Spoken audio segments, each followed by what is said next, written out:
Chapter 3244, A Secret That Can't Be Told. Let's follow them, Leng Xiaoyao said.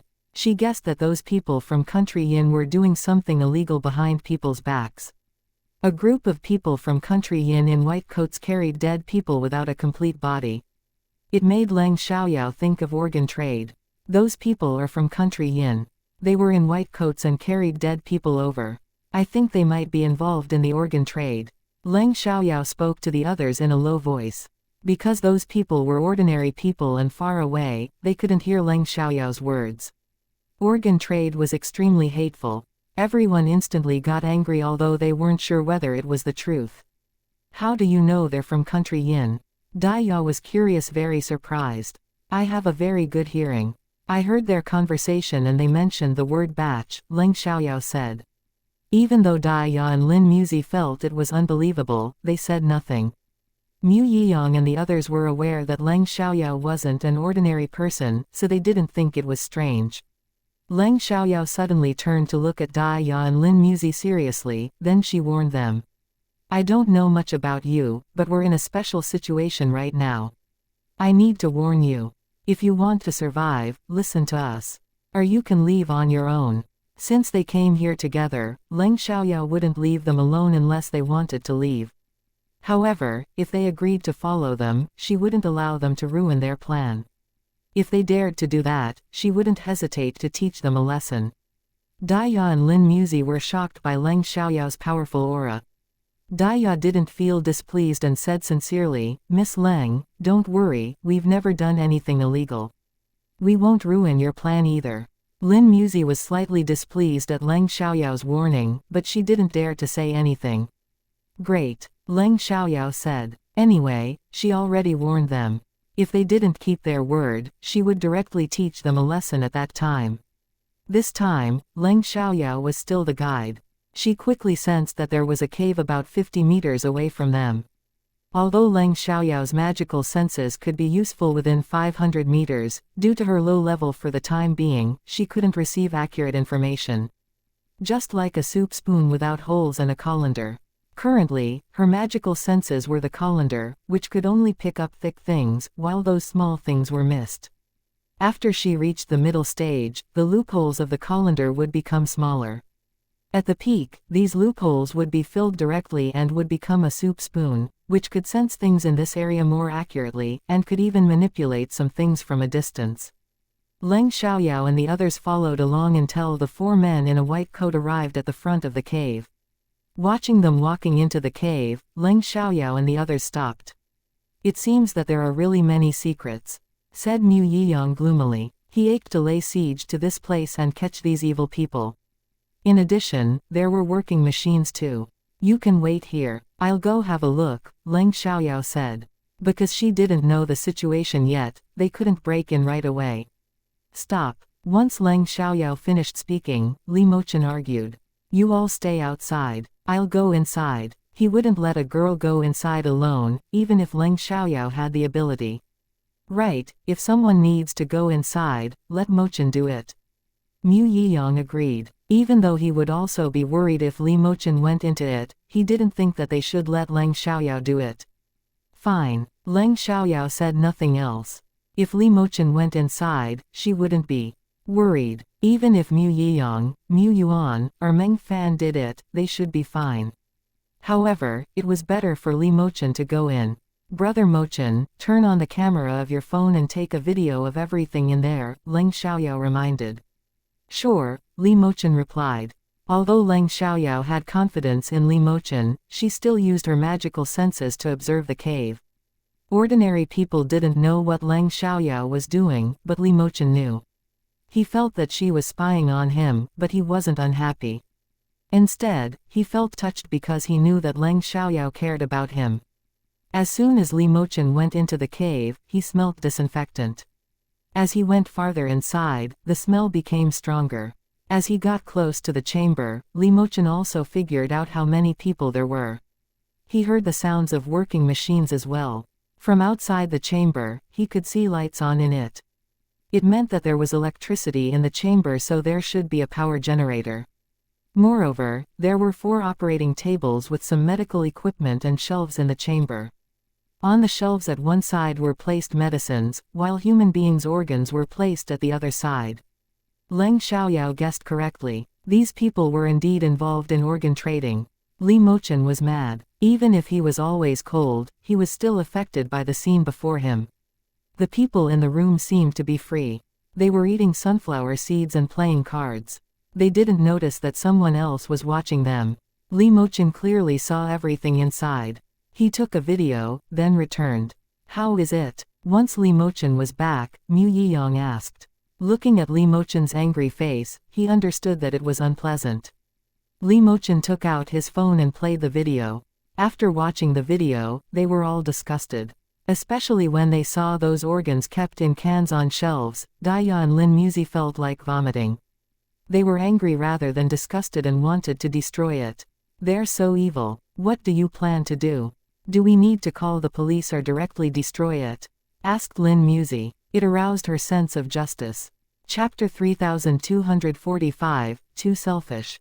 In fact, Lin Muzi was slightly selfish, but she also treated evil like an enemy. We can't rush. We should rather destroy all of them when they move people over next time. We can also rescue those innocent people at that time, Leng Xiaoyao said. They needed to remove the organs when the people were alive, so those people had to be alive when they were brought here. If Leng Xiaoyao and the others destroyed this place right now, those people wouldn't be able to survive. This was their base, but it might not be the only base. If anything went wrong here, those evil people might move the victims to another place. Leave it to me then, Mu Yiyang said. He was a soldier, so it was his duty to deal with such a thing. Great. Leng Xiaoyao agreed. She had the idea of leaving it to Mu Yiyang because his position was suitable for it. But this island is very dangerous. If you need help, just call me. I don't have time next Wednesday, but except for next Wednesday, I'm free all the time. She was going to attend the liberal arts defense in the city next Wednesday. Since she promised to take part in it, she had to keep her word. I think you better go to school in case your grandfather is worried about you. I can help them, Li Mochen said. It wasn't the main reason. He simply didn't want her to be bothered. Right, Mochen can help us, Mu Yiyang said at once. Since Li Mochen said that Leng Xiaoyao didn't need to come, he didn't dare to bother her. Fine. With Li Mochen's help, there was nothing for Leng Xiaoyao to be worried about. Therefore, she agreed. Daya and Lin Muzi were very curious about Li Mochen and the others' backgrounds. However, they felt that they shouldn't ask about it. They didn't want Li Mochen and the others to be suspicious of them. Leng Xiaoyao and the others, on the other hand, had no interest in Daya and Lin Muzi's backgrounds. Even if they were aware that Daya and Lin Muzi weren't from ordinary families, they could easily learn information about them through hacking. Anyway, after they were home, they would collect information about Daya and Lin Muzi in case any accidents happened. No matter what, Leng Xiaoyao still reminded them to keep it a secret. I hope you can keep it among us. Don't worry, Miss Leng, we will. Daya answered, showing no displeasure. Lin Muzi said nothing, but Daya's reply was also her idea. They safely went back to the shore and returned by yacht. Daya, what could their backgrounds be? Asked Lin Muzi. Although she knew that Daya had no idea, she was still curious. I don't know, but they can't be from ordinary families. So, keep it between us. Don't tell anyone else, understand? Daya warned. She didn't trust Lin Muzi very much, so she reminded Lin Muzi to be careful again. No, Daya said seriously, can you promise that they won't tell other people? Even if you can promise that, what if they leak the news? They aren't from ordinary families, so we better not to mess with them. I don't want to get in trouble. Why are you always defending them and wronging us? They aren't from ordinary families. Are we from ordinary families? Hearing that, Lin Muzi gave up the idea of sharing the news with her father and older brother. However, she was displeased with Daya's words, so she argued in annoyance. If you don't listen to me, I can do nothing about it, but why do you have to tell them? Do you want them to deal with it? Don't you know how dangerous it is? Daya said. Lin Muzi was struck dumb. Why did she have to tell her father and older brother? She didn't know. She simply wanted to share what she had been through with her family. She clearly knew how dangerous it was, so she didn't want her family to get in trouble. After visiting the Island of Bones, they were in no mood to do other things, so they decided to stay in the hotel. Because Leng Xiaoyao and the others carried 2 baskets of reishi mushrooms and wild ginseng, they attracted a lot of attention once they got back to the shore. Someone even walked forward to ask them about it. Where did you get these reishi mushrooms and wild ginseng? A nearby island, Leng Xiaoyao said. As for what island it was, they obviously wouldn't say that it was the Island of Bones. Even though everyone was scared of the Island of Bones, not everyone believed the rumors, especially visitors from other cities. If they went there, they could die. They would either be killed by poisonous snakes or caught by those evil people. In fact, it wasn't easy for them to find the Island of Bones, because it required an excellent sense of direction. Ordinary people might waste a lot of time on the way. Leng Xiaoyao and the others could successfully find the Island of Bones precisely because they had a strong sense of direction. What island is it? The man asked again. He couldn't wait to find it. The man was jealous of them and wanted to find reishi mushrooms too. He could see that those reishi mushrooms and ginseng had grown for many years. They could be worth over 10 million yuan. We don't know. We just went on a random island, Leng Xiaoyao said. Although she didn't tell the truth, she remained polite. You visited it, so you must know. Are you afraid that we will go to pick them too? You said you don't know on purpose, right? You're too selfish. Another man criticized Leng Xiaoyao. Hearing that, Leng Xiaoyao and the others were displeased. It's none of your business. Li Mochen gave the man a cold glare and warned. The man immediately felt stressed, so he didn't dare to say anything else. Leng Xiaoyao ignored them and directly left. There were other people who asked her about it too, but Leng Xiaoyao said nothing. Daya and Lin Muzi didn't find ginseng, but they had 4 reishi mushrooms. They didn't have a basket, but wrapped them with clothes. Therefore, no one saw the reishi mushrooms and asked them about it. We can share these reishi mushrooms and ginseng, Leng Xiaoyao said when they arrived at the hotel. They found them together, so she wouldn't keep them for herself. Yiyang can have 1 ginseng and 3 reishi mushrooms. You can have the others, Li Mochen said. He agreed that these things were valuable. Even he couldn't get them easily. After all, it was difficult to find precious herbs no matter how rich you were. Precisely because of that, he left them to Leng Xiaoyao. In addition, he didn't need them and would only put them away. They found 3 pieces of ginseng and 9 reishi mushrooms, so Li Mochen gave his share to Leng Xiaoyao. Chapter 3246, 2 Powerful People. We found them together, so everyone has a share. I can take yours if you don't want them, but Mu Yuan and Meng Fan must take theirs, Leng Xiaoyao said. She could take Li Mochen's share, but she wouldn't take Mu Yuan and Meng Fan's. They were Li Mochen's subordinates, but they were independent. Even if they served Li Mochen, they didn't lack money. Miss Leng, we don't need them. We agree with our boss. Mu Yuan and Meng Fan agreed at once. They weren't displeased at all. You deserve it. You can't always listen to him. Otherwise, you might lose a lot, Leng Xiaoyao said. She said the last sentence to Li Mochen. Not at all, Miss Leng, our boss is very generous. We never lack money. Mu Yuan and Meng Fan immediately expressed their opinions. They weren't afraid that Li Mochen would misunderstand them, they just didn't want Leng Xiaoyao to misunderstand Li Mochen. Li Mochen agreed and said, I can buy theirs and give them to you. I'll pay them. Since Li Mochen insisted, while Mu Yuan and Meng Fan declined, Leng Xiaoyao said nothing else. Fine. I will take mine, Mu Yiyang said. It was hard to buy some things even if he had money. His grandfather liked precious herbs, so he wanted to give them to his grandfather. Even if you wanted to give them to me, I wouldn't take them. I won't accept everyone's gift, Leng Xiaoyao said, then she gave a piece of ginseng and 3 reishi mushrooms to Mu Yiyang. Hearing that, Li Mochen felt satisfied. Mu Yiyang seemed hit. You broke my heart. Aren't we friends? Sometimes I can send you a gift or something. What do you want to send her? Asked Li Mochen, squinting his eyes. Although Li Mochen spoke in a flat tone, Mu Yiyang somehow felt as if he was in danger. He gave in instantly. Leng Xiaoyao just established a company. I need to send something to her at the opening ceremony. I can't go there with empty hands, right?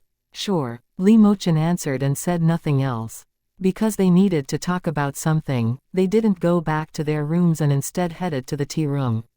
There was a computer in the tea room, so Leng Xiaoyao immediately investigated Dai Ya and Lin Muzi. At the same time, Mu Yiyang called his teammates to come to City Qin.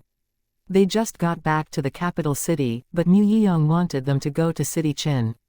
However, they weren't displeased. After all, tasks were more important. Without delay, Leng Xiaoyao collected information about Dai Ya and Lin Muzi. The Dai family was a kung fu family for 100 years. Therefore, Dai Ya learned kung fu ever since she was little, so she was good at kung fu. The Dai family owned martial arts gyms, martial arts schools, and security companies. In addition to that, the Dai family was also involved in many other industries. They simply got rich through martial arts. In the entertainment industry, many action stars learned in the Dai family's martial art gyms. The Dai family also trained many martial arts directors and senior bodyguards. Lin Muzi was the daughter of the Lin family, a very rich family in City High. Her father was the Lin family's second son, but he passed away in a car accident when she was 15 years old. Afterwards, her mother and she were always bullied by her two uncles. Although Master Lin protected them, he was old and couldn't do many things. Other family members could still cause Lin Muzi and her mother trouble secretly. Once Lin Muzi was beaten by her cousin and her cousin's friends, Dai Ya saw it and rescued her. When Lin Muzi saw that Dai Ya was so skilled, she wanted to learn kung fu too. She didn't want her mother and her to be bullied again. She accepted the tough process of learning the skills and finally became strong. Now none of the Lin family dared to bully them. Knowing that, Leng Xiaoyao changed her impression of Lin Muzi because they had been through the same thing. Lin Muzi wasn't so bad in her eyes. Moreover, she even felt sympathy for Lin Muzi. Anyway, Lin Muzi didn't have any conflicts with her, so she held no bias against Lin Muzi. These two are powerful, Leng Xiaoyao said. An idea dawned on her. Perhaps she could make friends with them. Thinking of that, she asked Li Mochen, Brother Mochen, what if I make friends with them? What do you think? Sure you can. The Dai family and the Xiao family have been very close for generations, Li Mochen said. In that case, Leng Xiaoyao didn't need to worry about anything. Anyway, it was up to whether they were destined to be friends. Leng Xiaoyao wouldn't do it on purpose. If they could meet again and become friends, it would be for the best. If not, she wouldn't bother to make it happen. After that, Leng Xiaoyao started investigating the cave and those evil people as well as their support. Unfortunately, she found nothing. After all, she wasn't the only skilled hacker. As long as those evil people hid themselves well, it would be hard for her to find anything. Besides, Li Mochen didn't clearly take a video of their faces, so Leng Xiaoyao couldn't find out who they were. At 5:30 p.m., they went out for a meal. Coincidentally, they met Dai Ya and Lin Muzi by chance in the elevator. However, she knew that they were also staying in this hotel, so she wasn't surprised. On the contrary, Dai Ya and Lin Muzi were surprised to see Leng Xiaoyao and the others. Dai Ya greeted them at once. What a coincidence. Are you staying in this hotel as well? Leng Xiaoyao smiled. Yeah, why don't we eat together? The invitation wasn't just a courtesy. Since Leng Xiaoyao had the intention of making friends with them, she obviously needed to invite them. However, she wouldn't deliberately do it or show too much interest. It seemed that fate brought them together again. They met so quickly. Dai Ya and Lin Muzi were both surprised. Unexpectedly, Leng Xiaoyao invited them to have a meal. They didn't think that Leng Xiaoyao really meant it. It should just be a courtesy, so Dai Ya declined. No need, we shouldn't bother you. Not at all, we went on an adventure together today. Can't we be friends? Leng Xiaoyao said with a smile. Of course. Dai Ya was decisive. Since Leng Xiaoyao said that, she had no reason to turn her down. Whether Leng Xiaoyao really wanted to make friends with her or had other purposes, she had to admit that Leng Xiaoyao and the others were powerful people. She was curious about them too, so she also wanted to Form a close relationship with them. Chapter 3247, Become Friends. Lin Musi secretly gave Li Mochen a glance. This man was so extraordinary, but was too cold. She was attracted to his appearance, but felt scared of him too. Leng Xiaoyao could see that Lin Musi had interest in Li Mochen, and thought she should let her know that she should give up since they might end up as friends. Therefore, Leng Xiaoyao moved closer to Li Mochen and said, "Brother Mochen, will you send me to City Chong tomorrow? Or are you going to stay here to deal with it? I'll send you home." "They will stay here," Li Mochen said. Leng Xiaoyao told Li Mochen that she had heard those people say that they had already caught a batch of people, but that an accident happened so they couldn't move the victims. It might take them 4 or 5 days. Therefore, the victims wouldn't arrive for at least 2 days. They didn't need to rush to handle it, so Li Mochen had time to send Leng Xiaoyao home. Although it might not be 4 or 5 days, Mu Yiyang and the others were here. They could deal with it because they already knew where the base was. In addition, they needed to go to the Island of Bones again tonight to set some cameras around it. They needed to see the sea in all directions. Once a boat came, they would know. They were in City Chin. Normally, they needed to set off from Chin Customs to the Island of Bones, but they could also set off from a place where there was a shore. In fact, Leng Xiaoyao could go home on her own, but she knew that Li Mochen wouldn't let her go alone. Moreover, she wanted Lin Musi to misunderstand their relationship, so she deliberately mentioned it. "Great," Leng Xiaoyao answered. "When do you want to go home tomorrow?" "I'll book the tickets," asked Li Mochen. After lunch, Leng Xiaoyao replied. "No problem," said Li Mochen. Seeing that Leng Xiaoyao was so close to Li Mochen, Lin Musi was upset. However, she only had interest in Li Mochen and there was no love, so she wasn't too affected. "Miss Leng, do you live in City Chong?" asked Dai Ya. "Yeah, where do you live, Miss Dai?" asked Leng Xiaoyao. Even though she had already investigated their backgrounds, she couldn't let them know. "City High," Dai Ya replied. Knowing that Leng Xiaoyao lived in City Chong, Dai Ya didn't disdain her. Leng Xiaoyao's family wouldn't be comparable to the Dai family even if her family was the richest family in City Chong. However, Leng Xiaoyao had abilities. "Miss Leng, you look very young. Can I know your age?" asked Dai Ya. "I'm 18, Leng Xiaoyao said. Both Dai Ya and Lin Musi were shocked. They knew that Leng Xiaoyao was very young, but unexpectedly she was only 18 years old. Leng Xiaoyao didn't look older than her age, but her abilities made people ignore her age. Mu Yiyang interrupted. "Oh, I didn't remember your age until you mentioned it. You don't look 18. Hearing that, Leng Xiaoyao was displeased. She squinted and looked dangerous. "Do you mean I look older than my age?" Nobody wants to look old, including Leng Xiaoyao. Li Mochen immediately turned to warn Mu Yiyang with a glance. Mu Yiyang was scared and explained at once. "I didn't mean that. I'm saying that Leng Xiaoyao is so impressive that people easily ignore her age. I don't think any other senior high school students could be like her. Knowing kung fu, car racing, stone gambling, and so on." "You're right." Leng Xiaoyao was pleased, and so was Li Mochen. It was fine that he complimented Leng Xiaoyao, but Li Mochen wouldn't accept it if he dared to criticize her. Dai Ya and Lin Musi were even more surprised. Leng Xiaoyao wasn't just good at kung fu, she was also excellent at car racing, stone gambling, and so on. "Miss Leng, you can race cars and stone gamble too." Dai Ya was impressed. She was shocked, but she believed them because she had already witnessed Leng Xiaoyao's skills. If not, she would really doubt them. After all, Leng Xiaoyao was so young. "I'm not bad," Leng Xiaoyao said. She wasn't being too modest or arrogant. Even if Leng Xiaoyao only said that she wasn't bad at all those things, Dai Ya didn't think it was the truth. Leng Xiaoyao and Mu Yiyang sat next to Li Mochen's. On the other side of Leng Xiaoyao were Dai Ya and Lin Musi, while Mu Yuan and Meng Fan sat on Mu Yiyang's other side. Li Mochen asked Leng Xiaoyao to order. After Leng Xiaoyao ordered, Dai Ya and Lin Musi could order what they wanted to eat. However, Dai Ya and Lin Musi hesitated to do that, so Leng Xiaoyao did it for them. After ordering, they chatted for a while. Li Mochen, Mu Yuan, and Meng Fan stayed quiet while Mu Yiyang sometimes chimed in. Leng Xiaoyao had no intention of introducing Li Mochen and the others to Daya and Lin Muzi. She wanted to make friends with them, but Li Mochen and the others didn't have that intention. Therefore, there was no need to do an introduction.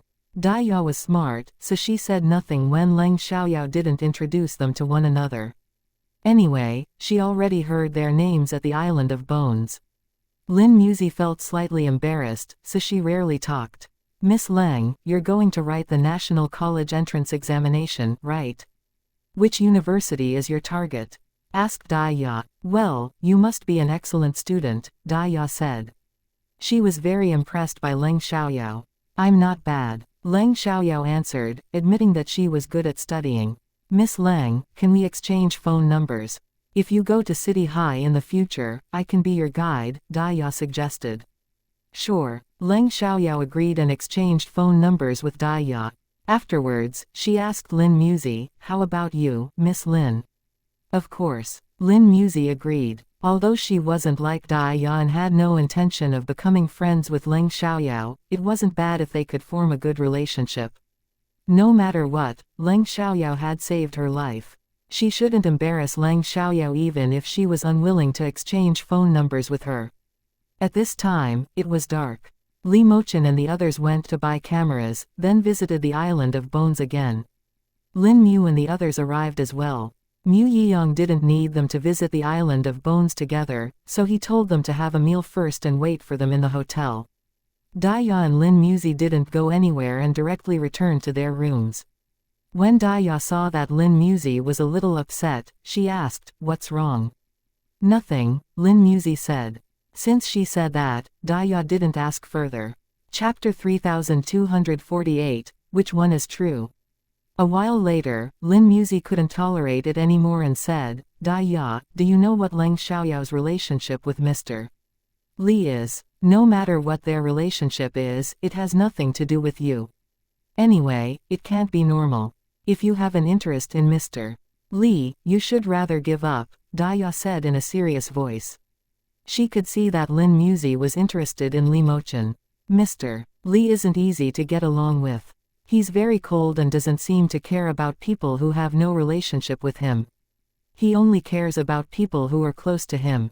You saw it today. He never bothered to pay attention to us, and focused on Leng Xiaoyao all the time. Although he still looked cold, he really cared about Leng Xiaoyao. When Mr. Mu said something negative about Leng Xiaoyao, he got mad. Whether or not we can form a good relationship with Leng Xiaoyao, we better not mess with Mr. Li. He doesn't treat women differently. If you annoy him, I'm afraid you'll end up in trouble. After staying together for a while, Daya could see what kind of man Li Mochen was. Although she might not be right, it couldn't be very wrong. I haven't spent much time with him in private. How could you know what his type is? Honestly, Lin Muzi agreed with Daya, but she still argued. If you don't believe me, you can try. Daya didn't want to waste time persuading her. It was hard to stop a person who was looking for trouble from digging their own grave. On the other hand, if someone was willing to accept advice, it wasn't difficult to persuade him. I'm just saying. Lin Muzi became timid and finally decided to give up. Daya didn't reply to Lin Muzi again. It would be best if Lin Muzi really listened to her. Although they weren't very close, they were good friends. After all, they had known each other for years and Lin Muzi had never hurt her. Therefore, if Lin Muzi encountered any trouble, Daya was willing to help as long as Lin Muzi didn't seek trouble herself. However, if Lin Muzi refused to listen and continued to cause trouble, Daya wouldn't help her. She never liked butting into other people's business. At the same time, with the help of Leng Xiaoyao's magical senses, they could observe the situation around the island in advance. Before they were discovered, they smoothly set the cameras and left. Back at the hotel, Mu Yiyang went to talk with Lin Mu and the others. Leng Xiaoyao and Li Mochen didn't go because they needed to have a private talk. It was about what had happened that night.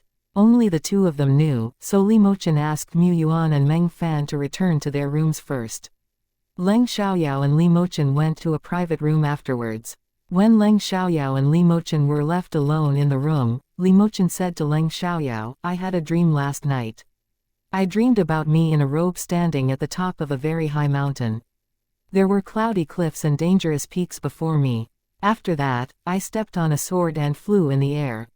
I passed by a large square and saw a group of people in ancient clothes practicing using swords.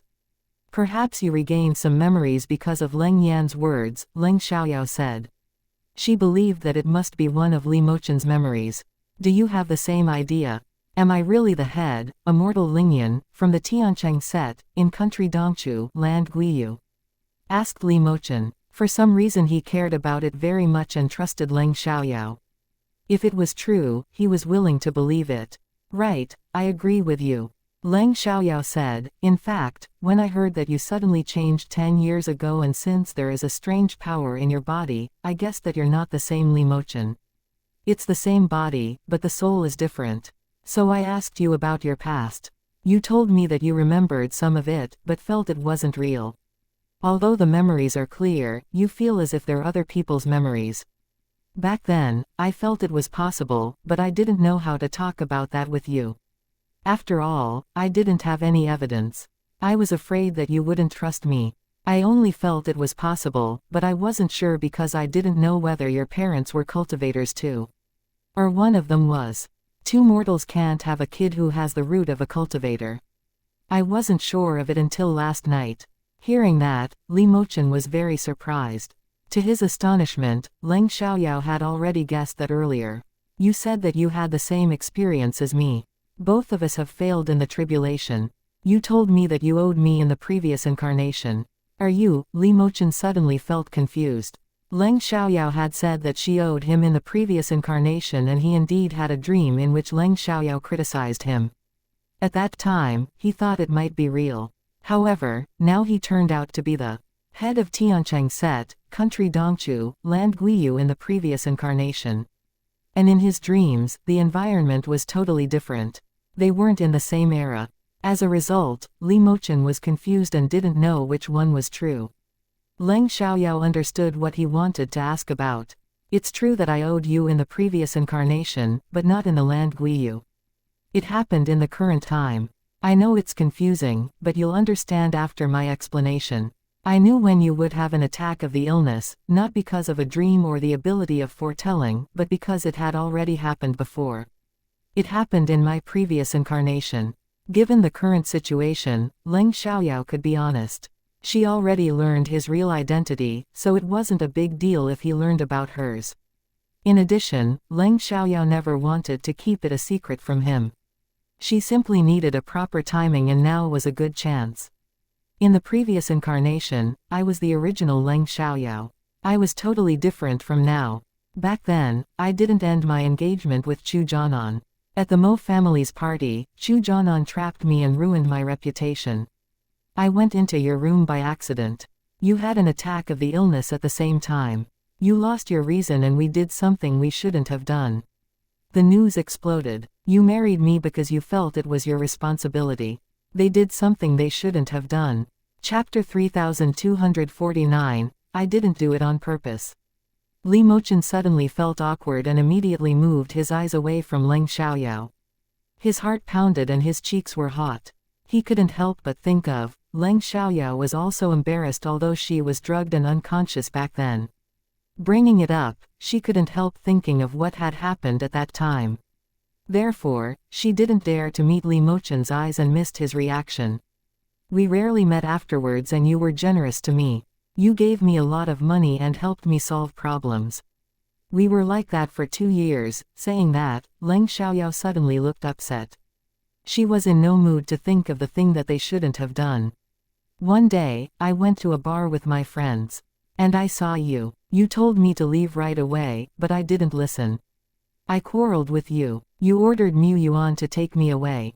Because of my shouting, your plan was ruined and your enemies discovered you. All of a sudden, the bar was in chaos. I was held hostage. In order to rescue me, you were shot a few times. And your people, upon thinking of that scene, Leng Xiaoyao burst into tears. She was full of guilt and it broke her heart. Seeing that, Li Mochen went to hug her at once and comforted her in a gentle voice. It's fine. It's gone. Nothing happened yet. Everyone is fine. Even though he didn't have memories of what Leng Xiaoyao was talking about and didn't feel it was familiar, it was already gone, so he wouldn't blame Leng Xiaoyao for that. He didn't feel the story sounded familiar because it happened in Leng Xiaoyao's previous incarnation instead of his. He dreamed about Leng Xiaoyao because they were destined to meet. Leng Xiaoyao didn't realize that it wasn't right when Li Mochen hugged her. Instead, she felt comforted when he did that. She continued, I died in the accident. In a daze, I heard a loud explosion. I am sure it was very serious and you all were killed because of me. After that, I was reincarnated to Daipu Dongxia, in the United Kingdom on planet Alpha. It was like Country Han with basically the same history. The only difference was that they had different people, land, and place names. There were cultivators too, but not many. My parents, my grandmother, and my teacher were cultivators. They were at high levels. My younger twin brother, Leng Xiaoran, was also a cultivator. At the age of 18, I was about to get to the peak of the Golden Core stage, so I went to the Kunlun mountain and faced the tribulation. At that time, I learned that my teacher had foreseen my future. I was going to encounter serious trouble when I turned 18 years old. It really happened. I failed in the tribulation and returned to the 7-star country, on Shenyu planet where I'd lived for 20 years. Leng Xiaoyao explained. Li Mochen was shocked. To his astonishment, Leng Xiaoyao had been through so much. It hurt him to the core. Leng Xiaoyao added, when I woke up, I heard a voice saying in my mind, I can't leave until I finish the redemption. And the person I'm going to save is you. So I told you I owed you in the previous incarnation. I can't let it happen again in this incarnation. She couldn't leave until she finished a task. What did that mean? Did it mean that she would go back to planet Alpha as long as he didn't get into trouble? Thinking of that, Li Mochen was sad and tightened his arms around Leng Xiaoyao. So, will you go back to where you come from if I'm fine in 2 years? Asked Li Mochen unwillingly. He didn't know when he started caring so much about Leng Xiaoyao. Even he didn't realize it. But I'm not the same person as before. Although I'm not at a high level yet, you know that I have strange power in my body. I was born with the talent to be a cultivator. Within 1 or 2 years, I can make a lot of progress. By then, even if we encounter the same trouble, it won't be a problem for me. Is it really a thing? Asked Li Mochen. Leng Xiaoyao was struck dumb for a second because she had never thought about that. I don't know, Leng Xiaoyao said. She was suddenly confused. It was true that Li Mochen could regain his abilities within 2 years since he had a strange power in his body and his soul was from a master at the peak of the Yuanying period. By then, he would easily be able to overcome the trouble. Anyway, since it was a new story and they weren't together like they had been in the previous incarnation, she wouldn't cause Li Mochen trouble again. It was possible that the accident wouldn't happen. Afterwards, both of them were silent.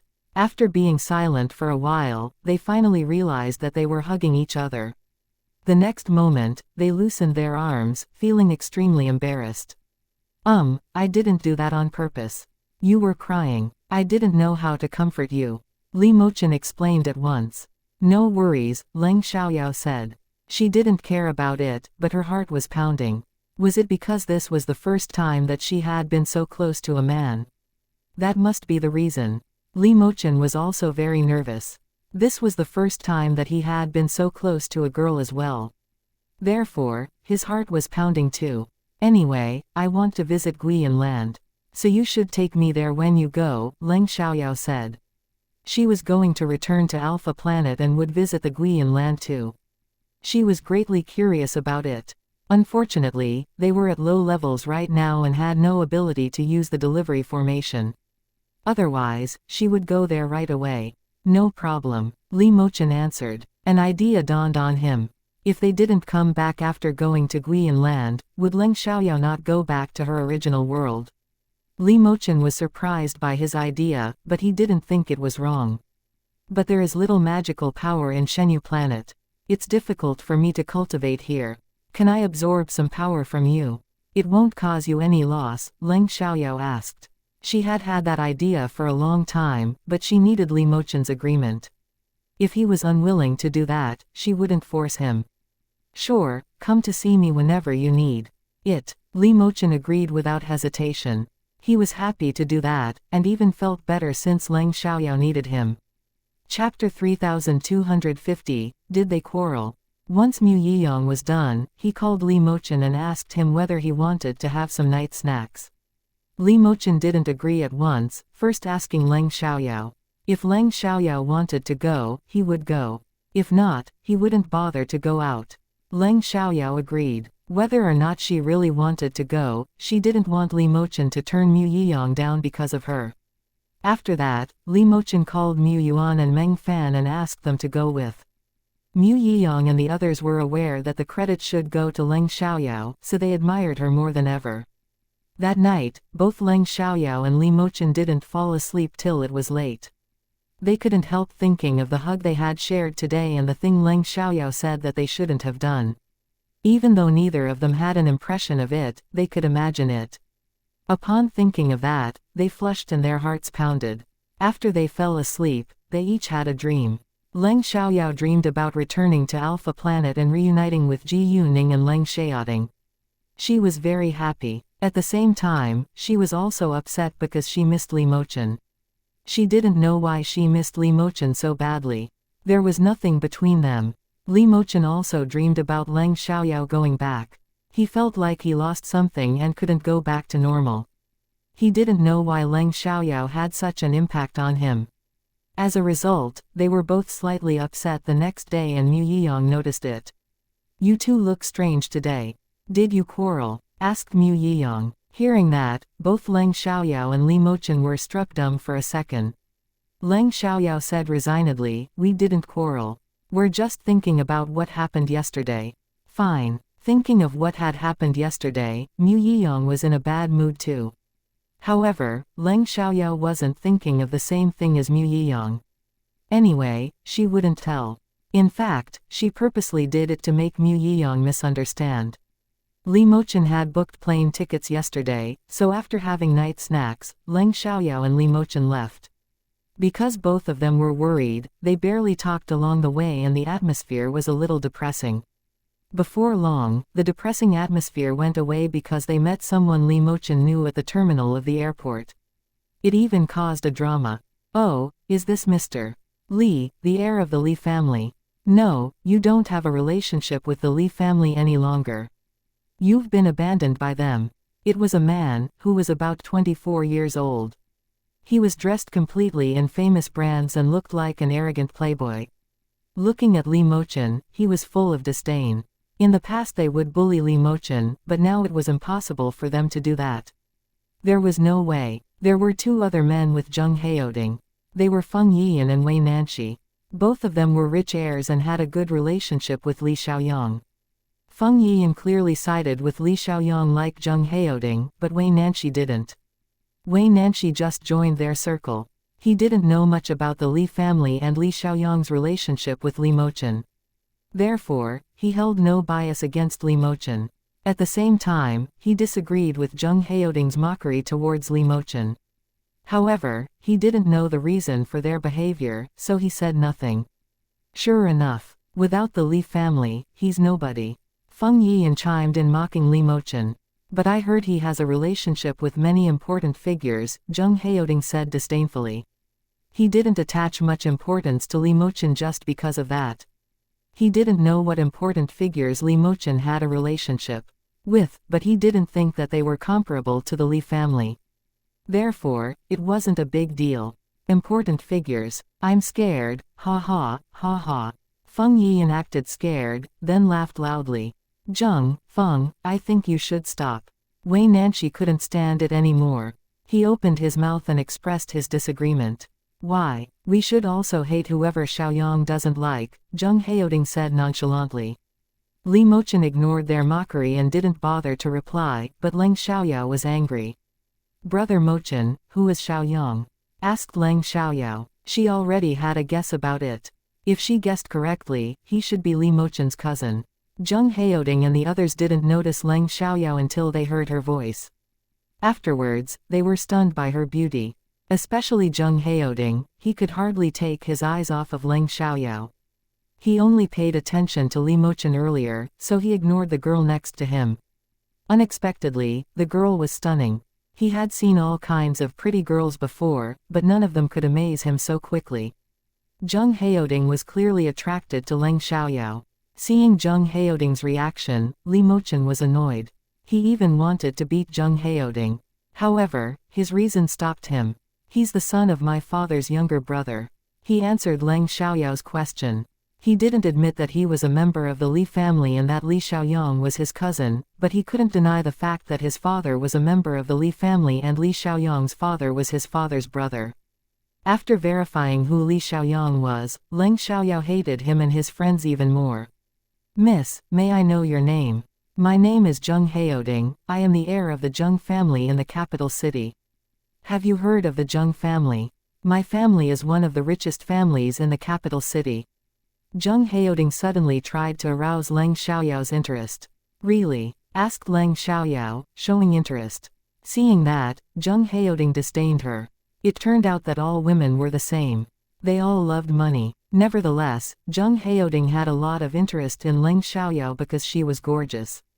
He never took it seriously and would marry a woman chosen by his family.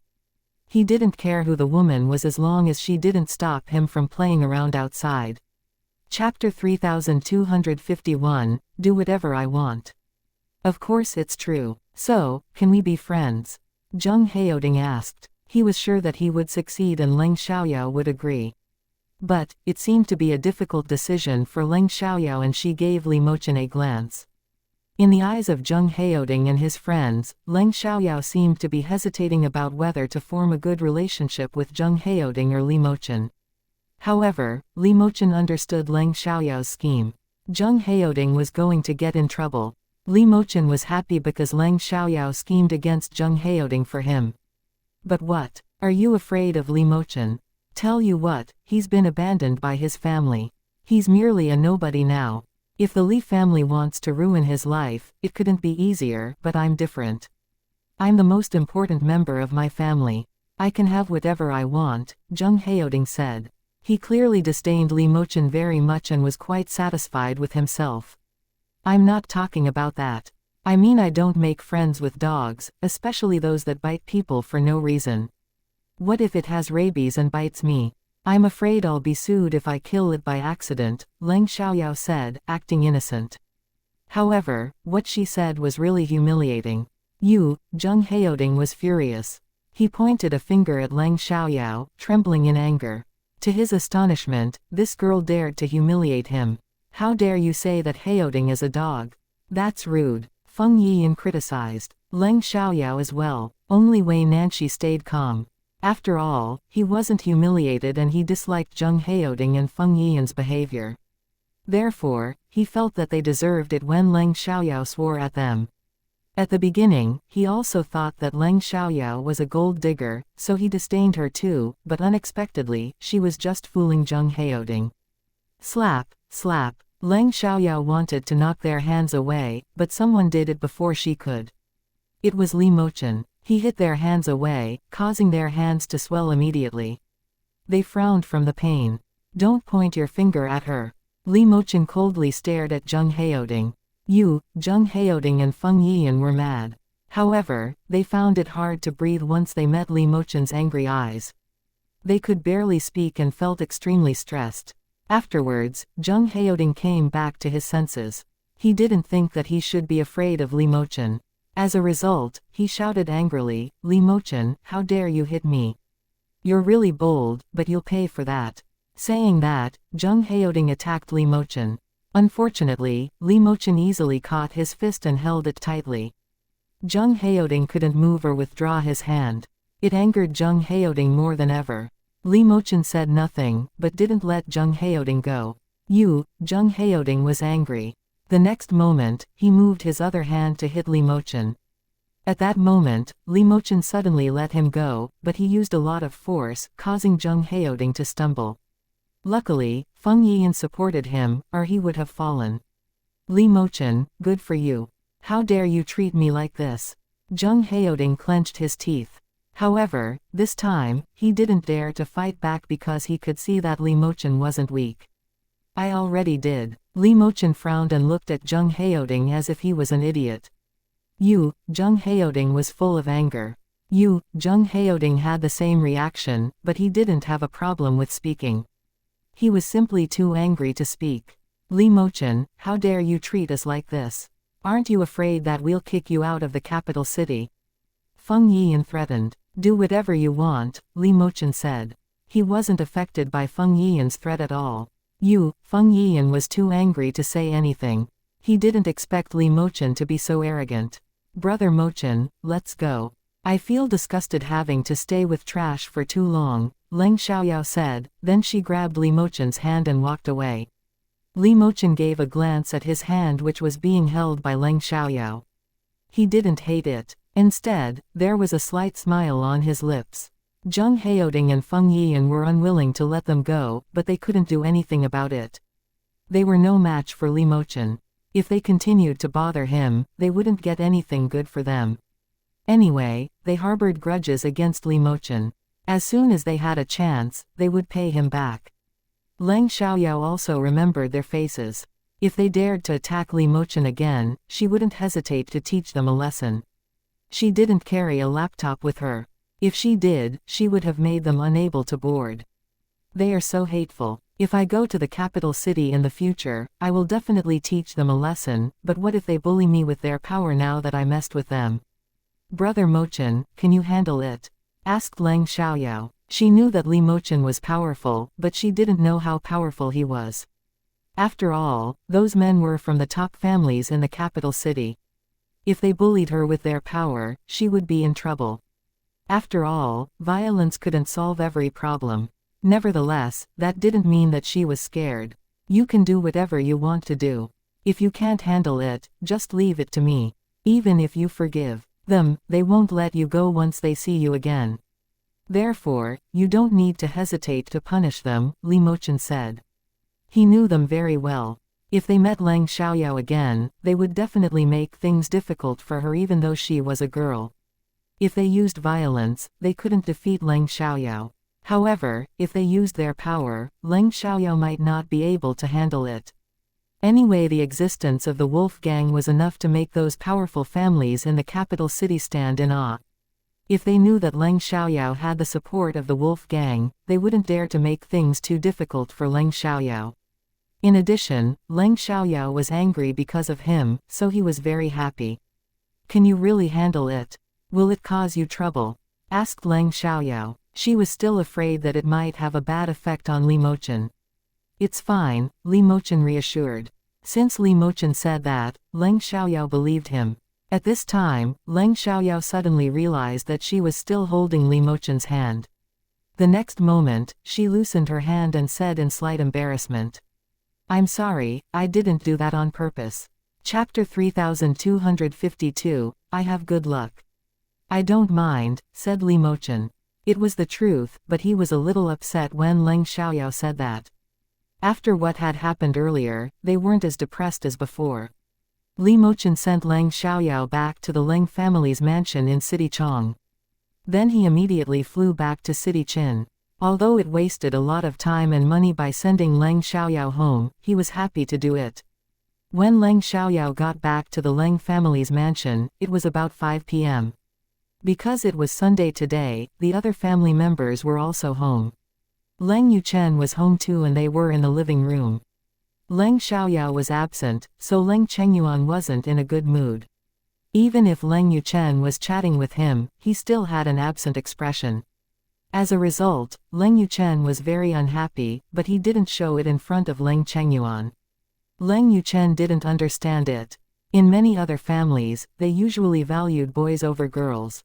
However, in the Leng family, Leng Chengyuan cared more about Leng Xiaoyao, who was going to marry into another family sooner or later, than him who was the Leng family's grandson.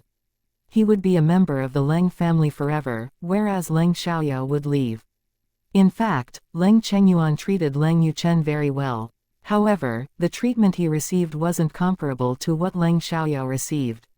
After all, Leng Xiaoyao didn't have a mother, so Leng Chengyuan needed to take care of her. Even if Leng Chengyuan didn't focus, Leng Yuchen still continued to talk with him.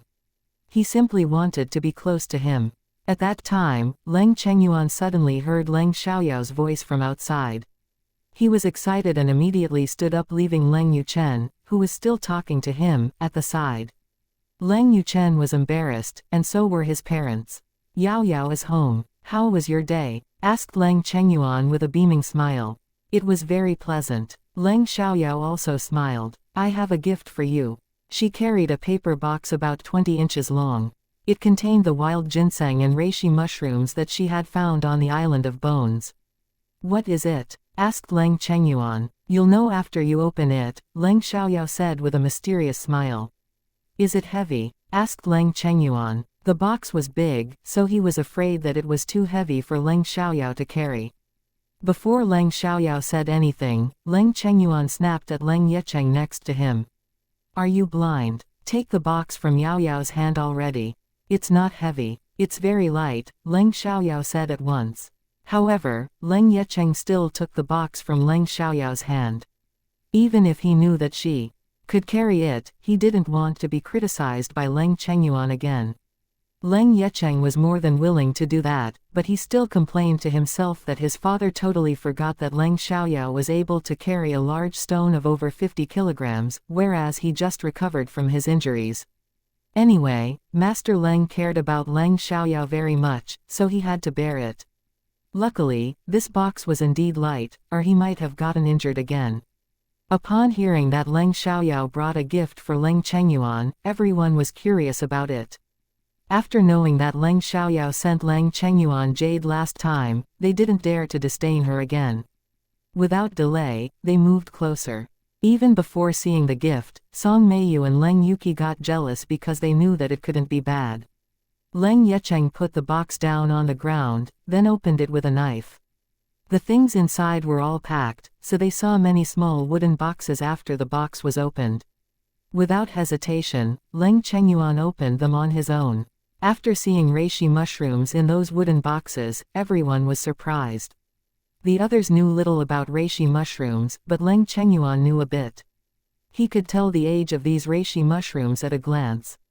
They were obviously very valuable. Leng Chengyuan was surprised and excited. No one would dislike valuable things. Do these wooden boxes all contain reishi mushrooms? Leng Yecheng asked, opening another one. There were indeed reishi mushrooms. Yao Yao, did you buy them? Asked Leng Chengyuan. If that was the case, it must have been very expensive. Nevertheless, he was still very happy to receive a gift from Leng Xiaoyao. Not at all. I found them on a mountain, Leng Xiaoyao said. Your luck is extremely good. Leng Yecheng exclaimed. He believed Leng Xiaoyao's words because he knew she had the ability. Leng Chengyuan agreed with him. Leng Chengyuan and Leng Yecheng didn't doubt it, but the others couldn't believe it. It wasn't easy to find reishi mushrooms. Therefore, Song Meiyu said, is it so easy to find reishi mushrooms? Where did you find them? I have good luck. Leng Xiaoyao gave a perfunctory answer. Song Meiyu was struck dumb for a second, then stopped speaking. Leng Chengyuan and Leng Yecheng continued to open the boxes. In addition to the reishi mushrooms, they also saw wild ginseng, surprising them again. The wild ginseng wasn't small at all, so it must be very old. Yao Yao, did you find this wild ginseng from a mountain too? It must have grown for many years. Leng Chengyuan was so excited that his hands were shaking a little. Yes, this wild ginseng should be over 500 years old. I think it's about to take on the shape of a human being. When I dug it out, it tried to run away, but I caught it at once, Leng Xiaoyao said. Hearing that, everyone gasped in shock. It was said that wild ginseng could run, but no one had seen it before. Therefore, nobody was sure whether it was true. Anyway, as the news spread, some people were convinced to some extent. Accordingly, they were willing to believe it even though it was still quite shocking. Moreover, this wild ginseng was over 500 years old. It should be worth several million yuan. It was true that wild ginseng of over 500 years old would be worth at least 5 million yuan. Song Meiyu's family was envious, especially Song Meiyu and Leng Yuki. Why was Leng Xiaoyao so lucky? Can wild ginseng really run? Leng Chengyuan asked in surprise. Yeah, that's why people tie it up with red threads, so that it can't escape, Leng Xiaoyao said. It was true, but only ginseng that was hundreds of years old could run. If any random ginseng could run, it would be much harder to catch ginseng. In that case, everyone believed it. It was true that precious ginseng was always tied up to prevent it from running away. Is there more wild ginseng? Asked Song Meiyu acidly. She was unwilling to believe it, because what was shown already filled her with jealousy. If there was more, she didn't know how to live. Chapter 3253, helped Leng Xiaoyao. I found 2 pieces of wild ginseng and 6 reishi mushrooms this time. All of them are at least 300 years old. Leng Xiaoyao smiled and explained. She wasn't affected by Song Meiyu's words. Anyway, Song Meiyu would see them after the boxes were opened. Leng Xiaoyao could anger her by answering her questions for fun. Song Meiyu was indeed mad and was even about to faint. Leng Yuqi's face was also distorted in jealousy. 2 pieces of wild ginseng and 6 reishi mushrooms that were at least 300 years old. How much money would they be worth? Wild ginseng and reishi mushrooms over 100 years old were extremely valuable. These 2 older pieces of wild ginseng could be worth about 7 million yuan. The 6 reishi mushrooms that were several hundred years old were worth about 10 million yuan in all. Wild ginseng and reishi mushrooms that were several hundred years old were very effective in medical treatments. Wild ginseng and reishi mushrooms on the market could only improve one's physical condition over a long time. Yao Yao, you're amazing. You found so many of them. Leng Yecheng was short of words to describe his admiration for Leng Xiaoyao. Of course, like grandfather, like granddaughter, Leng Xiaoyao said with satisfaction. Her words pleased Leng Chengyuan, making him laugh. Are these all for your grandfather? Is there any for me? Said Leng Yecheng. He had great interest in these wild ginseng and reishi mushrooms. He didn't want to eat or sell them. He simply wanted to collect them. This wild ginseng and these 2 reishi mushrooms are for you. The rest is grandpa's, said Leng Xiaoyao. She gave a younger piece of ginseng and 2 random reishi mushrooms to Leng Yecheng. She didn't forget him. Really, thank you, Yao Yao. Leng Yecheng was just saying it, but Leng Xiaoyao really gave some to him, so he was very happy. Leng Xiaoyao didn't share them with Leng Yuhua's family, so they were displeased, especially Song Meiyu and Leng Yuqi. They held the strongest hostility towards Leng Xiaoyao. Song Meiyu directly said, Xiaoyao, shouldn't you give some to your uncle Yuhua after giving them to your grandfather and uncle Yecheng? She scolded Leng Xiaoyao for not treating them equally. Her husband and Leng Yecheng were both Master Leng's sons.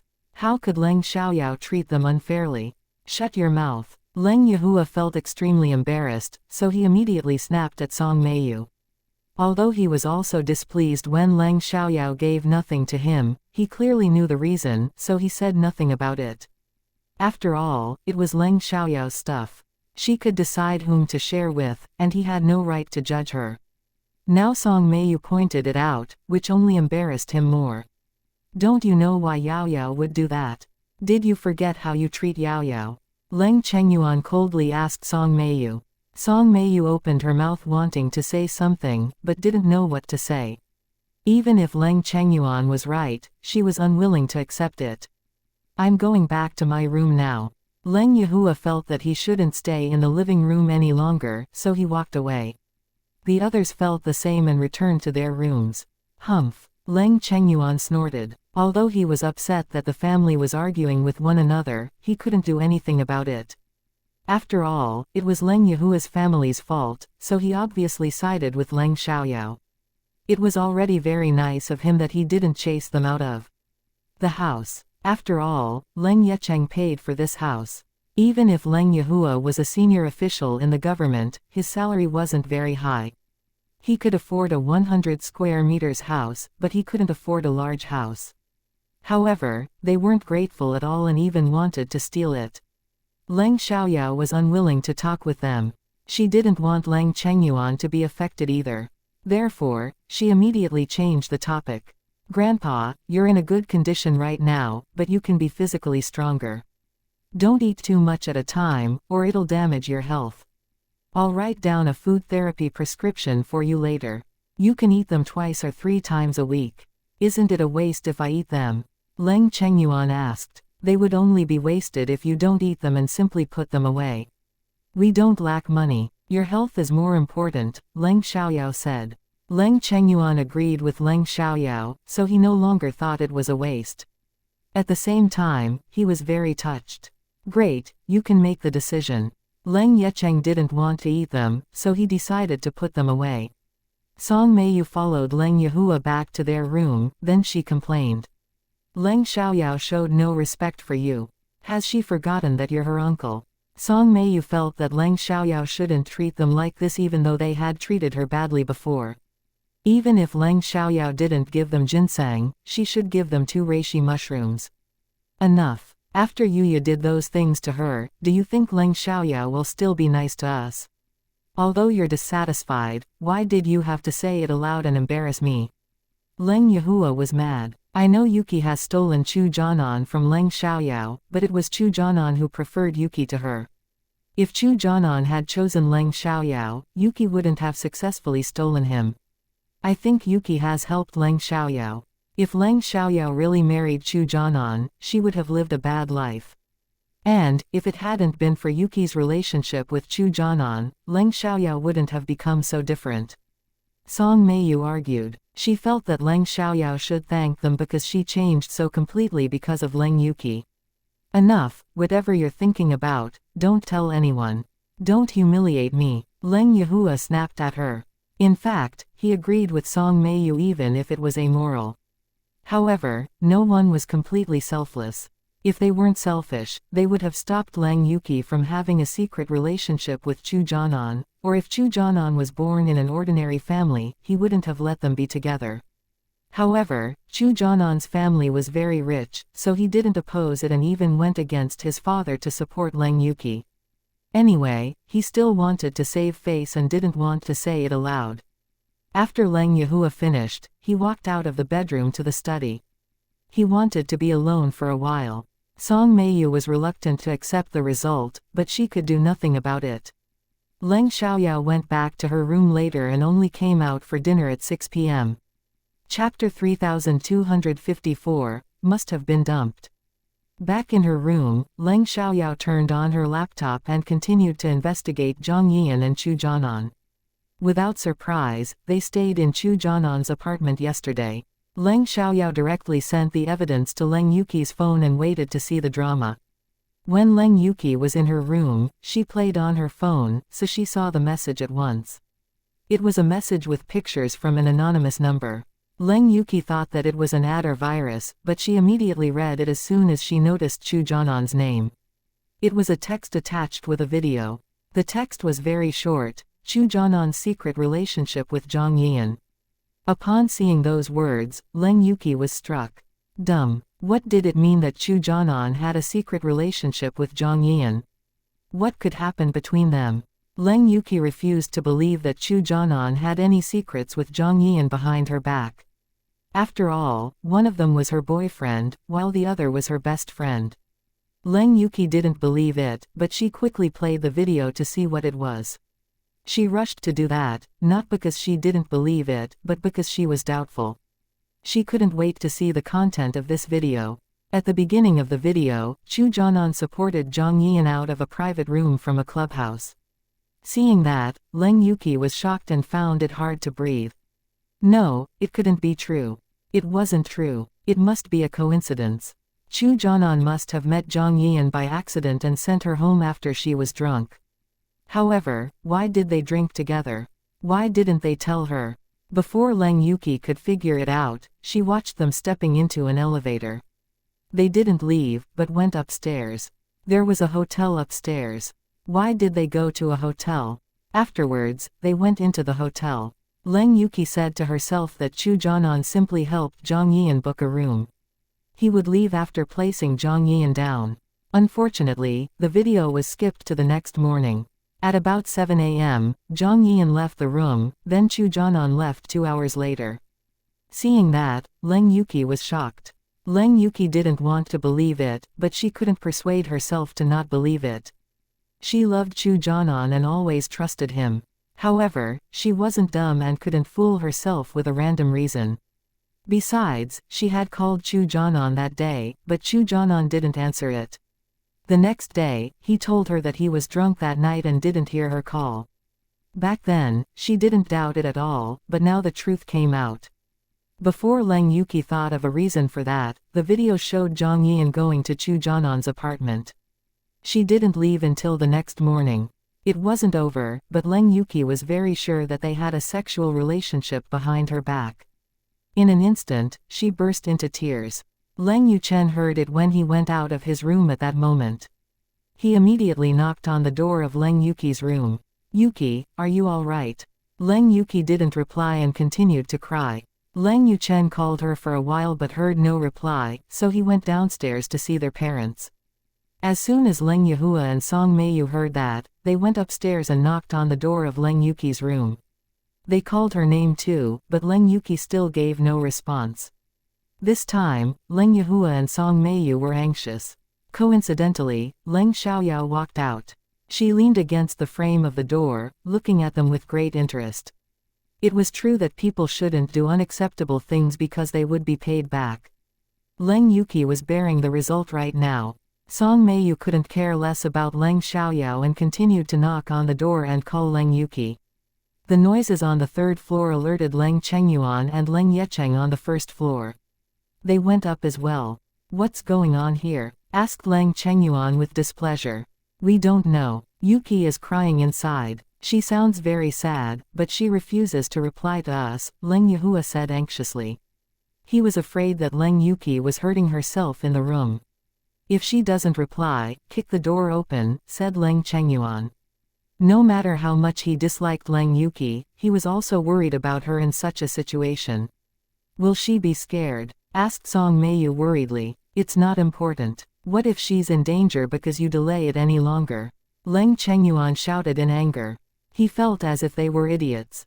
Without hesitation, Leng Yehua kicked the door of Leng Yuki's room. Leng Yehua used a lot of force, so the door was kicked open in a second. The loud sound scared Leng Yuki, so she stopped crying at once. However, when she saw Leng Yehua and the others walking inside, she shouted, "Go out. You all go out." She didn't want to see anyone at this moment. The others stopped, but Song Meiyu ran to her bed and asked her with worries, "Yuki, what happened? Tell Mom. Go out, go out." Leng Yuki didn't answer her mother's question. She simply wanted them to leave. I think she must have been dumped. At this time, they heard Leng Xiaoyao's voice from outside, gloating over Leng Yuki's misfortune. Leng Yuki immediately stopped and turned to look at Leng Xiaoyao with extreme hatred. "Shut up." Because Leng Xiaoyao pointed the truth out, Leng Yuki got angry. "Well, it seems that I guessed correctly." Leng Xiaoyao sneered. "Go away." Leng Yuki roared. She felt that Leng Xiaoyao came to laugh at her. She was betrayed by Chu Jianan and her best friend, so Leng Xiaoyao must be very happy and satisfied. Song Meiyu was angry with Leng Xiaoyao's guess and wanted to argue with her, but she noticed Leng Yuki's reaction and asked Leng Yuki at once, "Yuki, what happened? Did Chu Jianan really break up with Leng Yuki? If so, it must have been Chu Jianan's idea. After all, Leng Yuki loved him deeply. If it was Leng Yuki's idea, she wouldn't cry her heart out. If Chu Jianan dumped Leng Yuki, it was his fault." Within a few seconds, Song Meiyu thought of a lot of things. Seeing Leng Yuki's reaction, the others agreed that it might be true. Therefore, all of them were unhappy. "Yuki, what exactly happened? Tell me, did Chu Jianan hurt you? If so, I'll teach him a lesson for you," Leng Yuchen said, his voice laced with hatred. Chapter 3255, There is nothing between Yuki and me. Leng Yuki refused to tell them and only wanted them to leave. "Go out. You all go out. You can go out. I'll stay here with Yuki," said Song Meiyu. If they all stayed there, Leng Yuki wouldn't tell them anything. Hearing that, the others went out and closed the door, leaving Leng Yuki and Song Meiyu in the room. Leng Yuki didn't chase Song Meiyu out because she wanted to talk about it with her mother. "Yuki, what happened? Tell Mom, or Mom will be worried about you," Song Meiyu said. Leng Yuki said nothing. She grabbed her phone and asked Song Meiyu to look at it by herself. After watching the video, Song Meiyu was furious. It turned out that Chu Jianan betrayed Leng Yuki with her best friend, Zhang Yian. They're so shameless. How dare they betray you like this? Aren't they afraid that they'll be punished? They're trash. Song Meiyu swore and her face distorted in anger. It seemed as if she was going to kill them. When Leng Yuki was betrayed, Song Meiyu blamed other people. However, when Leng Yuki betrayed Leng Xiaoyao with Chu Jianan, she supported them and felt that it happened because Leng Yuki was very charming. It was Leng Xiaoyao's fault that she wasn't attractive enough to Chu Jianan. "Mom, what should I do? What should I do?" asked Leng Yuki. She was heartbroken at this moment and didn't know what to do. "Since Chu Jianan has betrayed you, you can't be with him any longer, but he must give us an explanation. And your friend, I can't believe she's such a bitch. How dare she sleep with your boyfriend? Did her parents tell her to do that?" Song Meiyu said furiously. However, she didn't realize that she was the type of person she was criticizing. Her daughter was also a bitch. After Leng Xiaoyao and the others were locked outside, they didn't leave right away because they wanted to know what had happened. Leng Xiaoyao knew, but wouldn't say it, otherwise she would be exposed. Leng Yuki was heartbroken and Song Meiyu was furious, but Leng Xiaoyao had no sympathy for them. She didn't feel guilty and believed that they deserved it. They should feel lucky that they were members of the Leng family, so she didn't punish them seriously for Leng Chengyuan's sake. If they were outsiders, they would have received a much worse punishment. Knowing why Leng Yuki cried so sadly, Leng Chengyuan and Leng Yecheng weren't mad, instead they felt it was a good result. Even if Chu Jianan didn't betray Leng Yuki, Leng Chengyuan wouldn't allow them to be together unless Leng Yuki cut off her relationship with him. Nevertheless, they felt that Song Meiyu was shameless too. Now Yuki is going through the same thing as Yao Yao, but she thinks Chu Jianan and the girl are shameless. When Yuki and Chu Jianan betrayed Leng Yuki, why didn't she think they were shameless? Leng Chengyuan snorted. In his eyes, Song Meiyu was the most shameless. Leng Yahua and Leng Yuchen were embarrassed. Even if they had the same idea as Song Meiyu, they were aware that it was immoral, so they wouldn't publicly support her. After learning about the situation, Leng Chengyuan didn't want to stay there any longer. He called Leng Xiaoyao and Leng Yecheng to go downstairs with him. As they walked away, he continued to complain about them. When Chu Jianan and Yuki betrayed Yao Yao, why didn't they criticize Chu Jianan? "I'm not surprised that he betrayed Yuki now.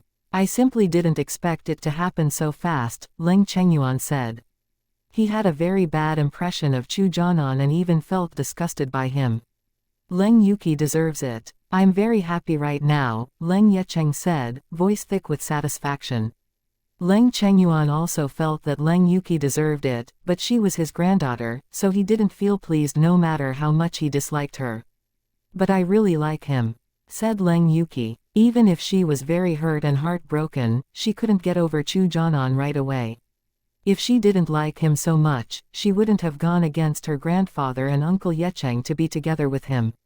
Song Meiyu had a big frown. "Do you want to forgive him?" Song Meiyu couldn't accept it.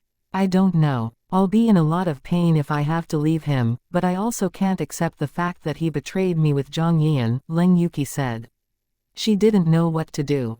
"I'll call Chu Jianan right now to see what he says about it," said Song Meiyu. She immediately picked up Leng Yuki's phone and called Chu Jianan. Leng Yuki didn't stop her because she also wanted to know what Chu Jianan wanted to say. Chu Jianan didn't answer it until Song Meiyu called him the second time. Once he picked up, he said, "What is it?" "I'm busy right now." "You're busy? Busy doing what?" "Dating Zhang Yian." "Chu Jianan, what's going on between you and Zhang Yian?" Song Meiyu questioned him. Chu Jianan was struck dumb for a second, but didn't think that Song Meiyu and Leng Yuki had already found out about his secret relationship with Zhang Yian. He thought that Leng Xiaoyao told them about their meeting. "There is nothing between Zhang Yian and me." "Did Leng Xiaoyao tell you anything?" "I only hung out with my friends and met Zhang Yian by chance," said Chu Jianan. He blamed Leng Xiaoyao for interfering in his business. Nothing happened these days, so he thought that Leng Xiaoyao wouldn't say that, but unexpectedly she still did that. "Chu Jianan," Song Meiyu gritted through her teeth, "I'm talking about your sleeping with Zhang Yian in the same room. Zhang Yian has stayed in your apartment several times. Did you think you could keep it a secret from us?" Chu Jianan was stunned. To his astonishment, they already knew. Anyway, since they already knew, he didn't bother to keep it a secret any longer. After all, he already lost interest in Leng Yuki. However, he was curious about how they found it out, so he asked, "How do you know that?" "It's not important. I need an explanation right now. Have you ever thought about Yuki's feelings?" Song Meiyu questioned him again. "There is nothing between Yuki and me. Why should I care about her feelings?" Chu Jianan said airily. He refused to admit that there was something between Leng Yuki and him. Besides, it sounded like he didn't care about her at all. Chapter 3256, Refuse to admit it. "What did you say?" Song Meiyu was furious. "What do you mean that there is nothing between Yuki and you? Aren't you boyfriend and girlfriend?" "Jianan, how could you say that?" Leng Yuki also questioned him and began to cry again. What did it mean that there was nothing between him and her? Weren't they boyfriend and girlfriend? They had slept together. If they weren't boyfriend and girlfriend, were they friends with benefits? She would never do that. In fact, Leng Yuki made a joke out of herself. Before Leng Xiaoyao ended her engagement with Chu Jianan, they had already had sex. "Didn't your family say that Leng Yuki can't be together with me?" "I don't think anyone knows that Leng Yuki has a relationship with me," Chu Jianan said disdainfully. When they were unaware of his sexual relationship with Zhang Yian, he decided not to tell them right away. Even if he had to tell them, he planned to do it after Leng Yuki finished the national college entrance examination because he had sincerely liked her. He would care about her feelings. Unfortunately, his affection for her faded away and he already lost his patience for her. He never forced himself to accept anyone. Even if he still liked Leng Yuki, he would still dump her if she displeased or angered him. Song Meiyu was struck dumb for a second. They had indeed said that to him, and no outsiders knew that Leng Yuki was still together with Chu Jianan.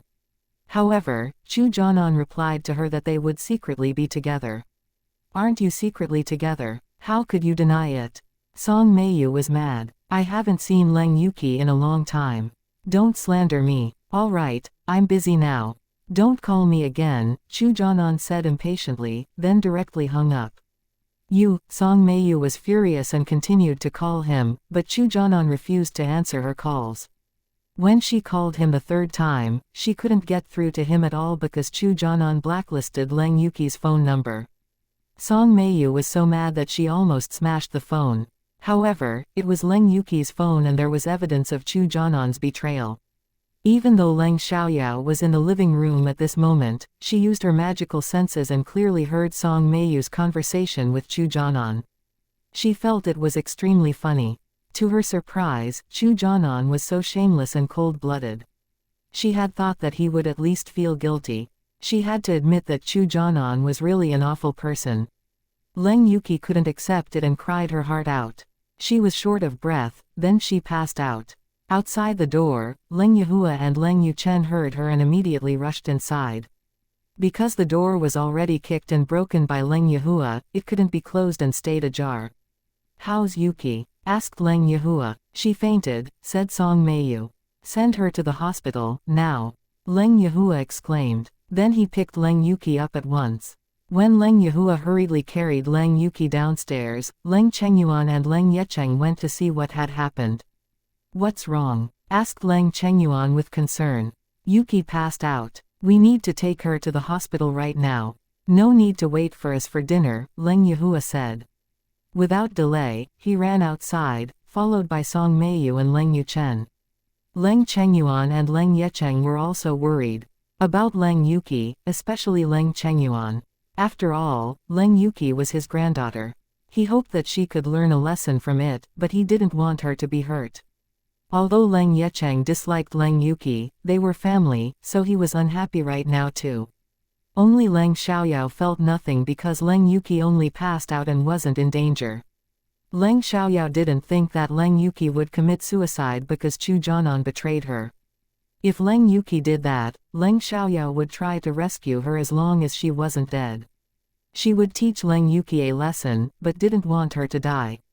She wasn't that evil. However, it was necessary for her to tell Leng Yuki what Chu Jianan was doing. Anyway, Leng Yuki would know sooner or later. Even if she didn't tell her, she would be told by other people. Fine. Leng Chengyuan sighed with an absent expression.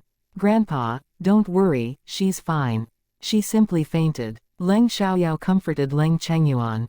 Even if she's hurt this time, she asked for it. We told her not to get together with Chu Jianan, but she wouldn't listen, Leng Chengyuan said. Although he said that, he was still worried. Oh, what Chu Jianan has done really humiliates us. He betrayed you first, then betrayed Yuki. Does he think we're easy to take advantage of? Leng Chengyuan said in anger.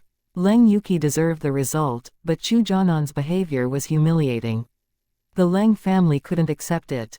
Don't worry, Grandpa, Chu Jianan will be punished, Leng Xiaoyao said. After telling Leng Yuki about the bad news, Leng Xiaoyao didn't plan to stop there. After all, only Leng Yuki was hurt while Chu Jianan was still playing around. In fact, Leng Xiaoyao decided to give Chu Jianan a more serious punishment. For Leng Chengyuan's sake, Leng Xiaoyao didn't punish Leng Yuki seriously. She only told Leng Yuki the truth that she would have found out sooner or later. As an outsider, Chu Jianan wouldn't receive such a light punishment. He would pay a big price for what he had done. Leng Yecheng understood that Leng Xiaoyao was going to pay Chu Jianan back. He was curious about what she would do, but knew that he shouldn't ask. No matter what Leng Xiaoyao was going to do to Chu Jianan, he wouldn't stop her. He had the same opinion as Leng Chengyuan and believed that Leng Yuki deserved it, but he was also mad at Chu Jianan for humiliating the Leng family. If Chu Jianan had broken up with Leng Yuki before getting together with another girl, it would still be acceptable. However, Chu Jianan deliberately humiliated them. On the way to the hospital, Song Meiyu told Leng Yehua what Chu Jianan had said to her on the phone. Leng Yehua was angry, but he said nothing. Leng Yuchen decided to beat Chu Jianan. He didn't say it, because he knew that his family would stop him, but he couldn't accept it. Leng Yuki woke up before they reached the hospital, but they still went to the hospital. Leng Yuki didn't cry after waking up. She looked really hopeless and depressed. Song Meiyu talked to her, but she ignored her. They were all scared and were afraid that she became dumb from the shock. Chapter 3257, Beat Him. Yuki, say something to me. Don't scare Mom. Song Meiyu cried out in fear, shaking Leng Yuki.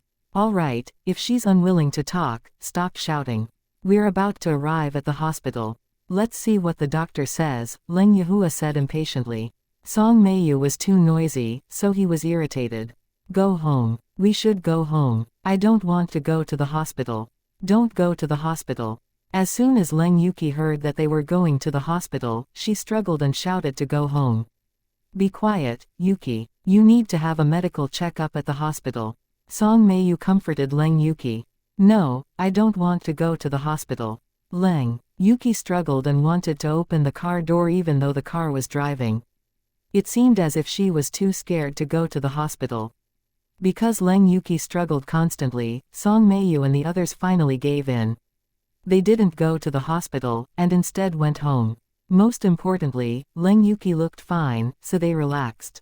When they came back so quickly and Leng Yuki was awake, the other family members understood that she must have woken up and didn't need to go to the hospital. Once Leng Yuki was home, she went back to her room.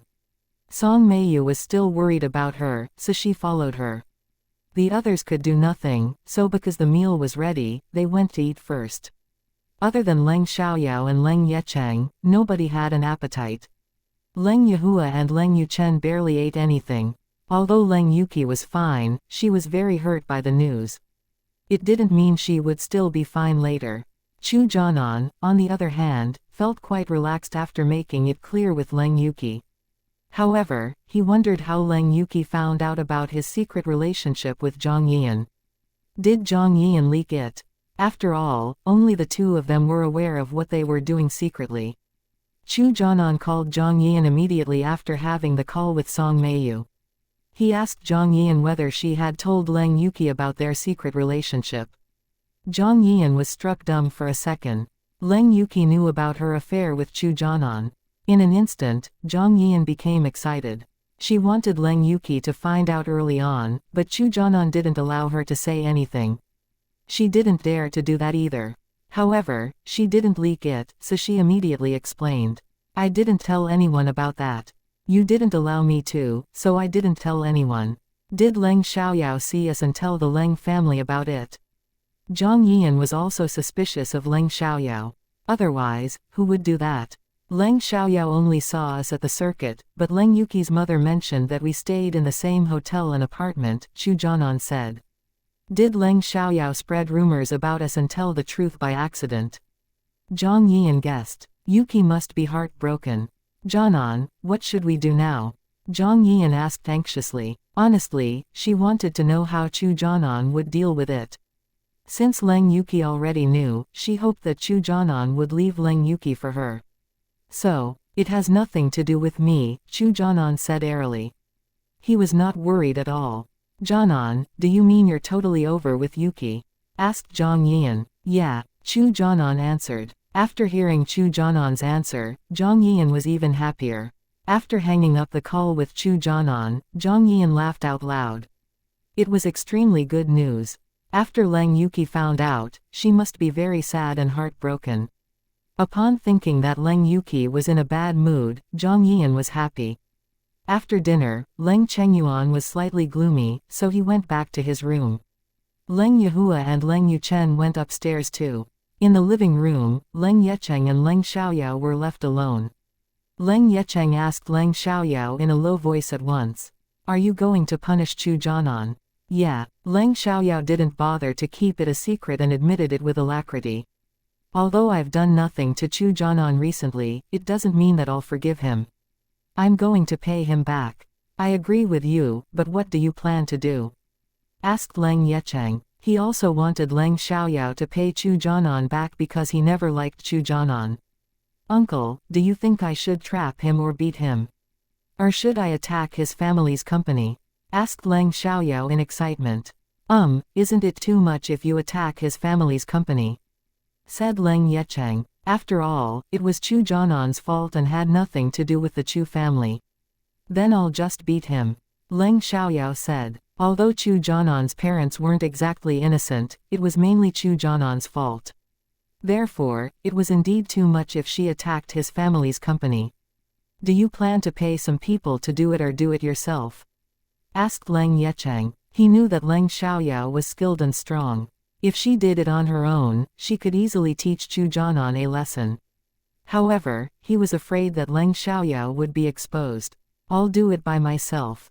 I'm strong enough and no one is a match for me in City Chong, Leng Xiaoyao said proudly. That was the truth, unless she ran into cultivators who were at higher levels than her. You must be careful. Leng Yecheng trusted Leng Xiaoyao, but he was still worried about her. I know, said Leng Xiaoyao. A while later, Leng Xiaoyao found where Chu Jianan was. He was having fun with his friends in a bar. Afterwards, she changed into a black suit with a baseball cap and a mask, then went out. Leng Xiaoyao went to the bar that Chu Jianan was in, but she didn't go inside immediately. She came when they were almost finished, so she decided to wait outside to beat Chu Jianan. If she did it in the bar might get damaged and its business would be affected. As long as she had a choice, she wouldn't cause trouble for innocent people. Leng Xiaoyao waited in the trees next to the parking lot. Within 2 minutes, she heard a conversation from a nearby car. Sheng, it's a little risky this time. Do we really need to do that? Neither the Ling family, the Feng family, or the Pei family are easy to take advantage of. Nothing ventured, nothing gained. We already took the task. If we pull out now, we won't be able to stay in the industry.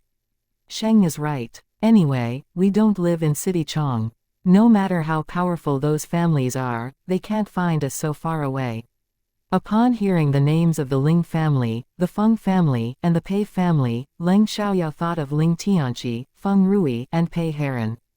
Who sent these people? Chapter 3258, Do you have evidence? Qin Wentao. Qin Wentao was highly likely to do that in her opinion. Leng Xiaoyao moved away from them and called Ling Tianqi. However, no one answered her call, perhaps because it was too noisy in the bar and no one heard it. In that case, Leng Xiaoyao didn't call Ling Tianqi again. He should reply to her once he saw her calls. It was true that the music was too loud in the bar, so Ling Tianqi and the others didn't hear the calls. Before Ling Tianqi and the others left, Chu Jianan showed up. He was alone. Therefore, Leng Xiaoyao directly went forward to beat him.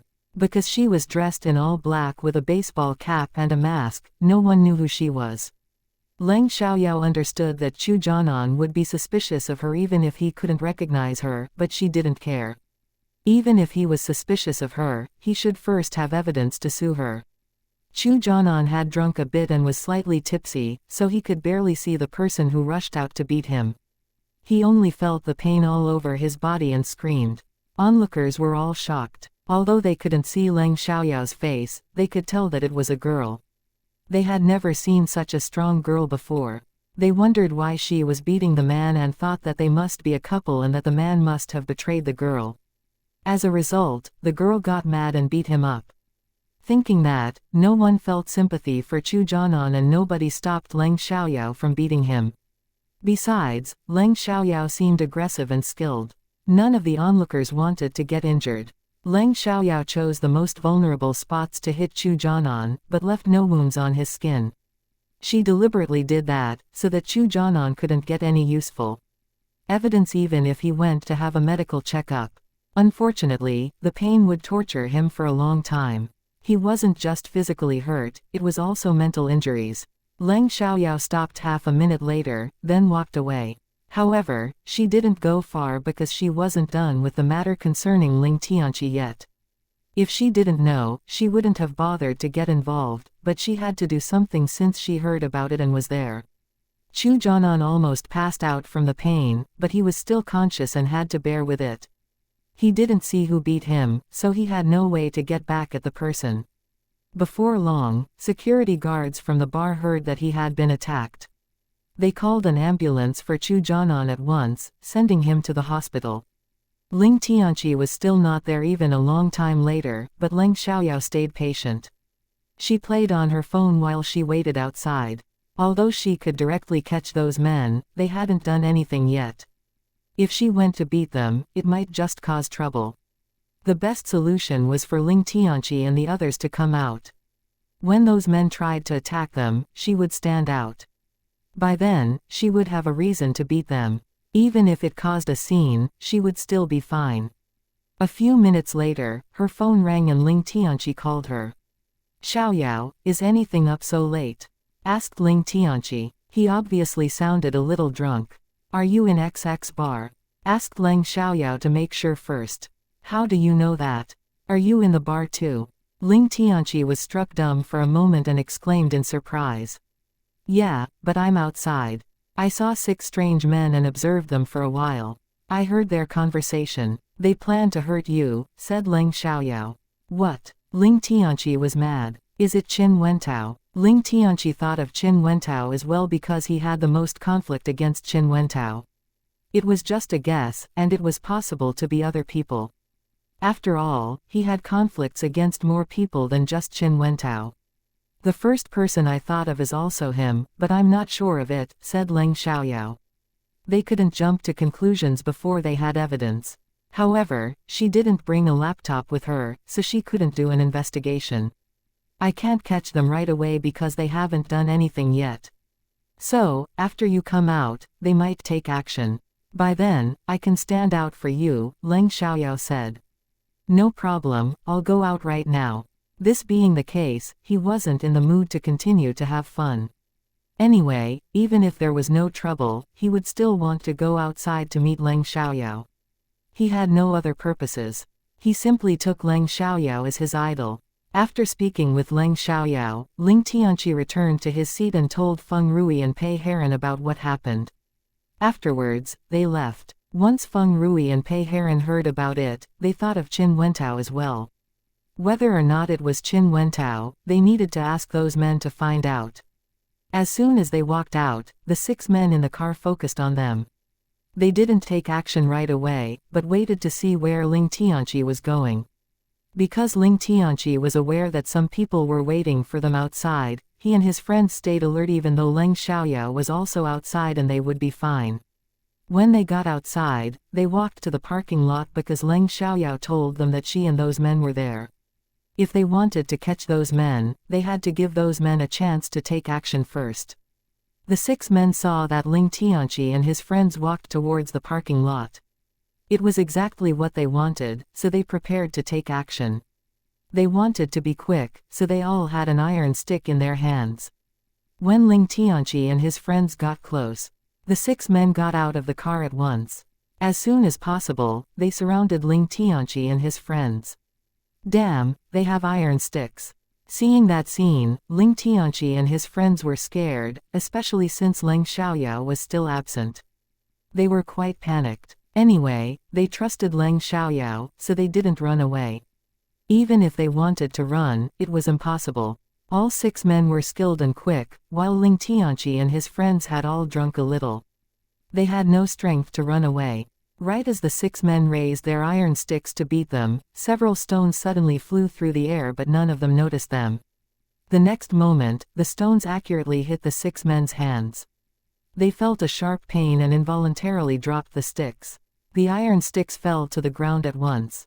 No one knew what was happening until that moment. They had been ambushed. Afterwards, a person showed up like lightning and attacked the 6 men.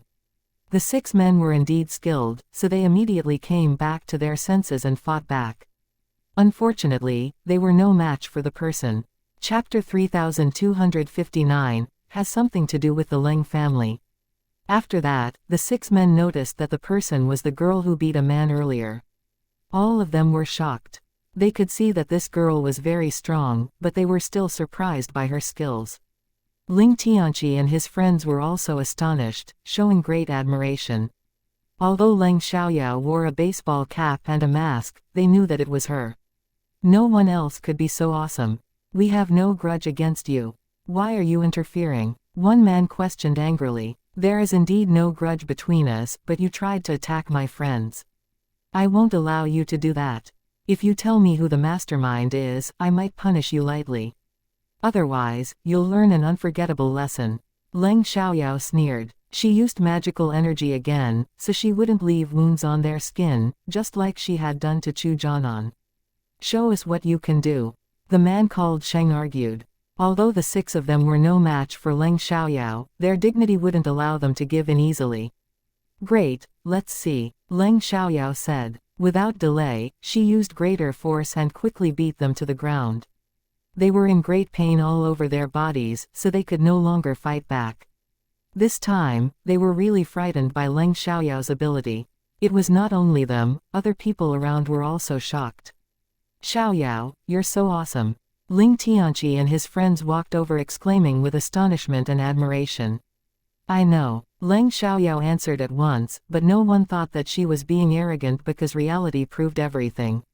Afterwards, Leng Xiaoyao turned to look at those men and coldly asked, "Tell me, who sent you?" Those men said nothing, but they were hesitant. Seeing that, Leng Xiaoyao threatened them. If you tell me who the mastermind is, I can let you go. If not, you'll live the rest of your life disabled. Those men were scared and exchanged glances. Finally, the man called Sheng said, "It's Qin Wentao. It's really Qin Wentao. Can't he stop already?" Even though Ling Tianqi and his friends were aware of it, they were still angry when they heard the answer. We let him go, but he won't stop causing trouble, Pei Heron said. Right, it is always him who makes things difficult for us every time, but he blames us, Feng Rui agreed. Are you sure? You didn't lie? Asked Leng Xiaoyao. Although she didn't really doubt them, she wouldn't just believe it at once. If so, tell me more. How did he find you? When and where? How much did he pay you? How did he give the money to you? Show me the record, Leng Xiaoyao demanded. Even if she heard that the mastermind was Qin Wentao, she still needed evidence in addition to a witness. Without solid proof, no one would believe their words. Sheng was struck dumb for a second. He didn't reply until he thought about it for a while. About 10 p.m. 3 days ago. At XX Bar, a friend of mine introduced Qin Wentao to us. He paid us 100,000 yuan to beat Ling Tianqi, Pei Heron and Feng Rui. He gave us 50,000 yuan first. After it's done, we'll get the rest. We made the deal in cash, so there is no record. In that case, Leng Xiaoyao and the others had no more questions. They didn't beat them any further. It was a public place, so they couldn't be too violent. Did you take a video? Leng Xiaoyao asked Ling Tianqi when they left. Before questioning those men, Leng Xiaoyao told Ling Tianqi to record their confession as evidence. Yeah, Ling Tianqi answered. I'll conduct a more thorough investigation after I get home. Although they confessed to the crime, we need more evidence, Leng Xiaoyao said. Sure, thank you, Xiaoyao. Ling Tianqi thanked her. Then he asked, Xiaoyao, are you hungry? Why don't we go to have some night snacks? I should thank you for rescuing us tonight. Let's go. Since he said that, Leng Xiaoyao felt like eating something, so they went to have night snacks. Xiaoyao, you don't seem to be having fun outside in such clothes, Feng Rui pointed out. You're right. I knew that Chu Jianan was here, so I came to teach him a lesson.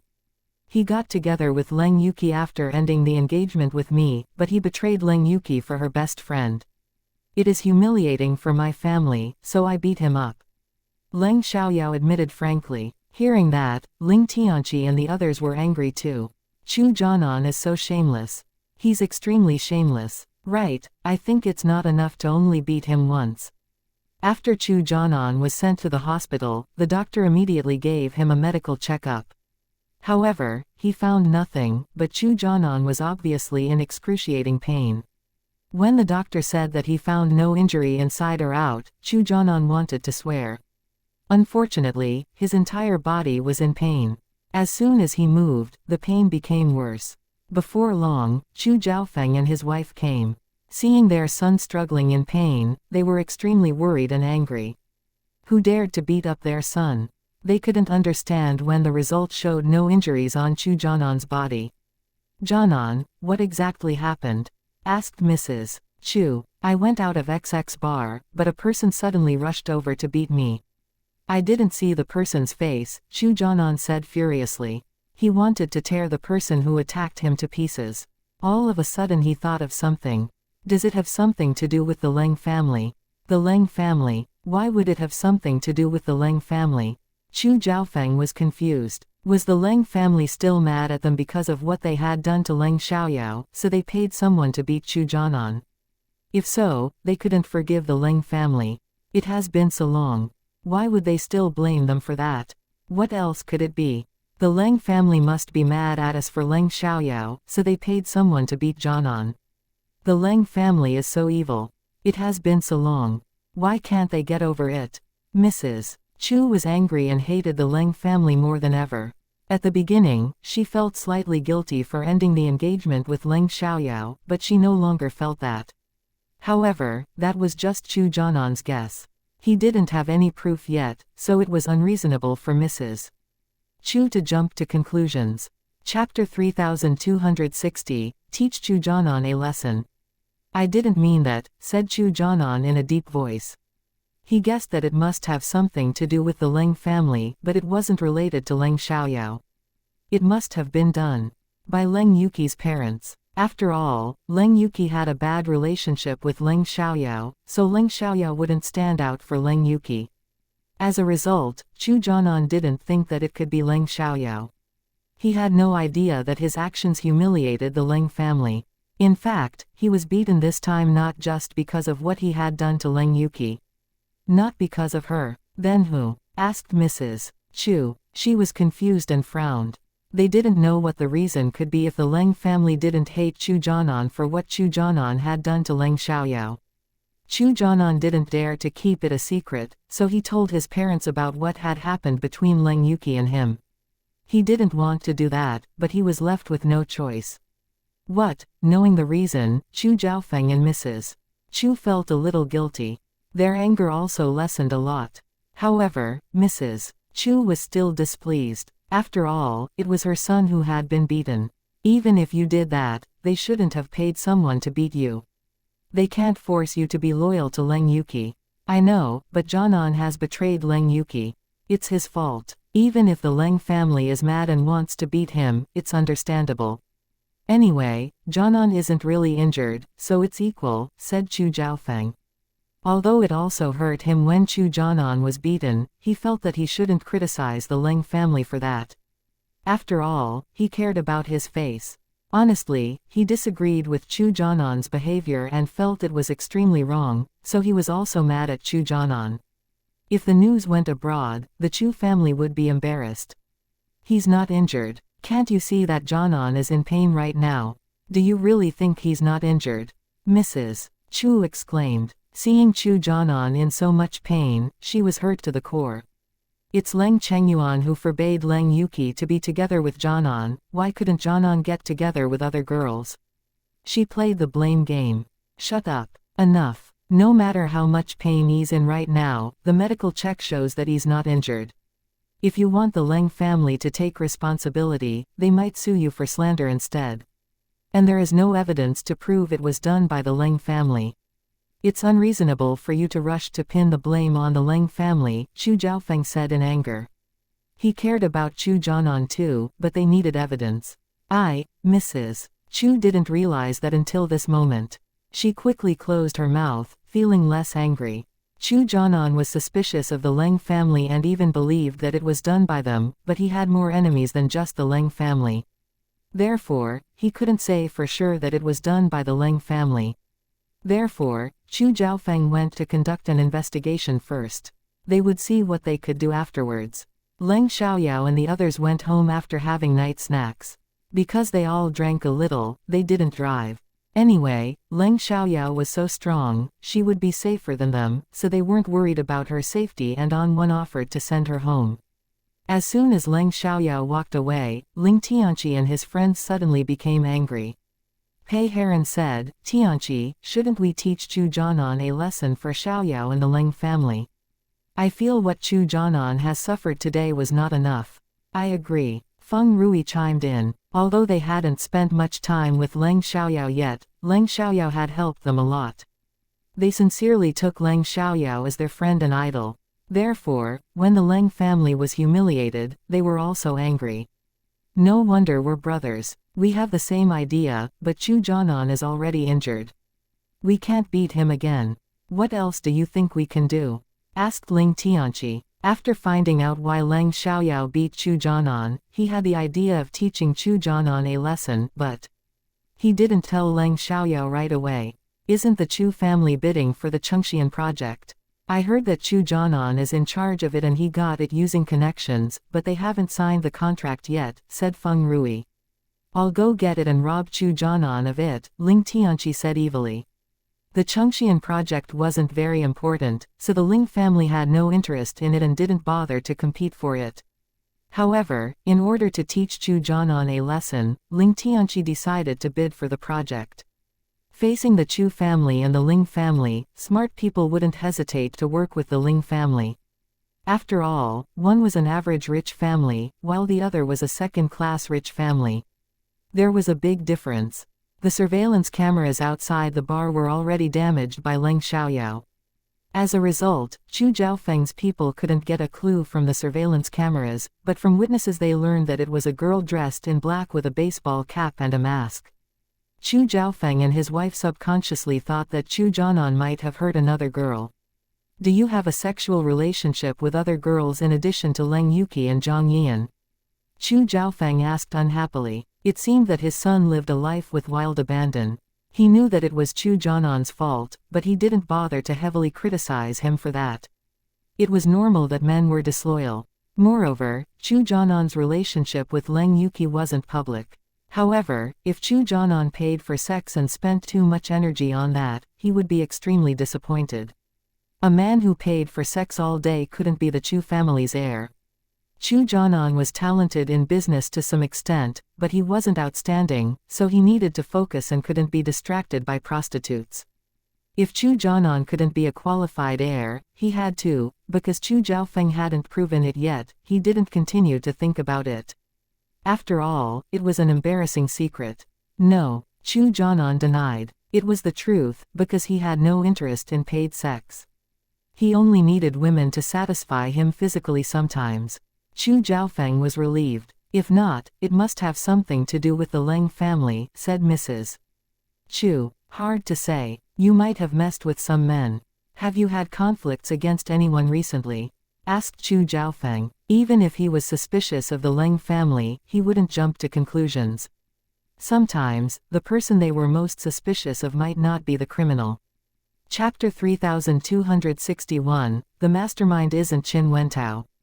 Chu Jianan frowned. He thought of what had happened these days, then said, I argued with Mo Jinlin last week, but it's not serious. We only had an argument. However, he didn't think that Mo Jinlin wouldn't pay him back because Mo Jinlin loved playing dirty tricks and harboring grudges. Obviously, Chu Zhaofeng clearly knew what kind of person Mo Jinlin was, so it was possible that Mo Jinlin paid him back even if there was no serious conflict between them. Mrs. Chu was aware of that too, so she guessed. Is it Mo Jinlin? I don't know, but it's possible. We will only know after Lin's investigation, said Chu Zhaofeng. He wasn't sure whether it was Mo Jinlin. Lin was Chu Zhaofeng's secretary. He had outstanding abilities, so Chu Zhaofeng assigned the task to him. However, Lin hadn't found any useful information yet. Did they have to bear it? No, they were reluctant to do that. Unfortunately, they could do nothing about it. Could they directly question the Leng family? Leng Xiaoyao didn't go to bed after she got home. Instead, she investigated those men who tried to attack Ling Tianqi and his friends tonight. About 10 p.m. 3 days ago, Sheng and his brothers were indeed in XX bar. His friend really brought a man to see them, but the man wasn't Qin Wentao. This man should have been sent over by Qin Wentao. Otherwise, someone must be scheming against Qin Wentao.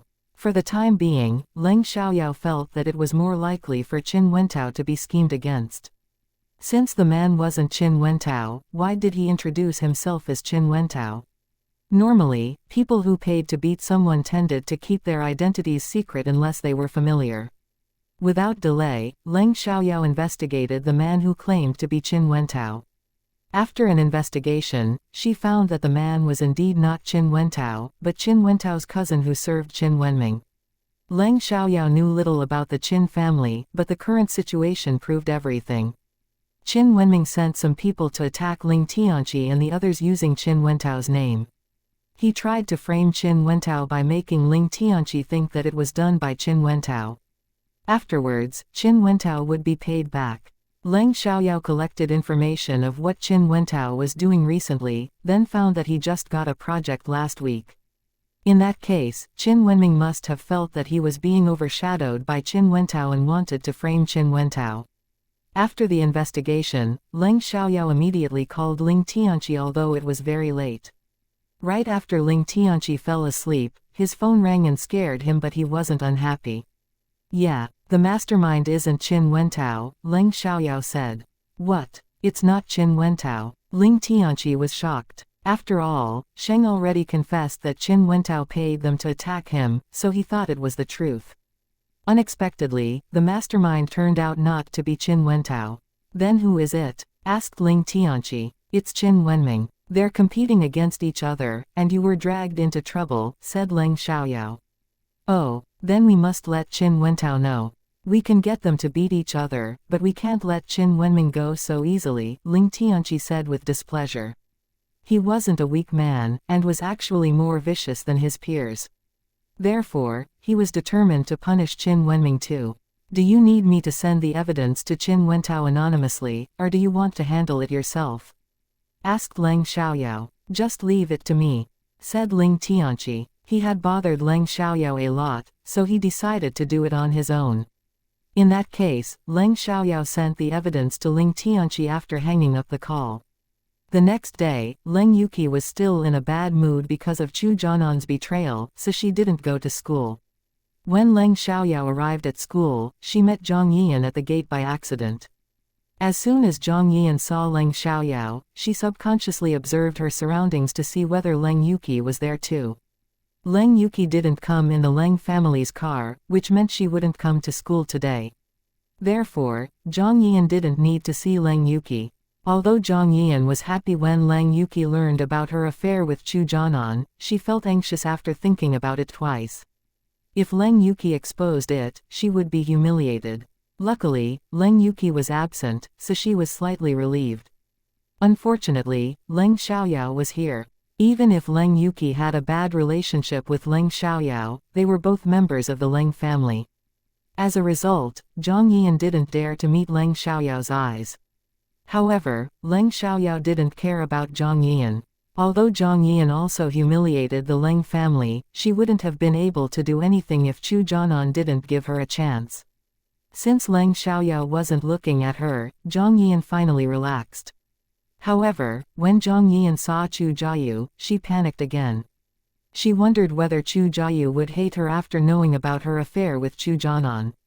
After all, Chu Jiayu was Chu Jianan's younger sister, so she didn't want Chu Jiayu to hate her. She even wanted Chu Jiayu's support. Because Chu Jiayu didn't seem to be in a good mood, Zhang Yian was very anxious. However, she still asked with concern, "Jiayu, what's wrong? You look unhappy." Chu Jiayu pouted and said unhappily, "Jianan was beaten by someone last night. He's still in the hospital right now." "What? Jianan is injured? Is it serious? Do you know who did it?" Zhang Yian was scared. Seeing Zhang Yian's emotional reaction, Chu Jiayu felt that it was a little strange, but she didn't think much about it. The doctor can't find any injuries, but he is in a lot of pain all over. We don't know who did it. Was it done by the Leng family? That was the first idea Zhang Yian had because Leng Yuki found out about their affair yesterday. It was possible that the Leng family punished Chu Jianan for that.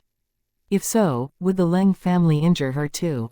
Thinking of that, Zhang Yian was afraid. Although the Zhang family was rich too, she had hurt Leng Yuki first. When class was about to start, Leng Yuki was still absent. Chu Jiayu asked curiously, "Why didn't Yuki come to school today?"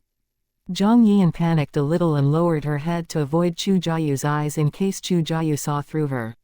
"I don't know. Let me call her." Saying that, Chu Jiayu took out her phone and wanted to call Leng Yuki. Chapter 3262, Are You Suspicious of Me? Zhang Yian opened her mouth and wanted to stop Chu Jiayu, but didn't know how to say it. Once she said it aloud, Chu Jiayu would ask for the reason.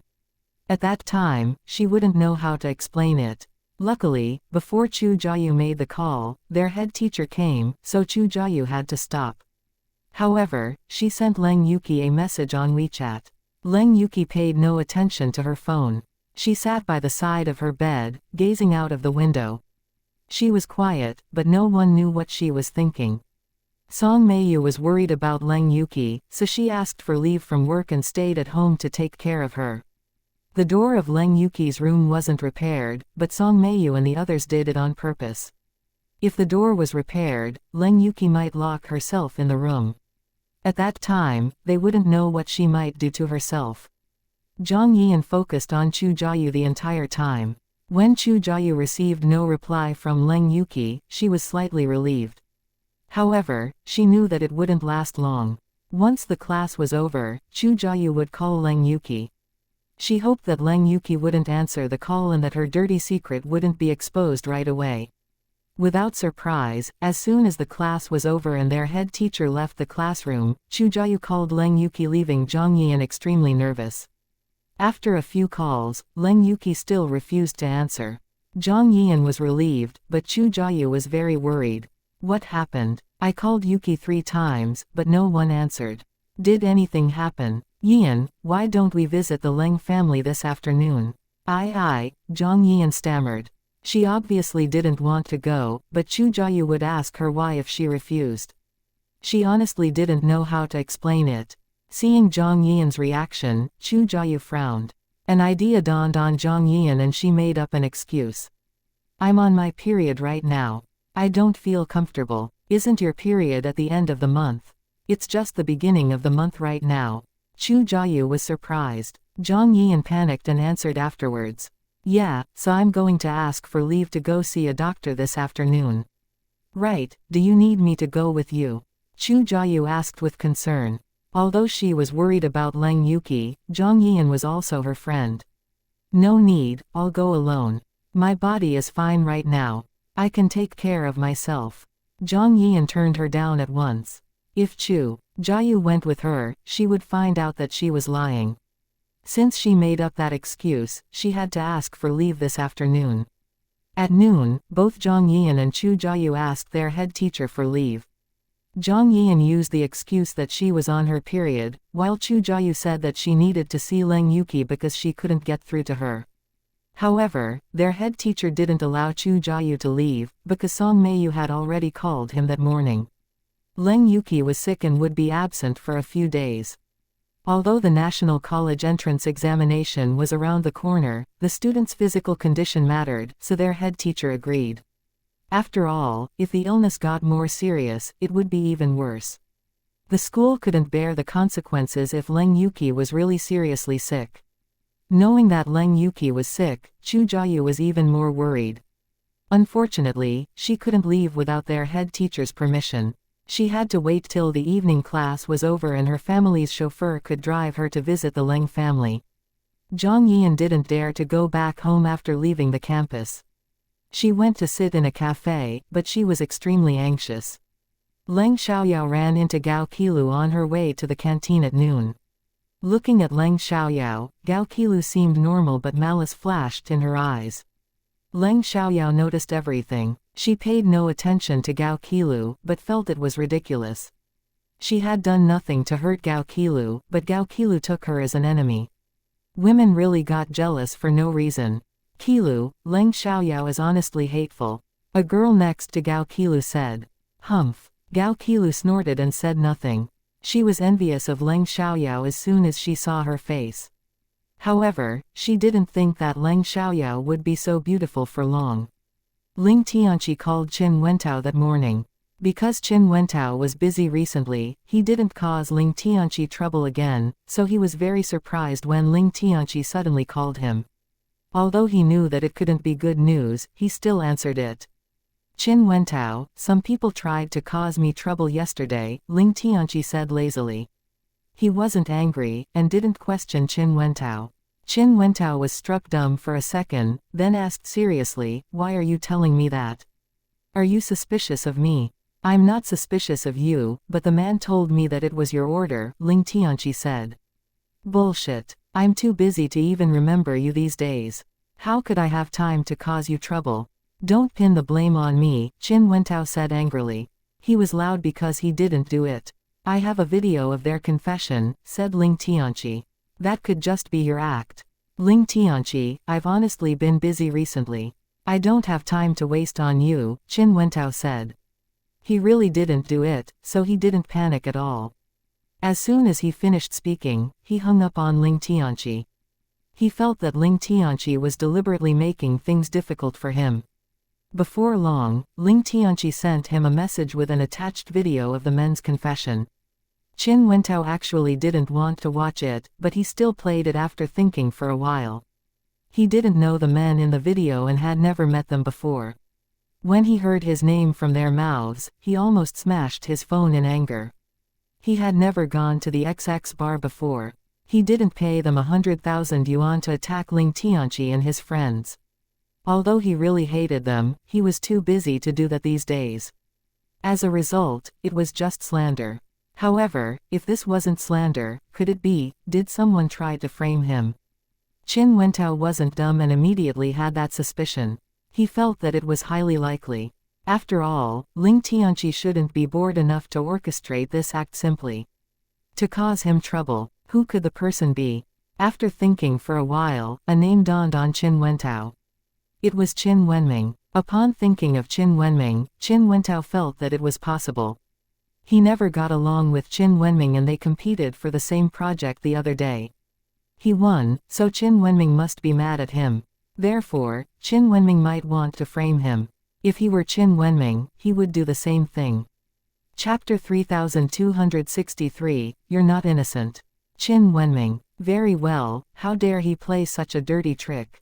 After figuring it out, Qin Wentao called Ling Tianqi at once. It was the key moment for his business, so he didn't want Ling Tianqi to cause him any trouble now. Therefore, he needed to tell Ling Tianqi who the real mastermind was, so that Ling Tianqi would go to pay Qin Wenming back. In that way, Ling Tianqi could help him remove an obstacle too. When Qin Wentao called back, Ling Tianqi wasn't surprised at all. He answered it without hesitation. Ling Tianqi, I didn't pay them to attack you, but I know who did.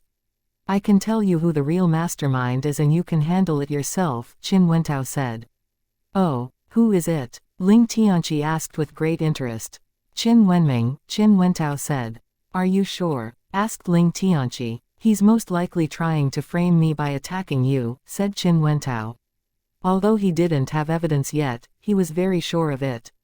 Funny, Ling Tianqi sneered. He knew what Qin Wentao was thinking, so he said mockingly, Qin Wentao, I'm not dumb. Even if it was Qin Wenming's idea, his target is you. It means that I, Heron, and Rui were dragged into trouble because of you. You're not innocent. Qin Wentao was struck dumb for a second.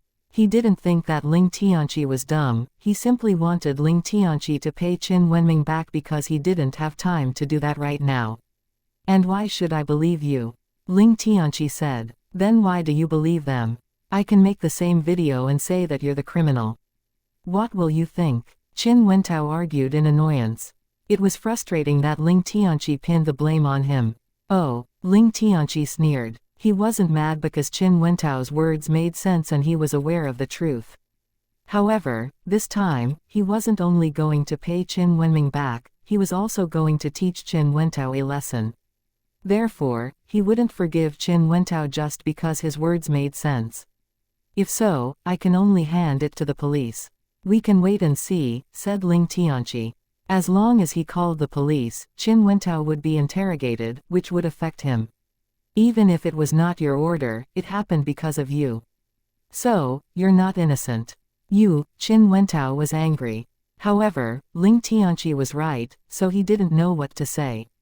If Ling Tianqi really called the police, he would be in trouble too. What do you want to do? Qin Wentao gritted through his teeth. Qin Wentao said nothing. He was obviously mad at Qin Wenming. He even wanted to find the evidence and expose it, so that their grandfather would know Qin Wenming's real colors and be disappointed with him. It would be the best if Qin Wenming lost the right to inherit their family's wealth forever. Unfortunately, he was too busy recently and no one could win his trust in his circle. He honestly had no energy to investigate it. As a result, he was irritated too.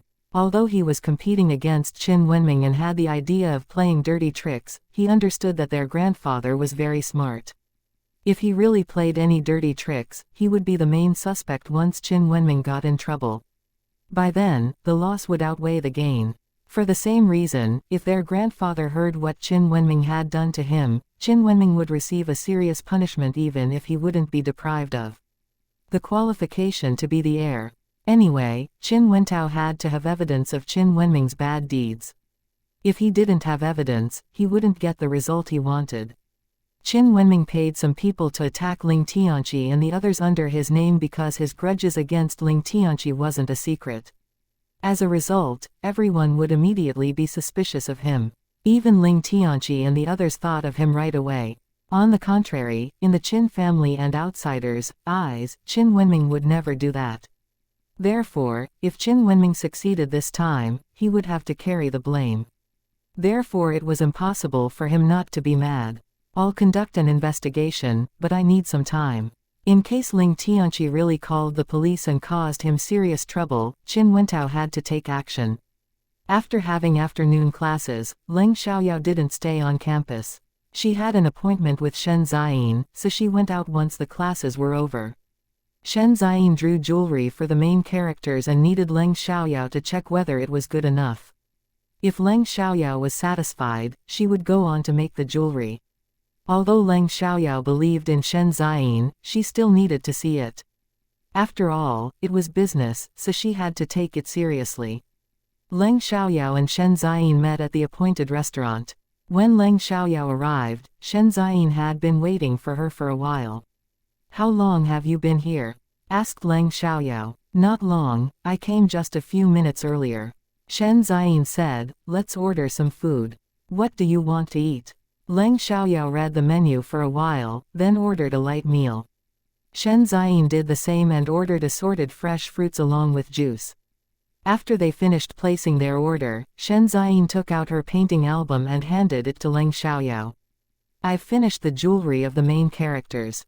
You can have a look." Leng Xiaoyao took it, then read it.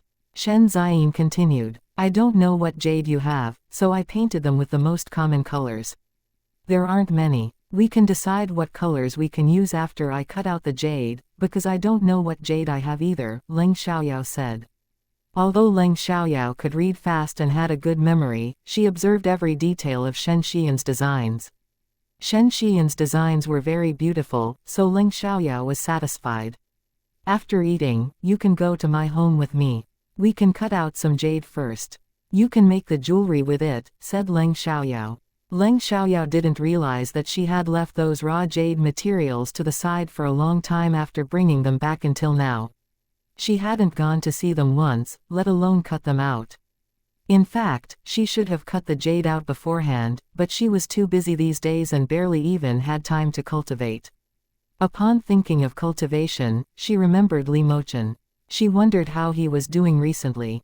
She couldn't wait to regain her abilities, so that they could visit the Guiyan land. She badly wanted to go there. No problem, Shen Ziyin answered. As the chief designer and engraver, she had machines to cut and engrave, but she didn't have a stone cutter. After all, the stone cutter was too large and noisy. Chapter 3264, Miss Leng, I'm sorry. Most importantly, Shen Ziyin rarely played stone gambling. She didn't need to cut raw jade materials by herself. Normally, she just directly engraved the jade.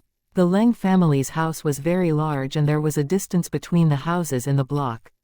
No one would be affected except for people living in the house. Even if she cut those raw jade materials at home, Leng Chengyuan wouldn't blame her.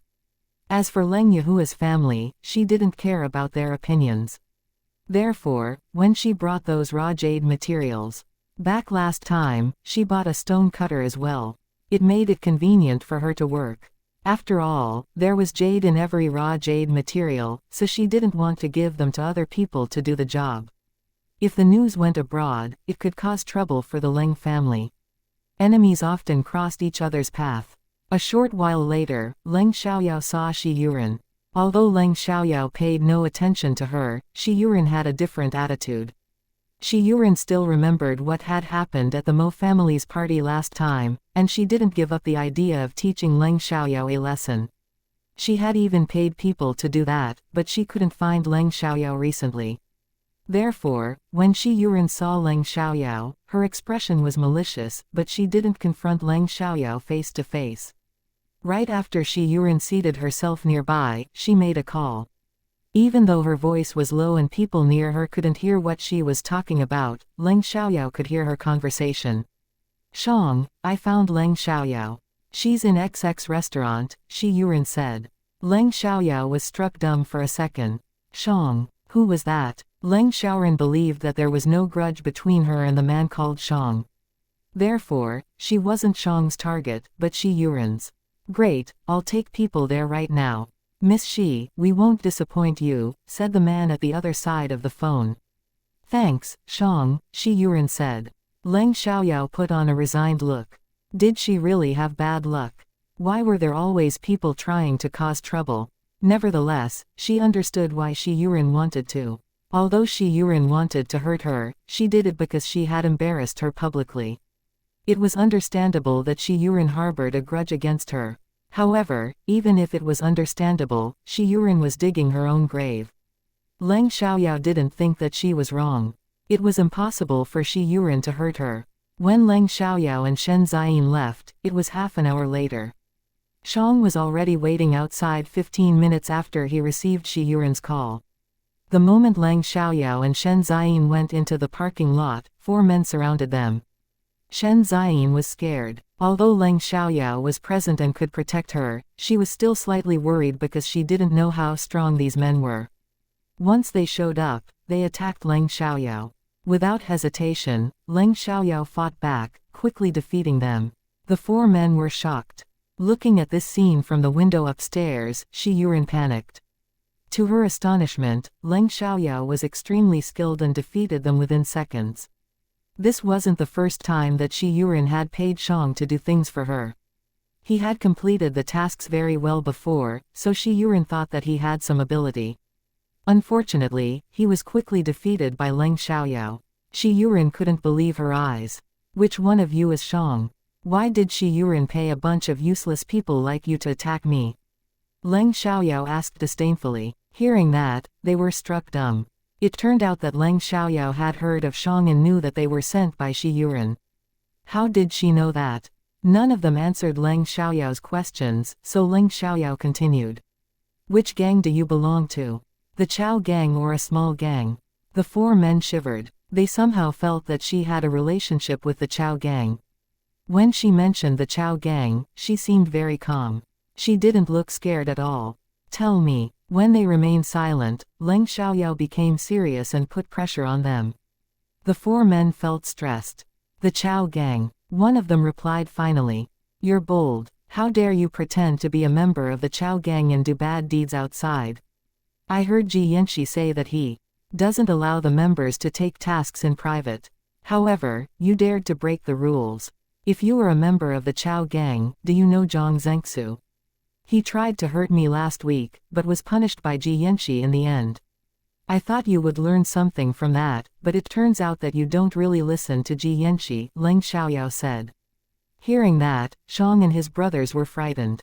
They were indeed members of the Chao gang, so they had heard about Zhang Zhengsu. Therefore, they behaved themselves recently and didn't dare to take tasks in private. However, Shi Yuren was a frequent client and had a high status. Since Shi Yuren's target wasn't as important as her, they decided to try it after considering it for a while. Unexpectedly, this girl wasn't ordinary. She had a relationship with their leader and caused Zhang Zhengsu to be punished. In that case, she must be very important.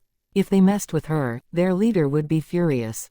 Thinking of that, Xiang and his brothers were covered in a cold sweat and trembled in fear.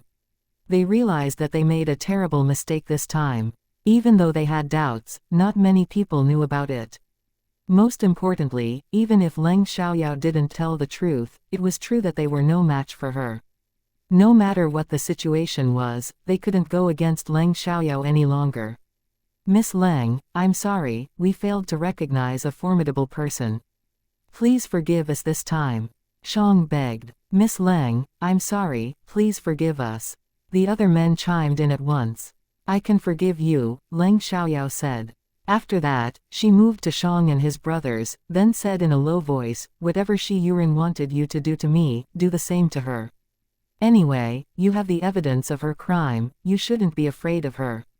Although she wasn't hurt, it didn't mean that Shi Yuren didn't commit the crime. Leng Xiaoyao decided to pay Shi Yuren back. Xiang hesitated, but he knew what he should do after thinking for a while. Leng Xiaoyao didn't waste more time on them and left with Shen Ziyin. Chapter 3265, Leng Xiaoyao doesn't lack money. Shi Yuren watched from upstairs, but didn't know what they were talking about.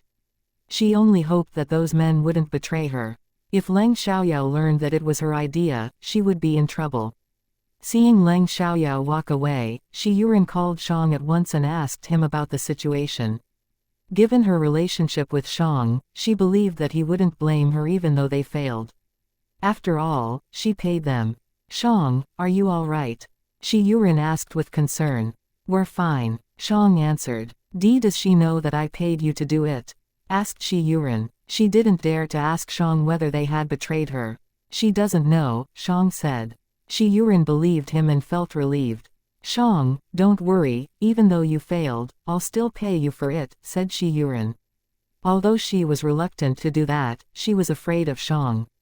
After all, he was a gangster. In addition, she still needed him in the future, so she didn't want to argue with him. Great, see you in the park at the front later, Xiang said.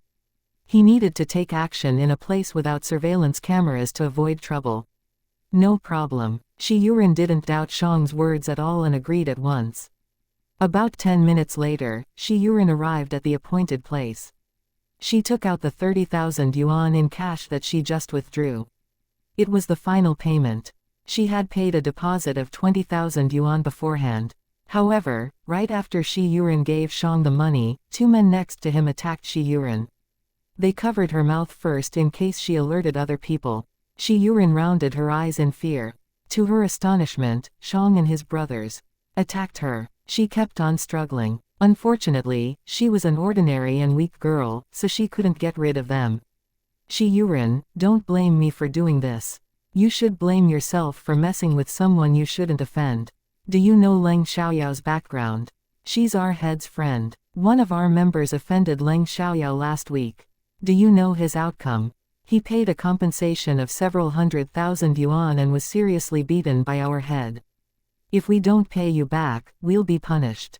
After all, you caused everything to happen, so we can only attack you, Shang said maliciously. He didn't feel guilty at all. After all, this was caused by Xianxia and they were dragged into trouble by her.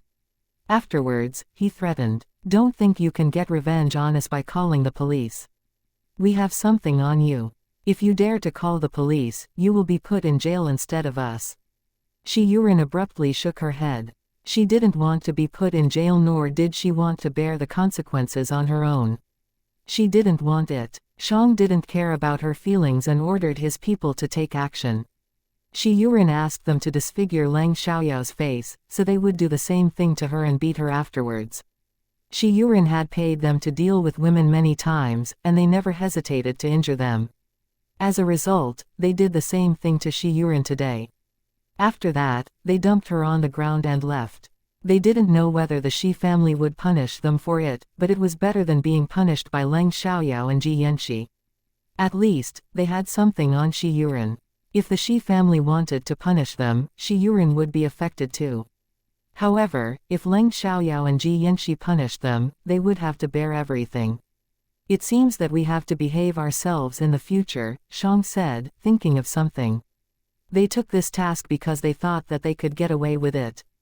Unexpectedly, it went wrong. Although they were beaten by Leng Xiaoyao, they didn't hate her. After all, they went to cause her trouble first. If Leng Xiaoyao didn't let them go, they would have been seriously punished. As for what had happened earlier, Xianxia didn't ask much. Anyway, she learned that Leng Xiaoyao was skilled and had powerful connections. Because of that, she admired Leng Xiaoyao more than ever.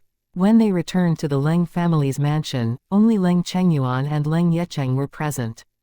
They were chatting in the living room. Seeing Leng Xiaoyao come home, they were a little surprised but didn't think it was a big deal. After all, Leng Xiaoyao was different from other students. She didn't need to go to school regularly. "Grandpa, uncle, let me introduce you, this is my friend, Xianxia. She's in Chenjin's girlfriend as well," Leng Xiaoyao said. "Nice to meet you, Grandpa Leng, Mr. Leng." Xianxia politely greeted them. "Nice to meet you too, Miss Shen. Please have a seat," said Leng Chengyuan. "No need, we're going to cut the raw jade materials in the underground room now," Leng Xiaoyao said. It would take a long time to cut those raw jade materials, so they had to hurry up so that Xianxia could go home early. She would be worried about Xianxian's safety if Xianxia went home with the jade late at night, so she would send Xianxia home later. "What? I want to see it." Upon hearing what they would be doing, Leng Chengyuan and Leng Yecheng were excited and stood up. "Sure." Leng Xiaoyao smiled and said, "But I need to get the key from my room first." Leng Xiaoyao asked Xianxia to wait in the living room, then she rushed to her room for the key. Outside her room, she saw Song Meiyu talking to Leng Yuqi in Leng Yuqi's room. Leng Xiaoyao sneered and paid no more attention to them. When Leng Xiaoyao opened the door of her room, Song Meiyu heard and immediately closed her mouth. She didn't want Leng Xiaoyao to hear their conversation. She knew that Leng Xiaoyao must be gloating over their misfortune and was very unhappy about it. Leng Xiaoyao didn't stay in the room. She quickly fetched the key, then went downstairs. "Why do you want to cut those raw jade materials now? You've placed them there for so long and never gave them a look. I thought that you forgot about them." Leng Yecheng joked. "I almost forgot them, but I need them now," said Leng Xiaoyao. "Why do you need them? Do you need money? If you need, Grandpa or your uncle can give it to you," Leng Chengyuan said. He thought that Leng Xiaoyao might need money, so she wanted to cut out jade to sell it. Leng Yecheng rolled his eyes resignedly. It was impossible for Leng Xiaoyao to lack money.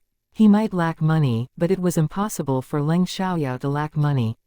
However, he wouldn't say that aloud.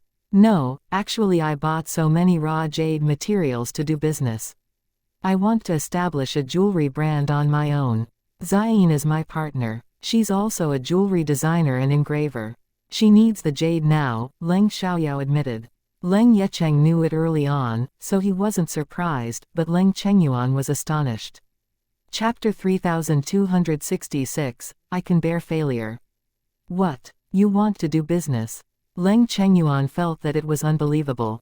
Yeah, Grandpa, I hope you can support me, Leng Xiaoyao said, looking at Leng Chengyuan in excitement. Leng Chengyuan immediately gave in, but he still had some worries. But it's not easy to run a business, especially in the jewelry industry, Leng Chengyuan said. He didn't want to disappoint Leng Xiaoyao, he was simply being realistic. Jewelry isn't a daily necessity and is very expensive. Not everyone can afford it. Only rich people are potential customers. Although there are many rich people in our country, there are many jewelry brands. Rich people prefer famous brands. Grandpa, I know, but no one knows whether I'll succeed if I don't try. Anyway, you should be aware of my ability to stone gamble. It won't cost me much. Even if I don't succeed, I won't lose a lot of money. I know when to stop if it's not profitable, said Leng Xiaoyao. Before Leng Xiaoyao was confident that the game produced by her company could become popular and could be a platform, she honestly didn't think that she could successfully build a jewelry brand. She wouldn't make such a decision either. However, now she had the game as a platform, so she didn't need to be worried. Even if she couldn't start a big business, she wouldn't lose money. Leng Chengyuan agreed with her, so he understood at once. You're right. If so, you can do whatever you want. As long as you have the ability, don't lose your confidence even if this business fails. Am I clear? If this business isn't profitable, you can try another one. Leng Chengyuan wasn't worrying about the business right now, instead he was worried about Leng Xiaoyao's mental state. After all, many people lost their confidence and hope after failing to run a business. Grandpa, don't worry, I have confidence in myself. Even if I fail, I can bear it. I can easily make over 10 million yuan by cutting out a piece of jade. Even if I lose, I can bear the consequences, said Leng Xiaoyao. Don't be unrealistically optimistic. Do you think you can continue to cut out jade after getting a few pieces? What if you can't cut out another piece? What would you do then? Leng Chengyuan disagreed. He didn't want to rain on Leng Xiaoyao's parade, but she seemed a little too self-confident. If she couldn't succeed again, she might lose her mental balance. All right, I'll listen to you, Grandpa. Now, let's go cut those raw jade materials.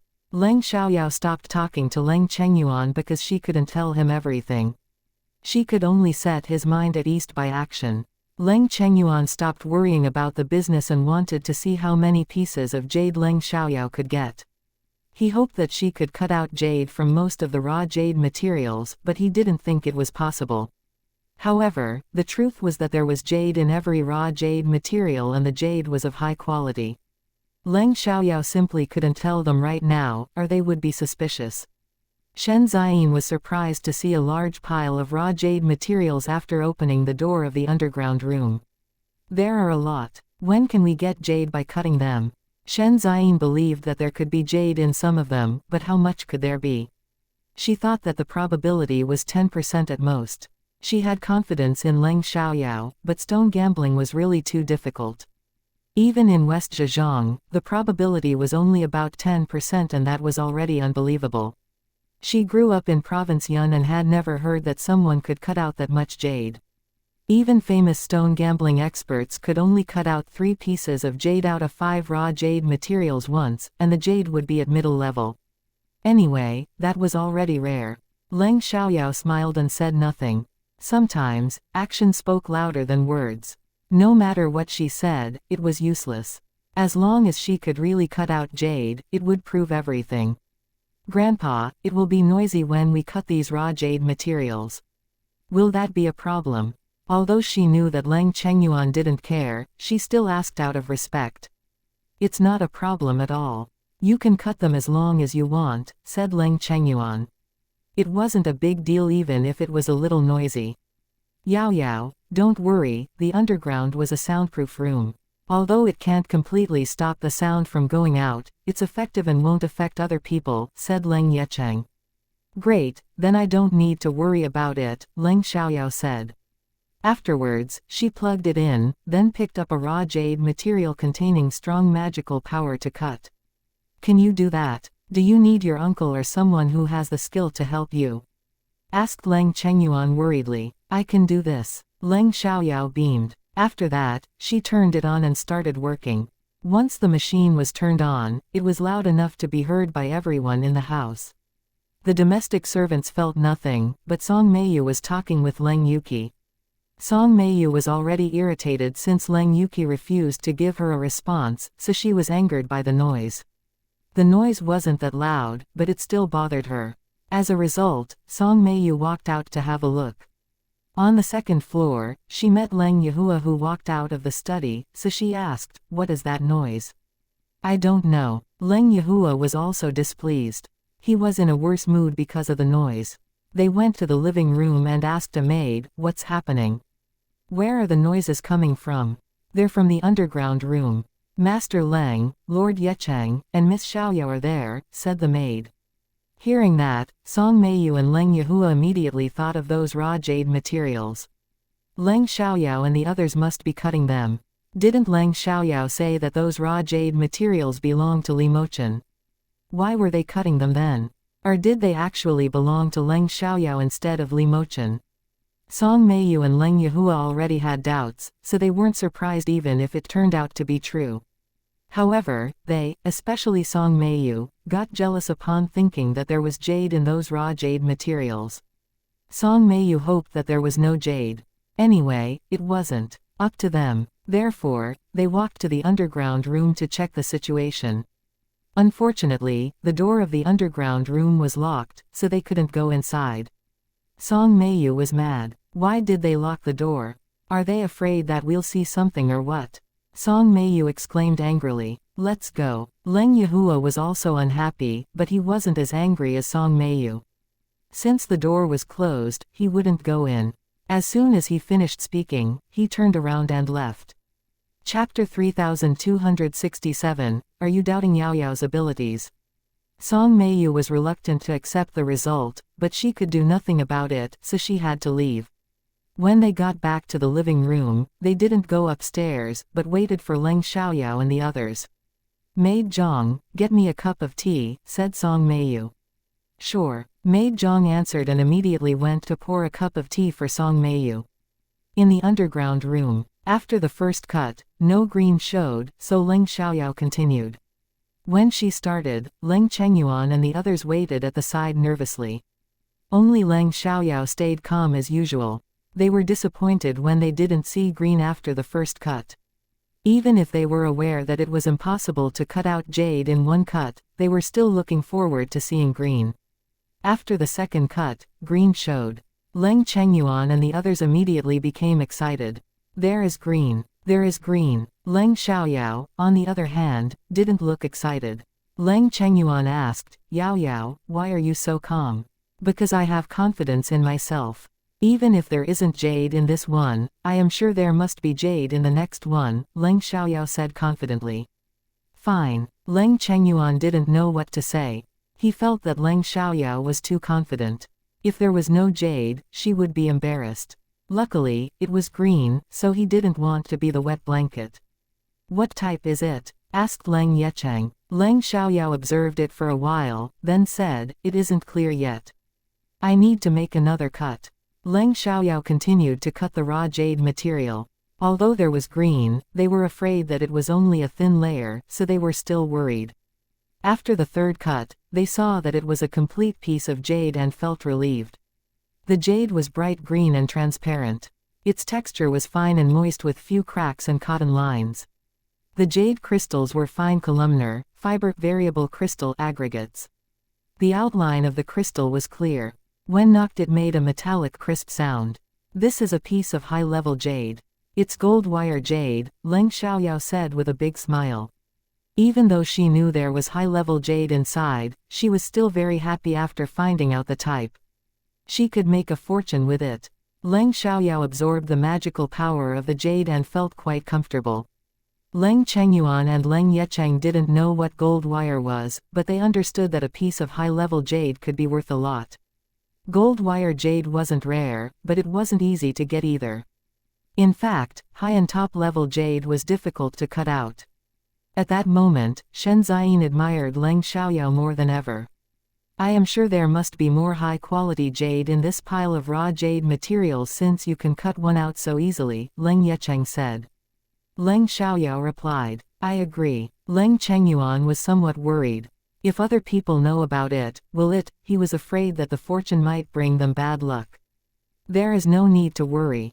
I don't think anyone would dare to steal raw jade materials in the Leng family's mansion, Leng Xiaoyao said. She didn't think it was a big deal. I'm not worried about that, but I'm afraid that you'll be in danger, Leng Chengyuan exclaimed. I'm so strong. I don't think anyone can hurt me, but you must be careful, said Leng Xiaoyao. She was suddenly worried about their safety. Oh, when I went to City Qin, I got several safety talismans. I'll go fetch them later for the three of you. Remember to carry it with you. Don't let it touch water. Take it off when you need to take a shower and put it back on once you finish. Grandpa, Uncle, I know you don't really believe in it, but it represents my good wishes, so please don't turn me down. Leng Xiaoyao didn't realize that she should give them a safety talisman until today. One could never be too careful. Although they weren't likely to be hurt, it was still possible. Shen Ziyin had witnessed Leng Xiaoyao's abilities, so she believed in her completely. Since Leng Xiaoyao said that they needed it, she was more than willing to accept it. Sure, we'll carry it with us everywhere, said Leng Chengyuan. He didn't really believe it, but he would accept it if Leng Xiaoyao gave it to him. Thank you, Xiaoyao, said Shen Ziyin. She couldn't promise that she would always be safe, but with Leng Xiaoyao's safety talisman she could be at ease. Leng Xiaoyao continued to cut the raw jade material. A while later, the jade was out. It was as big as a basketball and was worth a lot of money. Leng Xiaoyao chose another raw jade material with strong magical power. However, this one was much smaller. They didn't think that it was easy to cut out jade. After cutting one piece from the first raw jade material, they thought that it would be very hard to get another piece from the second one. However, they also felt that it was likely to cut out jade again after succeeding once. Anyway, they had mixed emotions and were even more nervous than earlier. After the first cut, green showed. They were excited and relieved. Afterwards, they observed the quality of the jade. Its texture was fine and pure without blemishes. The color was clear, bright, mellow, and a uniform emerald green. Leng Xiaoyao was also excited when she saw it. This is old pit glass jade. Hearing that, everyone was astonished and excited. Even though both the old pit glass jade and the gold wire jade were at high level, there was a difference between their value. The old pit glass jade was more precious than the gold wire jade. Is this a dream? Asked Leng Yecheng. Although he knew that Leng Xiaoyao was good at stone gambling, he still felt that it was unbelievable. How could it be so easy for Leng Xiaoyao to cut out jade? Are you doubting Yao Yao's abilities? Leng Chengyuan asked unhappily. Even if he was also amazed, he understood that it was real. Of course not. I'm just surprised. Leng Yecheng denied at once. He would never doubt Leng Xiaoyao's abilities. Shen Ziyin also found it amazing, but she said nothing. After Leng Xiaoyao cut the old pit glass jade out, it was as big as 2 fists, so it was extremely valuable too. Alright, that's enough for today. You can make some jewelry with these 2 pieces. I'll see whether I can cut out jade of other colors, Leng Xiaoyao said, giving the 2 pieces of jade to Shen Ziyin. Shen Ziyin, however, didn't dare to take them. It's too valuable. I can't take them. And I actually don't need so much. Why don't you give me several parts according to the sizes I need? It takes some time to make a piece of jewelry. After I finish one piece, you can have a look. When you're satisfied, I'll continue. Chapter 3268, You asked for it. Fine. Leng Xiaoyao agreed and cut out several small pieces according to Shen Xian's needs. In the end, Shen Ziyin took jade the size of 3 pieces of jewelry, and left the rest with Leng Xiaoyao. They walked out of the storage room, locked the door, and left the underground floor. Song Meiyu didn't see them coming out for an hour. Although she had already lost her patience, she didn't want to leave before seeing them. When they came out, Song Meiyu saw the jade in Leng Xiaoyao's hands and was immediately displeased. Leng Xiaoyao really had cut out jade. Xiaoyao, didn't you say these raw jade materials belong to Mr. Li? Why are you cutting them now? Asked Song Meiyu, acting curious. However, she was sure that these raw jade materials were Leng Xiaoyao's. Leng Xiaoyao owned these raw jade materials, but claimed that they belonged to Li Mochen. Obviously, Leng Xiaoyao said that in case Song Meiyu stole them. It was humiliating. Song Meiyu asked that in front of Shen Ziyin because she believed that Leng Xiaoyao wouldn't embarrass her when there was an outsider. However, Leng Xiaoyao retorted, "It has nothing to do with you. They're not yours anyway." In the beginning, Shen Ziyin wanted to exchange greetings with Song Meiyu. She didn't know Song Meiyu, but guessed that she was Leng Xiaoyao's aunt. However, after hearing Leng Xiaoyao's tone, she realized that Leng Xiaoyao didn't have a good relationship with Song Meiyu. Therefore, she didn't bother to give a polite greeting. If she greeted Song Meiyu kindly at this moment, Leng Xiaoyao would be embarrassed. Song Meiyu didn't expect Leng Xiaoyao to embarrass her in front of an outsider, so she was angry. "I simply care about the Leng family. Since they belong to Mr. Li, Mr. Li might blame the Leng family if you cut them." "Don't worry, he won't blame you for it anyway," said Leng Xiaoyao. Afterwards, she ignored Song Meiyu and said to Shen Ziyin, "Go up with me." She was afraid that Shen Ziyin wouldn't be comfortable being alone in the living room. "Sure," said Shen Ziyin. After that, Shen Ziyin followed Leng Xiaoyao upstairs. Song Meiyu was furious and felt extremely uncomfortable. "I told you not to interfere in Yaoyao's business. You should educate Yuki properly first," Leng Chengyuan coldly said to Song Meiyu. Song Meiyu wasn't considerate at all. Couldn't she behave? Why did she have to cause trouble all the time? Song Meiyu opened her mouth a little, but didn't know what to say. Without a word, she turned around and went upstairs. Shen Ziyin followed Leng Xiaoyao to her room. Then Leng Xiaoyao took out yellow paper and a pen. I want to know whether you can give me one more piece." "I want to give it to Chenjin," Shen Ziyin finally said. Leng Xiaoyao beamed. "No problem. It was just a talisman, and wasn't a big deal. I can draw one for your mother, your father, and Chenmeng as well. You can give it to them." "Really?" Shen Ziyin was excited and thanked Leng Xiaoyao at once. "Thank you, Xiaoyao. You're welcome. It's not difficult at all," said Leng Xiaoyao. After setting out the necessary materials, Leng Xiaoyao started drawing. It consumed a lot of magical power to draw 7 safety talismans at a time. As a result, her face became slightly pale and she lost a lot of energy. "Are you all right?" Shen Ziyin asked nervously. "I'm fine. I'll be fine again after resting for a while," Leng Xiaoyao said. She folded TGE safety talismans up, then handed them to Shen Ziyin. "Xiaoyao, thank you so much." Shen Ziyin was very grateful. "My pleasure," said Leng Xiaoyao. After resting for 10 minutes, Leng Xiaoyao regained much of her energy, so she went downstairs with Shen Ziyin. Leng Xiaoyao handed a safety talisman to Leng Chengyuan and Leng Yecheng. She told them to keep it well. "Let me send you home," Leng Xiaoyao said to Shen Ziyin. "No need, I can drive home on my own. If you send me home, you will need to take a taxi back. It'll take too much time." Shen Ziyin turned her down. It was only 9:30 p.m. so it was still early. Most importantly, Shen Ziyin understood that Leng Xiaoyao had used a lot of energy, so she didn't want to bother her again. "It's fine. Let me send you home. I have something to talk to you about," said Leng Xiaoyao. If so, Shen Ziyin didn't insist. "I'll drive behind you. After Miss Shen is home, Yao Yao can come back with me," Leng Yecheng offered. Since Leng Xiaoyao needed to send Shen Ziyin home, he definitely wouldn't let her take a taxi home. "Right, Yecheng can go with you and take Yao Yao home," said Leng Chengyuan. It was the final decision. However, right after they went out of the gate, they saw Chu Jiayu. "Chu Jiayu, don't you know what happened between Chu Jianan and Leng Yuki? Did you come here to be humiliated?" Leng Xiaoyao said with interest.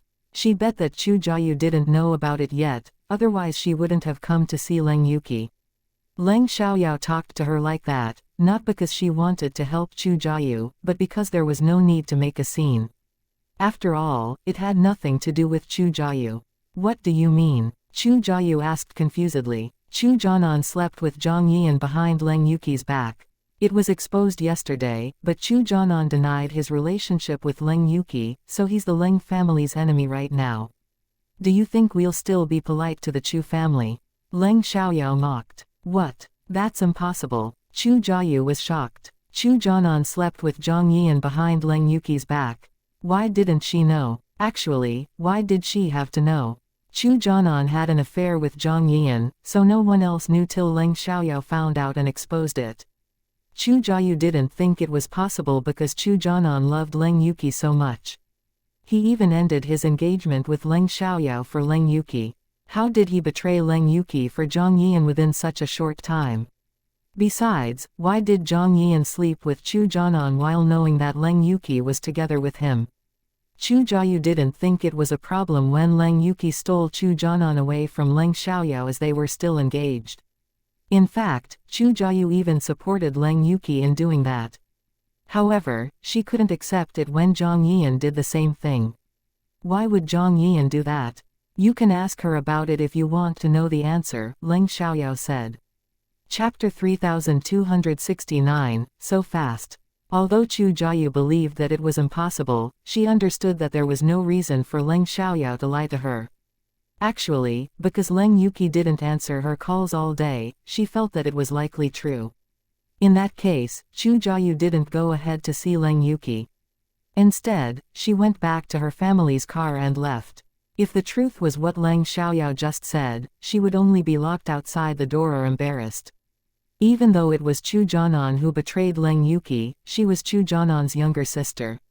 She would undoubtedly be criticized too. What was worse, they might even think that she knew and deliberately kept it a secret from Leng Yuki. Shen Ziyin didn't know what had happened between Leng Xiaoyao and Chu Jianan, but she had an impression that Chu Jianan was a terrible person given their conversation. Shen Ziyin hated these types of men the most, so she complained. This man called Chu Jianan is such a terrible guy. I'm afraid that's barely enough to describe him. Many years ago, my father rescued his father. Because of that, Chu Jianan and I were engaged. However, because I was a spoiled, troublesome, arrogant, and ugly girl, Chu Jianan never liked me. He even got together with my cousin, Leng Yuki. He tried to force me to end our engagement. About a month ago, I was pushed to the ground by him. My head hit the ground hard. After I woke up again, I became clear-headed and lost interest in him. I agreed to end our engagement, but only a month later, Chu Jianan betrayed Leng Yuki for her best friend, Leng Xiaoyao. Explained. She didn't bother to lie since it wasn't a secret. What? Hearing that, Shen Ziyin was shocked. To her surprise, Leng Xiaoyao had suffered something like that before. If so, Chu Jianan was an extremely terrible person. Have you ever done anything to punish him? Asked Shen Ziyin. Although she wasn't familiar with Leng Xiaoyao, she knew that Leng Xiaoyao wasn't weak. If anyone dared to offend her, she wouldn't hesitate to punish them. For example, Leng Xiaoyao took action right after her company was smashed last time. She was only worried that Leng Xiaoyao still had interest in Chu Jianan and so hesitated to pay him back. I punished him lightly once, but I beat him seriously yesterday. It's enough to make him live in pain for a while, Leng Xiaoyao said. She had no intention of forgiving Chu Jianan. Even though Chu Jianan had betrayed her, there was no love between them. It was a decision made by their fathers. Therefore, it was understandable that Chu Jianan hated it and betrayed her. It also wasn't very serious when he pushed her to the ground. Her soul was different in this incarnation, but she recovered after resting a week in the previous incarnation. However, Leng Xiaoyao hated Chu Jianan for his scheme against her at the Mo family's party. She almost died that day. Therefore, Leng Xiaoyao made up her mind to ruin him. She did nothing yet simply because she was waiting for a good opportunity. After all, she was too busy to cultivate these days, let alone dealing with Chu Jianan. Paying Chu Jianan back was just an insignificant part of her life. After all, she wasn't reincarnated to take revenge, so her hatred for Chu Jianan wasn't the main thing she was going to do. Moreover, she wanted to see what would happen to Chu Jianan and Zhang Yian, so she couldn't rush to punish Chu Jianan. Shen Ziyin was relieved. Terrible men like Chu Jianan deserved a serious punishment. "Oh, doesn't Chenjin know that we're partners now?" asked Leng Xiaoyao. "Yeah, he knows and he's very supportive. To be honest, neither of us lack money, so we don't need to give up our dreams for money. We can fight for our future and we're determined to fulfill our potential. Once we become the best, money shouldn't be a problem," said Shen Ziyin. If they were born in ordinary families, she would be a designer and do her job without taking any risks. She wouldn't have the courage or ambition to start a business. She dared to join Leng Xiaoyao simply because her family was rich enough to support her. Shen Ziyin was just talking about herself. There were people who were born in ordinary families trying to be successful. Unfortunately, most of them failed. Leng Xiaoyao agreed with Shen Ziyin on that. If a person was struggling to survive, it was impossible for them to chase their dream. After Leng Xiaoyao sent Shen Ziyin home, she went back with Leng Yecheng. When Leng Xiaoyao was alone with Leng Yecheng, she said, "Uncle, I beat Chu Jianan last night. He will have to stay in the hospital for at least half a month." Hearing that, Leng Yecheng was surprised. "You're so fast." Leng Yecheng was pleased when he heard that Chu Jianan had to stay in the hospital for at least half a month, but it had nothing to do with Leng Yuqi. He hated Chu Jianan simply because Chu Jianan's actions humiliated the Leng family. Afterwards, he said worriedly, "Does he know that it was you?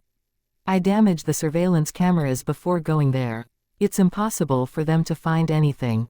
Even if the Chu family found out, do you think they would dare to come and criticize me?" "They humiliated us first," Leng Xiaoyao said. She didn't care. In that case, Leng Yecheng agreed and was no longer worried. As soon as Chu Jiayu got home, she asked her mother about Leng Yuqi's relationship with Chu Jianan. "Mom, did Jianan betray Yuqi?" asked Chu Jiayu. Upon hearing the word betray, Mrs. Chu was displeased and said, "It's not betrayal. There is nothing between Jianan and Leng Yuqi. The Leng family wouldn't allow them to be together when they came to end Jianan's engagement with Leng Xiaoyao. Even though Chu Jianan indeed betrayed Leng Yuqi, Mrs.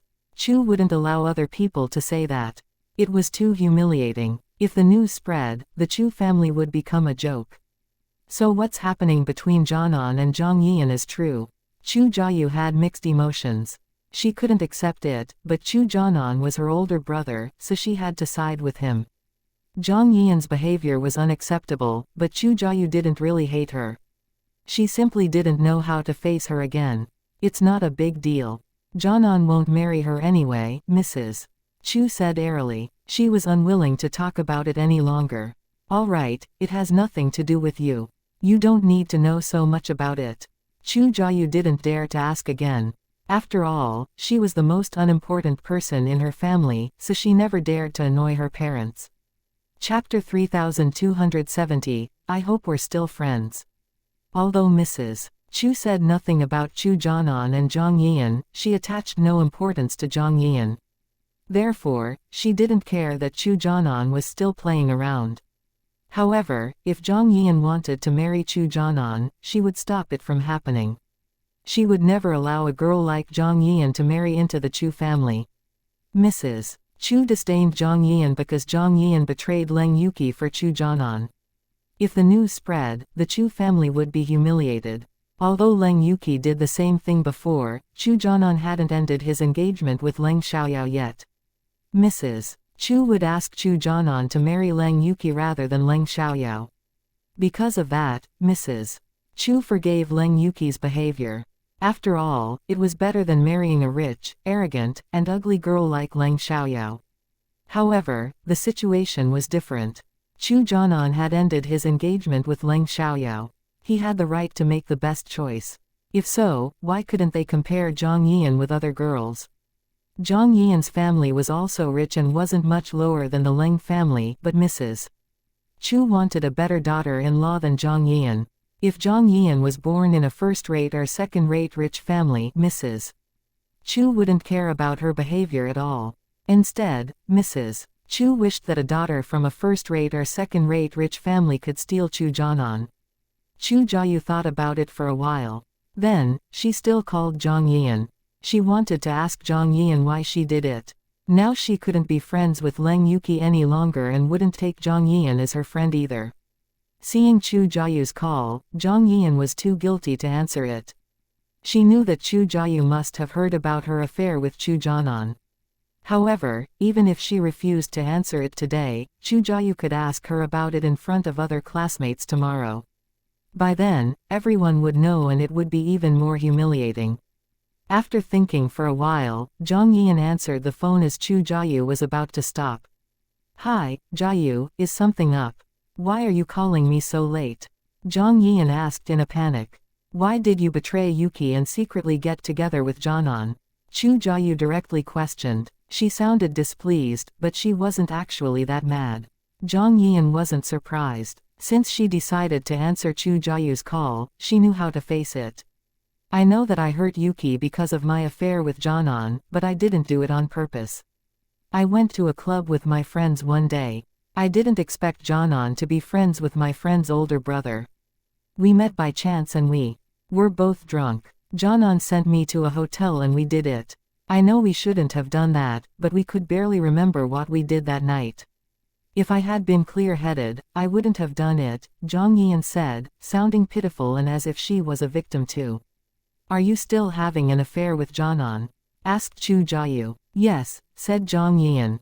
"You said it was an accident, why did you continue to be with Jianan?" asked Chu Jiayu. In the past, she didn't dare to do that. However, after their secret relationship was exposed, Chu Jianan didn't care about Leng Yuki's feelings. Because of that, she dared to pin the blame on Chu Jianan. Anyway, Chu Jianan only cared about her right now. He shouldn't be mad at her for that. Jianan lost interest in Yuki. How is that possible? Chu Jiayu didn't think it was possible. After all, Chu Jianan liked Leng Yuki so much before. It was impossible that he suddenly changed. If Jianan really loved Yui, he wouldn't agree to have an affair with me. Jiayu, I know you can't accept it, but it's the truth. I don't want our relationship to be affected. I hope we can still be friends," said Zhang Yian. She honestly didn't want to lose a friend like Chu Jiayu. After all, Chu Jiayu was a member of the Chu family, so she hoped that she could be closer to Chu Jiayu. "How about Yuki?" asked Chu Jiayu. Zhang Yian was struck dumb for a second, and became a little mad. She felt that Chu Jiayu was defending Leng Yuki and didn't take her as a friend. If Chu Jiayu really regarded her as a friend, shouldn't Chu Jiayu feel happy for her after hearing the news? Nevertheless, Zhang Yian didn't say that aloud. Instead, she acted guilty and said, "I know I hurt Yuki. I want to be friends with her, but I don't think she'll forgive me." Chu Jiayu didn't know what to say. She didn't have moral standards either, so she didn't think that Zhang Yian's words were wrong. She just couldn't accept it right away. So be it. Chu Jiayu didn't know what to say, so she said nothing and hung up on Zhang Yian.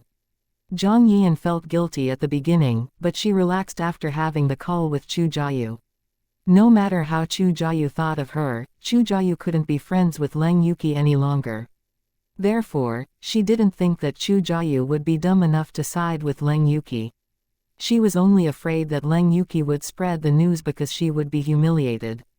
Therefore, she hoped that Leng Yuki would keep it among them. However, what Zhang Yian didn't know was that Mrs. Chu hated her for stealing Chu Jianan. If their relationship wasn't serious, Mrs. Chu wouldn't say anything about it. Unfortunately, if she wanted to marry Chu Jianan, Mrs. Chu would definitely prevent it from happening. Therefore, Zhang Yian was doomed to suffer a double loss. Chu Jianan's entire body hurt, so he could hardly sleep for a whole night. After a day, he became very haggard, which filled his parents with anxiety. However, they could do nothing about it. What was worse, they failed to find the criminal. Although they guessed that it might have something to do with Mo Jinlin or the Leng family, they had no evidence.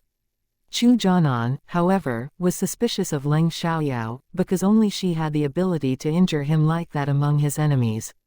Unfortunately, no matter how suspicious he was of her, he didn't have any evidence. Shi Yuren was found in the park by passers-by an hour later. They called the police at once and Shi Yuren was sent to the hospital afterwards. The Shi family was informed of the bad news. Shi Yuren's parents were scared upon hearing that their daughter was seriously injured. They immediately asked the police to find the criminals. They were determined to get revenge. Chapter 3271, Can't Figure It Out. However, when they arrived at the hospital and saw Shi Yuren stopped them from going to the police for help. She told them that those criminals had something on her, so they threatened her not to try to arrest them. If she dared to do that, they would expose her dirty secrets too. Shi Yuren never told her parents what she had done before, because she was afraid that they would be mad at her. However, now she had to be honest. After hearing about her bad deeds, Shi Yuren's parents were furious. Nevertheless, they couldn't call the police or take revenge. As soon as they did, not only would Shi Yuren be put in jail, but the Shi family would be greatly affected as well. All in all, Shi Yuren asked for it herself. "Why were you beaten by them?" asked Shi Yuren's father, Shi Guangnian. Because I paid them to beat Leng Xiaoyao," Shi Yuren admitted. Upon hearing Leng Xiaoyao's name, Shi Yuren's parents realized that she harbored a grudge against Leng Xiaoyao ever since the party held by the Mo family. The Shi family was indeed humiliated at the party that day, so they were also mad at Leng Xiaoyao, so they felt nothing when Shi Yuren tried to cause trouble for Leng Xiaoyao. They were only confused about why those people paid by Shi Yuren to beat Leng Xiaoyao suddenly came to beat her. Shi Guangnian asked, "Why did they beat you instead then?" It seemed that Leng Xiaoyao wasn't simple since she was able to make those men beat Shi Yuren instead. "They told me that Leng Xiaoyao is their head's friend," Shi Yuren said. Shi Yuren's parents were shocked. It turned out that Leng Xiaoyao was the head of the Chao gang, Xianxi's friend. How could a young girl like her form a close relationship with Xianxi? Did she do anything she couldn't mention? No matter what, since Leng Xiaoyao was Xianxi's friend, they had to carefully think about it if they wanted to get revenge. It was not only the Shi family, any of the major families were basically in awe of the Chao gang. The Chao gang respected those major families and would avoid having conflict with them, unless it was because of a conflict of interest or a serious problem. "Honey, even if we can't call the police to punish those men, we can pay Leng Xiaoyao back. If it wasn't for her, Yuren wouldn't have been injured," said Mrs. Shi. Anyway, they were unwilling to let Leng Xiaoyao get away with it. Frowning, Shi Guangnian said nothing. He had the same idea, but was worried. After a long while, Shi Guangnian said, "We can talk about it later. Since Leng Xiaoyao has a good relationship with Xianxi, it shouldn't be easy for us to pay her back. We can't suffer a double loss." Shi Guangnian wasn't impulsive. He wouldn't take action until he was sure that he would win. He made his judgments according to his abilities, but the result depended on his opponent's abilities. Mrs. She was reluctant to accept the situation, but she didn't dare to disagree with her husband. Shi Yuren was the same. She hated Leng Xiaoyao to death right now. Meanwhile, Leng Xiaoyao was on the phone with Li Mochen. She asked him about the situation in City Qin. After all, it happened because of her, so Leng Xiaoyao cared about it. Li Mochen told Leng Xiaoyao that he found nothing abnormal. Just like Leng Xiaoyao said, those people wouldn't arrive until a few days later. Apart from that, Leng Xiaoyao didn't know what to say to Li Mochen. Li Mochen was also embarrassed. As a result, they fell into silence after several simple questions about each other's condition. In order to not be even more embarrassed, Leng Xiaoyao made up an excuse that she needed to deal with other things and hung up. Actually, they wanted to say more, but unfortunately they didn't know what to talk about. After having the call, Leng Xiaoyao had an absent expression for a long while, then she started working. There were other game characters left to be drawn. Li Mochen, on the other hand, didn't know what to do after the call. He couldn't help thinking about Leng Xiaoyao. The next day, Leng Yuqi was absent from school again, so Zhang Yian felt relieved. She was much calmer when facing Chu Jiayu. However, Chu Jiayu didn't bother to greet her or give her a glance. Chu Jiayu was in no mood to talk to Zhang Yian. Zhang Yian understood and stayed away from her. The day passed quickly. Leng Xiaoyao focused on studying for the whole day. She didn't help her classmates with reviews because the liberal arts defense would be starting tomorrow. Even if she had confidence in herself, she still needed to prepare for it. Chu Jianan received a piece of terrible news today.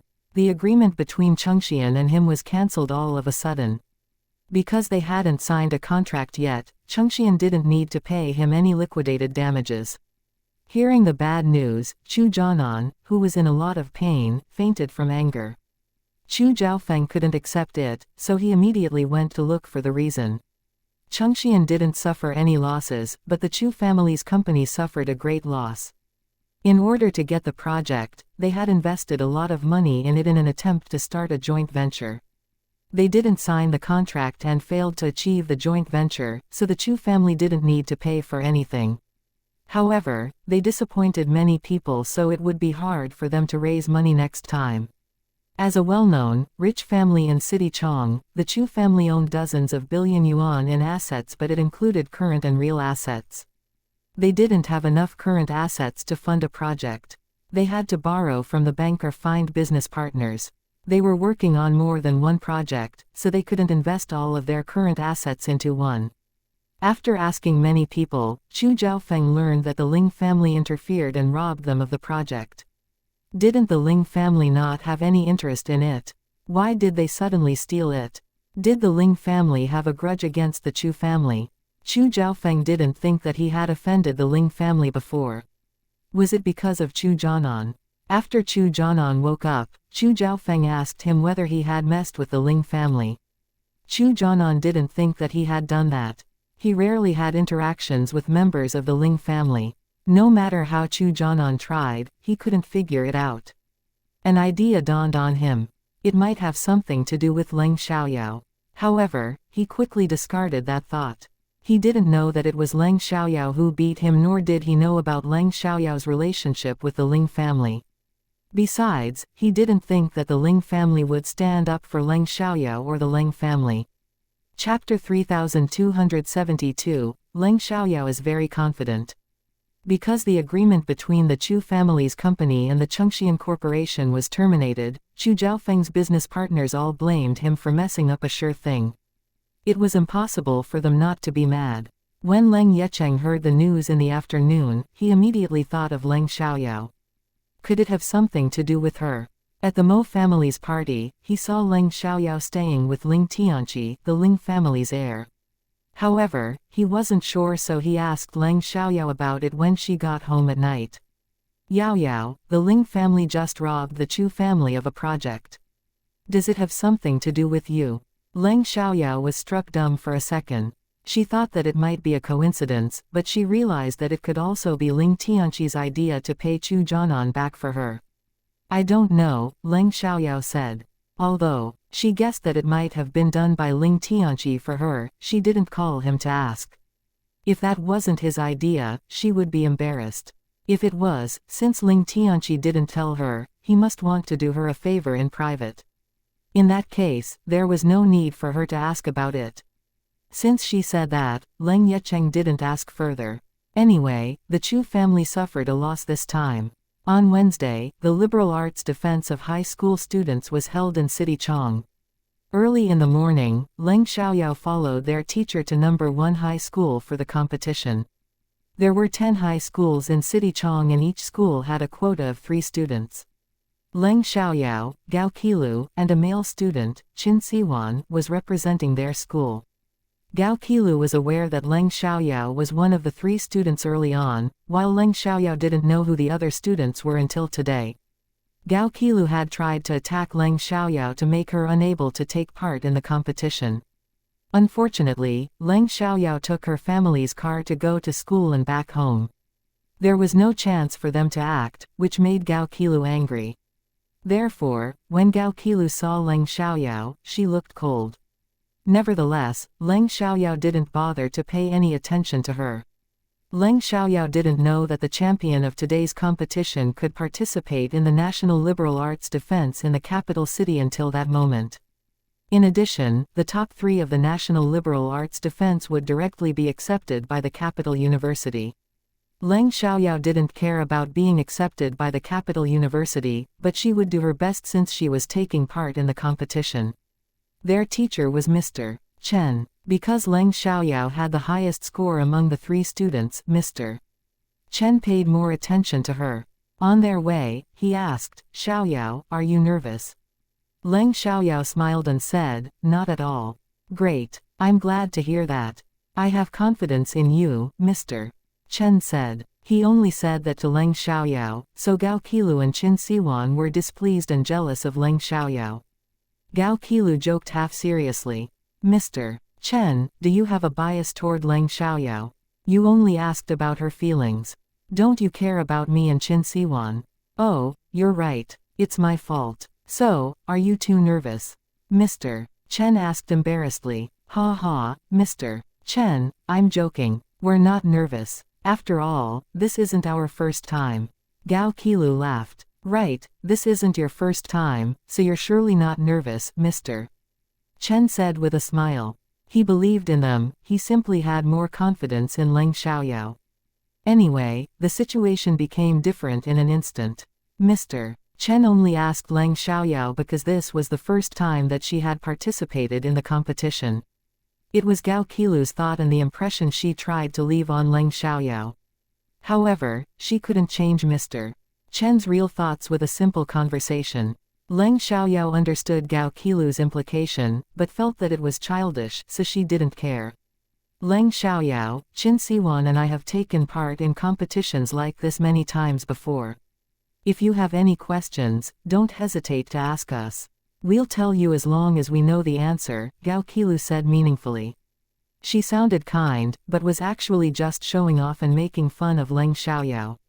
Leng Xiaoyao was better than her at studying and was prettier than her, but the Leng family wasn't comparable to the Gao family. Therefore, Gao Qilu was jealous of Leng Xiaoyao, but also disdained her. Even if Leng Xiaoyao was better than her at studying, this was the first time that Leng Xiaoyao had ever participated in a competition like this. It was hard for her not to be nervous. Once she got nervous, she wouldn't be able to do her best. In that case, she wouldn't get a good result. "It's not a big deal. I don't need to be nervous just for that," Leng Xiaoyao replied airily, being slightly arrogant. A competition like this. She had enough competitions like this in her previous incarnation and had won countless prizes. Leng Xiaoran and she were always the top 2. Upon thinking of Leng Xiaoran, Leng Xiaoyao became upset. She really missed Leng Xiaoran, her parents, her grandma, her great-grandfather, and Master Shangguan. She missed her friends too. Li Mochen was already very powerful. After 2 years, he should be able to defeat his enemies. By then, Li Mochen would be fine and she might disappear in this time-space. Thinking that she would disappear in 2 years, Leng Xiaoyao felt somewhat irritated.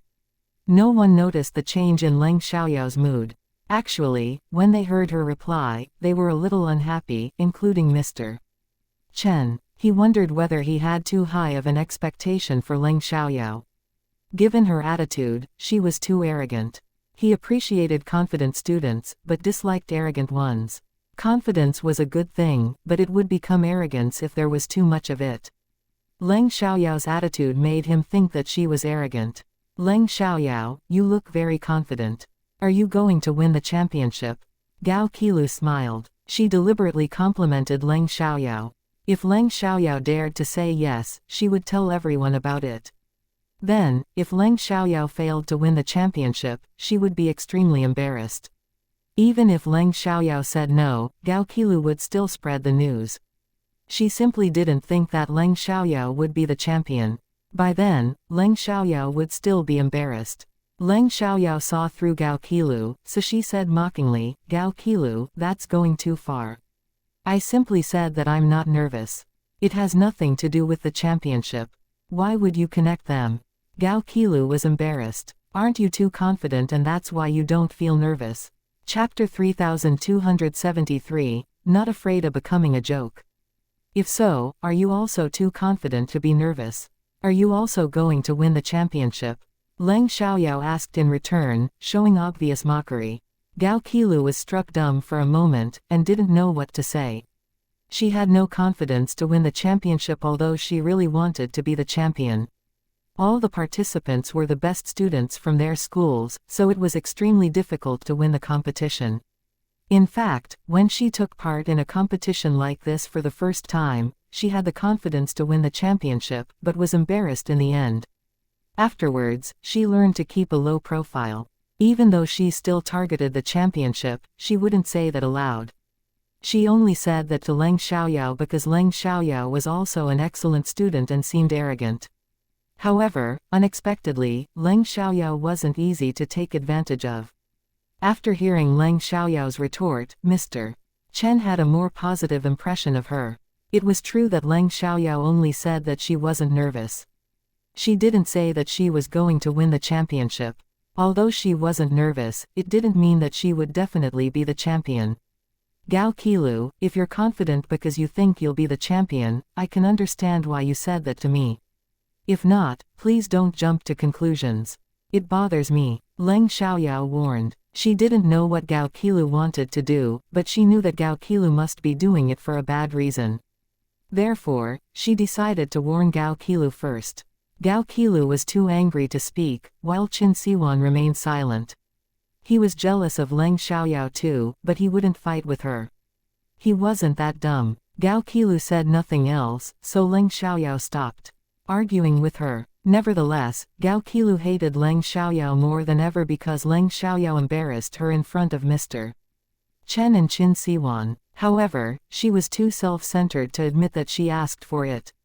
If she hadn't tried to make things difficult for Leng Xiaoyao wouldn't have retorted like that. Before long, they arrived at the number 1 high school. Many students and teachers from other high schools were also present. Once Leng Xiaoyao and the others got out of the car, they heard an unkind male voice. "Oh, isn't this Mr. Chen? Why do these 2 students show up at every competition? Don't you have other students in your school?" The man was in his early 30s. He came with 3 excellent students from number 2 high school.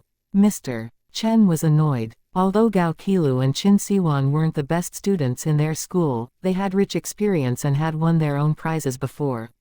There were students who had higher scores than them, but those students couldn't stay calm at a competition nor could they do their best. As a result, they didn't come. After all, they had a test in their school before coming. "Mr. Yang, I don't think you came here with different students either," Mr. Chen argued. Mr. Yang didn't care about that. Mu Siheng was the champion last year, so he must come, but the other 2 students have rarely taken part in the competition before. Mr. Yang deliberately emphasized the word champion. Obviously, he was showing off. Although the liberal arts defense was held once every year, the high school general knowledge competition was held 3 times a year. It was mainly a single subject competition. Last time, it was a competition about language Y and Mu Siheng was the champion. When Mr. Yang mentioned Mu Siheng looked arrogant and didn't take Leng Xiaoyao as well as the others seriously at all. That angered Mr. Chen. It means that all of them have experience. Mr. Chen argued. "You're right." Mr. Yang didn't care about that and continued. "But your school is famous for students of high quality. If you can't win the championship again, I'm afraid your reputation will be damaged." Mr. Chen was embarrassed. For several years, their school failed to win the championship, so its reputation was indeed damaged a little. It wasn't serious, but it was upsetting. However, they couldn't blame anybody for that. After all, the students from other schools were really better and their representatives also did their best. It wasn't their fault that they failed. At this moment, Leng Xiaoyao smiled and said, "Mr. Yang, do you have confidence to win this time?" Mr. Yang and his students turned to look at Leng Xiaoyao and were amazed by her beauty. Leng Xiaoyao stood behind Mr. Yang, so they didn't see her until then. Among Mr. Yang's 3 students, there was a girl. The moment she saw Leng Xiaoyao, she was amazed yet jealous. Leng Xiaoyao had the same intention as when Gao Qilu tested her earlier. If they said yes, they would be embarrassed if they couldn't win the championship. If they won, it wouldn't be a problem. However, if they denied it, nothing would happen. As soon as Leng Xiaoyao finished speaking, Gao Qilu opened her mouth before Mr. Yang could say anything. Leng Xiaoyao, that's too much. Mr. Yang only said that Mu Siheng was the champion last time. Mr. Yang didn't say that Mu Siheng will be the champion again. If he says yes to your question, will you say that he's too arrogant? If he fails to win the championship, he'll be embarrassed. If he denies it, will you criticize him for not being confident? Gao Qilu looked at Leng Xiaoyao mockingly. She wanted to see how Leng Xiaoyao would reply to the same question. Gao Qilu was mad at Leng Xiaoyao for embarrassing her earlier. Leng Xiaoyao sneered and felt that Gao Qilu was too stupid. Mr. Chen had a big frown. Gao Qilu was indeed stupid. How could she make things difficult for her schoolmates right in front of the teacher and students from another school? Besides, why did Leng Xiaoyao say so much about that? However, Mr. Chen couldn't criticize Leng Xiaoyao because she was defending their school. Different people had different thoughts. Mr. Yang didn't think that Gao Qilu was picking on Leng Xiaoyao. Instead, he believed that they were working together to make fun of him. He was immediately angry and said, "Yes, we have confidence to win the championship." "So what? You've never won the championship anyway." "Mr. Yang is right. We'll see you win the championship then," Leng Xiaoyao said in a louder voice, which immediately attracted many people's attention. Many people heard the end of their conversation, so they disdained the number 2 high school. They were so arrogant that they claimed that they would win the championship even before the competition began. Weren't they afraid that they would end up being a joke in the end? Chapter 3274, Vixens of Experimental High School. Didn't they know the reason why they won the championship in the competition over language Y last time? It happened because Li Wenxuan from number 1 high school was suddenly sick, otherwise it would be impossible for Mu Siheng to be the champion. Anyway, even if Mu Siheng couldn't be the champion, it was still very impressive that he won the second prize. In fact, no one could win the championship every time and the champion would always be different. Mr. Yang was a little embarrassed when he noticed other people glancing at him. He suddenly realized that Leng Xiaoyao trapped him. However, he didn't have any evidence. Therefore, he gave Leng Xiaoyao a cold glance, then left with his students after snorting. Mr. Chen, on the other hand, was very happy. Within a short time, the news would spread. If they couldn't win the championship this time, they would definitely be embarrassed.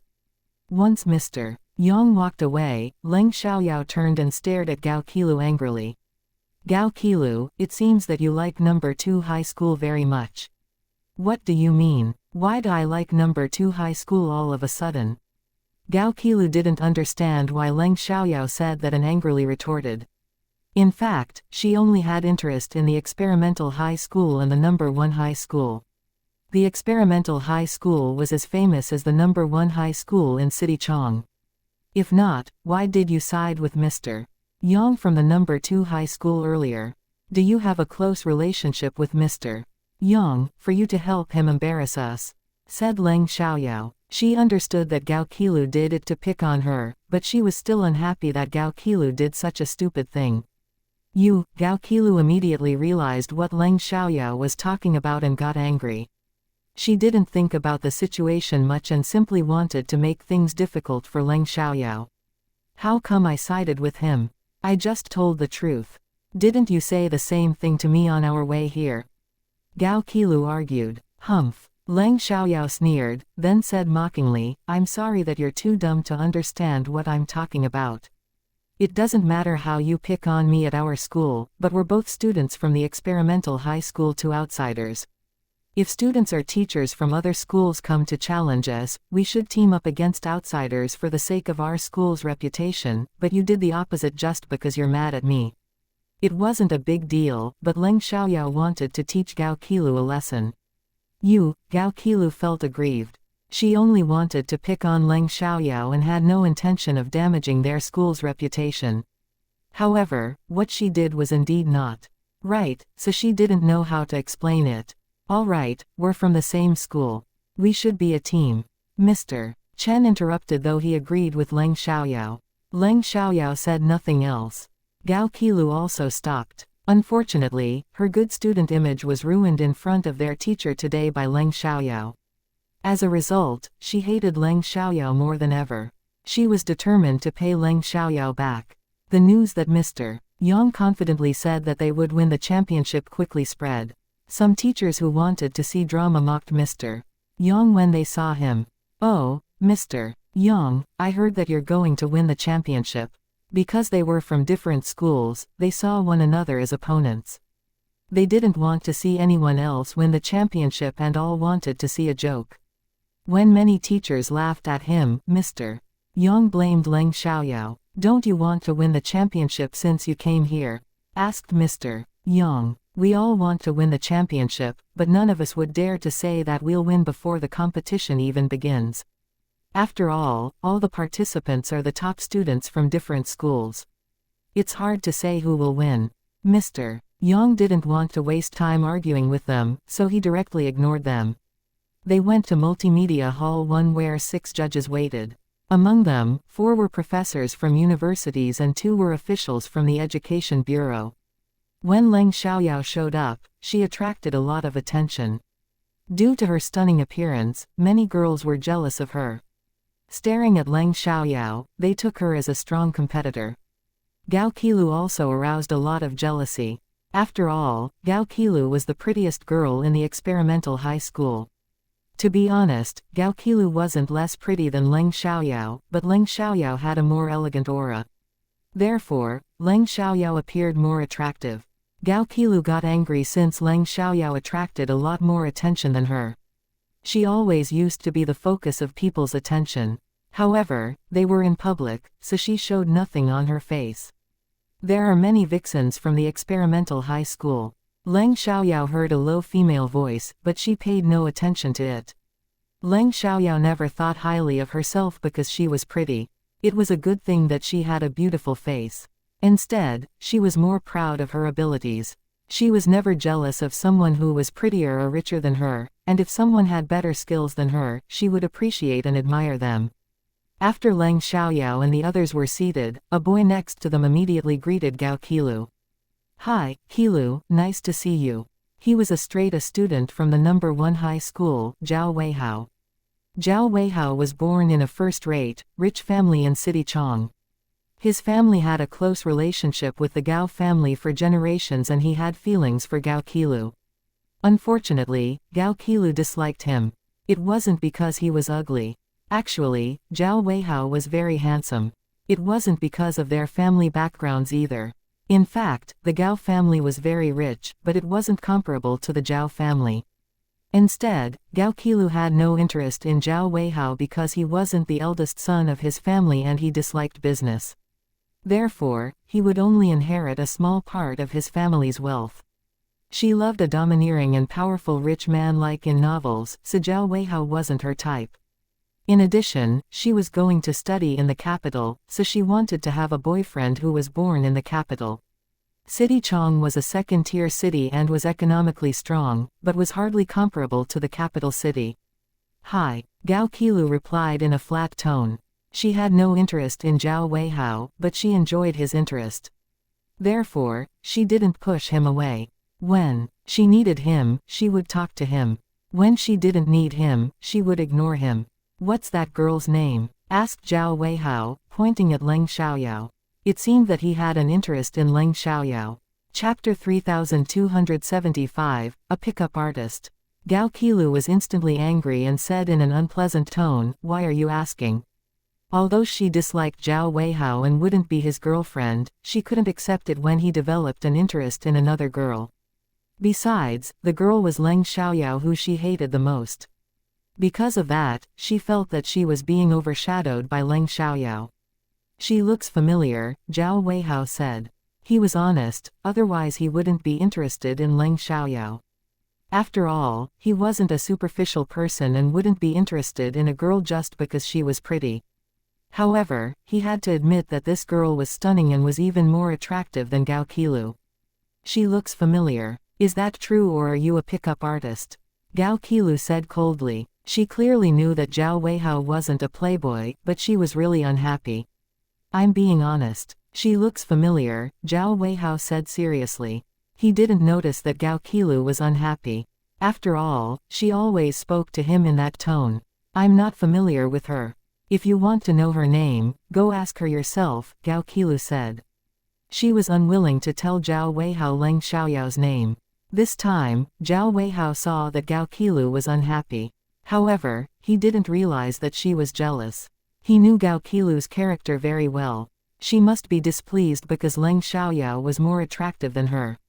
That being the case, Zhao Weihao stopped asking about Leng Xiaoyao. He had feelings for Gao Qilu, but he was aware that she had no interest in him. Over the years, he lost his love for Gao Qilu and gave up on her. The defense was all direct defense, and the opponent was determined by drawing lots. Those who got one were opponents with those who had two. Even if they were from the same school, they still needed to compete against each other. This was after all an individual competition, not a team competition. Nevertheless, no one wanted to compete against schoolmates. Luckily, there were many competitors in the first round, so only one pair was from the same school, while the others were all from different schools. There were 10 high schools, and each had 3 students, so there were 30 participants in all. In the first round, 15 people would be eliminated according to their final scores, instead of who lost in the pairs. In the second round, 7 people would be eliminated. In the third round, there would be 3 people, and the last 3 people would compete for the prizes. Liberal arts included articles, language Y, politics, history, and geography. There were 15 multiple-choice questions. Every question was worth a point. 15 multiple-choice questions, 2 points each, totaling 30 points. 10 true and false questions, 1 point each. 10 answer questions, 4.5 points each, totaling 45 points. The participating students needed to answer the questions on the stage. Each student would have a magnetic drawing board in his or her hands. The answers for the multiple-choice questions and true or false questions needed to be written down on the magnetic drawing board. Afterwards, students would show the answers to the audience. The teacher would then announce the correct answer. The answered questions were rush answer questions. Whoever got it first would answer first. If the answer was wrong, or the student failed to give an answer, the other students would have the opportunity to answer the question. If the answer was correct, then other students would no longer have a chance to answer. That was the most important part of the competition. The participants needed to listen to the questions from the radio before answering them, so this wasn't only a test of knowledge, but also a test of listening. It wasn't easy. On the side of the experimental high school, Leng Xiaoyao was number 15, a little behind the middle. Gao Qilu was number 6, which was relatively ahead. Qin Siwan was number 12, in the middle Zhao Weihao was number 3. All the participants were excellent students with rich experience, so the competition was quite tense. Participant number 1 failed to answer 3 questions correctly, with a score of 75.5, 64. Afterwards, participants number 2 and number 3 were on the stage. Zhao Weihao competed against Mu Siheng, who was from the number 2 high school. Once they met, they took each other as bitter enemies. The final score was 72, 75.5. Zhao Weihao had 72 points, while Mu Siheng had 75.5 points. Both of them answered a question incorrectly. There wasn't a big gap between them that existed in other pairs. Gao Qilu had a score of 75 points, while her opponent's score was 62 points. Both of them failed to answer 2 answer questions correctly. When it was Qin Siwan's turn, he only had several points less than his opponent. After Qin Siwan, it was Leng Xiaoyao's turn. When Leng Xiaoyao went to the stage, Mr. Chen was nervous. He wasn't that nervous when Gao Qilu and Qin Siwan were on stage. Gao Qilu and Qin Siwan also focused on Leng Xiaoyao. Although they hoped that their school could win, they didn't want the winner to be Leng Xiaoyao. Zhao Weihao focused on Leng Xiaoyao too. The longer he looked at Leng Xiaoyao, the more familiar he thought she was. However, he couldn't remember her name. It was not only Leng Xiaoyao's face, her shape was also familiar to him. An idea dawned on him. She was the girl who had shown up at Yar Circuit last time. After remembering who she was, Zhao Weihao was excited. However, because Leng Xiaoyao was participating in the competition, he couldn't go up and exchange greetings with her. Zhao Weihao was an excellent student, but he didn't stay in school all day. In fact, he was often absent from class and hung around outside.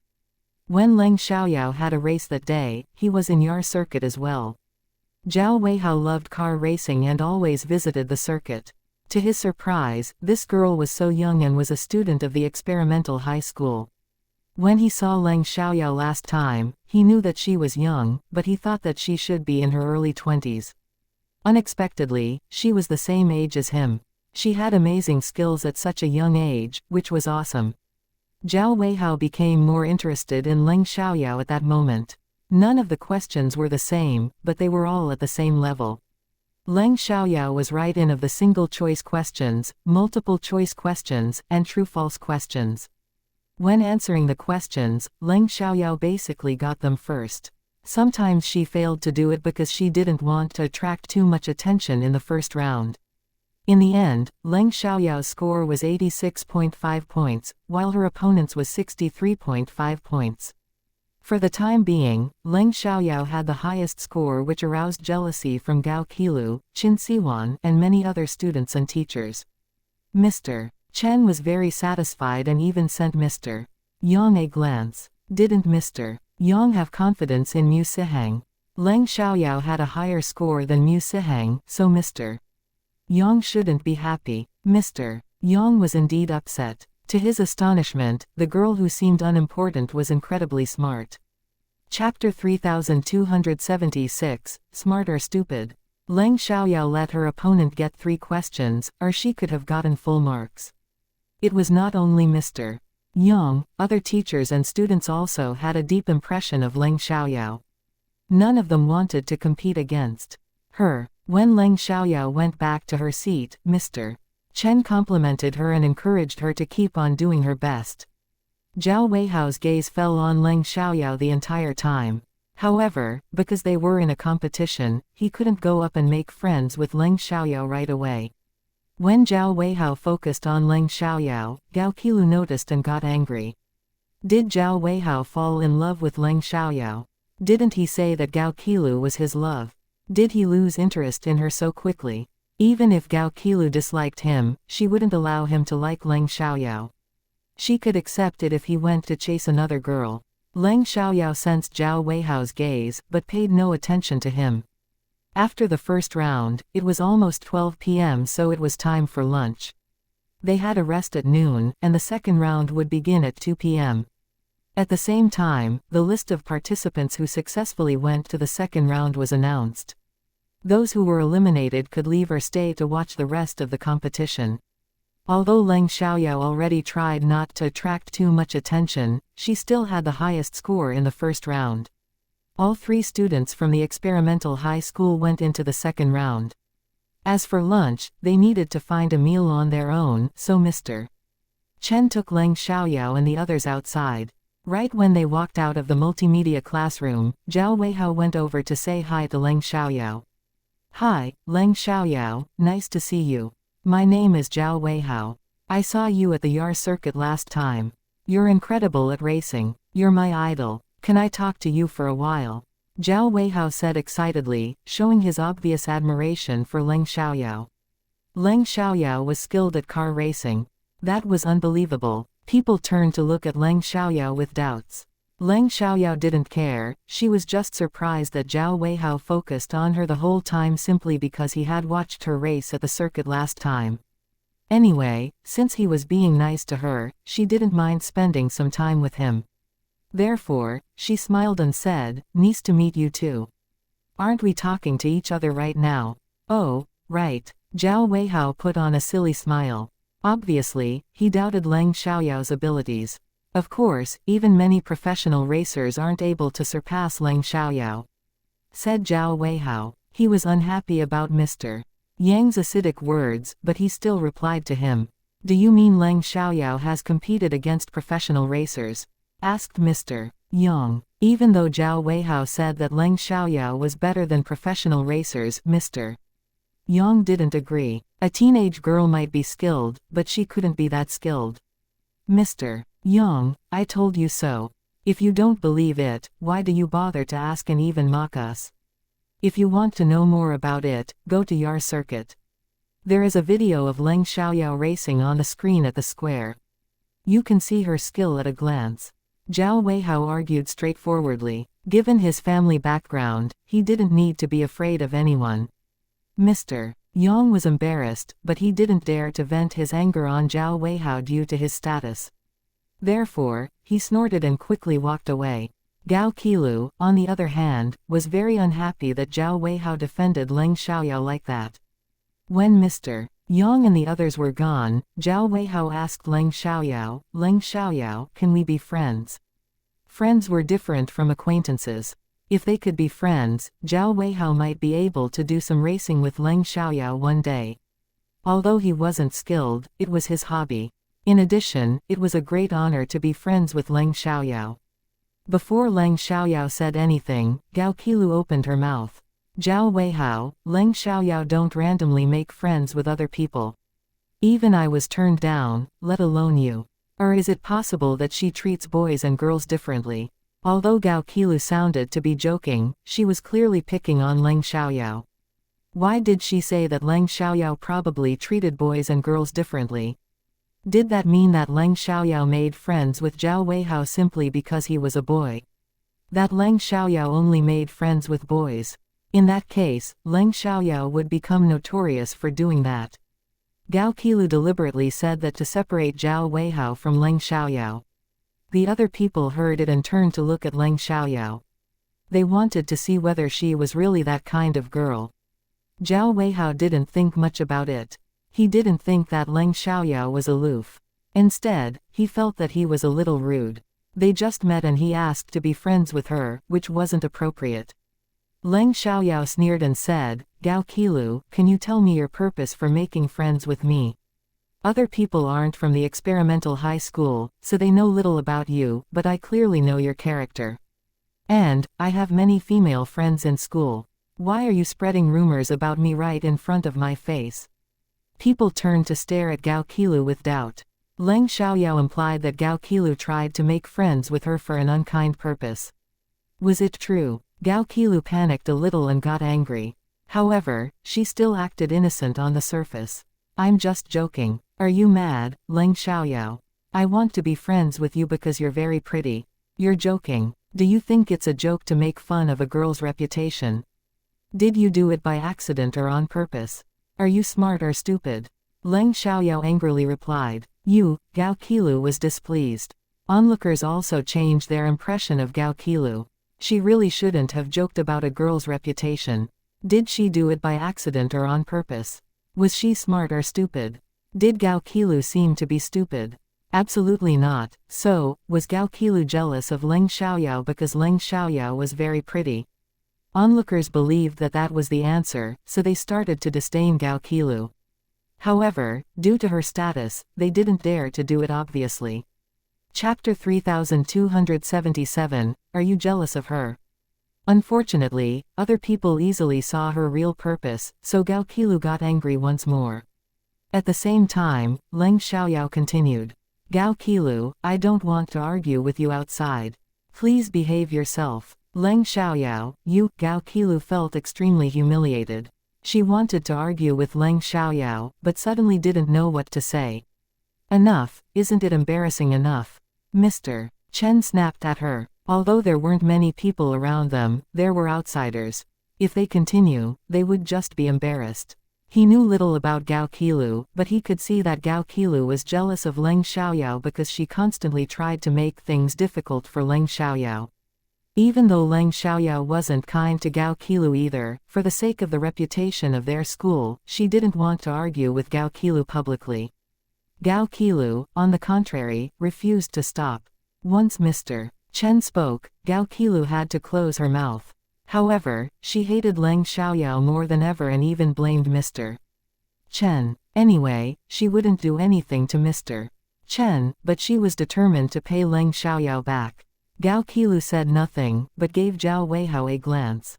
In the past, if someone dared to criticize her, Zhao Weihao would stand up for her. However, he did nothing today. Zhao Weihao wanted to help her, but he felt that Leng Xiaoyao was being reasonable.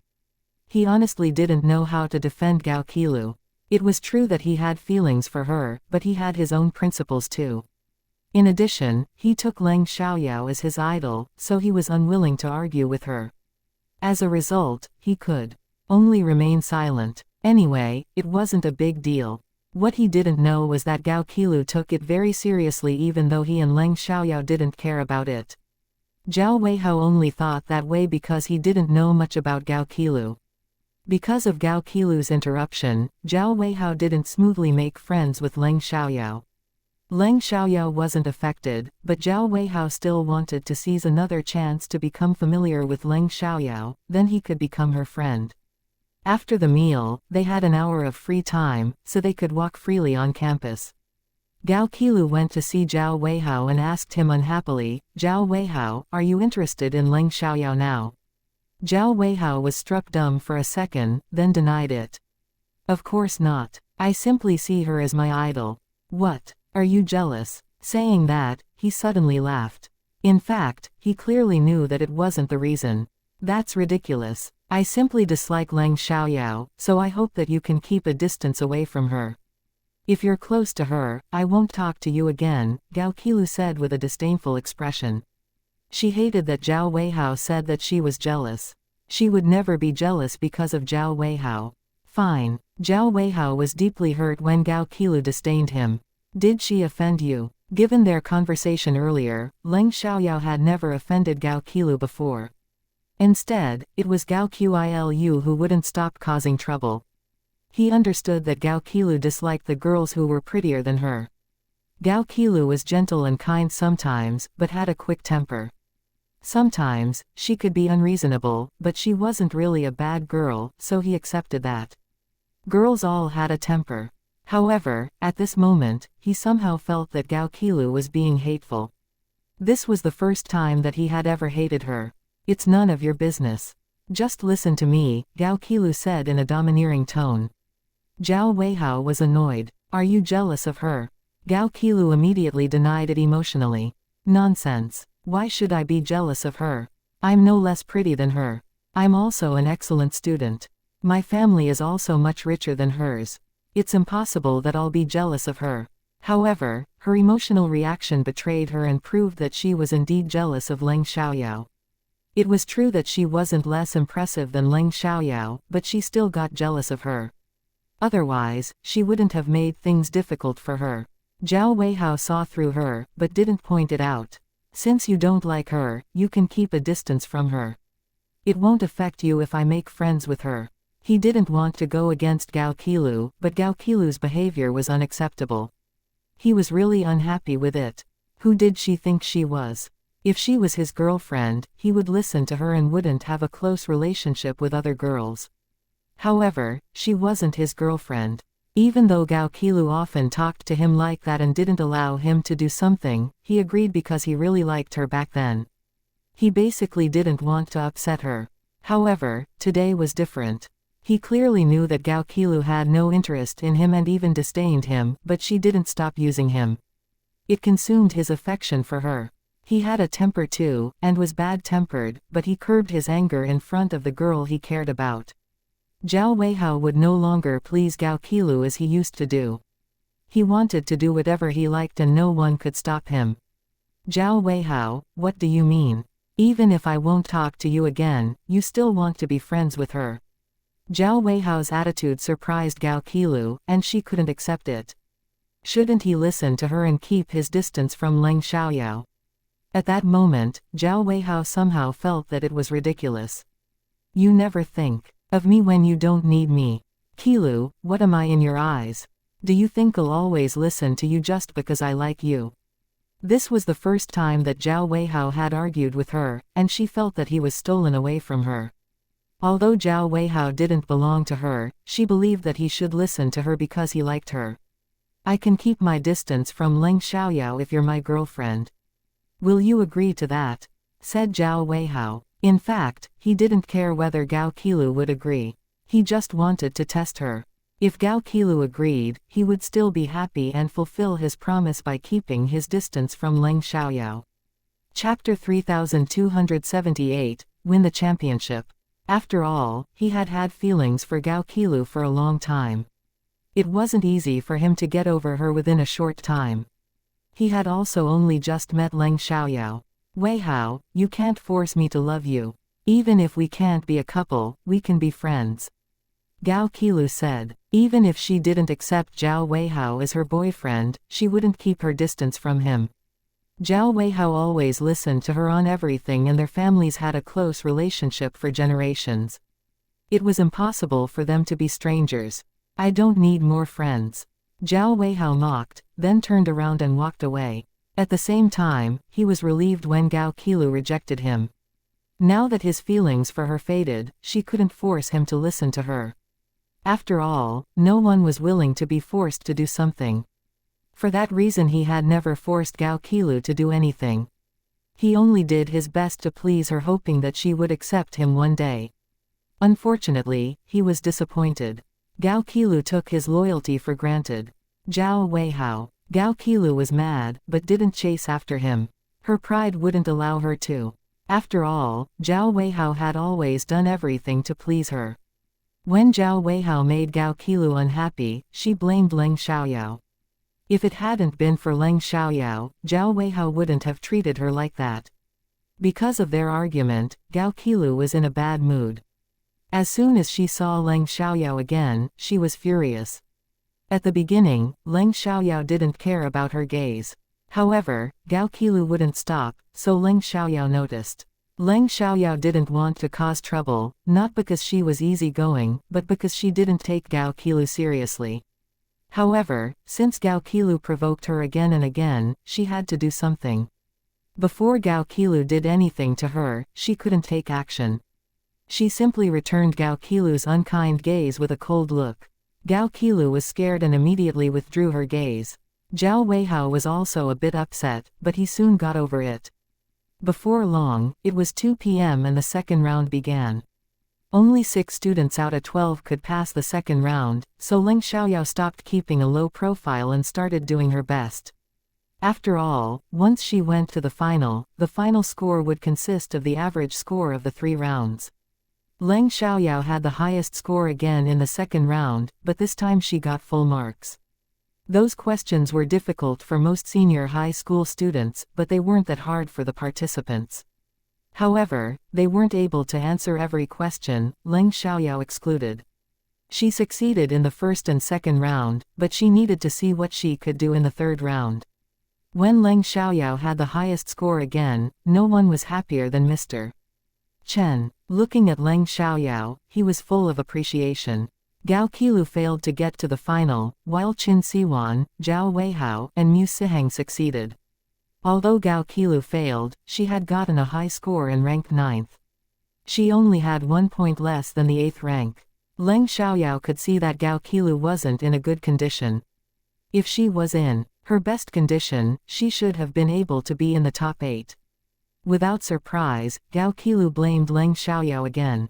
Leng Xiaoyao was completely innocent. She did nothing, but Gao Qilu pinned the blame on her every time. At the same time, Gao Qilu was jealous of Leng Xiaoyao for getting the highest score in every round. It seemed that Leng Xiaoyao might win the first prize. Qin Siwan ranked 5th and got into the finals, but it wasn't very likely for him to get to the top 3. Zhao Weihao ranked the 5th, Mu Siheng ranked 2nd, and Li Wenxuan from the number 1 high school ranked 3rd. Li Wenxuan almost won the championship at the Language Y competition last time. Mr. Yang had confidence in Mu Siheng for a reason. If Leng Xiaoyao hadn't shown up, Mu Siheng might be the champion this time. Unfortunately, Leng Xiaoyao came. Because of that, Mr. Yang stared at Leng Xiaoyao unhappily. Although Mu Siheng ranked right below Leng Xiaoyao, there was a gap between their scores. As a result, it wasn't easy for Mu Siheng to surpass her. It might happen if Leng Xiaoyao failed to do her best in the third round. However, Li Wenxuan, who ranked 3rd, was also a strong competitor. He only had 1 point less than Mu Siheng. A few minutes after the second round, the third round began.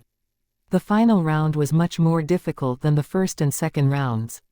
However, Leng Xiaoyao was still able to give a correct answer to every question.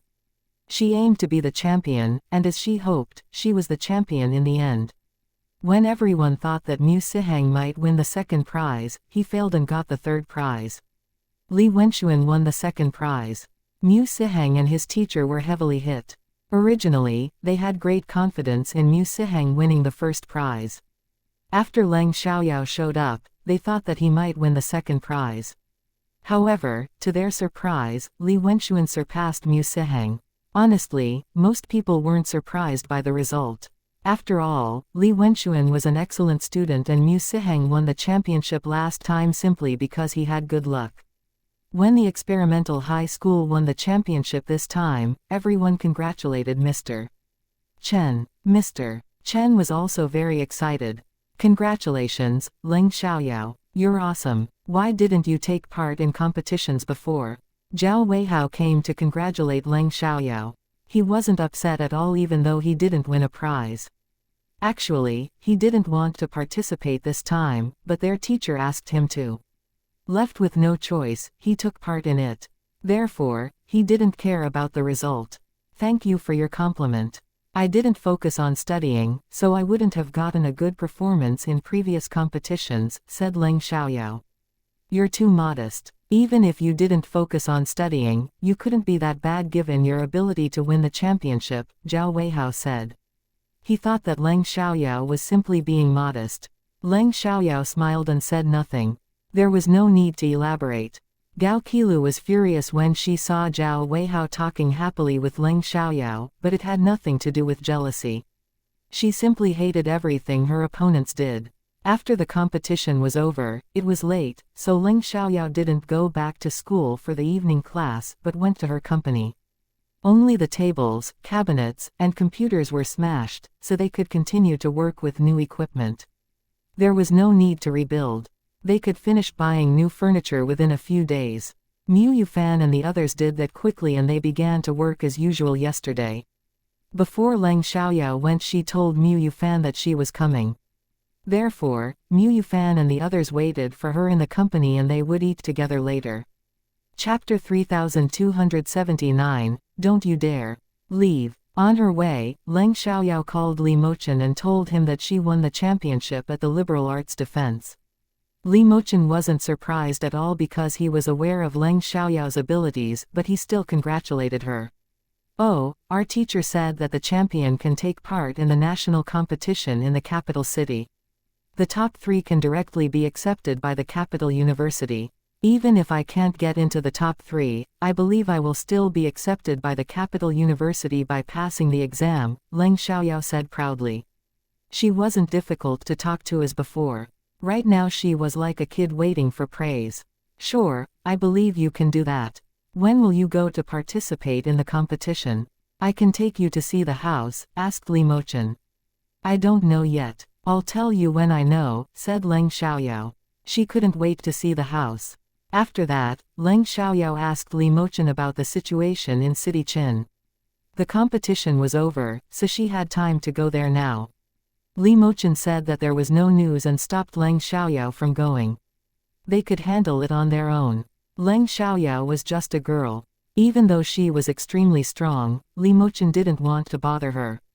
Since Li Mochen said that, Leng Xiaoyao didn't insist. There was nothing for her to be worried about. However, she still reminded him to be careful. Li Mochen agreed and felt somewhat warmed. After having the call with Li Mochen, the taxi driver said, "Girl, you're awesome. You won the first prize.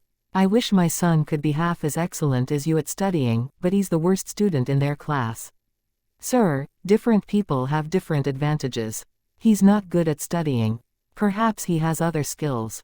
Some students are excellent at studying, but they might not be successful in the future. After all, some doctors or masters still have an average job without a high salary, whereas some people who are highly skilled make a lot more money. Well, it's best to be a good student and have other skills, but it's really hard to have both. Sir, don't worry, and don't force your kid to listen to you. Perhaps they have good luck and will fulfill their potential in their own way. Leng Xiaoyao was in a good mood, so she said a lot to the taxi driver. Arriving at the office building, Leng Xiaoyao entered the elevator. The elevator was not too crowded, but as soon as Leng Xiaoyao walked inside, a man started moving towards her with a lecherous look, which immediately annoyed Leng Xiaoyao. The other people in the elevator did not try to stop him and instead looked at him with fear in their eyes. It seemed that this man had behaved like this before and had some kind of power, which prevented anyone from reporting him. As he got closer to Long Xiaoyao, he reached out his hand towards Long Xiaoyao's butt. However, before he could touch Long Xiaoyao, she grabbed his hand and with a loud snap, broke it. The elevator erupted into screams and everyone turned to look at them in surprise. Seeing that Leng Xiaoyao grabbed the man's hand, and the man's face was distorted in pain, they realized where that cracking sound came from. The man, whose name was Lin Lipong, was the personnel manager of the 19th floor design company and was known for being a pervert who frequently harassed young girls in the office building. Although he usually only touched them, it was enough to make them feel disgusted and scared. Why you? Lin Lipong didn't expect this girl to break his hand. He was furious and wanted to accuse Leng Xiaoyao, but he was in too much pain to speak. Leng Xiaoyao stared at him coldly and said, "Not all girls are easy to bully. If you keep walking down this path, you'll eventually meet your match. Do you know who I am? If you dare to harm me, I'll make sure you won't be able to stay here for long." Lin Lipong threatened, but he didn't dare to directly attack Leng Xiaoyao because her earlier move showed that she was skilled and he was no match for her. "If you have the guts, come and make me leave," Leng Xiaoyao replied fearlessly, even arrogantly. "Why you?" Seeing Leng Xiaoyao act so arrogantly, Lin Lipong was momentarily speechless and wondered if she had a powerful background. However, then he thought, their company was the largest in this office building. Even if this girl had a powerful background, could it be more powerful than his brother-in-law's? With this thought, Lin Lipong was no longer afraid. At this point, they reached the 15th floor and Leng Xiaoyao was about to exit the elevator. Lin Lipong immediately shouted, "Stop right there." Leng Xiaoyao paused and turned back to face Lin Lipong.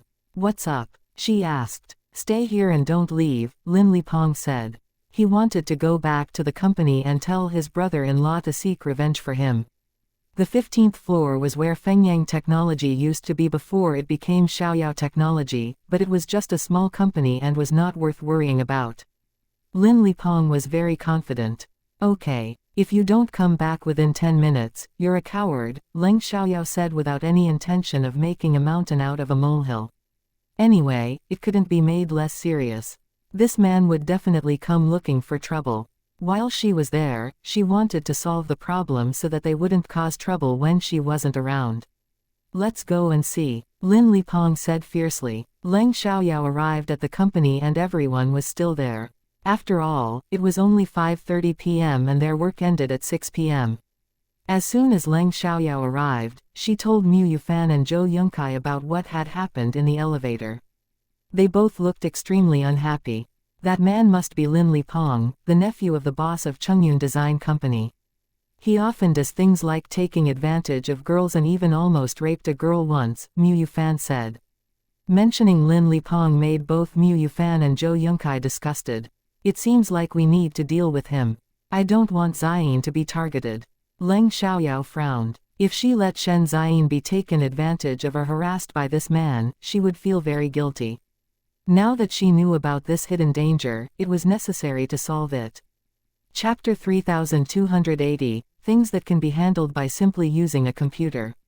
Also, they should be coming to cause trouble soon. I'll see if I can find evidence to nail him and send him to jail if he dares to mess with us. If his brother-in-law dares to defend him, our tech company isn't afraid. We can easily make them go bankrupt, said Leng Xiaoyao.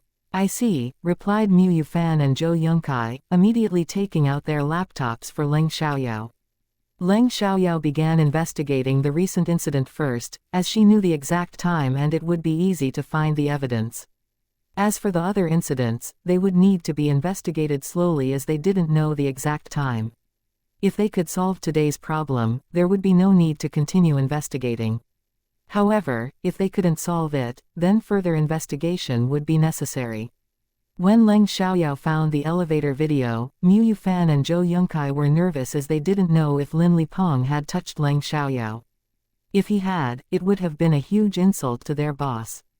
They felt the urge to cut off Lin Lipeng's hand, but Lin Lipeng's hand didn't touch Leng Xiaoyao and was instead grabbed and broken by her. Mu Yufan and Zhou Yunkai were excited and relieved to see this. Lin Lipeng deserves it. We need to teach him a lesson, said Mu Yufan. Yes, there are few people in this office who don't dislike him, especially the women. They avoid him at all costs, but unfortunately, Lin Lipeng has some powerful connections and not many people dare to mess with him, added Zhou Yunkai. HMPH. While others may be afraid of him, I'm not, sneered Leng Xiaoyao. This kind of person needed to be dealt with. When Lin Lipeng returned to his company, he immediately went to his brother-in-law, Zhang Shigong, the owner of Chungyun Design Company. Lin Lipeng told Zhang Shigong that someone had broken his hand and asked him to help seek revenge. Zhang Shigong must know about Lin Lipeng's character and that he decided to go after the girl, but he ended up getting a taste of his own medicine. Nevertheless, Zhang Shigong still asked Lin Lipeng for the reason behind the incident. Lin Lipeng was not afraid of Zhang Shigong finding out and told him directly. Initially, Zhang Shigong was surprised that a woman could have enough strength to break Lin Lipeng's hand. He thought that Lin Lipeng was at fault, so he didn't want to make a scene and suggested that Lin Lipeng go to the hospital first. However, Lin Lipeng refused and insisted on seeking revenge even if it meant enduring the pain. When Zhang Shigong hesitated, Lin Lipeng threatened to involve his sister. Knowing his wife's true character, Zhang Shigong gave in. He was afraid of what his wife would do if he didn't help her brother. Zhang Shigong then gathered 8 people and followed Lin Lipeng down to the 15th floor. Upon entering the room, Lin Lipeng saw Leng Xiaoyao and angrily pointed at her, saying, "Brother-in-law, it's that slut who broke my hand." Leng Xiaoyao stood up to greet them, followed by 6 others including Mu Yufan. Although their numbers were small, they exuded a strong aura, which came from Leng Xiaoyao. "What do you want?" asked Leng Xiaoyao arrogantly and lazily, not taking them seriously at all. However, Lin Lipeng misinterpreted her reaction and thought that she was afraid of their numbers. He became smug and said, "What do I want? Hee. As long as you accompany me for a night, no, a week, I won't pursue this matter any further." Lin Lipeng wasn't short of money, so compensation wasn't a consideration. However, Leng Xiaoyao's beauty made him want to have her. Upon hearing this, Mu Yufan and the others became angry and had the urge to hit him. However, before they could take action, Leng Xiaoyao acted first and picked up the nearby water cup, splashing it towards Lin Lipeng. Although they were about 2 meters apart, the water accurately splashed onto Lin Lipeng's face with a heavy force due to the use of spiritual power. It hit his face like a hard slap, making a crisp sound and causing him to scream in pain. Lin Lipeng looked at Leng Xiaoyao with anger and fear in his eyes. He couldn't understand why a mere cup of water could feel like a hard slap on his face. His face was now burning with pain. "Why you?" Lin Lipeng pointed at Leng Xiaoyao but couldn't find the words. Leng Xiaoyao coldly interrupted him, "Accompany you? What do you think you are? I'm afraid I wouldn't even be willing to let you be my shoe polisher." Leng Xiaoyao wasn't someone who would easily humiliate others, but if someone humiliated her first, she wouldn't hold back. She could say anything. You, being regarded so lowly, Lin Lipeng was so angry that he almost couldn't breathe. However, when he saw Leng Xiaoyao's icy cold gaze, he felt a chill run down his spine. Leng Xiaoyao ignored him and turned to Zhang Shigong, saying, "Are you here to defend him? Before that, let me remind you that you all know who Lin Lipeng is. If it weren't for his dirty tricks, why would I have taken action against him? I even find touching him dirty. You all know what my company does, technology. That includes dealing with computers and hacking. As long as I move my fingers, I can investigate and expose the videos of Lin Lipeng taking advantage of girls. Once it's exposed on the internet and handed over to the police, he won't be able to escape jail time. And as for your company, it's just a matter of using a computer to handle it." At these words, Zhang Shigong's face turned pale. How could he forget what their company does? They have hackers who can destroy a company by just touching a computer. Although their company also cooperates with other technology companies to maintain their system, that doesn't mean they don't have the ability to do something. He couldn't take the risk. Zhang Shigong completely abandoned the idea of defending Lin Lipong. He didn't want to risk his company over such a small matter. Lin Lipong was also frightened. If they investigated and found those videos of him taking advantage of women, he might not be able to escape jail time. Chapter 3281, I don't need it. Lin Lipong knew that if his actions were exposed and reported to the police, he would be arrested. However, there was no one in the entire office building who was more powerful than his brother-in-law, and he had done so much without any consequences, so he dared to be so arrogant. Miss, you misunderstood. I'm not here for him. A subordinate of mine got in trouble, so I came to figure out the situation and handle it accordingly. Zhang Shigong explained immediately. It was time to be wise. Brother-in-law, Lin Lipong knew that he shouldn't argue about it any longer, but he was still a little unwilling to accept the result. However, as soon as he opened his mouth, he was glared at by Zhang Shigong and fell silent. All right. Then let me show you the video, said Leng Xiaoyao, taking out her computer and playing the video she had retrieved for him. She knew that Zhang Shigong was trying to save face, so she didn't say anything. She didn't want to make things worse, even if she wouldn't be the one to suffer in the end. It would be best if they could solve the problem as soon as possible. There was no need to look for trouble. Although Zhang Shigong already knew the reason, he still watched it seriously. It was unclear whether it was out of guilt or something else, but Zhang Shigong didn't look happy. After watching the video, Zhang Shigong said, Miss, it's true that Lin Lipong was wrong first, but you also broke his hand. Can we let it go? Since Lin Lipong's hand was broken, it was impossible for them to apologize. Their compromise was only due to their fear of Leng Xiaoyao. If it were someone else, it might not be the case. Leng Xiaoyao didn't expect or need an apology. She just hoped that they wouldn't bully her or her people in the future. Fine, but don't come here to cause trouble in the future, or I won't let you go so easily next time. Also, I hope Mr. Lin can behave himself and not harass my female colleagues, or I won't be polite to him either. Once she finished, Leng Xiaoyao crushed the glass in her hand into pieces, yet her hand remained unharmed. Everyone who saw this was stunned. This woman was too powerful. Zhang Shigong swallowed hard, becoming even more wary of Leng Xiaoyao. His attitude softened a bit. Don't worry, miss. I promise my employees will behave properly. What about you? Leng Xiaoyao looked at Lin Lipong, wanting him to promise in person. Lin Lipong was unwilling to accept the result, but had to agree. I won't do it again. Then, Zhang Shigong and the others left. As soon as they were gone, Leng Xiaoyao said, although they agreed to behave, they might not keep their word. You all need to be careful and contact me immediately if anything happens. Of course. Mu Yufan and the others responded. The moment Zhang Shigong and the others entered the elevator, Lin Lipong said unwillingly, Brother-in-law, do we have to swallow the humiliation like this? Zhang Shigong looked at him coldly and said, What do you want to do? Or do you think what the girl said is just to scare you? Having achieved what he had today, Zhang Shigong was no fool. He knew very well that they shouldn't mess with that girl. No matter how powerful she was, she had the ability to bring him down. Lin Lipong opened his mouth, but ultimately said nothing. He knew that the girl wasn't just trying to scare them, but he was reluctant to accept the result. Moreover, the girl was so beautiful that he could hardly forget her.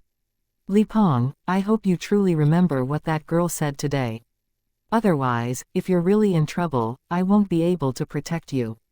Zhang Shigong warned. Given his knowledge of Lin Lipong, he worried that Lin Lipong might act recklessly. I know. Lin Lipong replied impatiently but didn't fully listen to Zhang Shigong's words. Zhang Shigong understood what his real thought was, but could do nothing about it. He could only hope that Lin Lipong would really take his words to heart. After work in the afternoon, and Chenjin went to have dinner with Shen Ziyin. Shen Ziyin gave Chenjin the protection talisman she had received from Leng Xiaoyao and asked him to pass the rest on to the others. They all had to carry one. And Chenjin knew that Chengmeng's nightmares were caused by evil things and were resolved by Leng Xiaoyao, so he didn't doubt the effectiveness of the protection talisman. If it hadn't been for Chengmeng's incident, he wouldn't have believed in these things, but after that, he did. Therefore, when Shen Ziyin got the protection talisman from Leng Xiaoyao, he was grateful to Leng Xiaoyao. As they were eating, a familiar female voice interrupted them. Chenjin, what a coincidence. It was Jin Yi, accompanied by another woman.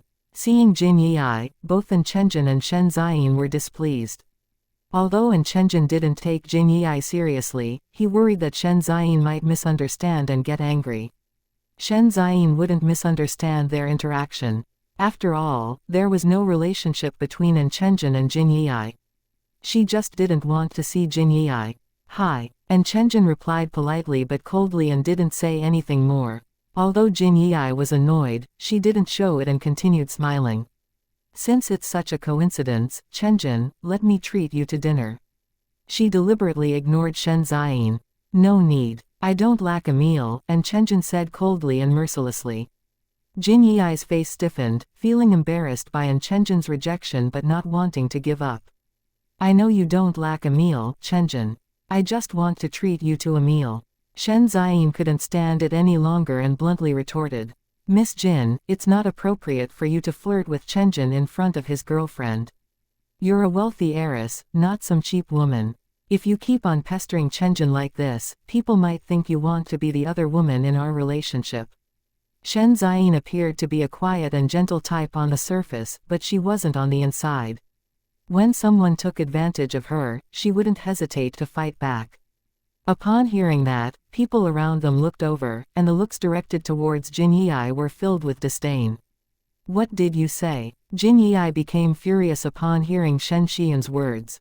Although she was indeed trying to flirt with Chenjin and steal him away, she wouldn't allow anyone to speak about her like that.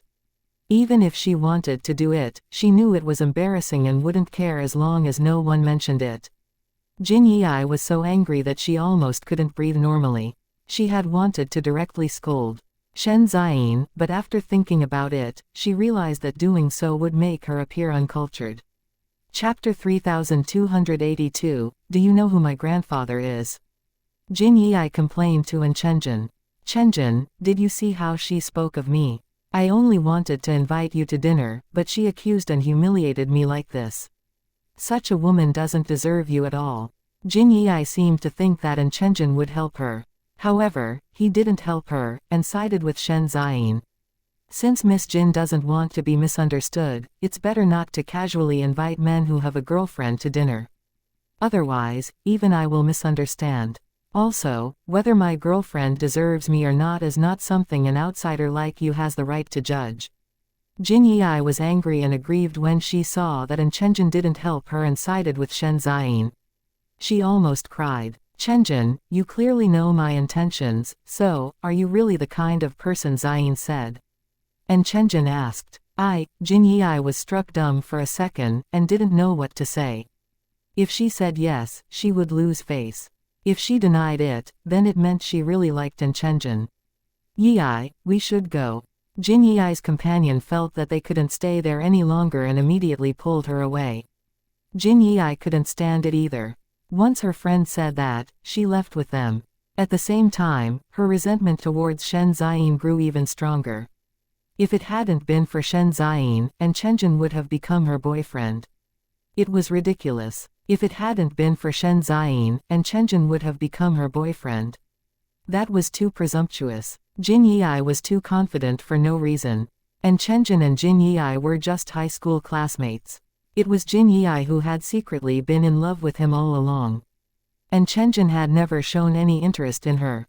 After Jin Yi left, Chenjin breathed a sigh of relief and cautiously glanced at Shen Ziyin. When he saw that she wasn't angry, he felt relieved. Seeing Chenjin's reaction, Shen Ziyin couldn't help but laugh and her mood was instantly lifted. Do you think I'm the kind of unreasonable person who would be angry about this? The one who's wrong is Jin Yi, not you, Shen Ziyin said. But it's partly my fault too. If Jin Yi hadn't come to bother me, you wouldn't have been annoyed, Chenjin said. He also hated Jin Yi very much. He loved Shen Ziyin, so he had to consider her feelings. Moreover, Shen Ziyin had left her hometown to be with him, so he had to take good care of her. Jin Yi was determined to make things difficult for Shen Ziyin. After dealing with Lin Lipeng's matter, Leng Xiaoyao took the others out for a meal. After eating, Leng Xiaoyao went back home. Leng Chengyuan saw Leng Xiaoyao come back early, but he was already used to it, so he didn't say too much about it. Leng Xiaoyao told Leng Chengyuan that she won the championship in the high school liberal arts defense today, which made Leng Chengyuan very happy. Yao Yao, I'm so proud of you. Ha ha, as your granddaughter I can't embarrass you, Leng Xiaoyao said with satisfaction. She deliberately pleased Leng Chengyuan, filling him with happiness. What gift do you want? Leng Chengyuan asked. Although Leng Xiaoyao didn't lack anything and could buy what she wanted herself, she was happy to receive a gift from Leng Chengyuan because it showed his love for her. After thinking for a moment, Leng Xiaoyao said, how about getting me a new phone? Leng Xiaoyao couldn't think of another gift other than a new phone. She had used the current phone for 2 years, so it was time to get a new one. Okay, I'll have your uncle buy you the latest phone tomorrow, said Leng Chengyuan. Thank you, Grandpa. You're the best, Leng Xiaoyao exclaimed, hugging Leng Chengyuan's arm and acting cute. The Chu family was unable to find the person who had attacked Chu Jianan, so they had to give up. Even if they had suspicions, there was no evidence to act upon. In City Qin, it was already 1 a.m. Mu Yiyang and the others were already asleep, while Li Mochen was cultivating.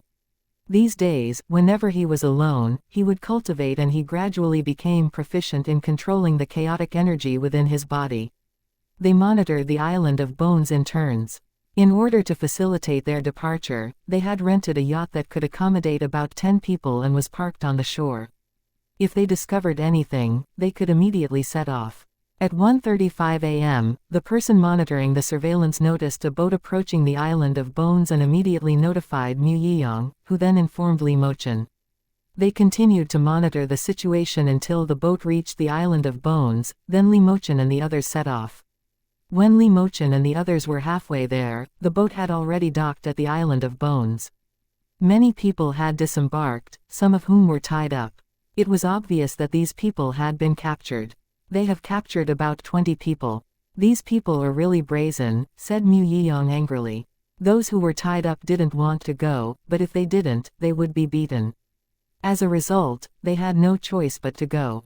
To avoid being seen by someone on the boat, Li Mochen and the others approached from another direction. After getting closer, they left 2 people to guard the yacht while the rest went to the island. Li Mochen's magical senses didn't have the same range as Leng Xiaoyao's, but he had a strong sense of direction and didn't take many wrong turns, so they quickly arrived near the cave. Because there were many poisonous snakes and insects on the island, they had prepared in advance by sprinkling realgar powder on themselves, so they didn't get bitten on their way. Adding to that, Li Mochen occasionally released a chaotic power, which kept even snakes and insects away. As they approached the cave, they stopped and Li Mochen instructed them to wait while he checked the situation. Although Mu Yiyang and the others were worried, they knew that Li Mochen was the most capable of them all. So they could only listen to him. Li Mochen also warned them not to take any action without his signal, no matter what the situation was. Although it was their mission, they didn't mind following Li Mochen's lead. To them, completing the task was more important than taking credit. Besides, Li Mochen never cared about credit and always shared it with them. That was why they were grateful to him. And even if Li Mochen did want all the credit, they wouldn't mind giving it to him since it was his achievement in the first place. Chapter 3283, You're So Awesome. There was no one outside the cave, as it had never been discovered before, so they were at ease. When Li Mochen arrived outside the cave, he didn't immediately go in because he could hear their conversation from outside.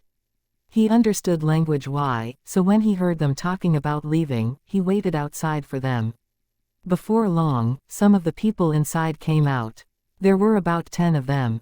When they were outside, Li Mochen followed them without alerting them. When Mu Yiyang and the others saw this, they were worried that it would be dangerous for Li Mochen to face them alone. However, Li Mochen had instructed them beforehand not to interfere and ruin his plan. After they were a distance from the cave, Li Mochen suddenly attacked them. Since they all had guns, Li Mochen had to act quickly and decisively. Without delay, he used his chaotic power to attack them.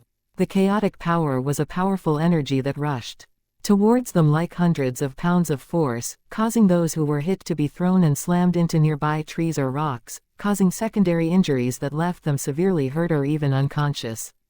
Those people were terrified by the sudden attack and suspected that there might be demons or monsters lurking around. They were instantly frightened. Could there really be demons and monsters here? Oh my God. This is terrifying. Before they came, they had heard about the terrifying legends surrounding this place. However, they didn't believe in the existence of demons and monsters. They had been working here for several years and had only encountered poisonous snakes, insects, rats, and ants, which they could handle. Although they had gotten lost before, they had gradually figured out a few correct routes and were no longer afraid, but now, some of them were injured, whereas some could still walk. So when the chaotic power attacked them again, those who could walk didn't care about those who had fainted or couldn't walk and quickly got up and fled. However, it was impossible for Li Mochen to let them leave.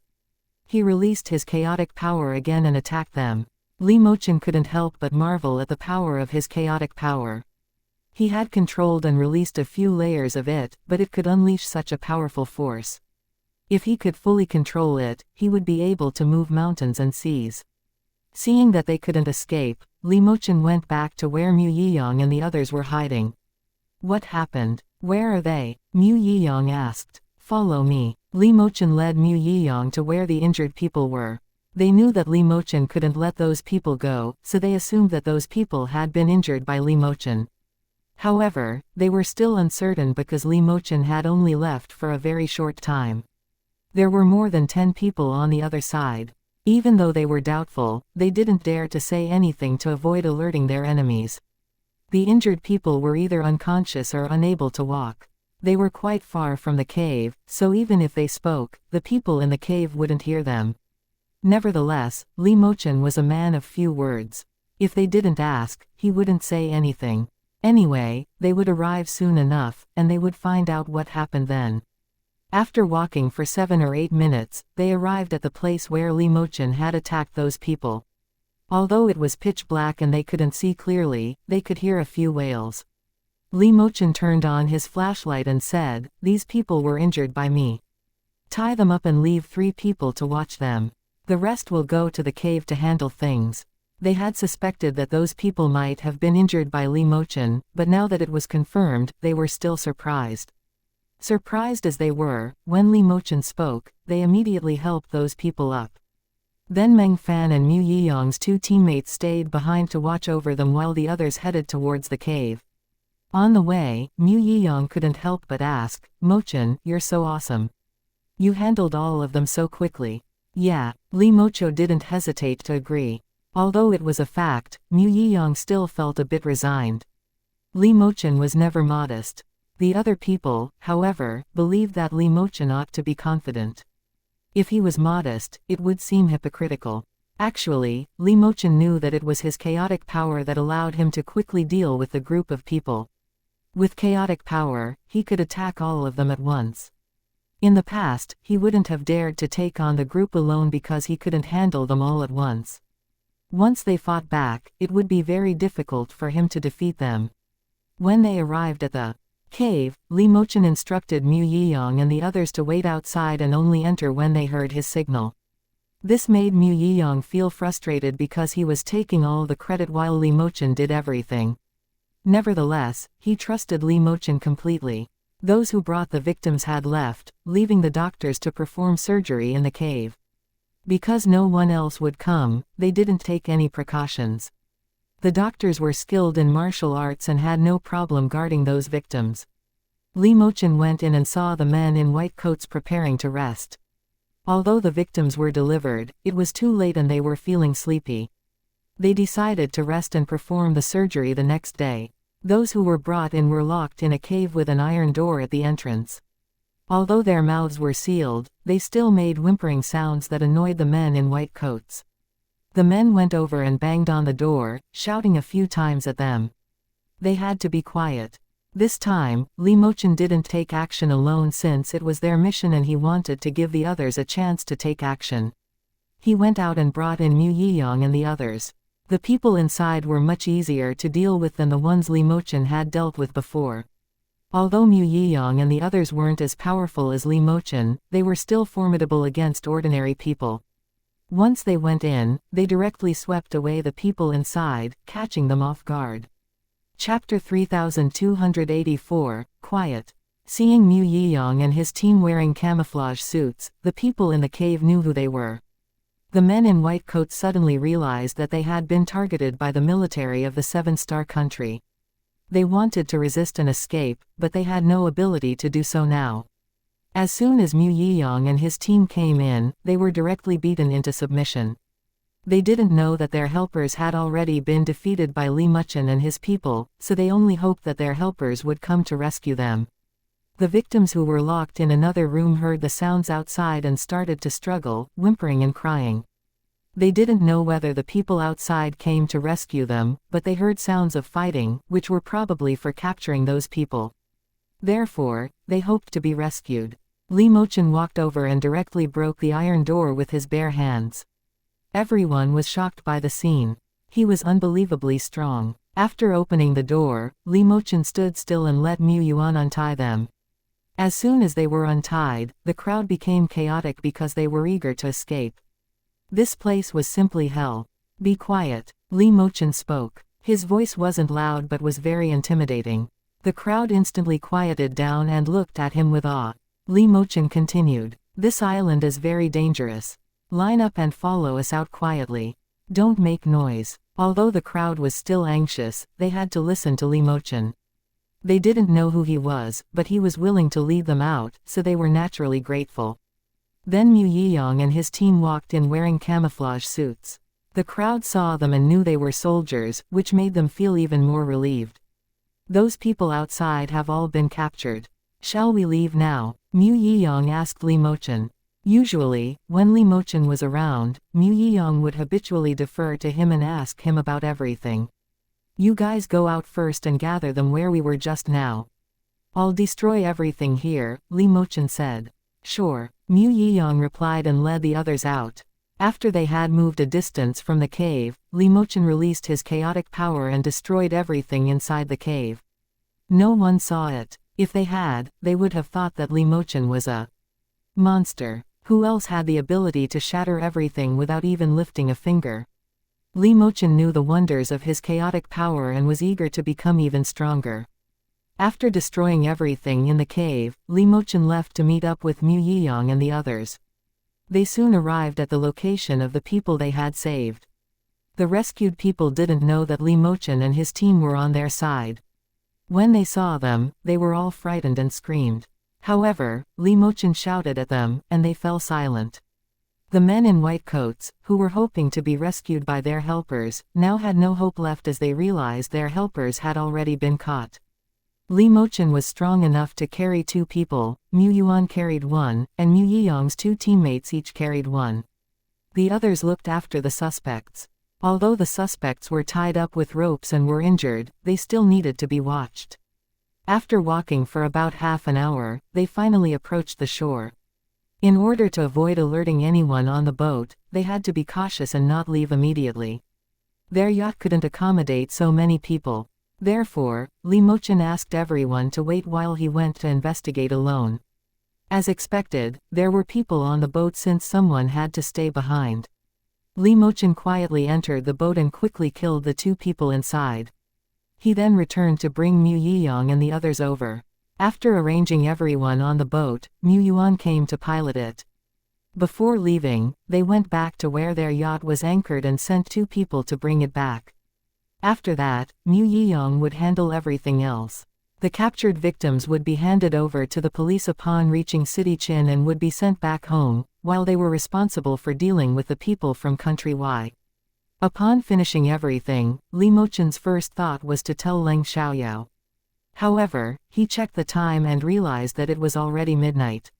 He didn't want to disturb her sleep, so he dismissed the idea.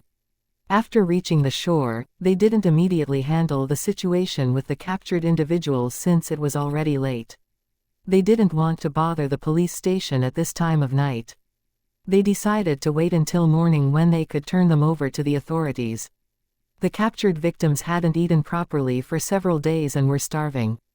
They couldn't sleep in their current situation either. Fortunately, Li Mochen and the others had prepared plenty of food on the yacht. They sent someone to take bread and water to them as a temporary solution. At 6 a.m. the next day, Li Mochen couldn't wait to send a message to Leng Xiaoyao informing her that they had caught those people and rescued more than 10 others, and that when the police station opened in a while, they would turn over the captured victims to them and send the people from country Y back to the capital for further interrogation. Leng Xiaoyao had just woken up when she received the message. After learning that everything was completed properly, she replied to Li Mochen. Leng Xiaoyao, how about you? Are you going back to the capital city, or are you going to leave to deal with something else? Or will you come back to City Chong? Li Mochen's heart skipped a beat when he saw the mention of City Chong. He had an inexplicable feeling about it. He wanted to go to City Chong even though there was nothing for him to deal with there. Leng Xiaoyao was waiting for him there. However, he had other matters to attend to and asked Leng Xiaoyao to let him know when she would go to the capital city.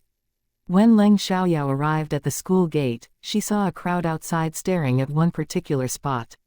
She followed their sight and looked over. Then she saw a banner hanging on the gate congratulating her for winning first place in the City Chong High School Liberal Arts Defense. Leng Xiaoyao couldn't help but smile at this sight and felt good about it. As she approached, everyone looked at her with admiration, envy, and jealousy. Just then, Chenmeng arrived and exclaimed upon seeing the banner. Wow, Xiaoyao is amazing. Leng Xiaoyao looked over and saw Chenmeng, but she didn't say anything until she walked closer to her. Chapter 3285. Better be careful, boss, you're amazing. You actually won the championship. You have to treat us to a meal, Chenmeng said excitedly. No problem, Leng Xiaoyao replied with a smile. She was generous when it came to treating her friends. At that moment, Shang Mengxin arrived. While she was happy for Leng Xiaoyao's victory, she complained. Boss, when will you have time? Chenmeng's dinner and KTV hasn't happened yet. We won't let her off the hook. Upon hearing that, Leng Xiaoyao couldn't help but rub her nose. She had forgotten about it. I don't know. If I'm free this weekend, we can go. Fine. I thought you guys forgot about it and I could save some money. Chenmeng joked with a helpless expression. You wish, Shang Mengxin retorted. Although they didn't care about what had happened between them anymore, they still wanted to have that meal. In the classroom, everyone was congratulating and praising Leng Xiaoyao. Leng Xiaoyao didn't mind the noise and was actually in a good mood. Because Wang Yiming had not been discharged from the hospital yet, other teachers were still acting as their head teacher. During class, the acting head teacher announced to everyone that Leng Xiaoyao had won the championship in the City Chong Liberal Arts Defense. All the students applauded Leng Xiaoyao once again. In the last class, the principal came to see Leng Xiaoyao. The principal said that there was a national competition in the capital city next Monday. They needed to leave on Sunday morning. He wanted to know whether Leng Xiaoyao had any problems. The experimental high school hadn't won a championship several times in a row, and had been mocked by the other schools. The principal was embarrassed about it.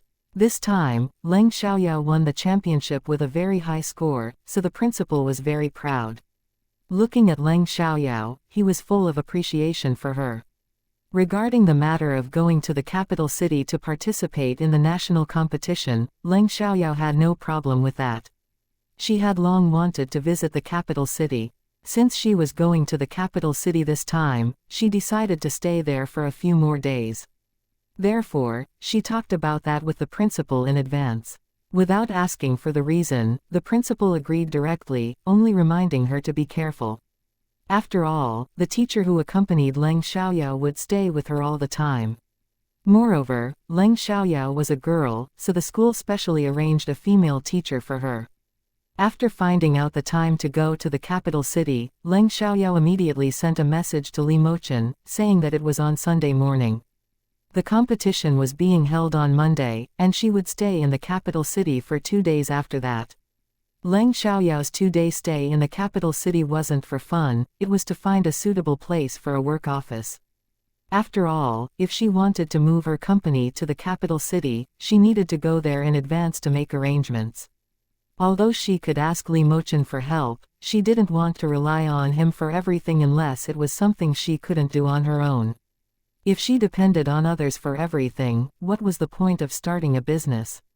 Starting a business was about showcasing one's abilities and proving oneself. How could one demonstrate and prove themselves without getting their hands dirty? She was going to look for office spaces, but not aimlessly. She had already conducted research online for available rental or sale properties in the Nanchang district and found a few suitable options. From the photos provided by the sellers, the locations and environments looked good and the sizes were appropriate. However, she knew that she needed to physically inspect the properties as pictures could only serve as a reference. Leng Xiaoyao was primarily interested in purchasing an office building for herself as she felt that renting would never be as comfortable. If she owned the property, she could do whatever she wanted with it and wouldn't have to worry about disputes, but if there were no suitable properties for sale, she would have to settle for renting. Today, Leng Xiaoyao was the focus of everyone's attention, so Gao Qilu was furious. She didn't even make it to the finals, which was unexpected for everyone. Even her head teacher believed that even if Gao Qilu didn't place in the top 3, she wouldn't fall below the top 5. Unexpectedly, she didn't even make it into the top 8. Previously, whenever Gao Qilu participated in the competition, she either got 2nd or 3rd place, and at worst, she would not fall below the top 5, but this time, as a result, her classmates whispered to each other, while the head teacher directly talked to her, asking her what had happened. Even though Gao Qilu was angry, she didn't lash out at their head teacher. Instead, she explained, "Maybe I ate something bad at lunch, so I didn't feel well at the time. It's okay." Fortunately, Leng Xiaoyao won the championship, which also brings glory to our school. Gao Qilu's head teacher didn't mean to blame her, and just wanted to know the reason. Their head teacher meant to comfort Gao Qilu, but Gao Qilu only felt humiliated. Leng Xiaoyao, it was Leng Xiaoyao again. If it hadn't been for Leng Xiaoyao, she wouldn't have performed so poorly. Damn Leng Xiaoyao. Gao Qilu promised to pay her back. Wasn't Leng Xiaoyao going to the capital city to participate in the finals? Gao Qilu would stop it from happening. Gao Qilu's eyes flashed with malice. At noon, Leng Xiaoyao invited An Chenmeng, Shang Mengxin, and the others to go out for a meal. Along the way, they heard people comparing her with Gao Qilu. In the past, Gao Qilu was pretty and performed well academically. She often won awards in high school competitions and was simply a goddess, but then Leng Xiaoyao suddenly emerged, and now Gao Qilu has been surpassed. Yeah, and Leng Xiaoyao's academic performance is much better than Gao Qilu's. She's also prettier than Gao Qilu. In terms of appearance, I think they are equally beautiful, but Leng Xiaoyao gives a more pleasing feeling while Gao Qilu appears fake. Men like that type, but women hate it. Right, Leng Xiaoyao looks much more down to earth, although it seems difficult to get along with her. Upon hearing these comments, An Chenmeng also became smug. I think Gao Qilu must hate you to death right now. She has always been unable to stand girls who are prettier than her. You are not only prettier than her, you are also better at studying. I think our boss should be wary of her. Maybe she will find someone to attack her. Shang Mengxin looked worried. Do you still doubt my abilities? If she really dares to do that, she will be the one who suffers the consequences. Leng Xiaoyao wasn't worried at all. Although the Gao family was indeed not something the Leng family could provoke, the premise was that she was just an ordinary person. If she was afraid of ordinary people as a cultivator, she would be too weak. In addition, she also had powerful hacking skills. Couldn't she threaten the Gao family? Boss, I know you're strong, but one can never be too careful. So you better be cautious, Wu Minmin said seriously. She didn't want Leng Xiaoyao's overconfidence to give Gao Qilu a chance to take advantage of her. After all, the Gao family wasn't just any wealthy family, it was a top-tier one with a lot of power. Chapter 3286 Zhang Yian's dirty secret is exposed, of course. I'll be careful, don't worry, said Leng Xiaoyao. She didn't mind their fussing, instead feeling warmed because of their concern. Although the lunch break was short, they still had time to eat. However, many people went out to eat, so the waiting time was long. To avoid waiting too long, they decided to have a hot pot. After finishing the hot pot and leisurely walking back to the classroom, it was almost time for class. Since there was only a month left until the National College Entrance Examination, teachers didn't really give classes anymore and just reviewed questions. Knowing Leng Xiaoyao's grades, the teachers let her take charge. Whether it was teaching or arranging for everyone to do questions, the teachers felt reassured with Leng Xiaoyao around. After delivering several classes in a row, Leng Xiaoyao's mouth was dry from talking. Her classmates were considerate and bought her water and fruit. Leng Xiaoyao accepted their kindness. With Leng Xiaoyao's tutoring and question-solving these days, everyone's grades had improved to some extent. Therefore, they were very grateful to Leng Xiaoyao. Because Leng Xiaoyao was beautiful and intelligent, she became a goddess in people's eyes. For girls like her who were both beautiful and intelligent, outsiders usually had two extreme thoughts about them: either they liked them a lot or they were jealous and disliked them. Although some girls in Class 8 were still envious and jealous of Leng Xiaoyao, they didn't hold any hostility towards her. After all, Leng Xiaoyao helped them with studying. Leng Xiaoyao went over the contents of the previous year's college entrance exam. Even though there was no guarantee that this year's exam would have the same questions, there might be some similarities. She not only covered the exams she took, but also went over many previous year's exams and important exam questions. Although it was tiring, Leng Xiaoyao was still happy to do it and didn't have any dissatisfaction or complaints. She had promised to help Shang Mengxin and the others with their revision. If she only helped them, it would have to be during her break time. However, if she helped all of her classmates, she could use the teacher's class time for it, which would give her more time to rest. A few days later, Leng Yuqi's condition had improved significantly, but she didn't come back to school. In fact, she transferred to the No. 1 high school to avoid seeing Zhang Yian and Chu Jiayu. The experimental high school was reluctant to let Leng Yuqi go because her academic performance was excellent. Even though they didn't know if she could get into the capital university, her grades were definitely not bad.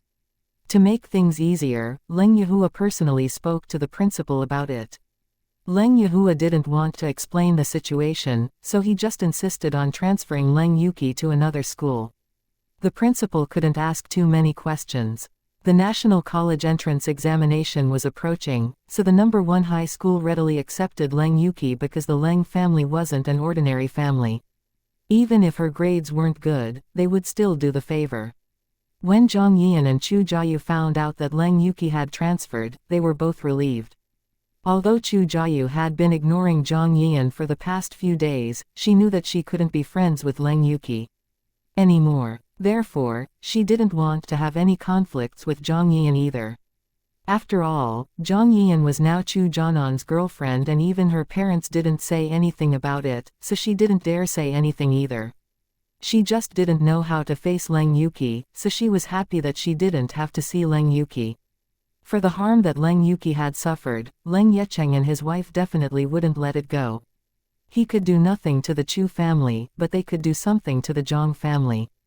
As a result, there were suddenly some problems with the Zhang family's company. It wasn't serious, but it still caused a considerable loss. The news that Zhang Yian had sex with a man also suddenly spread, especially in the experimental high school, where there was even video evidence.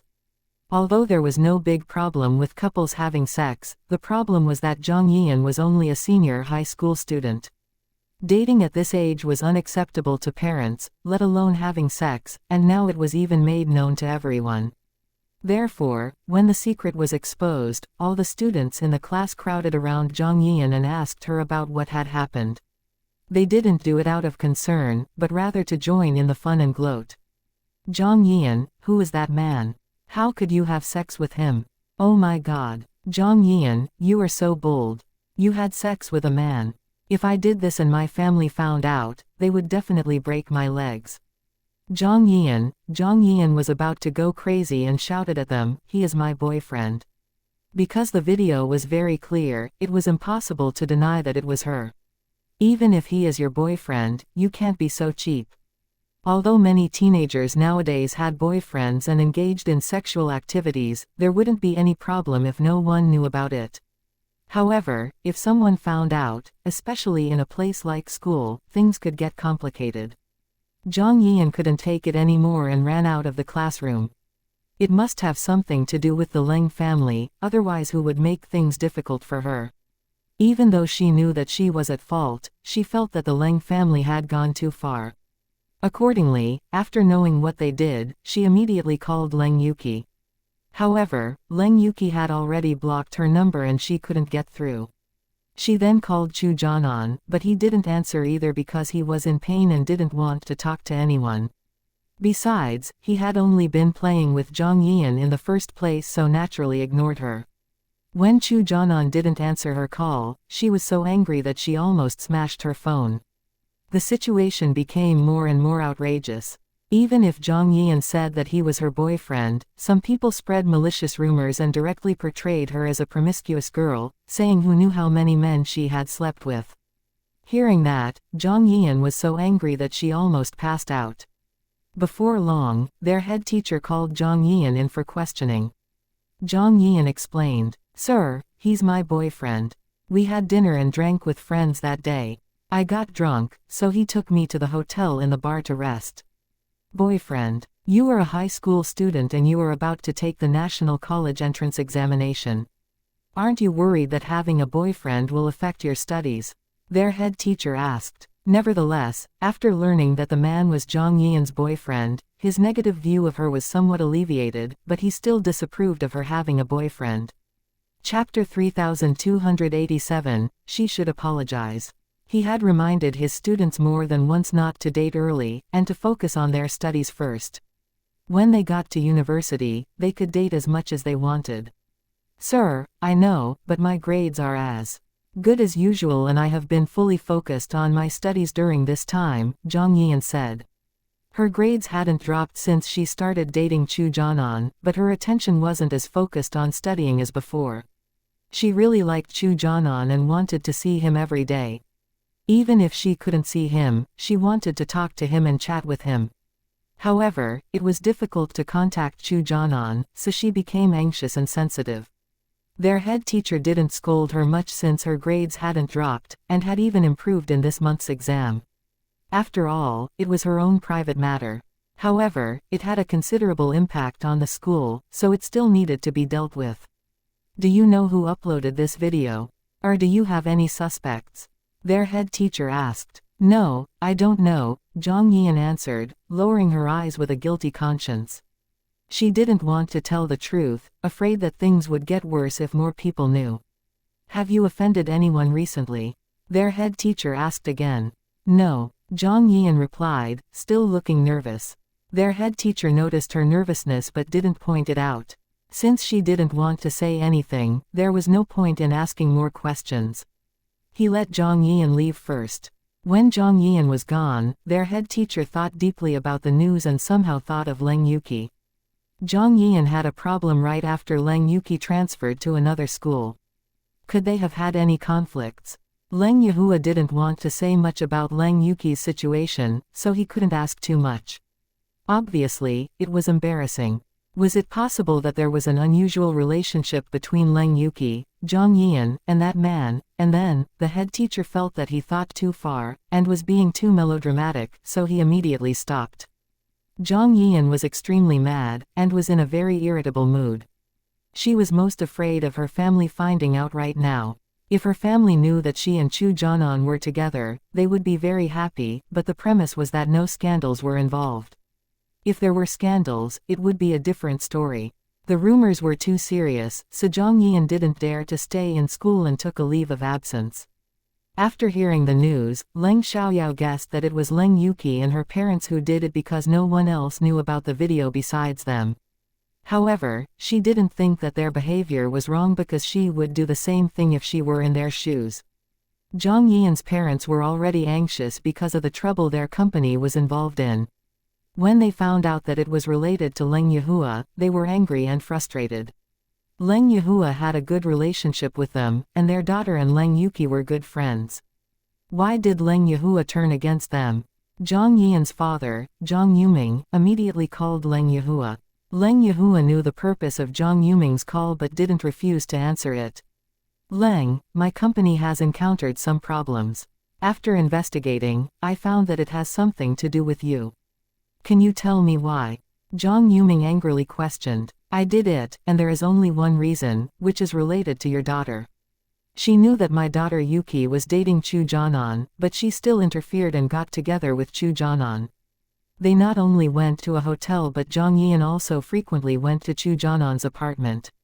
It had a great impact on Yuki and almost caused her serious harm. Of course, Chu Jianan is the most guilty, but your daughter is not innocent either. Leng Yihua said honestly, his voice filled with anger. What? Upon hearing that, Zhang Yuming was stunned. Zhang Yian had actually intervened in the relationship between Leng Yuki and Chu Jianan and even stayed in the same hotel room with Chu Jianan. Although he had his own selfish desires for Zhang Yian to climb up the social ladder using Chu Jianan, he didn't want her to resort to such means. If the news spread, it would damage the Zhang family's reputation. Although he wanted wealth and power, he still had to consider his family's reputation. Unfortunately, Zhang Yian had directly stolen Leng Yuki's boyfriend, causing the Zhang family to suffer from retaliation from Leng Yihua. Although their family's status wasn't too different, Leng Yihua was a government official while he was a businessman. If they really became enemies, he was bound to lose. The Zhang family knew many influential people, but so did the Leng family.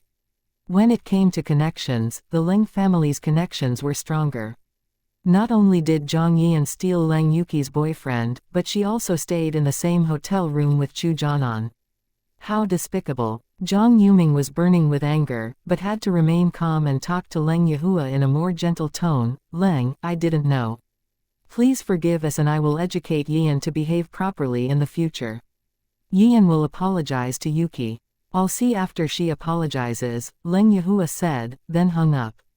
He didn't want to go too far and risk retaliation from the Zhang family. If he went too far, the Zhang family would retaliate. He wouldn't benefit from it if it got worse. Therefore, he decided to vent some anger before leaving it. Leng Yihua had a sense of propriety. Anyway, even if he stopped right now, the Zhang family had already suffered some losses. No problem. Zhang Yuming said no more. After all, his family was in the wrong this time. If things got worse, he would lose even more. After hanging up with Leng Yihua, Zhang Yuming quickly called Zhang Yian to solve the problem while they hadn't suffered a serious loss yet. When Zhang Yian saw Zhang Yuming's call, she was so scared that she almost dropped her phone. Did her father hear the news for him to call her at this time? Zhang Yian was very scared and dared not answer the phone, but she was even more afraid of not answering it. After a while of ringing, she still picked it up. Before Zhang Yian could say anything, Zhang Yuming shouted angrily, "Come home right now." Fine, Zhang Yian replied. Although she didn't dare to go home, she had no choice. At this moment, Zhang Yian hated Leng Yuki to death for causing her to be mocked by her classmates. She didn't even know how her parents would scold her.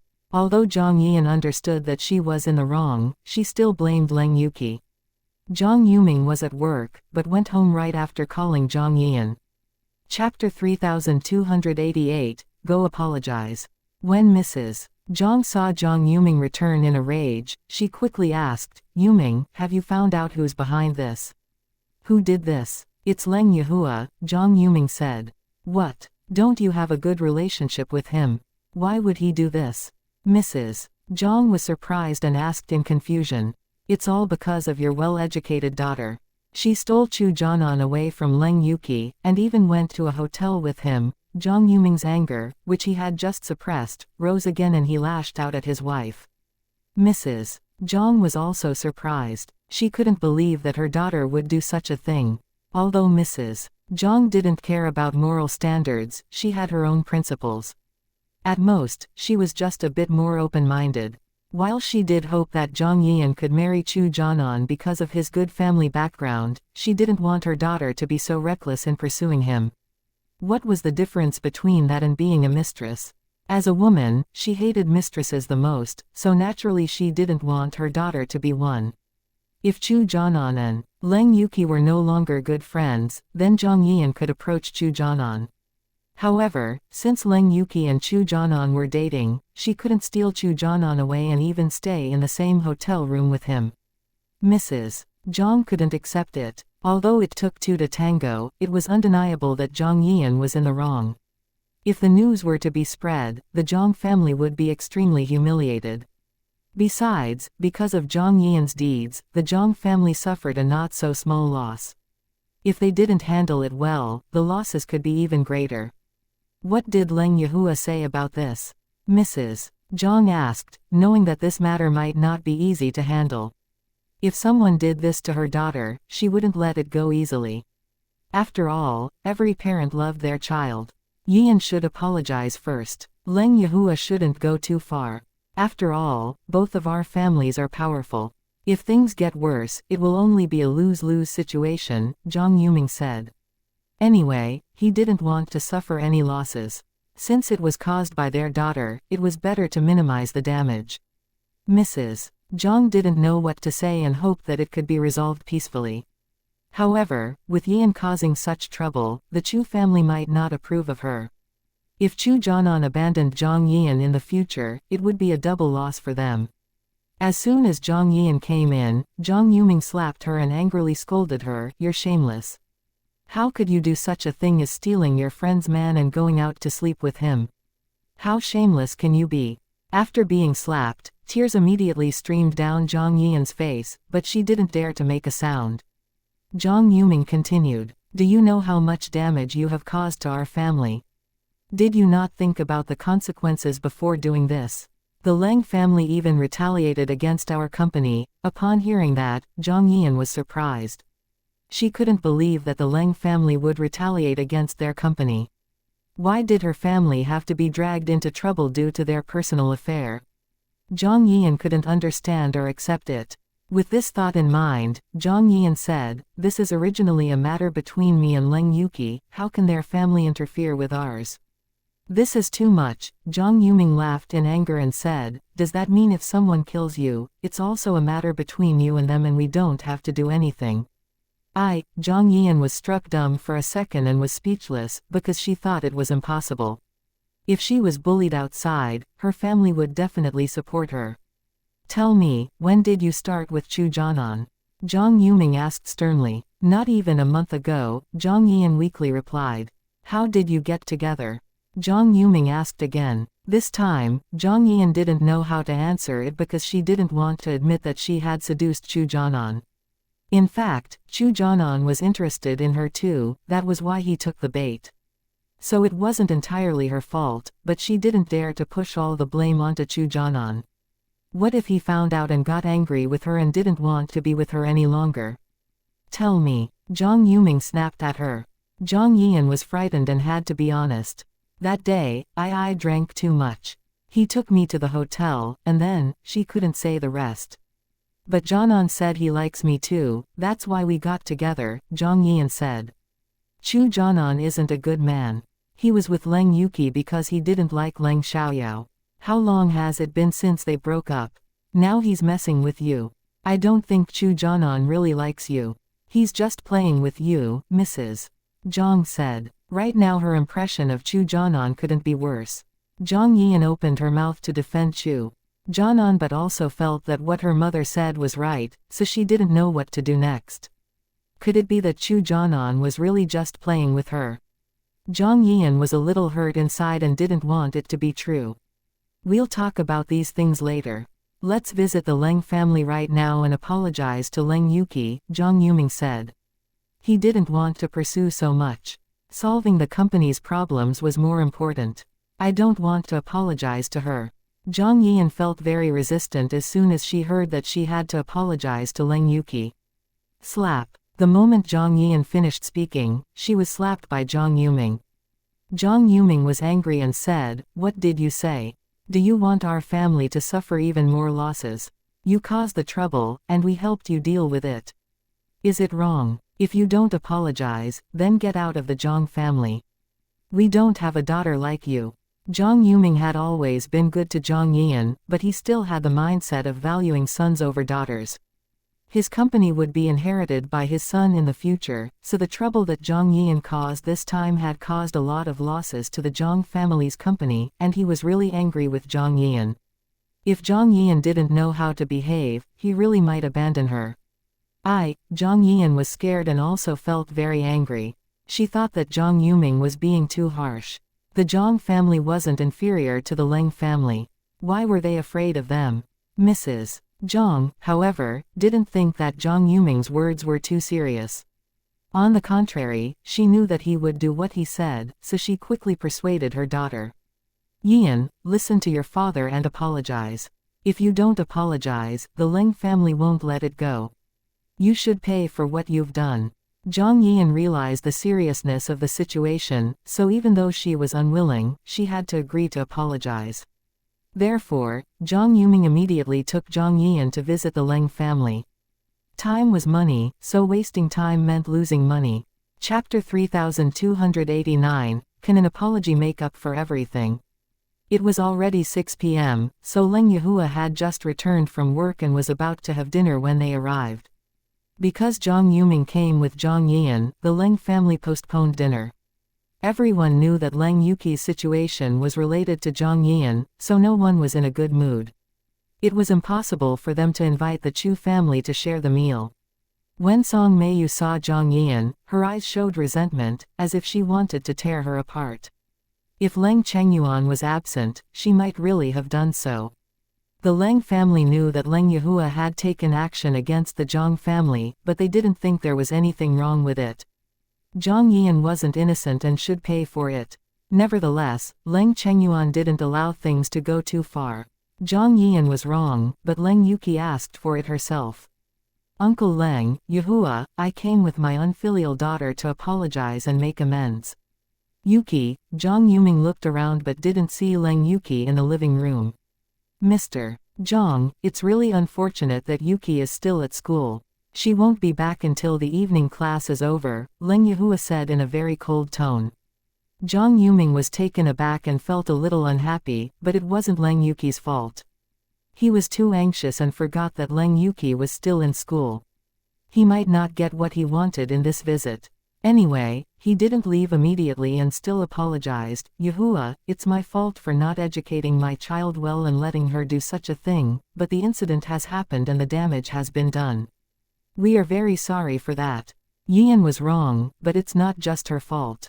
If Chu Jianan was a good man, it wouldn't have happened. Zhang Yuming understood that Zhang Yian was wrong, but it wasn't only her fault. Therefore, he didn't want only Zhang Yian to be punished. Leng Yihua's face stiffened slightly. He knew that it took two to tango, but he couldn't do anything to the Chu family, so he had to take action against the Zhang family first. However, he couldn't say that. You're right. I'll go to see Chu Jianan too, Leng Yihua said. In that case, Zhang Yuming couldn't say anything and had to leave with Zhang Yian. He planned to come back when Leng Yuqi returned from the evening class. After they left, Leng Chengyuan asked Leng Yihua, did you do something to Chu Jianan? Before Leng Yihua said anything, Leng Yecheng opened his mouth. It was a spur-of-the-moment thing. Xiaoyao saw how angry you were about Chu Jianan's behavior, so she took it out on him. He didn't want Leng Xiaoyao's credit to be stolen. Yao Yao did that. Leng Chengyuan, Leng Yihua and Song Meiyu were all surprised. If this had happened before, Song Meiyu would have resented Leng Xiaoyao for attacking Chu Jianan. However, she didn't feel that now. She didn't feel grateful either because she still disliked Leng Xiaoyao. After all, Leng Xiaoyao didn't stand up for Leng Yuqi. I think the incident with the Chu family project being stolen away is also related to Xiaoyao. Xiaoyao and Ling Tianqi are close, so it might have been Ling Tianqi's plan, Leng Yecheng said. He wasn't sure of it, but he felt that it was possible because he heard that Ling Tianqi was the one who stole the project from the Chu family. When Song Meiyu heard that Leng Xiaoyao had a good relationship with Ling Tianqi, she felt terrible because Ling Tianqi was much better than Chu Jianan in terms of family background, appearance, and even abilities. Song Meiyu thought it was unfair that Leng Xiaoyao had a connection with such a wealthy young heir. Even though Leng Xiaoyao was now more beautiful than Leng Yuqi and better at studying, Song Meiyu still felt that Leng Xiaoyao didn't deserve a rich heir like Ling Tianqi. If anyone deserved him, it should be Leng Yuki. Therefore, Song Meiyu kept cursing Leng Xiaoyao and hoping that she would be abandoned even if she did end up with Ling Tianqi. She just couldn't stand seeing Leng Xiaoyao living a good life. Ling Tianqi did that for Xiaoyao. Does he have feelings for Xiaoyao? Leng Chengyuan speculated, and this made him worried. Leng Chengyuan didn't know Ling Tianqi well, but he had heard a lot about him. His reputation wasn't good or bad. He was capable and talented, but he was also a bit of a playboy. His family background was impeccable. If Xiaoyao was with him, it would be a good thing for the Leng family. However, Leng Chengyuan wasn't someone who valued family background the most. In fact, he valued personal abilities and character more than anything else. If he cared about family background, he would have been thrilled that Ling Tianqi liked Leng Xiaoyao and wouldn't have worried. I don't know. Why don't we ask Xiaoyao when she comes home? Leng Yecheng replied. He hadn't thought too much about it, but he started to consider the situation more after hearing Leng Chengyuan's words. He didn't think that Leng Xiaoyao being with Ling Tianqi was her trying to climb up the social ladder, but he didn't feel that they were a good match. It wasn't that Ling Tianqi wasn't good enough for Leng Xiaoyao, but there was a big difference between them. Given Leng Xiaoyao's abilities, she could achieve even greater success. And Ling Tianqi. Leng Yecheng didn't look down on Ling Tianqi. Ling Tianqi was very outstanding, but he wasn't comparable to Leng Xiaoyao. After all, Ling Tianqi mainly relied on his family to be successful, while Leng Xiaoyao achieved everything on her own. It proved that they weren't the same type of people. In addition, Ling Tianqi was not the heir of the Ling family. Actually, Leng Chengyuan and Leng Yecheng thought too much. Ling Tianqi didn't have any romantic feelings towards Leng Xiaoyao. He just took her as his idol. Leng Xiaoyao was very beautiful and capable, but not everyone's appreciation for her was romantic. Ling Tianqi's impression of Leng Xiaoyao was admiration and gratitude, so he admired her and was grateful to her. After evening self-study, Leng Xiaoyao came back home. The experimental high school was closer to the Leng family's mansion than the number 1 high school, so Leng Xiaoyao got home earlier. As soon as Leng Xiaoyao came back, Leng Yecheng told her about Zhang Yuming's apology with Zhang Yian. Just as Leng Yecheng finished talking about Zhang Yuming visited them again with Zhang Yian. However, this time Leng Yuki arrived home a few minutes later. When Leng Yuki saw Zhang Yian, her eyes immediately turned red and she angrily asked, "What are you doing here?" Zhang Yian didn't like being treated with this attitude, but she didn't dare to show it and weakly said, "I'm here to apologize to you." Her posture made it seem as if she was the one who was wronged. Apologize? Can an apology make up for everything? Leng Yuki sneered and mocked. Zhang Yian opened her mouth, but didn't know what to say. She thought it was good enough that she came to apologize, but Leng Yuki was being rude. Zhang Yian felt very unhappy. Seeing that Zhang Yian was silent, Zhang Yuming bumped her and said, "What are you standing there for?" Chapter 3290, It's the End. Zhang Yian was taken aback and immediately apologized. "Yuki, I'm sorry. I know that an apology cannot make up for everything, but I don't know what I can do." "Do you want to make it up?" "Great, leave Chu Jianan," said Leng Yuki, looking at Zhang Yian with a mocking expression. Upon hearing that, everyone thought that Leng Yuki still wanted to be with Chu Jianan, so they became angry. Chu Jianan treated her so badly, but she still wanted to be with him. Did she have a masochistic tendency? However, Leng Xiaoyao didn't think so. She didn't know whether Leng Yuki still wanted to be with Chu Jianan or not, but what she knew was that Leng Yuki wouldn't allow Zhang Yian to have what she couldn't have. "That's impossible," Zhang Yian immediately refused. She betrayed Leng Yuki because she liked Chu Jianan and wanted to be with him. Now that she had already betrayed Leng Yuki and couldn't be friends with her any longer, if she had to break up with Chu Jianan to get Leng Yuki's forgiveness, wouldn't she suffer a double loss? "Yian." Zhang Yuming snapped at Zhang Yian. Although he agreed that Leng Yuki's demand was a bit unacceptable, he believed that they should do it because he didn't have a good impression of Chu Jianan anymore. Even if Zhang Yian was with Chu Jianan, it was unlikely that they would get married in the future. If they didn't get married in the end, then being together now would be a waste of time and effort. Given the current situation, the possibility of Chu Jianan and Zhang Yian getting married was very small. In fact, it was almost zero because Chu Jianan was a scumbag who played with women. In the eyes of the Zhang family, Chu Jianan had been labeled as a scum man. Anyway, Zhang Yuming didn't believe that Chu Jianan really liked Zhang Yian. As someone who had been through it before, he could see through it. Zhang Yian didn't know what to do. Her desire wasn't to break up with Chu Jianan, but she was afraid of her father. After thinking about it, Zhang Yian said, "Yuki, even if I leave Jianan, he won't be with you either. I don't care, and I don't plan on being with him again, but you must leave him," said Leng Yuki. "How could you do this? If you don't plan on being with him, why can't I be with him?" Zhang Yian angrily questioned, feeling that Leng Yuki was being unreasonable. "Do it or not," Leng Yuki said, ignoring Zhang Yian and walking towards the stairs. "Yian," Zhang Yuming sternly reprimanded, giving her a warning look. Zhang Yian didn't want to break ties with Chu Jianan, but it was impossible for her to sever ties with her family. Therefore, due to Zhang Yuming's coercion, Zhang Yian had to agree.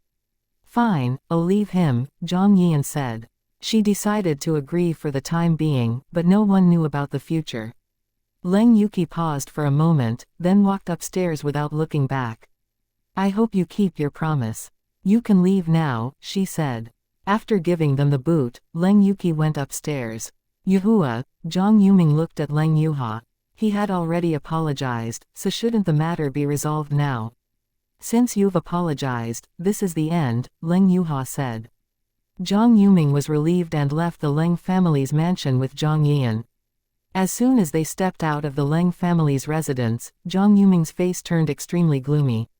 Although he had compromised on this matter, he hated the Leng family more than ever and was extremely disappointed in Zhang Yian. "Chu Jianan isn't a good choice. You two have no chance to be together.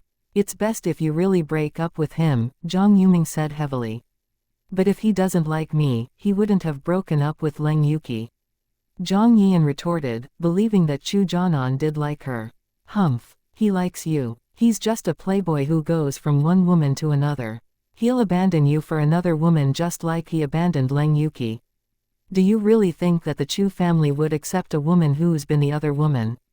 Zhang Yuming said bluntly. If Chu Jianan didn't have all these dirty secrets, he would have been happy to climb up the Chu family's social ladder. However, he had his own bottom line. The reputation of the Zhang family was more important to him. What Zhang Yuming didn't know was that Zhang Yian's situation had already become public knowledge in high society. Zhang Yian wanted to argue, but couldn't find the words to refute and was afraid of making things worse. "If you still consider me your father, then listen to me. If you don't, then get out of the Zhang family. Without the protection of the Zhang family, Chu Jianan will definitely abandon you in minutes."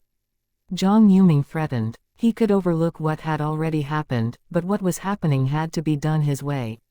Zhang Yian's face turned pale. She realized the importance of the situation, and she had no choice but to agree.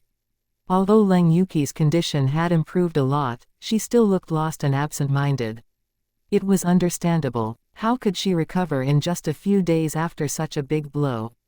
Seeing Leng Yuki like this, Leng Chengyuan felt a little sorry for her, but he was also disappointed. As a result, he didn't bother to care about her anymore. After only Leng Chengyuan, Leng Yecheng and Leng Xiaoyao were left in the living room. Leng Yecheng asked Leng Xiaoyao directly, "Yaoyao, what's your relationship with Ling Tianqi?" Leng Xiaoyao was taken aback, but didn't think too much about it. "Just friends." "What kind of friends?" Leng Yecheng continued. "Ordinary friends." "What's wrong?" Leng Xiaoyao said. Leng Xiaoyao wondered if there was something that Ling Tianqi needed help with.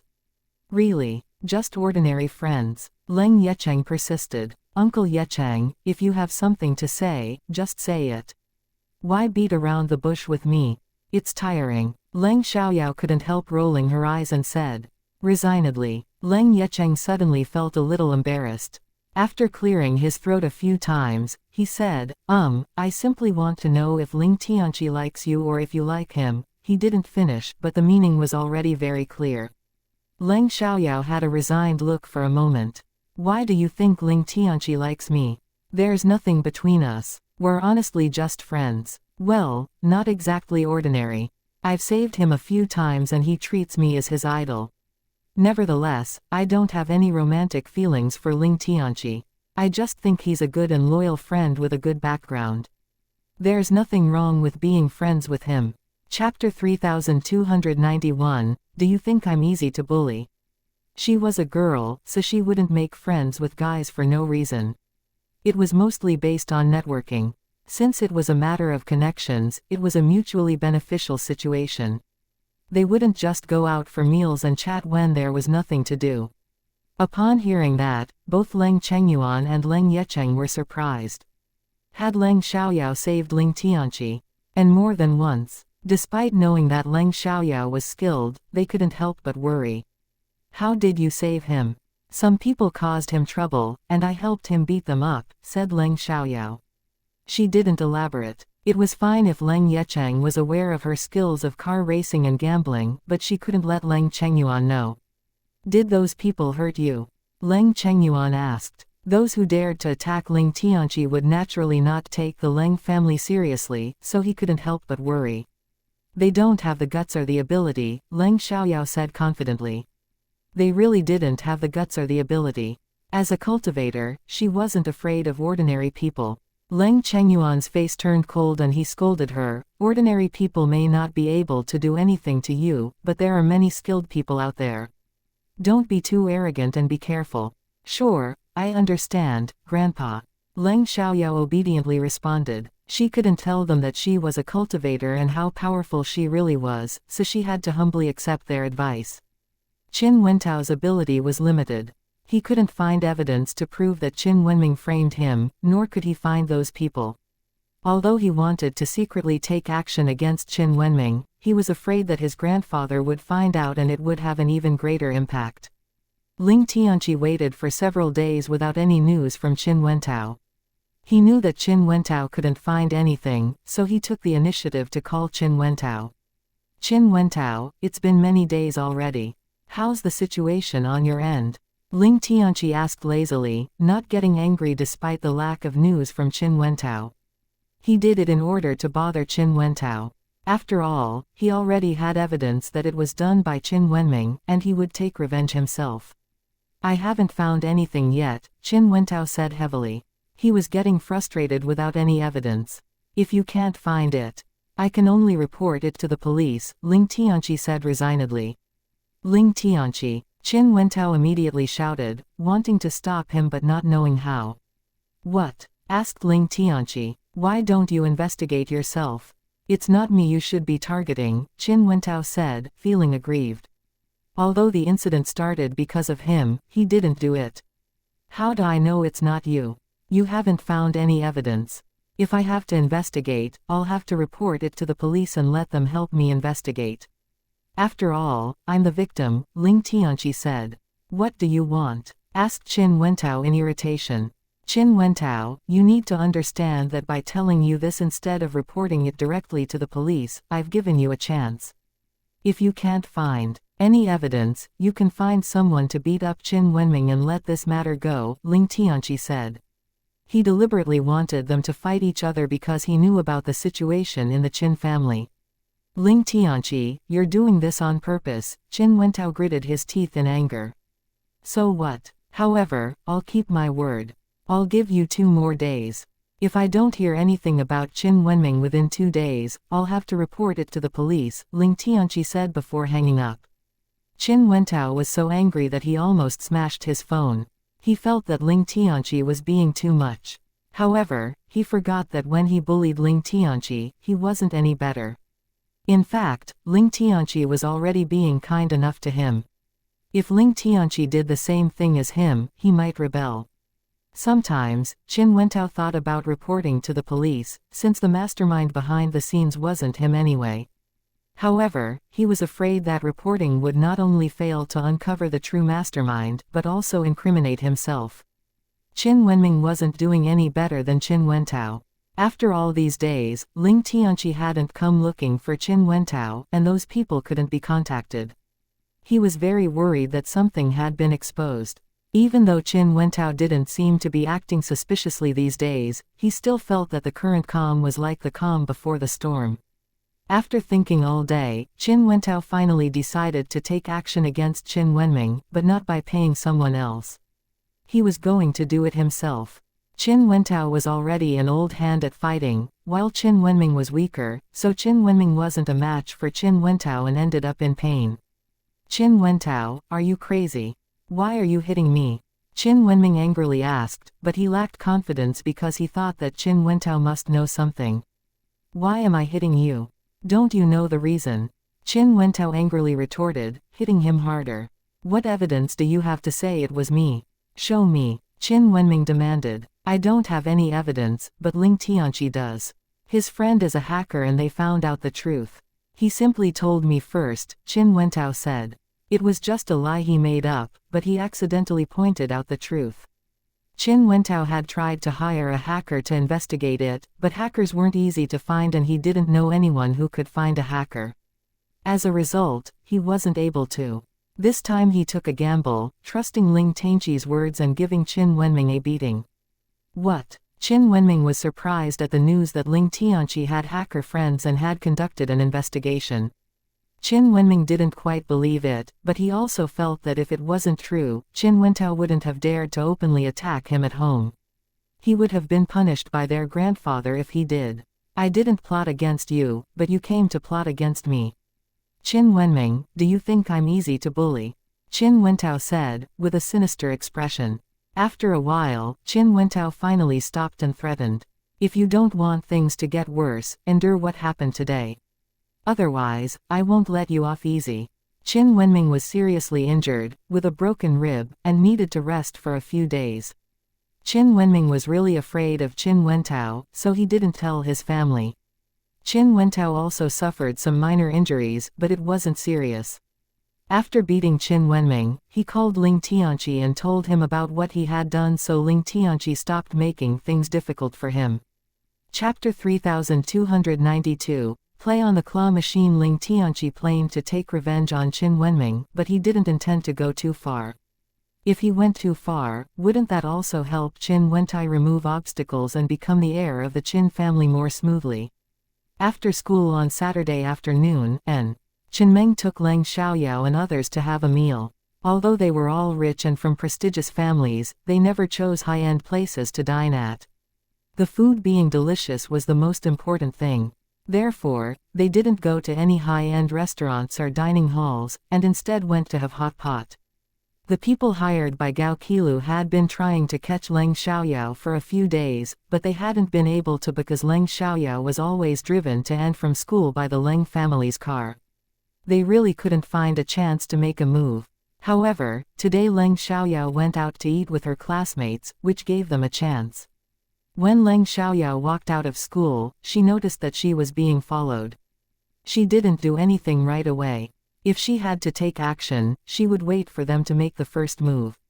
Nevertheless, she kept vigilant at all times and wouldn't let them hurt Qinmeng and others. Because Leng Xiaoyao and the others took a taxi as soon as they came out of school, those men had no chance to make a move and could only continue to follow them. When they arrived at the hot pot restaurant, they got out of the taxi and went in. The men again couldn't do anything and had to wait for them to finish eating. However, not long after they went in, Leng Xiaoyao came out because she wanted to deal with those men. Those men saw that she came out alone and knew that that was their chance. Wearing a mask and a baseball cap, one man suddenly rushed out and headed to Leng Xiaoyao. The next moment, he threw the liquid at her. Leng Xiaoyao's first reaction was that it must be sulfuric acid because she didn't smell any odor from the liquid. If it was gasoline or something similar, there would definitely be an odor. It couldn't be water either. It was ridiculous to think that he followed her all the way just to pour water on her. He shouldn't be so bored. When the liquid was about to be poured on Leng Xiaoyao, she suddenly used her backpack to block it and at the same time released her magical power to repel the liquid back. Although some liquid was still splashed on Leng Xiaoyao, most of it splashed back. The man who splashed the liquid couldn't dodge in time and was splashed all over by the returning liquid. His clothes immediately corroded. Because it was already May and the weather wasn't hot, most people were only wearing a long-sleeved shirt. As a result, when the liquid corroded the man's clothes, it immediately stuck to his skin, causing him to feel a burning pain and scream out loud. Leng Xiaoyao's backpack was also corroded, but she didn't have anything in her bag except for her ID card and bank card, so she didn't care too much about it. However, Leng Xiaoyao was furious since the man threw sulfuric acid at her. Who was behind him? Everyone was scared by this scene and moved away, afraid that the man still had sulfuric acid and that they might get hurt.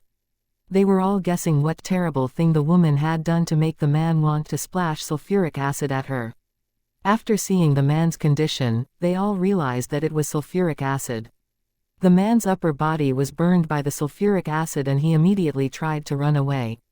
However, Leng Xiaoyao wouldn't let that happen. She chased after him at once and gave him a kick. The man fell to the ground and was unable to get up. Seeing that, the man who was waiting nearby on a motorcycle immediately fled, not caring about his companion anymore. Leng Xiaoyao knew that he was an accomplice, but she didn't chase after him since he was on a motorcycle and she couldn't catch up. She couldn't use magic in public. Since one man was in her hands, it shouldn't be difficult to find his accomplices. Leng Xiaoyao approached the man and directly pulled off his mask, revealing a strange face. She coldly asked, "Who sent you?" Although the man was stressed in front of Leng Xiaoyao, he didn't say anything. Because he refused to say anything, Leng Xiaoyao didn't ask again and would investigate him later. Leng Xiaoyao didn't report to the police. If she did, she would have to go along to give a statement.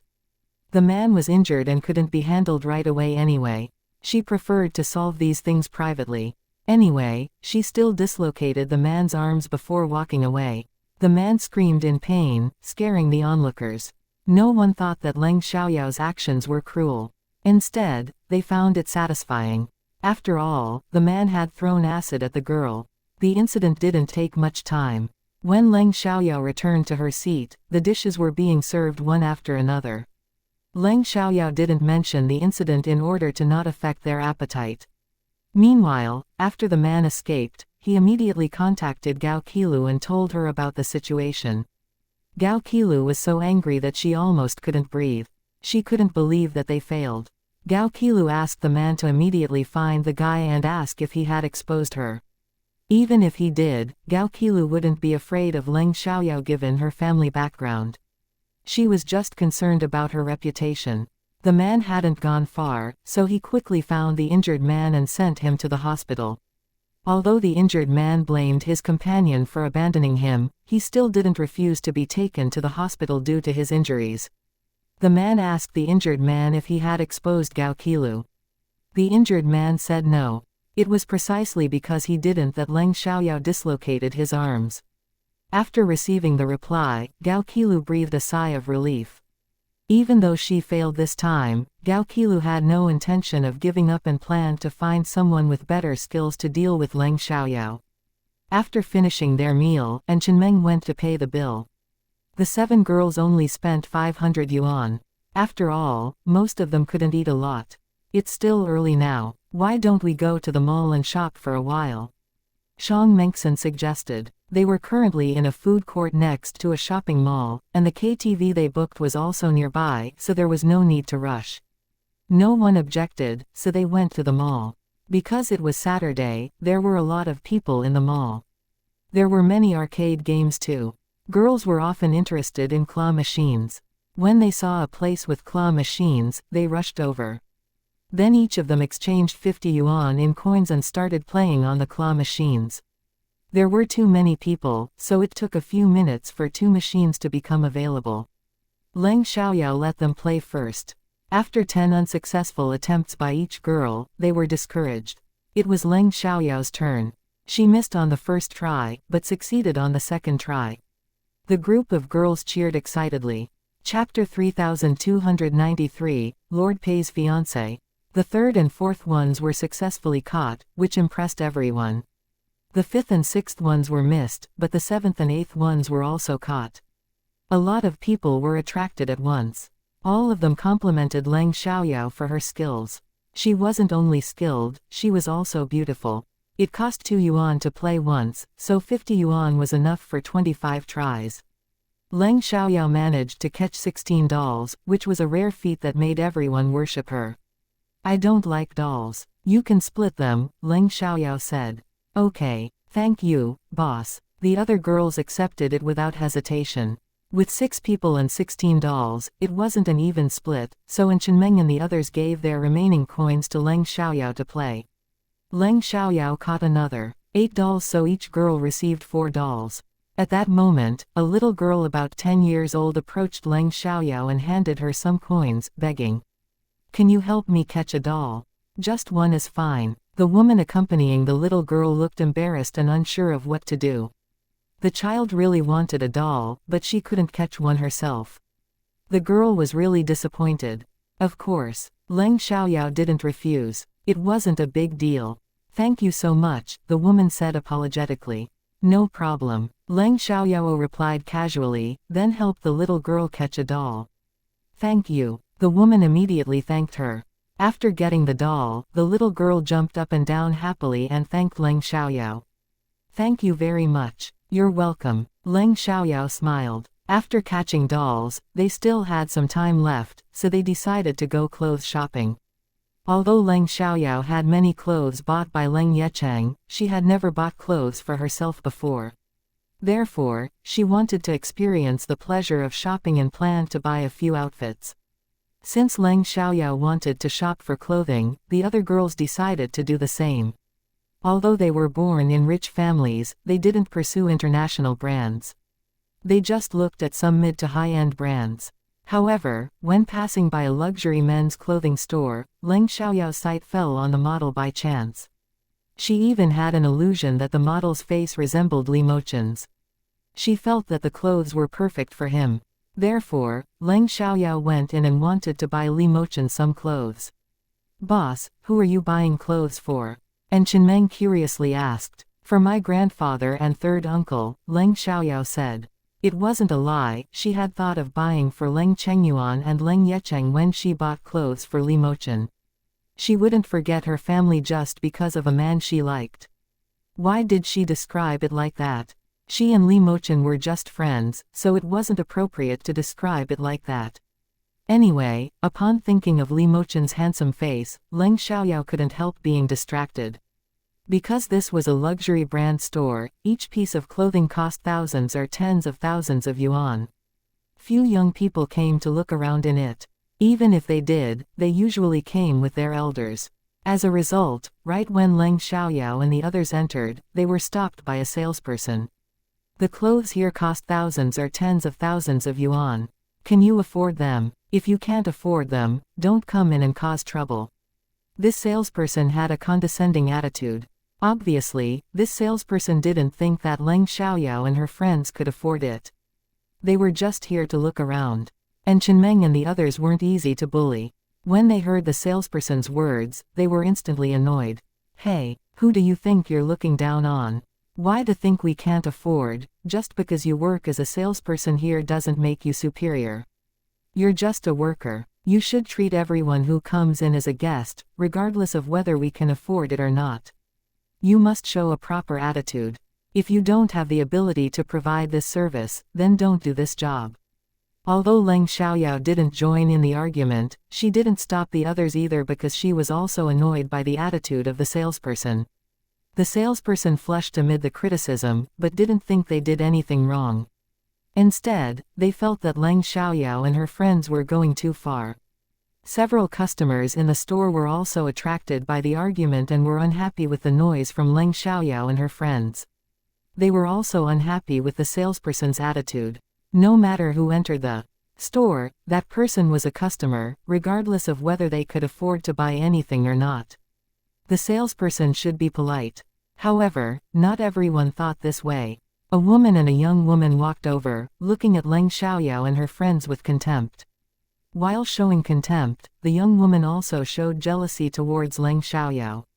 "Oh, is your store open to stray cats and dogs? These people look like they can't afford anything. Are they here to hook up with a rich man?" The woman sneered. "You shut up. You're the ones who are like stray cats and dogs. You're here to fish for rich men. Biting people like dogs and looking for trouble, do you want to get beaten up? And Chenmeng immediately cursed. Even though she had become more stable after spending some time with Leng Xiaoyao, she still instinctively lost her temper when there was trouble. Why you? The woman was so angry that her nose was crooked. How dared this girl call her a dog? She was the one who called them stray cats and dogs just then. Do you know who I am? The woman asked. Aren't you just a stray cat or dog? Shang Mengxin said. Why you? The woman was once again so angry that she couldn't say anything. Leng Xiaoyao didn't stop Shang Manshi because these were the words she wanted to say. I'm the fiancé of the young master of the Pei family. Do you know the Pei family? They're a second-rate family in City Chong. You can't afford to provoke them, the young woman said, with a posture of false bravado. Originally, the other salespeople were coming over to handle the situation, but when they heard about the second-rate Pei family, they didn't dare to say a word. What? Leng Xiaoyao and the others were surprised by her words. The Pei family, a second-rate family, wasn't that Pei Heron's family. And there was only Pei Heron in the Pei family who wasn't married yet. Was this woman Pei Heron's fiancé? Seeing their reaction, the young woman thought that they were afraid and became even more arrogant. What? Are you scared now? Kneel down and apologize to us, we can forgive you. Otherwise, before the young woman could finish, and Chenmeng spoke up first, full of skepticism. I don't believe Pei Heron would be interested in someone like you. As soon as the young woman heard and Chenmeng mention Pei Heron's name, both she and the older woman were startled. Obviously, this girl knew Pei Heron. Didn't Heron say he doesn't have a girlfriend? When did he get an fiancé? Shang Mengxin also expressed doubts. Heron, who were these girls? The elder woman and the young women were displeased, even showing signs of guilt. They felt guilty because this young woman wasn't really Pei Heron's fiancé. However, they weren't completely unrelated. Chapter 3294, Buying Clothes for Li Mochen, Who are you? How do you know Pei Heron? The elder woman asked, suspecting that they might be wealthy young ladies. If they were, offending them wouldn't be beneficial to her. It's none of your business. And Chenmeng retorted. The elder woman was furious, but she didn't dare to act rashly until she figured out their identities. The young woman, however, felt that these people knew Pei Heron, but only in passing. So she said, you don't even know Heron. You're just acting. And Chenmeng and the others rolled their eyes. Shang Mengxin said, do we need to act with you? Who are you? If you're Heron's fiancé, I have to question his taste. With so many young ladies with good character, family background and looks, he chose someone like you who bites people all around and has no manners. Regardless of whether this woman was Pei Heron's fiancé or not, Shang Mengxin didn't care about her face. The woman used the Pei family's influence to show off her power, but she was probably not a person of great importance herself. The woman was so angry that she had an impulse to hit someone. However, there were too many people in Leng Xiaoyao's group, and she was afraid that she wouldn't be able to fight back. As a result, she tried hard to control her impulse. At that moment, the store manager came back from outside and was shocked to see what was happening inside. He quickly went to see what was going on. Miss Shang, what's going on here?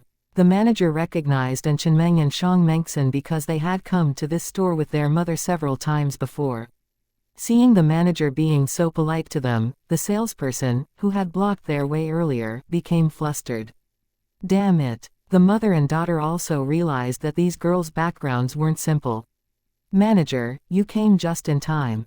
This saleswoman stopped us and wouldn't let us in, saying we couldn't afford it. Then these two women said we're just here to hook up with rich men. Do you think we look like we're here to hook up with rich men? And Chenmeng said. The manager was taken aback and said, how could Miss and Miss Shang not be able to afford it? Your mothers are RSVIP members. The An family and the Shang family are both wealthy families in City Chong. Few could match your wealth in City Chong. Upon hearing that, the saleswoman and the mother and daughter were all stunned. The An family, and the Shang family. The two families were definitely wealthy families. How could they not afford it? How could they be hooking up with rich men? It should be the other way around. The saleswoman quickly realized her mistake and apologized. I'm sorry, Miss An and Miss Shang. I failed to recognize you. Please forgive me this time. Luxury brand stores actually had strict rules. If a salesperson offended a customer, he or she might get their salary deducted or even get fired. The wages of luxury brand stores were much higher than those of ordinary brand stores. People who worked in luxury brand stores often had a sense of superiority, so there were often incidents of looking down on customers. Some customers made a scene, while others didn't. This salesperson had looked down on customers before, but this time she met her match. And Chenmeng continued, I'm not that forgiving to forgive someone who made me angry. I need answers today. She wasn't weak and was only tolerant in front of Leng Xiaoyao. Even her parents didn't receive that treatment. The manager didn't dare plead for the salesperson and simply said, go settle your salary and leave. He had reminded them more than once to treat all customers politely, regardless of whether they could afford to buy or not. However, the salesperson had gone against this advice. If the customer hadn't pursued the matter, she wouldn't have been fired, but since the customer did pursue it, the manager wouldn't cover for her. After all, she had been warned multiple times. The manager didn't need to offend these wealthy customers for the sake of the employees. Manager, I know I was wrong. Please don't fire me, the salesperson cried. Unfortunately, no one sympathized with her because this wasn't the first time she had behaved this way. Although Leng Xiaoyao thought the punishment was a bit severe, she realized that if she had an employee like this, she would have fired them without hesitation. Therefore, she didn't think it was too much. After failing to get the manager and Chenmeng to change their minds, the salesperson reluctantly collected her salary and left. However, she harbored hatred towards the manager and Chenmeng, thinking that it was their fault that she was fired. However, her hatred was useless. She was just an ordinary person who couldn't do anything to them. The mother and daughter didn't say anything either and left quietly. I don't think that woman is really Heron's fiancé. If she were, she wouldn't be so scared, said Shang Mengson. She's not. She was too nervous just now, said Chenmeng. Nevertheless, they didn't keep bothering the mother and daughter. Little panda, you call Pei Heron brother even though he's your younger uncle's friend. Your status seems a bit confused. Leng Xiaoyao teased Shang Mengson. Well, he's only a few years older than me. I can't call him uncle, Canel. Then he would be taking advantage of me. Shang Mengson replied, refusing to use the title her younger uncle had also suggested. The other girls also laughed and teased Shang Mengson. Leng Xiaoyao had the salesperson get the clothes from the model in a size which would fit someone who was 185 centimeters, which was similar to Li Mochen's height. Then she picked out clothes for Leng Chengyuan and Leng Yecheng. Boss, weren't you only buying for your grandpa and third uncle? Why did you buy 3 items? Tell us, who's the third one for? And Chenmeng asked playfully, sensing some gossip. The 3 items were all different sizes. If 2 of them were the same size, they wouldn't think it was for 3 people. I guess it's for Mr. Li, guessed Shang Mengson, thinking that Leng Xiaoyao's relationship with Li Mochen was different. However, it was just a wild guess. Right, it's for him. Leng Xiaoyao admitted without feeling embarrassed or awkward. Wow, boss, are you and Mr.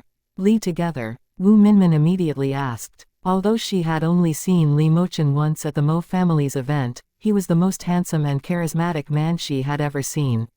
Chapter 3295, enough to teach her a lesson. Leng Xiaoyao was so good-looking and talented. It was hard to find a man who deserved her. Li Mochen seemed to be a good match for Leng Xiaoyao. Because they had some blind admiration for Leng Xiaoyao, they believed that she was the best. Not at all, he helped me out, so I just want to thank him, Leng Xiaoyao said. Upon hearing that they weren't together, the other girls were disappointed. However, they didn't doubt Leng Xiaoyao's reply as they believed that she wouldn't lie. If they were really together, Leng Xiaoyao wouldn't hide it because there was no need to. The manager served them in person. Leng Xiaoyao bought 3 items for over 6,000 yuan, and the commission went directly to the manager. If the salesperson had treated Leng Xiaoyao well, she wouldn't have been fired and could have earned a lot of commission. After shopping, they went to the KTV at 8:30 p.m. They played without any worries, singing and drinking fruit juice without any alcohol content. They finished playing at around 11 p.m., and were picked up by their families' cars. Leng Xiaoyao didn't need to worry. She only told them to send a message to the WeChat group to prove that they were safely home. When Leng Xiaoyao went home with the clothes, she gave them to Leng Chongyuan and Leng Yecheng. Both Leng Chengyuan and Leng Yecheng were very happy. Although they didn't lack clothes, they were happy because of Leng Xiaoyao's care for them. If she directly gave them money, they might not be too happy, but if she gave them gifts, no matter how valuable they were, they would be very happy. After returning home, Leng Xiaoyao investigated the sulfuric acid incident that occurred earlier. Before long, she found out that Gao Qilu was the mastermind. It was no surprise. Gao Qilu was just a young woman, so she didn't have much ability to hide her actions. Despite the fact that Gao Qilu was a girl, Leng Xiaoyao wasn't going to let her get away with it. While she didn't want to physically harm Gao Qilu, Leng Xiaoyao was determined to ruin her reputation.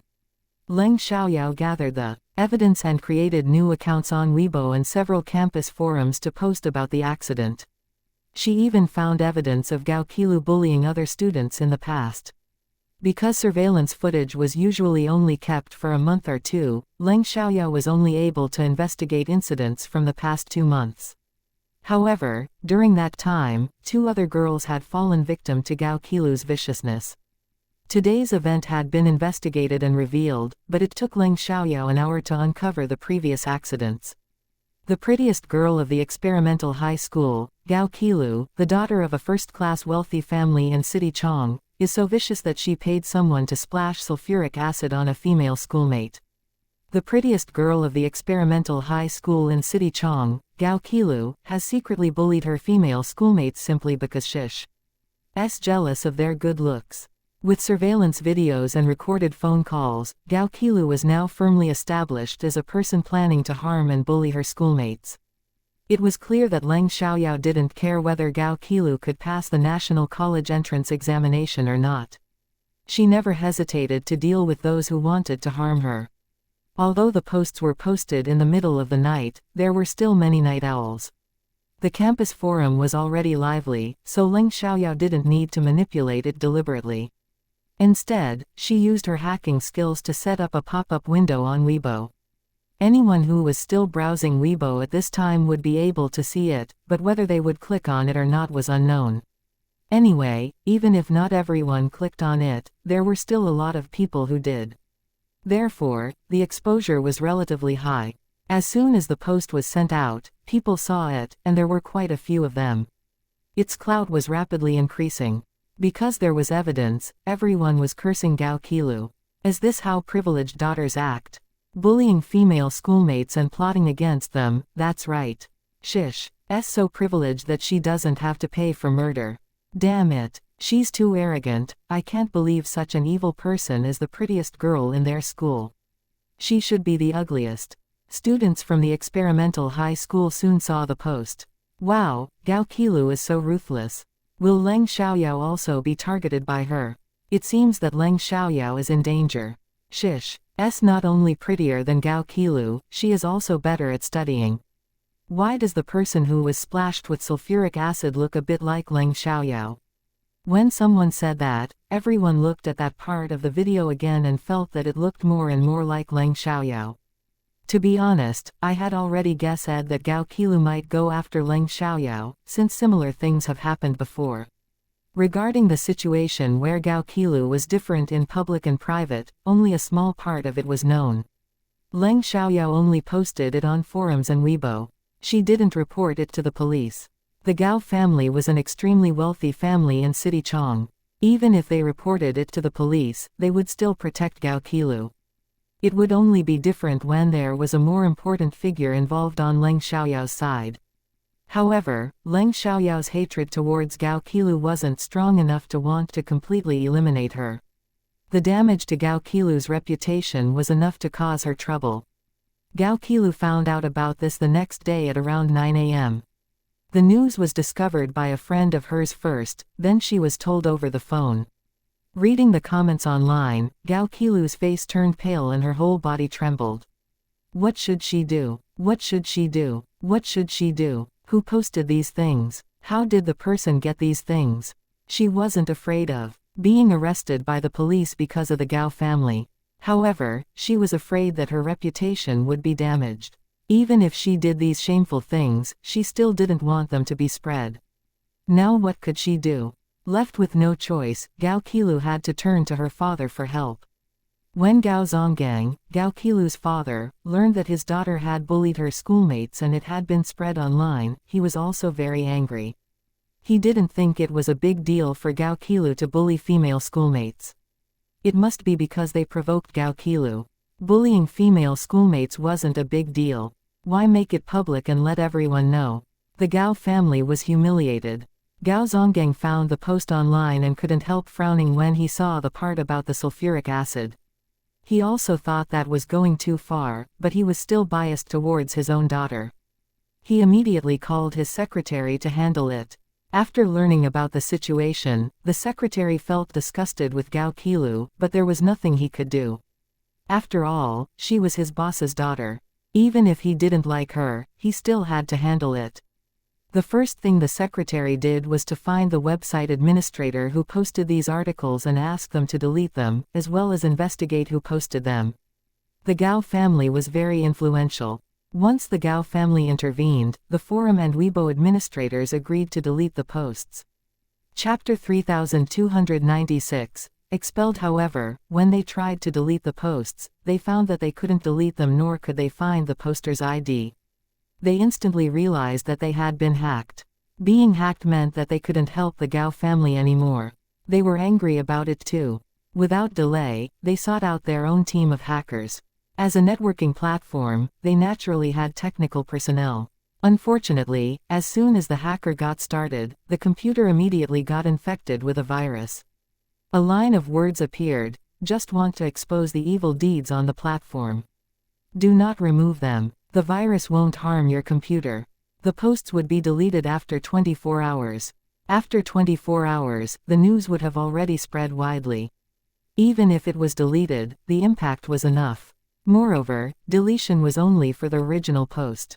After it was released, countless people had taken screenshots and reposted or edited it. It wouldn't be easy to delete them all. Even if they did delete them, it couldn't be easier for Leng Xiaoyao to repost it again. She simply wanted to teach Gao Qilu a lesson, not to kill her. All of the major forums and Weibo suffered the same thing. All of them were amazed by the hacker's skills. As a result, they informed Gao Zonggang's secretary about the situation. After Gao Zonggang's secretary received the reply, he was also surprised and immediately reported it to Gao Zonggang. Gao Zonggang was shocked and angry. Obviously, someone wanted to ruin Gao Qilu. To ruin Gao Qilu. If Leng Xiaoyao really wanted to ruin Gao Qilu, the news wouldn't just be posted online. She would directly report it to the police and find high-ranking officials to suppress them, leaving the Gao family helpless and letting Gao Qilu go to jail. The Gao family was a first-class wealthy family in City Chong, but the most powerful were still those in the government. If Leng Chengyuan were still the vice president, the Gao family would also be wary of him to some extent. Although the Leng family still had connections, they were far inferior to the Gao family. After all, the Gao family had members in the government, not just connections. They couldn't delete these posts nor could they identify who posted them. It made Gao Zonggang very angry. Therefore, he decided to focus on those female schoolmates who were bullied by Gao Qilu to see who had the potential for revenge. Gao Zonggang immediately went home and asked about the backgrounds of these students. After Gao Qilu told her father what had happened, she hid in her room and didn't even tell her mother until Mrs. Gao received a call from the school principal. The principal was very angry about what Gao Qilu had done. Although he had heard about Gao Qilu bullying her classmates before, he didn't think it was a big deal because it hadn't caused any trouble. Besides, Gao Qilu's family background made him turn a blind eye to it because he didn't want to offend the Gao family. Just like An Chenmeng and Leng Xiaoyao, who had bullied their schoolmates before, teachers also turned a blind eye because things didn't get out of hand and didn't go viral. However, this time, things were more serious, and everyone in the high schools in City Chong knew about it. If he remained indifferent, his career as the principal would be over. After Mrs. Gao found out about it. Instead of reflecting on the fact that Gao Qilu had bullied her schoolmates and even used sulfuric acid to attack them, she blamed the person who posted the information for not taking the Gao family seriously. She said this directly to the principal, who was left speechless. Given Mrs. Gao's attitude, Gao Qilu obviously wouldn't have moral standards either. Because it's serious and the evidence is conclusive, we have decided to expel Gao Qilu, the principal said. Even though he knew that this would offend the Gao family, he had to do it because their reputation wasn't as important as his future. Moreover, Gao Qilu asked for it herself. What? Expel Qilu? Mrs. Gao exclaimed angrily upon hearing that. She couldn't believe that the principal wanted to expel Gao Qilu. Then she said with a threatening tone, "Sir, are you kidding me? Expelling Gao Qilu is in the rules. If I don't do this, I'll be the one who gets expelled. I'm just following school regulations. Of course, if you can convince the Education Bureau's executive officer or the highest executive in City Chong not to pursue it, then we won't have to expel her," the principal said, passing the responsibility onto others. He could make the decision to not expel a student for breaking school rules, but if he allowed it to negatively impact the school's reputation, he would also be held responsible. He cared about the school's reputation, but his power was limited. If the Education Bureau's executive officer personally told him not to pursue it, he wouldn't dare to do so. If senior leaders said that it wasn't a problem, he could be safe and wouldn't care so much about the result. You, Mrs. Gao was too angry to speak. The next moment, she directly hung up on the principal. Right after she hung up, Gao Zonggang returned. Mrs. Gao immediately told him about the principal's call to expel Gao Qilu. This principal doesn't take our family seriously. Isn't he afraid we'll cause him trouble?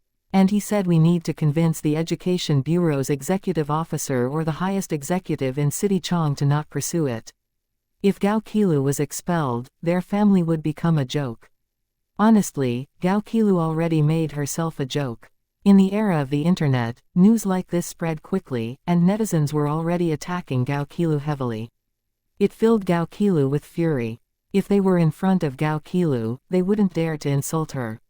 However, on the internet, they could basically get away with anything. Therefore, everyone said whatever they wanted to say without caring about other people's feelings. These people are so despicable, despicable, despicable. Gao Qilu was so angry that she wanted to throw her phone, but she still wanted to read these comments. When Gao Zonggang learned that Gao Qilu was going to be expelled, although it wasn't unexpected and was understandable, he was also a little angry. Nevertheless, he went to Gao Qilu's room first. Tell me, what is the family background of the schoolmates you've bullied? Gao Zonggang asked Gao Qilu. Although his attitude was very serious, he didn't blame Gao Qilu too much. After all, people from higher families tended to be more arrogant and used to bullying the weak. It also depended on their character. They're all people without any influence. If there's anyone with a little influence, it should be the one who was splashed with sulfuric acid yesterday. Her name is Leng Xiaoyao. She's from the Leng family, Gao Qilu said. Even though Leng Xiaoyao's family had a little influence, Gao Qilu didn't care about it. The Leng family was very familiar to the Gao family. Their influence wasn't as great as the Gao family's, but it wasn't insignificant either. The Gao family didn't need to fear them, but they were also not people that could be provoked easily. Chapter 3297, I misread you. After all, Leng Yahua held a significant position in the government. If the news got out of hand, it wouldn't be beneficial for the Gao family either. Why did you have to provoke Leng Xiaoyao? Gao Zonggang asked, his voice tinged with anger. I just don't like her, and she doesn't care about my reputation.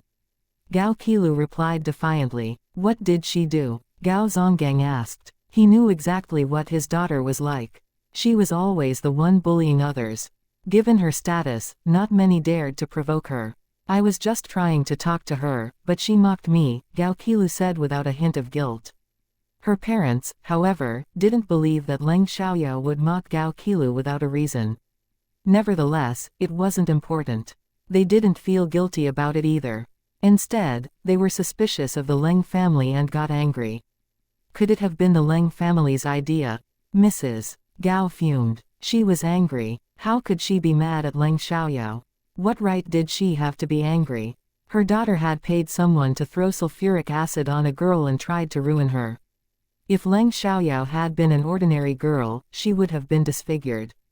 It's possible, Gao Zonggang said. Since the other students were from ordinary families, they wouldn't have the ability to do such things. It must be Leng Xiaoyao. Dad, you have to avenge me. It has spread throughout the school. How can I still go there? Gao Qilu insisted that it was Leng Xiaoyao. Even if it wasn't, she didn't want Leng Xiaoyao to get off lightly. After all, she had intended to ruin Leng Xiaoyao. Gao Zonggang frowned. It may not necessarily be the Leng family. After all, we have many enemies. Who knows if someone is using this matter to target the Gao family? We need to investigate it thoroughly. However, it wasn't easy at all. The forums and Weibo all said that they couldn't find the poster's ID, so they didn't know who posted it. As a result, he could only try to find a hacker. Upon hearing that, Gao Qilu was very resentful. She even showed her resentment openly. Even if it's not Leng Xiaoyao, I don't want to see her doing well. Gao Zonggang laughed out loud. How will you make her suffer? Haven't you learned your lesson? Would you have been exposed if you hadn't caused trouble? That was my carelessness. I found someone who was useless. Gao Qilu defended herself cunningly. As long as you help me, Dad, we can make it happen. It's not a big deal for you to deal with Leng Xiaoyao. It's not like you have to deal with the whole Leng family. It was true that she just wanted to pay Leng Xiaoyao back, not the whole Leng family, because that was unnecessary. Paying Leng Xiaoyao back isn't dealing with the whole Leng family. Do you think the Leng family won't care if something happens to Leng Xiaoyao? Do you think only you have family members to back you up? Gao Zonggang said angrily, becoming even more dissatisfied with Gao Qilu. She was really brainless and didn't think about the consequences of her actions. Even if we have to face the Leng family, there is nothing to be afraid of. Gao Qilu argued. She didn't take the Leng family seriously, so she dared to make things difficult for Leng Xiaoyao. If it was a first or second-tier wealthy family, or a high-ranking official family, she wouldn't dare to be so arrogant. Gao Zonggang was so angry that he couldn't breathe. Unfortunately, at that moment, his wife chimed in. As long as it's done discreetly, no one will know. Idiots. You have no idea what it means. Now that Qilu has run into trouble, instead of handling it properly and suppressing public opinion, you still want to cause trouble. Do you have shit in your brains? Do you think the Leng family is nothing? They may have connections in the government. I also heard that the Leng family has a good relationship with the An family and the Ling families. Gao Zonggang said. But they may not help the Leng family. Mrs. Gao said, a little dissatisfied. What if they do? Gao Zonggang asked. Mrs. Gao opened her mouth, but couldn't say anything. You'd better behave yourselves. If you cause trouble for the Gao family again, you can get out of here. Gao Zonggang was so angry that he didn't want to talk to them anymore and left afterwards. For him, the Gao family's business was more important than his wife and daughter. Before long, Zhao Weihao called Gao Qilu and said, Gao Qilu, I never thought you were this kind of person. You actually threw sulfuric acid on Leng Xiaoyao because of jealousy and often bullied your classmates. I was wrong about you. After finding out about what happened, Zhao Weihao was devastated. He couldn't believe that Gao Qilu was so malicious, especially since he had liked her so much. He knew that Gao Qilu was spoiled and aloof, but he never imagined that she could be so cruel as to pay someone to throw sulfuric acid on another person.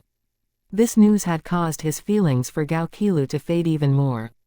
It had nothing to do with Leng Xiaoyao, rather it was Gao Qilu's own actions. His family had also heard the news. Although they didn't blame Gao Qilu directly, they advised Zhao Weihao to stay away from her. They had liked Gao Qilu before and wanted her to become their daughter-in-law, but now they didn't dare to take that risk. What if she also wanted to throw sulfuric acid at them when they had conflicts? Zhao Weihao didn't give Gao Qilu a chance to respond and quickly hung up the phone. Gao Qilu was so angry that she smashed her phone. Although she didn't like Zhao Weihao, she felt that he should prioritize her. However, now he accused her because of Leng Xiaoyao. Leng Xiaoyao, it was Leng Xiaoyao again.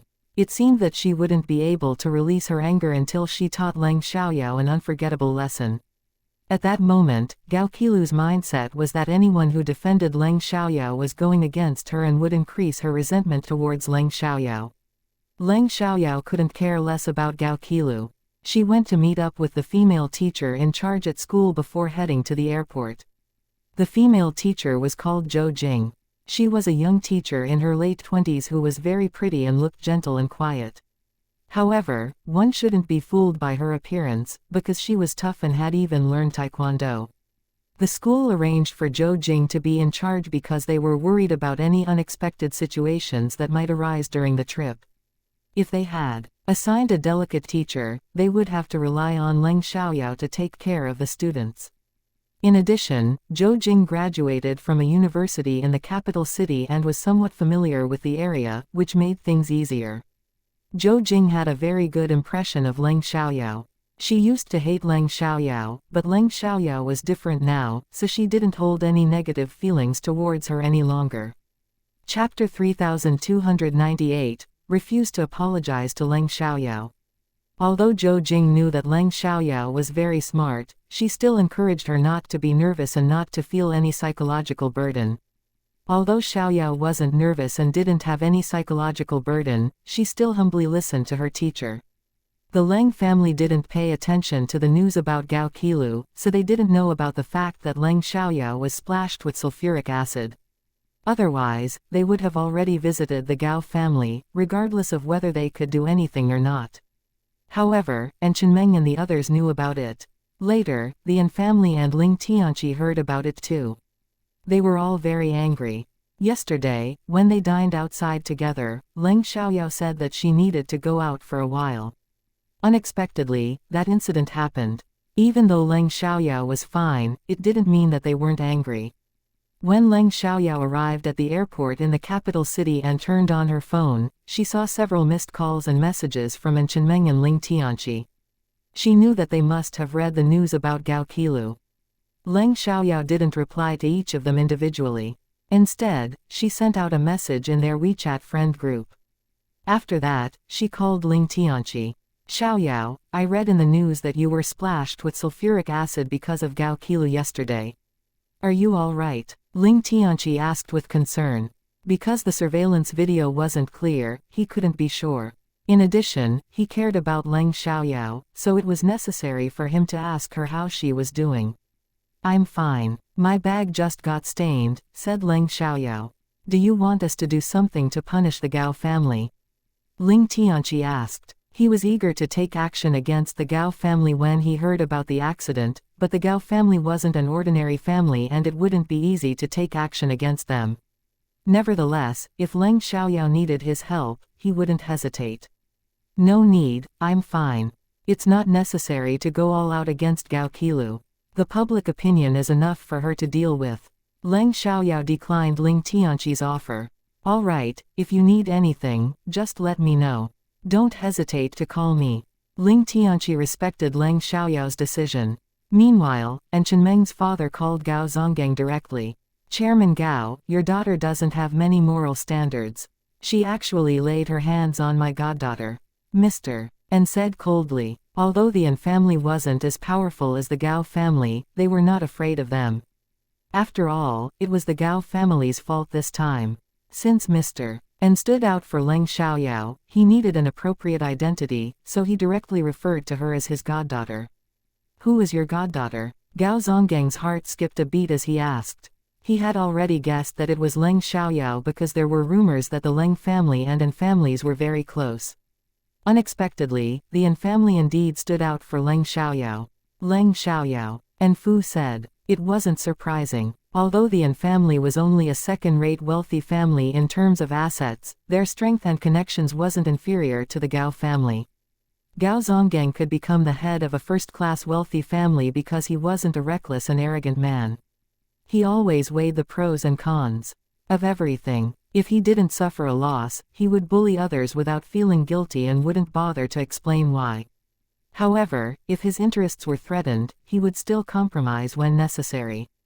Therefore, since the An family stepped in, he didn't want to make a big deal out of it. After all, it was indeed Gao Qilu's fault. This is indeed my daughter's fault. Fortunately, Leng Xiaoyao wasn't injured. Rest assured, Chairman N, I will take my daughter to apologize to Leng Xiaoyao. If compensation is needed, we will do our best to compensate, Gao Zonggang said. Mr. N stopped talking about it because he knew that if Leng Xiaoyao was fine, the incident wouldn't escalate further. When Gao Zonggang promised to apologize, he naturally meant it and went to talk to Gao Qilu about it. As soon as Gao Qilu heard that she had to apologize to Leng Xiaoyao, she exploded in anger. What? You want me to apologize to Leng Xiaoyao? Why should I? No. She was still thinking about how to teach Leng Xiaoyao a more severe lesson. It was impossible for her to apologize. Mrs. Gao couldn't accept it either. Why should Qilu apologize when everything is fine? Why should we be afraid of the Leng family? You're both idiots, Gao Zonggang said angrily, and Wiping just called me and said that Leng Xiaoyao is his goddaughter. He asked me to give an explanation to her. He felt that his wife and daughter had serious issues with their intelligence. What? Leng Xiaoyao is An Wiping's goddaughter? This news surprised Mrs. Gao and Gao Qilu, but they still didn't think there was anything to be afraid of. The An family is just a second-rate wealthy family. We, the Gao family, are not afraid of them, Mrs. Gao said. Gao Zonggang was furious and scolded them coldly. His icy gaze frightened Mrs. Gao and Gao Qilu completely. Do you think that just because you are Mrs. and Miss Gao, you can take all the Gao family's resources and expect the Gao family to unconditionally protect you? You are overestimating yourselves. I'm the most important member of the Gao family's business, but it's not just me who owns it. If you cause any harm to the interests of the Gao family, I, as the chairman, will be unseated. You only care about your own pleasure and teaching whoever you don't like a lesson. Have you ever thought about the interests of the Gao family? Without the Gao family, you are nobodies. If you can't bring benefits to the Gao family, then stop causing trouble for us. The An family is a second-rate wealthy family and isn't comparable to the Gao family, but if they try to harm us, we won't benefit from it either. Do you think the An family won't harm their own interests to help Leng Xiaoyao? Since An Wiping called me, it means he has control over the situation. Apologize and compensate a little so that nobody can make a big deal out of it. No one will lose anything. If you resist stubbornly, then get ready to go to jail. The Gao family won't sacrifice our interests to save you, said Gao Zonggang.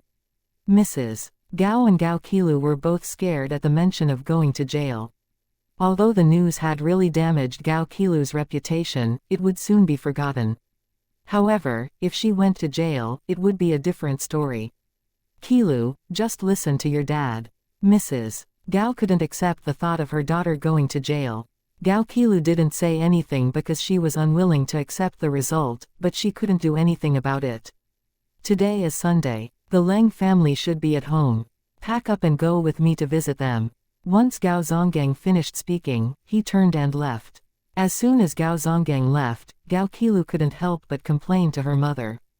Mom, I don't want to apologize to Leng Xiaoyao. What about my reputation? Who is she to deserve this? However, then again, why did she bully Leng Xiaoyao? Chapter 3299, A Gold Digger. The Education Bureau arranged for accommodation and meals for the students who participated in the national competition, however, they didn't provide airport pickup services. Therefore, a friend of Zhou Jing's from the capital city came to pick her up. Originally, Li Mochen was coming to pick Leng Xiaoyao up, but since Zhou Jing had a friend coming, Leng Xiaoyao told Li Mochen not to come. She planned to meet him after arriving at the hotel. Leng Xiaoyao couldn't help feeling a little excited at the thought of meeting Li Mochen. Although Leng Xiaoyao told Li Mochen not to come, he still went to the airport to pick her up anyway. However, he didn't tell Leng Xiaoyao. Unfortunately, Leng Xiaoyao quickly spotted him. When their eyes met, her heart thumped wildly. Why did he come? Leng Xiaoyao couldn't help thinking about it, because Li Mochen's actions were easy to misinterpret. Li Mochen also felt his heart beating irregularly when he saw Leng Xiaoyao.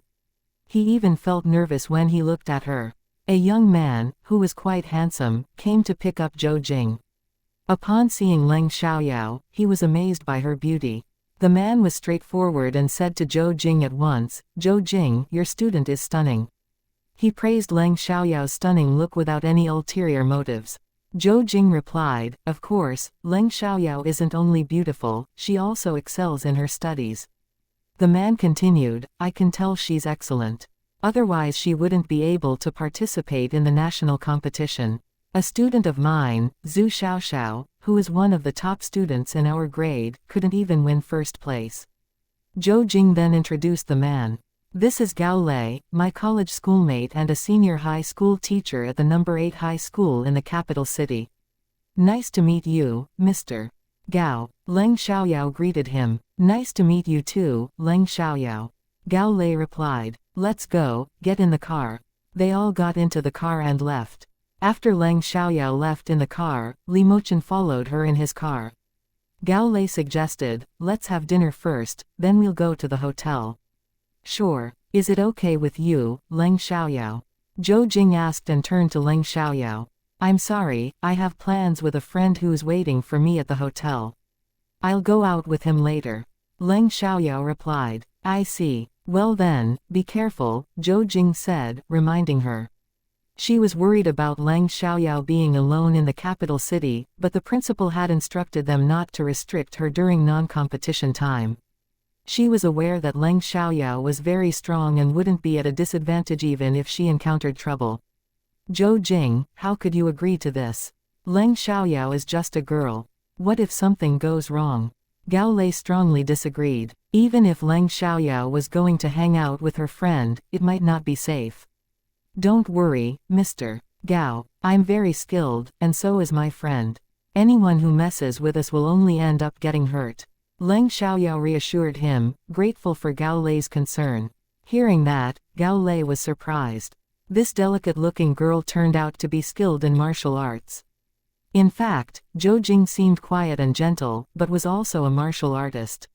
Even so, there are many powerful people in the capital city. If we accidentally offend them, it could be, although it was unlikely, Gao Lei couldn't help but worry about Leng Xiaoyao getting into trouble and causing problems for Zhou Jing. "No need to worry, Mr. Gao. My friend is also from a very important family. I'm sure we'll be fine," Leng Xiaoyao said. Gao Lei didn't know what to say after hearing Leng Xiaoyao's reply. The national competition would be held at the capital university, so the hotel was also nearby. Once they arrived in the city center, Leng Xiaoyao asked Gao Lei to drop her off. "I actually have a friend following behind us. They were going to pick me up, but I refused and thought I'd meet them later in the hotel. Since you're also going to dinner, there's no need to go back to the hotel." Leng Xiaoyao explained. Therefore, Gao Lei parked the car in a spot where he could. Li Mochen's car followed behind them. When he saw their car stop, he pulled over as well. Leng Xiaoyao only had a small bag with her, and her luggage was left in Gao Lei's car. Zhou Jing would take care of it and bring it to the hotel later. Then Leng Xiaoyao got out of the car and walked towards Li Mochen's car. Then she got inside. Gao Lei and Zhou Jing both saw Li Mochen's car and were amazed. It was a Maybach. Although they didn't know what model it was, it must have cost several million yuan. Only very rich people could afford such an expensive car. It was clear that a man was driving. They just couldn't see what he looked like. "Zhou Jing, what is Leng Xiaoyao's family background? How does she know such a rich person? Is she reliable? Could she be a gold digger?" Gao Lei asked. He didn't know much about Leng Xiaoyao, so he felt suspicious of her.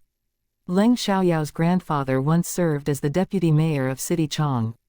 Her elder uncle is an executive officer of a certain bureau, her younger uncle runs a design company with assets worth hundreds of millions of yuan. Her friends are also from prominent official families in City Chong. As for Leng Xiaoyao herself, she used to be mischievous and always got into fights, but recently she has changed completely. She has been studying hard and even taught and tutored her classmates, improving the overall grades of the class. "I don't think she is a materialistic person," Zhou Jing said. After learning about Leng Xiaoyao's family background, Gao Lei dismissed his suspicion that she was a god digger. Just because someone was from a wealthy family didn't mean they weren't materialistic, because some people still wanted to climb higher up the social ladder. However, based on what Zhou Jing said, Leng Xiaoyao tutoring the whole class proved that she wasn't someone without moral standards. Even if the man was very rich, as long as he wasn't married or in a romantic relationship, there was nothing wrong with them being together. Moreover, Gao Lei didn't even know what their relationship was, so he shouldn't judge so much. Thinking of that, Gao Lei stopped thinking too much and drove with Zhou Jing to grab some food. Meanwhile, as soon as Leng Xiaoyao got into the car, Li Mochen began to feel uneasy and didn't dare to meet her eyes. "What do you want to eat?" Li Mochen asked. "It's my first time in the capital city, so I don't know what's good to eat here." "You decide," Leng Xiaoyao said. "Okay," Li Mochen replied and started driving without telling her where they were going. Leng Xiaoyao didn't bother to ask either. She would find out when they arrived. Chapter 3300. I came to wait for you. Didn't I tell you not to pick me up? Why did you still go to the airport? Asked Leng Xiaoyao. I was just sending a friend off. Since you were about to arrive, I thought I'd wait for you. Li Mochen replied. Despite being able to lie without batting an eye, he suddenly felt a bit guilty. I thought you came specifically to wait for me. Leng Xiaoyao said disappointedly. Actually, Li Mochen was anxious and wanted to explain it. However, he stopped right after opening his mouth. He realized that explaining might only make things worse, so he decided not to. What were you going to say? Leng Xiaoyao persisted. Nothing, said Li Mochen. Fine. Leng Xiaoyao didn't ask any further, but her mood had already become despondent. She gazed out of the window and said nothing else. Li Mochen understood that she was angry, so he couldn't hold it in any longer. I did actually come to wait for you. Waiting is waiting, whether it's at the airport or elsewhere. Honestly, Leng Xiaoyao wasn't really angry. She wasn't that petty, she simply couldn't resist teasing Li Mochen a bit. When he admitted it, she wanted to tease him again. So why did you say you were sending off a friend? Could it be that you like me but don't want me to know, so you're feeling guilty and can't tell the truth? That's not the reason, Li Mochen immediately denied, looking as if he was worried that Leng Xiaoyao wouldn't believe him. However, why was he also worried that she would believe his words? This strange feeling made Li Mochen feel conflicted. He couldn't understand what was happening to him. Li Mochen hadn't yet acknowledged his feelings for Leng Xiaoyao, but he often thought of her and even dreamed about her, wanting to see her. Okay, I guess I was overthinking things, Leng Xiaoyao said disappointedly. Li Mochen opened his mouth, but said nothing. Half an hour later, Li Mochen took Leng Xiaoyao to an old-fashioned roast duck restaurant. Since they were in the capital city, they might as well try the original local cuisine. They could eat something else elsewhere anyway. Leng Xiaoyao was quite nostalgic about roast duck. In her previous incarnation, she grew up in the capital city and often ate the local specialty. She just didn't know if the taste was still the same. She had previously searched for pictures of the capital city of seven-star country online and found that it was different from the capital city she had been in her previous incarnation. They arrived relatively early, so there were still plenty of seats available. Li Mochen directly requested a private room. Although Gao Qilu was unwilling, she was still taken to the Leng family's mansion by Gao Zonggang. Gao Qilu knew about Leng Xiaoyao's participation in the national competition in the capital city today, but she forgot about it due to all these events. It wasn't until they arrived at the Leng family's mansion that they found out Leng Xiaoyao wasn't there and had gone to the capital city to participate in the National Liberal Arts Defense. However, since they were already here, they naturally had to tell the Leng family why they came. Even if the Leng family didn't know yet, wouldn't they start to suspect and investigate if they suddenly showed up like this? The Leng family would know about their purpose sooner or later. Therefore, if they didn't say it, it would only make things worse. All of the members of the Leng family were present. They were very surprised by Gao Zonggang and his daughter's arrival. Although they knew each other, they had never been close. After all, a family like the Gao family wouldn't bother with socializing with a family like the Leng family. What brings Chairman Gao to our door? Leng Chengyuan asked. Gao Zonggang was slightly embarrassed, but he still said, "The thing is, my daughter had a conflict with Leng Xiaoyao and made a mistake. So I brought her here to apologize to Leng Xiaoyao and to see what compensation she wants. We will do our best to make up for it." Upon hearing that, everyone was shocked. What did you do to Yao Yao?" Leng Chengyuan asked emotionally, looking at Gao Qilu with anger in his eyes. Although Gao Qilu was a young lady from the Gao family, she was still a teenager. While Leng Chengyuan was someone who had held leadership positions before, his authority and presence weren't something Gao Qilu could bear. At most, she could use her status to make trouble for her peers. As a result, when Leng Chengyuan showed his power, Gao Qilu felt greatly oppressed. Even Gao Zonggang was slightly affected and immediately explained, "Master Leng, rest assured that Leng Xiaoyao hasn't been harmed in any way. I only found out about this after it happened and brought my daughter here to apologize as soon as possible." "What did she do to Yao Yao?" Leng Yecheng asked coldly. Even if Leng Xiaoyao wasn't harmed, if Gao Qilu had laid a hand on her, it couldn't be overlooked. Gao Zonggang found it difficult to be honest at the moment.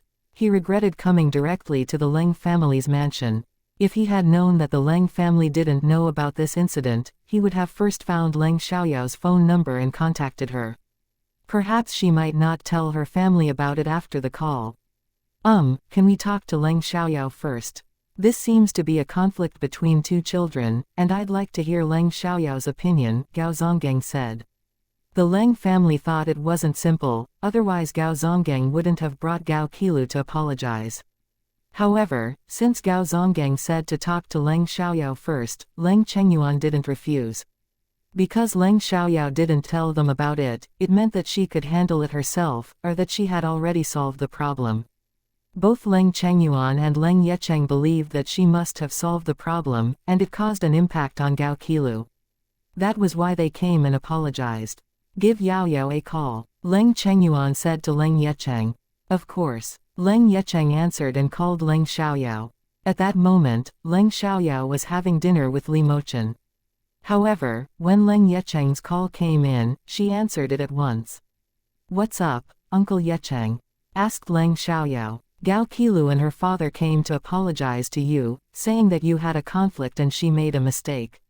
They're at our home now." "What happened?" Leng Yecheng asked. Upon hearing that, Leng Xiaoyao was shocked.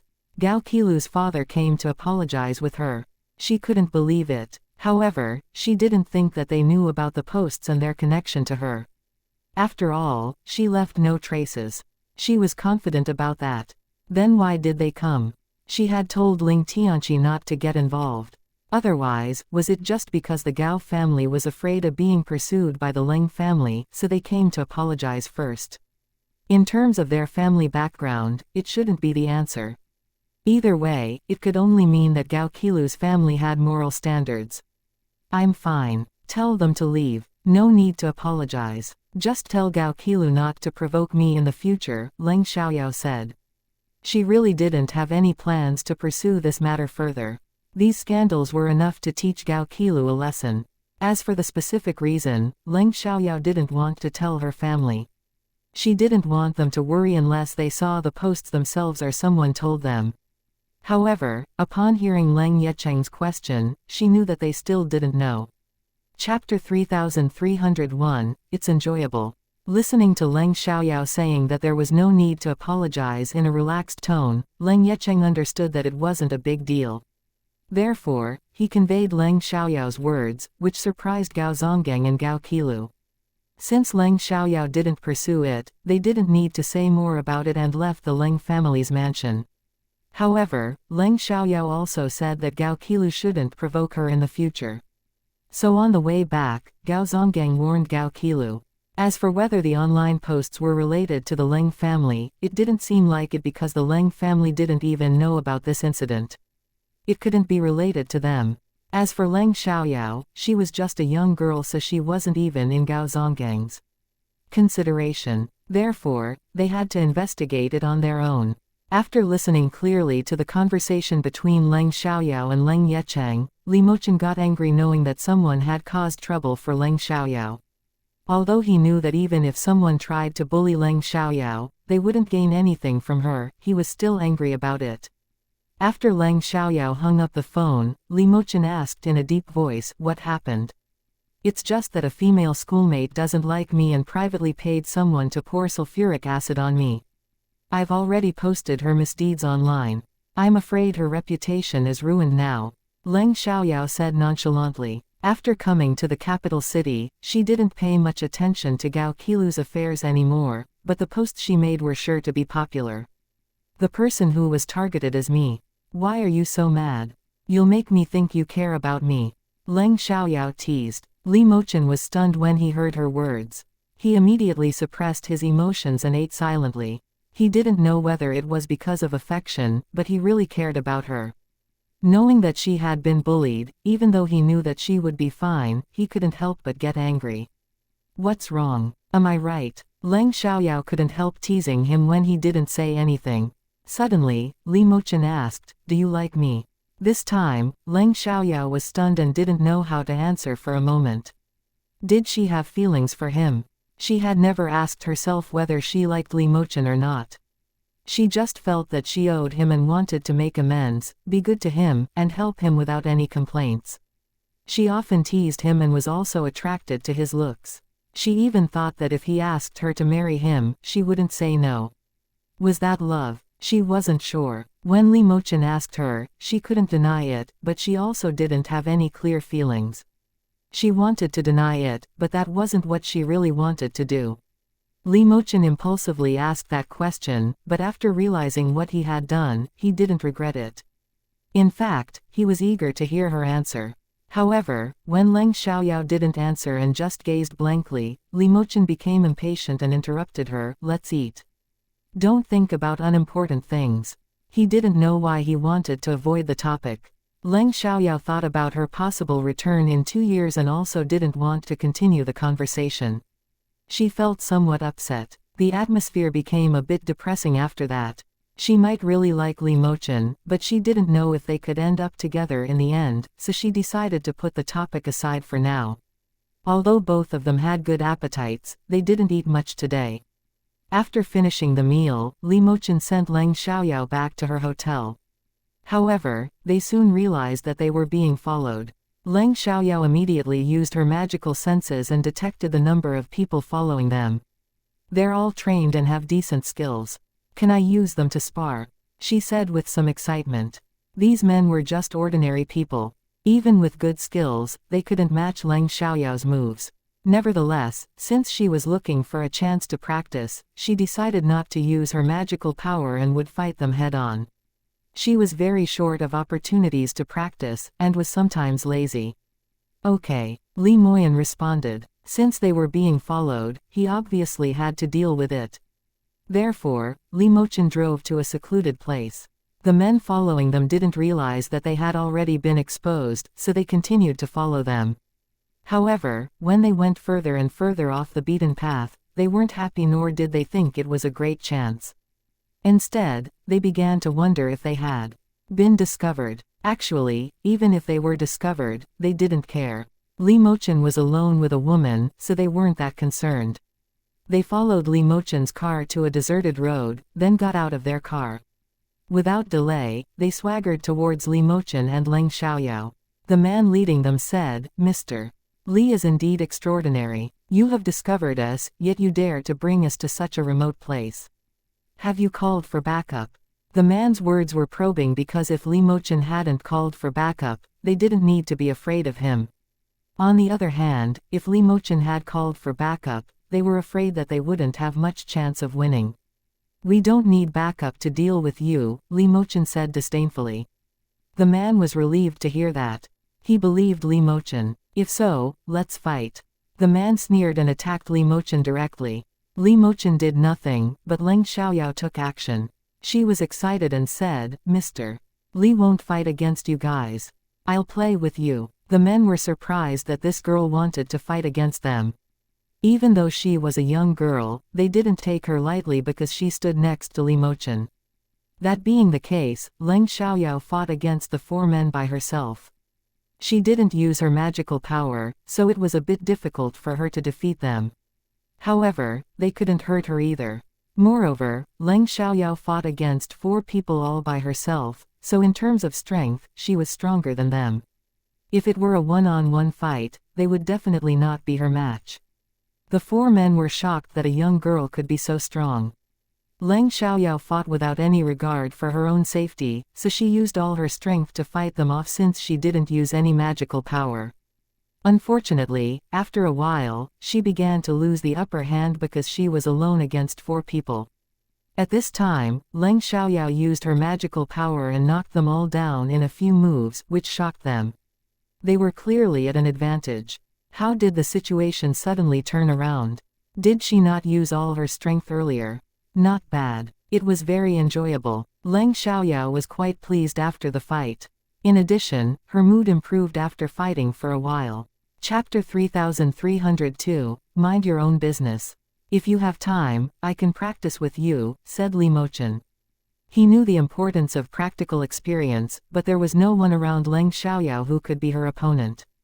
Therefore, it was difficult for her to practice in real combat. What had happened tonight wasn't uncommon in Li Mochen's life, so he could practice his skills once in a while. Great. After the competition is over, we can go to see the house and practice our skills, Leng Xiaoyao said eagerly. The uneasy atmosphere between her and Li Mochen had long since disappeared. Li Mochen then attacked those men again and disabled them. Afterwards, he told Leng Xiaoyao to get in the car and they left. He knew who these people were, so there was no need to interrogate them. Who are they? If you can, please tell me. If not, it's okay, Leng Xiaoyao asked curiously, without any coercion. After all, everyone had secrets they couldn't tell outsiders. Normally, he wasn't allowed to talk to outsiders about it, but Li Mochen didn't consider Leng Xiaoyao an outsider and said, they are an underground gang from province Yun called Tumen. They are stationed in City Bao. Tumen is involved in illegal business, dealing in raw jade materials. In City R, their company is called the Tu's Raw Jade Materials, but they often use those materials as transportation to smuggle drugs. Tu in Tumen means a butcher, while Tu in the Tu's Raw Jade Materials means smear. Many people in City R's business and politics community are aware of the connection between Tu's Raw Jade Materials and Tumen, so despite the small size of the Tu's Raw Jade Materials, few people dare to provoke them, which makes their transportation more smooth. After Yiyang and I found out about that, we kept an eye on them for a while and disrupted their transactions a few times. After that, they became more restrained, but started to send people to chase and kill us. Leng Xiaoyao wasn't very surprised. She wasn't worried that Tumen would harm Li Mochen. She was just annoyed that they were being chased like this all the time. Thinking about it, Leng Xiaoyao said, have you ever thought about wiping out Tumen? It's troublesome to always be chased like this. The existence of Tumen is still useful. It can restrain many things.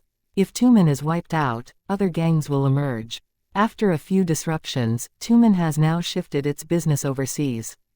As long as they don't pose a major threat domestically, it's enough to suppress and restrain them, Li Mochen said. He wasn't a savior and didn't feel the need to eliminate all evil forces. Besides, sometimes the existence of evil forces wasn't entirely evil. Li Mochen didn't see it as his responsibility to intervene because he didn't have the authority to do so. He only acted when he encountered injustice. Leng Xiaoyao agreed with him. After dealing with those people, Li Mochen sent Leng Xiaoyao back to the hotel. When they were almost there, Leng Xiaoyao called Zhou Jing and asked where she was. Zhou Jing had just finished registering at the hotel, so she told Leng Xiaoyao her room number. Because all the participating students from different places were staying at the hotel, there were many students and teachers coming in and out at this time. After Gao Lei stayed with Zhou Jing till she finished registering, he was about to leave, but an acquaintance greeted him. Hey, isn't this Mr. Gao? What are you doing here?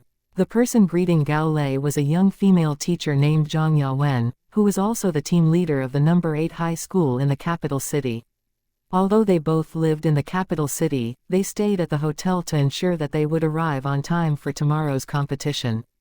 The schools arranged for male teachers to accompany male students and female teachers to accompany female students in the same rooms. Zhang Yawen didn't expect to see Gao Lei here with a woman.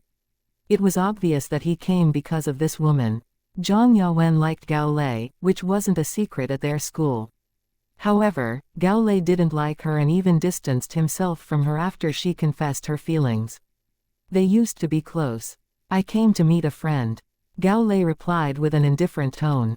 Although he didn't like Zhang Yawen, he didn't want to be rude to her either.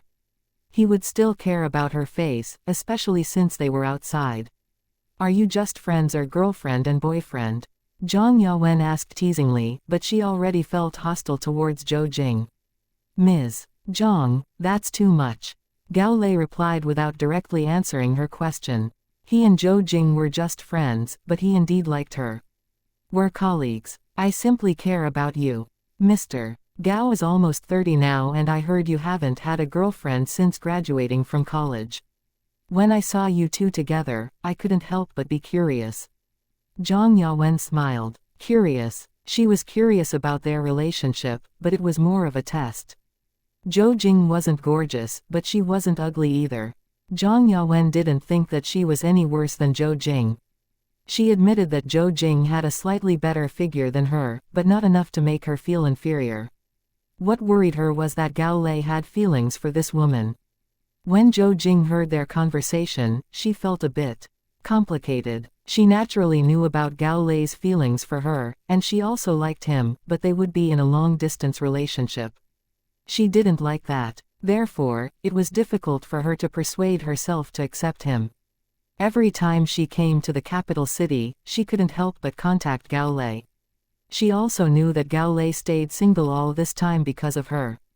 Many times she was impulsive and wanted to accept him, but when she thought of the distance, she held back.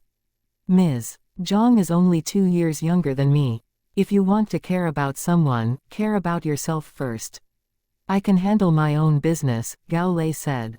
He was a bit impolite, but he didn't like Zhang Yawen. It was her who always came to him. Zhang Yawen was instantly angry. She didn't expect that in front of so many people, Gao Lei would make her lose face and embarrass her. She obviously cared about her own affairs. She liked Gao Lei. If it hadn't been for him, would she be single for 2 years? At first, Gao Lei was very gentle with her and that often made her misunderstand that he was interested in her too. She couldn't help but fall deeper and deeper. It was a misunderstanding. Zhang Yawen misunderstood that Gao Lei was interested in her. It was just her own imagination. After all, the person involved was often blinded by emotions while bystanders saw things clearly. When Zhou Jing heard Gao Lei's reply, she wanted to laugh. He was too straightforward. However, she had to admit that his words made her feel great. Chapter 3303, You're not a gentleman. She had never been a gentle and kind Virgin Mary bitch. This woman clearly had hostility towards her, so she wouldn't sympathize with her. Moreover, this woman not only had hostility towards her, but also liked Gao Lei. If Gao Lei also liked this woman, and was willing to accept her, Zhou Jing wouldn't interfere. She would have no right to interfere either, even though Zhou Jing also liked Gao Lei. Unfortunately, Gao Lei didn't like this woman. Mr. Gao, your words are very ungentlemanly and hurtful. The female student who was brought by Zhang Yawen couldn't help standing up for her. Why can Ms. Zhang care about me, but I can't tell Ms. Zhang to care about herself? Gao Lei wasn't a thin-skinned person and directly retorted. The female student was struck dumb for a second and didn't know how to refute. She naturally knew that Gao Lei was right, but she felt that if Zhang Yawen liked Gao Lei, then Gao Lei should feel moved. Unfortunately, those who had such thoughts were basically the same kind of people as Zhang Yawen. Zhou Jing didn't want to make things too ugly in public. All right, you should leave. We can meet after the competition. Zhou Jing didn't mean to deliberately provoke Zhang Yawen by saying that. After all, they had agreed to meet again tomorrow afternoon, and there were other close friends involved too. However, when Zhang Yawen heard that, she felt that Zhou Jing was deliberately provoking her. It also made her misunderstand that these two might really be a couple. However, because Gao Lei was present, she didn't say anything. Sure, Gao Lei responded before leaving. He didn't ask Leng Xiaoyao about her plans. Zhou Jing had already told him that Leng Xiaoyao would be staying in the capital city for a few days after the competition. When Gao Lei asked why, Zhou Jing simply said that it was something the principal had arranged and Leng Xiaoyao had permission from him. In that case, Gao Lei didn't ask any more questions. As soon as Gao Lei left, Zhang Yawen approached Zhou Jing and asked, "Miss, what's your relationship with Mr. Gao?" "We're friends." Zhou Jing replied perfunctorily. "What kind of friends are you?" Zhang Yawen asked. She was unwilling to stop until she figured it out. "Is it any of your business?" Zhou Jing asked. Did Zhang Yawen think that she was easy to take advantage of? Zhang Yawen was taken aback, feeling as if Zhou Jing deliberately embarrassed her. She forgot that she embarrassed herself. If she didn't seek embarrassment, who could embarrass her? "Ms. Zhou." At that moment, a female voice sounded. Many people instinctively looked over. When their gaze fell on the girl, they were all amazed. She was incredibly beautiful. After being amazed, many people showed jealousy, especially the female student standing with Zhang Yawen. "You're back." Zhou Jing saw Leng Xiaoyao and smiled. "When you said that you were here, I thought you would have gone back to your room." Leng Xiaoyao said. She said that on purpose because she had already seen what had happened. "You came back just in time. Let's go back to the room together." Zhou Jing said. "Sure." Leng Xiaoyao agreed and ignored the others, walking back to their room with Zhou Jing. Initially, Zhang Yawen didn't know Zhou Jing's identity and thought that she was just a hotel guest. She didn't expect her to be a teacher who brought students to participate in the competition. "Humph. She looks like a vixen." Looking at Leng Xiaoyao's back as she left, the girl next to Zhang Yawen whispered. Leng Xiaoyao heard it, but didn't engage with her since the girl didn't provoke her. Zhang Yawen didn't criticize the girl because she also felt the same way. People who looked good either attracted people's favor or jealousy and dislike. While they were jealous of Leng Xiaoyao, some boys were also interested in her and started discussing her. "I wonder which province or city the girl is from. She looks so pretty. Why don't you go ask her?" "I don't dare to. What if she ignores me? I'll just end up embarrassed." Leng Xiaoyao brought textbooks. Although she had confidence in herself, she never boasted about being unbeatable. There were plenty of top students here, and the champions from various cities across the country were present. Therefore, after checking into the hotel and freshening up, she began to study. Zhou Jing didn't bother her, nor did she try to teach her anything. She was just a language Y teacher, and didn't have the ability to teach Leng Xiaoyao much. She only told Leng Xiaoyao not to hesitate to turn to her for help if she had any questions about language Y. There were 4 municipalities, 22 provinces, and countless cities under each province in 7-star country. Accordingly, there were a lot of people participating in this competition, probably over 100. Not every city had participants. The top 5 contestants from the capital city and city high were selected to participate in the finals, while 2 contestants were selected from first-tier cities. Second- and third-tier cities directly sent their champions to participate, while 4th-tier and below cities arranged for a certain number of high school students to compete together. There weren't many high schools in small cities. It wasn't appropriate to have only 2 or 3 high school students compete for the championship. It wouldn't be difficult. Generally, around 10 high schools would compete together, then the champion would be selected to participate in the national competition in the capital city. However, if the champion's score was too low, they wouldn't be accepted. They had to reach the designated score. Otherwise, how could they compete with those who had extremely high scores? 90% of the contestants in the finals were high school seniors because they had acquired more knowledge compared to high school juniors. High school freshmen wouldn't participate because they didn't have enough knowledge. If a high school junior won, it would be very impressive because the competition covered knowledge from grade 9 to 12. Leng Xiaoyao didn't stay up too late and went to bed at 11 p.m. She wasn't afraid of being tired the next day, but Zhou Jing was worried that she would be tired, so Zhou Jing asked her to sleep early. Studying hard now wouldn't bring much progress because knowledge accumulated over time. Leng Xiaoyao didn't care much about this short review time, so she went to sleep. After sending Leng Xiaoyao to the hotel, Li Mochen sat in the car for a while before leaving. When Leng Xiaoyao got out of the car, she gave him something, a piece of clothing to be exact. He was excited and happy when he received the gift, so he didn't refuse it. It was different from how he would have reacted if it was from other girls. Li Mochen looked at the cloth with a silly smile for a while before going home. As soon as he got home, he couldn't wait to try it on. It fit well and looked good. He didn't want to take it off. Chapter 3304, React Slowly. The next day, they woke up at 7 a.m., got ready and went downstairs to the hotel restaurant for breakfast. The competition would begin at 9 a.m. and the school was nearby, so they left at 8 a.m. When they entered the restaurant, many people were already having breakfast. As soon as Leng Xiaoyao and Zhou Jing walked in, they attracted a lot of attention, especially towards Leng Xiaoyao, including Zhang Yawen and the student she brought. Several jealous looks were directed towards them, mostly from the girls.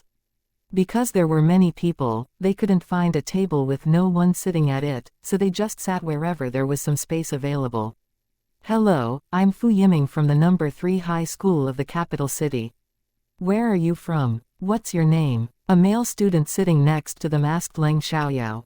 Hi, I'm Leng Xiaoyao from the experimental high school of City Chong. Leng Xiaoyao politely responded. City Chong was a second-tier city and was not a small place. Moreover, the experimental high school was the best high school in City Chong. Most importantly, if Leng Xiaoyao could win the championship to participate in the national competition, then she must be extraordinary. Therefore, Fu Yiming didn't look down on her. If it were someone else, it might not be the case. After all, some of the locals in the capital city look down on outsiders, even if they were from first-tier cities outside of the capital city. They just felt that nowhere was better than the capital city. City High was excluded. After Fu Yiming and Leng Xiaoyao exchanged greetings, his accompanying teacher naturally greeted Zhou Jing.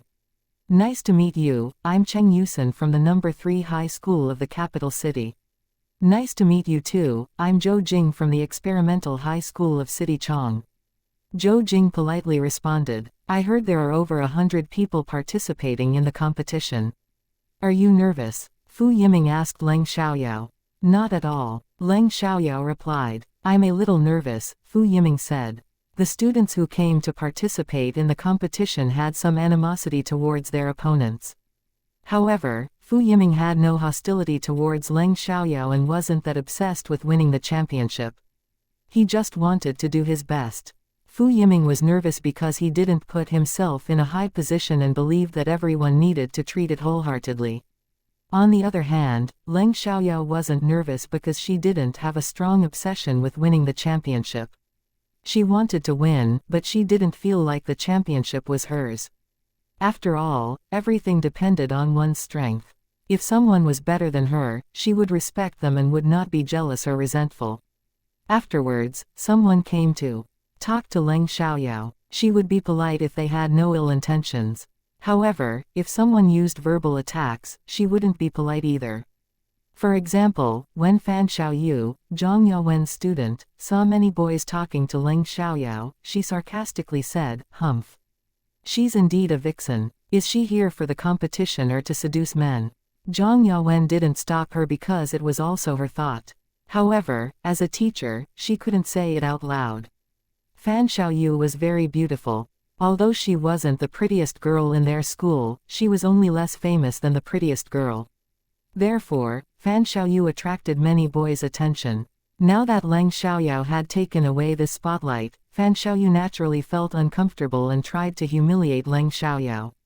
Leng Xiaoyao heard what Fan Xiaoyu said, but since she didn't mention any names, she wouldn't make a connection. However, someone argued with Fan Xiaoyu at this moment. Hey, when you were being pursued by boys, why didn't you call yourself a vixen? Instead, you enjoyed their pursuit like a queen of a harem with her male pets. Mu Beihan, Fan Xiaoyu stood up angrily and glared at Mu Beihan, but she didn't know what to say. What's wrong with you? Isn't it the truth? Mu Beihan rolled her eyes without any shame, showing obvious contempt and sarcasm. Mu Beihan, shut up. Fan Xiaoyu shouted in anger, immediately attracting the attention of everyone present. Fan Xiaoyu clenched her fists angrily. She wanted to hit Mu Beihan, but she didn't dare because Mu Beihan's family was very influential. Her family couldn't afford to mess with Mu Beihan's. Mu Beihan mocked her every time they met. She had only set Mu Beihan up once, but she had already transferred to another school. Why couldn't Mu Beihan let her go? Tisk, tisk. You got angry out of shame. If you don't want others to judge you, don't judge others. Ms. Zhang, you brought her here. Why don't you stop her? Isn't this bringing shame to the school? Mu Beihan said. She wouldn't be polite to Zhang Yawen just because she was a teacher. After all, Zhang Yawen wasn't a good person either. Mu Beihan had heard Zhang Yawen's conversation with Gao Lei yesterday. Zhang Yawen was so hypocritical. Upon being called out by Mu Beihan, Zhang Yawen was displeased, especially since everyone looked at her with questioning eyes. She felt extremely embarrassed. Zhang Yawen quickly responded, I didn't have a chance to say anything yet. You spoke before me. Other people agreed. However, Mu Beihan didn't stop. I opened my mouth 5 seconds after Fan Xiaoyu finished speaking. Isn't 5 seconds enough time for Ms. Zhang to react? You really react slowly. Zhang Yawen was so angry that she almost couldn't breathe, but she didn't know how to refute. She indeed hadn't stopped Fan Xiaoyu. Upon hearing that, everyone looked at Zhang Yawen with questioning eyes again. Leng Xiaoyao felt that Mu Beihan was somewhat cute, and Mu Beihan's way of arguing with people really suited her taste. Leng Xiaoyao knew that Mu Beihan wasn't defending her. After all, they didn't know each other, and she could tell that Mu Beihan clearly did not get along with Fan Xiaoyu. Mr. Chen, shouldn't you tell your student to behave? Zhang Yawen looked at Mu Beihan's team teacher and questioned. If Mu Beihan continued, she would be extremely embarrassed. Upon hearing that, Mr. Chen gave a perfunctory response. All right, Beihan, it's getting late. Let's hurry up and have breakfast. Sure. Mu Beihan stopped. Zhang Yawen and Fan Xiaoyu were angry, but what could they do? They were wrong in the first place. Although the hotel was only about 800 meters away from the school, they took the bus arranged by the Education Bureau to avoid being late. There were a total of 126 finalists and 126 teachers, so 5 buses were used. After arriving at the capital university, everyone's emotions were stirred up to varying degrees because the capital university was the dream college of most of them. They were basically all top students, so they were confident about getting admitted. This was the highest institution of learning in the 7-star country and a place that countless students longed for. If it hadn't been for the upcoming competition, they would have taken a tour around the campus. Chapter 3305, Make Her More Unhappy. The national competition was divided into 3 rounds, which would take place over 3 days. The first round was a written test, which would be held in the morning. As it was a national competition, the difficulty and content had been increased. Leng Xiaoyao didn't follow her habit of submitting her paper early this time, but instead waited until the time was up to do so. While she wasn't under much pressure during the written test, she wasn't confident that she had answered every question correctly either. The list of finalists would be announced the following morning, and the semifinals would take place in the afternoon. The results of the semifinals would also come out in the morning of the next day, with the final being held in the afternoon of the 3rd day. How do you feel? Zhou Jing asked Leng Xiaoyao. Although Zhou Jing had confidence in Leng Xiaoyao's abilities, she was still worried because all the participants in the national competition were top students. I'm fine, Leng Xiaoyao said calmly. Don't worry too much and just do your best. Zhou Jing didn't say much. Doing well was good, but it was still okay if she didn't do well. After the written test ended at noon, many students asked their teachers if they could wander around the campus. Unfortunately, they were refused because of time constraints. However, after the afternoon exam, they would have an hour to explore the campus. Everyone got back on the buses to return to the hotel for lunch and rest. The afternoon session began at 2:30 p.m., so they left promptly at 2 p.m. During the competition, everyone felt some pressure, so they couldn't really relax during their lunch break. Most of them were studying. Leng Xiaoyao couldn't concentrate on studying at that time, so she went to a cafe to drink coffee and play on her phone.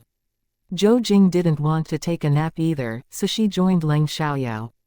Many others who didn't want to nap went to the cafe as well, such as Zhang Yawen and Fan Xiaoyu, as well as Mu Beihan and Mr.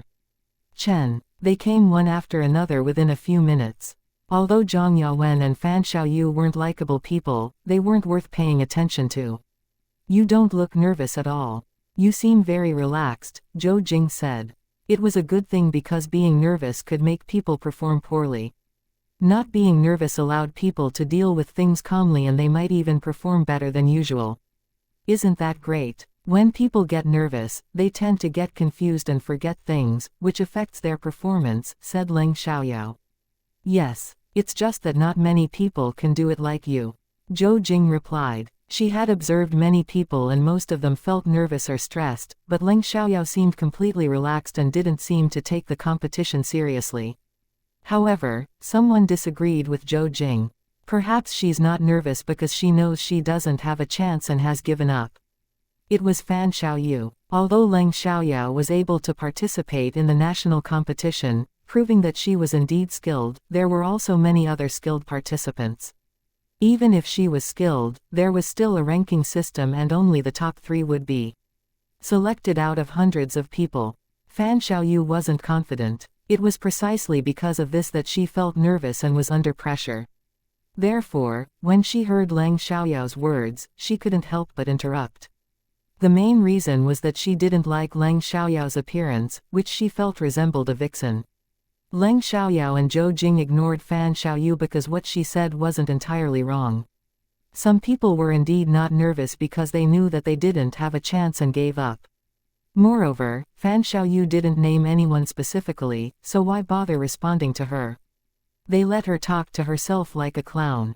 Leng Xiaoyao didn't say anything, but Mu Beihan, who didn't get along with Fan Xiaoyu, opened her mouth.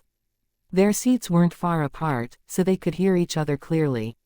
Well, Mr. Chen, I'm not nervous either, but I don't have the feeling of giving up on myself. I don't understand it. Why do some people always judge others based on their own standards? Because their vision and perspective are too narrow. Chen Laoshi replied sternly. That's right. Mu Beihan nodded earnestly. Fan Xiaoyu was so angry that she wanted to rush over and hit Mu Beihan, but Mu Beihan's family background stopped her. As soon as Mu Beihan opened her mouth, Zhang Yawen immediately scolded Fan Xiaoyu, afraid of being targeted by them again. All right, be quiet. Fan Xiaoyu was mad but didn't say anything else. The lunch break passed quickly, and at 1:50 p.m., everyone gathered downstairs and got on the buses before departing. While waiting for the students to take the written test, Zhou Jing was chatting with Gao Lei on WeChat. They were just having a casual conversation.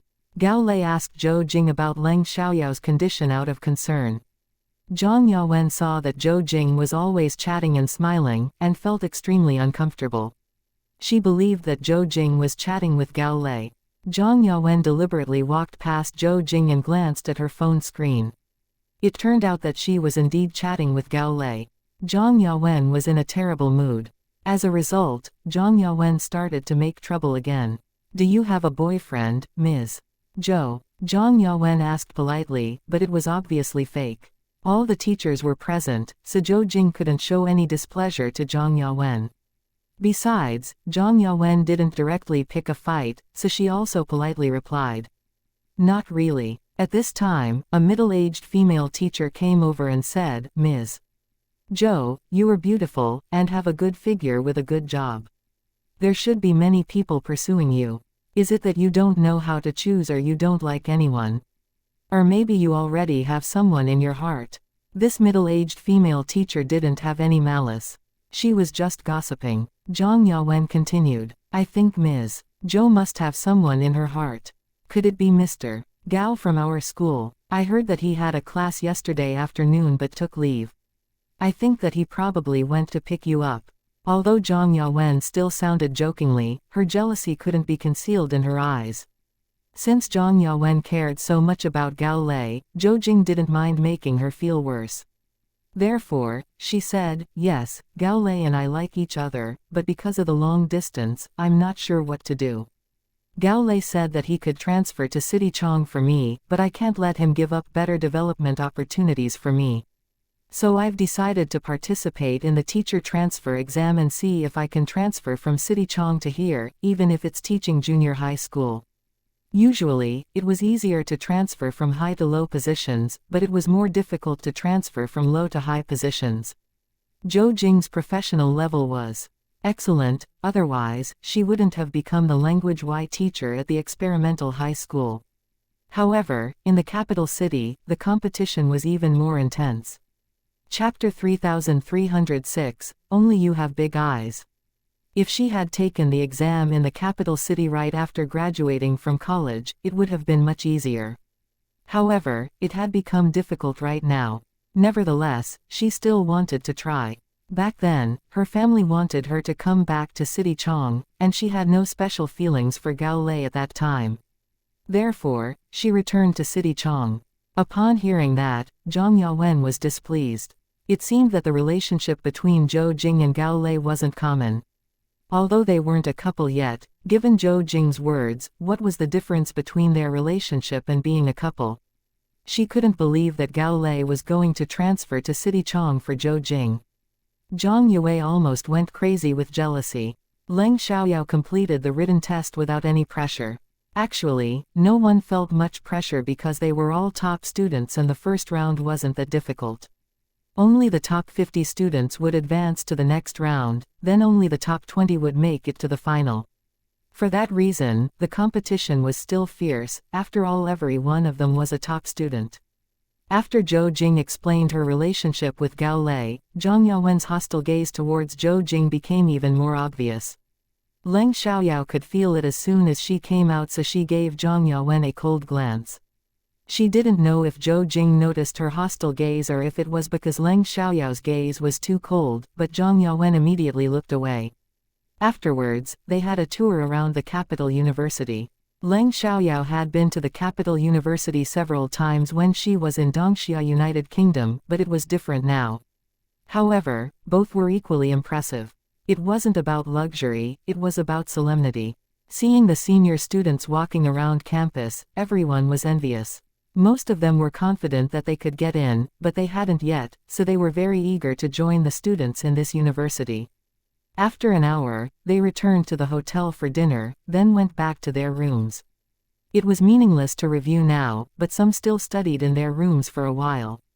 Although they didn't know who would advance to the next round, many were confident about the first round's written test. Even those who didn't feel confident still studied because they were about to write the National College Entrance Examination. Their studying wasn't just for the competition, but also for the National College Entrance Examination. The results of the first round would be announced tomorrow at 10 a.m. in the hotel conference hall. By 9:50 a.m. the next day, most of the participants had arrived at the conference hall. At 10 a.m., the staff from the Education Bureau came to announce the results. The first place in the first round was a student from City High, the second was Leng Xiaoyao, who was only 1 point behind the first place, and the third was a student from the Experimental High School of the capital city. The other two in the top three were boys, with only Leng Xiaoyao being a girl. The top three all got close to full marks, and were only a few points away from perfection. Mu Beihan was 9th, and Fan Xiaoyu ranked 18th. Everyone was shocked by Leng Xiaoyao's second place, especially Fan Xiaoyu. She thought that Leng Xiaoyao would perform worse than her. She never expected Leng Xiaoyao to be so talented. Although Leng Xiaoyao felt no pressure during the written test, she didn't feel overconfident that she would be first. She only knew that she wouldn't perform poorly. She wasn't excited or disappointed when she got second place. Her mind was stable. The current ranking didn't represent the final ranking because it was just about the written test. There was also an oral test. Not bad, Zhou Jing said. Even though she hoped that Leng Xiaoyao would get first place, she knew that everyone was talented. It wasn't easy to get second place. Besides, there were still 2 more rounds to go. It was possible that some would go from last to first. Therefore, even though Leng Xiaoyao got second place in the first round, she couldn't slack off to avoid being surpassed by others. Humph. You're so proud already. Be careful or you'll embarrass yourself later. Fan Xiaoyu started to sarcastically taunt again. How about you? You don't even have the ability to be proud. Mu Beihan didn't miss the opportunity to mock Fan Xiaoyu. People who didn't know them would think that she had a close relationship with Leng Xiaoyao because she defended Leng Xiaoyao all the time. However, they didn't see Mu Beihan and Leng Xiaoyao interact at all. They barely talked to each other. Fan Xiaoyu was so angry that she glared at Mu Beihan. Seeing Fan Xiaoyu's reaction, Mu Beihan felt very happy. She didn't target Fan Xiaoyu for no reason. If it was unimportant, she wouldn't have kept holding a grudge against Fan Xiaoyu. However, Fan Xiaoyu had offended her badly. They both went to the number 1 high school and their academic performance was similar. They used to be good friends. However, Fan Xiaoyu framed her for stealing a valuable watch worth thousands of yuan, just because she liked a boy whom Mu Beihan didn't like. The watch was found in her bag. Back then, she was humiliated in front of everyone at the school. Later, Mu Beihan revealed her family background and had her parents handle it with the school. As the daughter of the Mu family, a top wealthy family in the capital city, it was impossible for her to steal a watch worth 10,000 yuan. If she liked watches, she could buy as many as she wanted.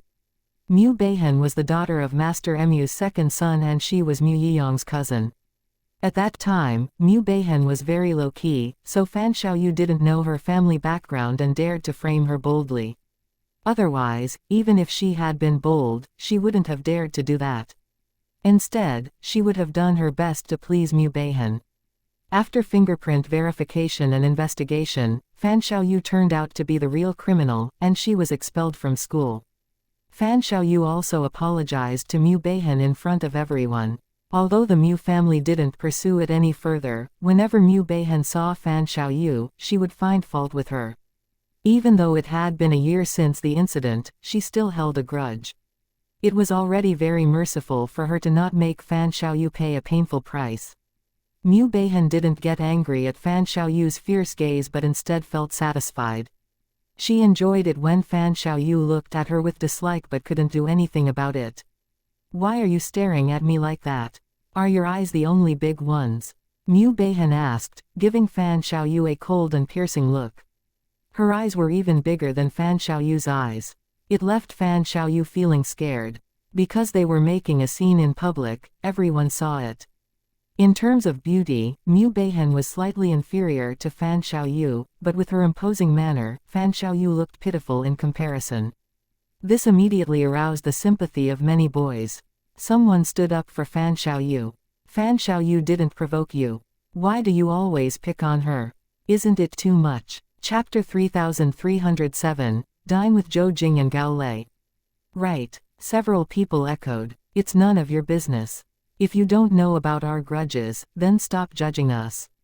You are ruining the reputation of the top students. Mu Beihan retorted without hesitation.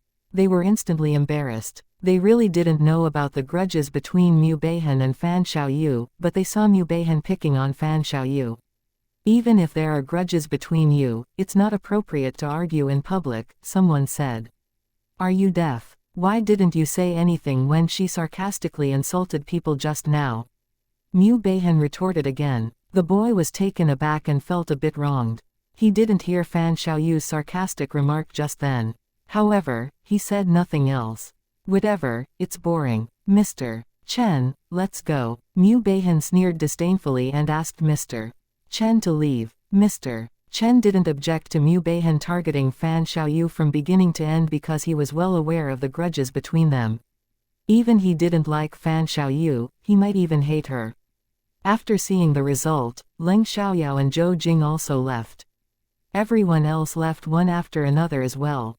The students who failed the exam could leave at any time.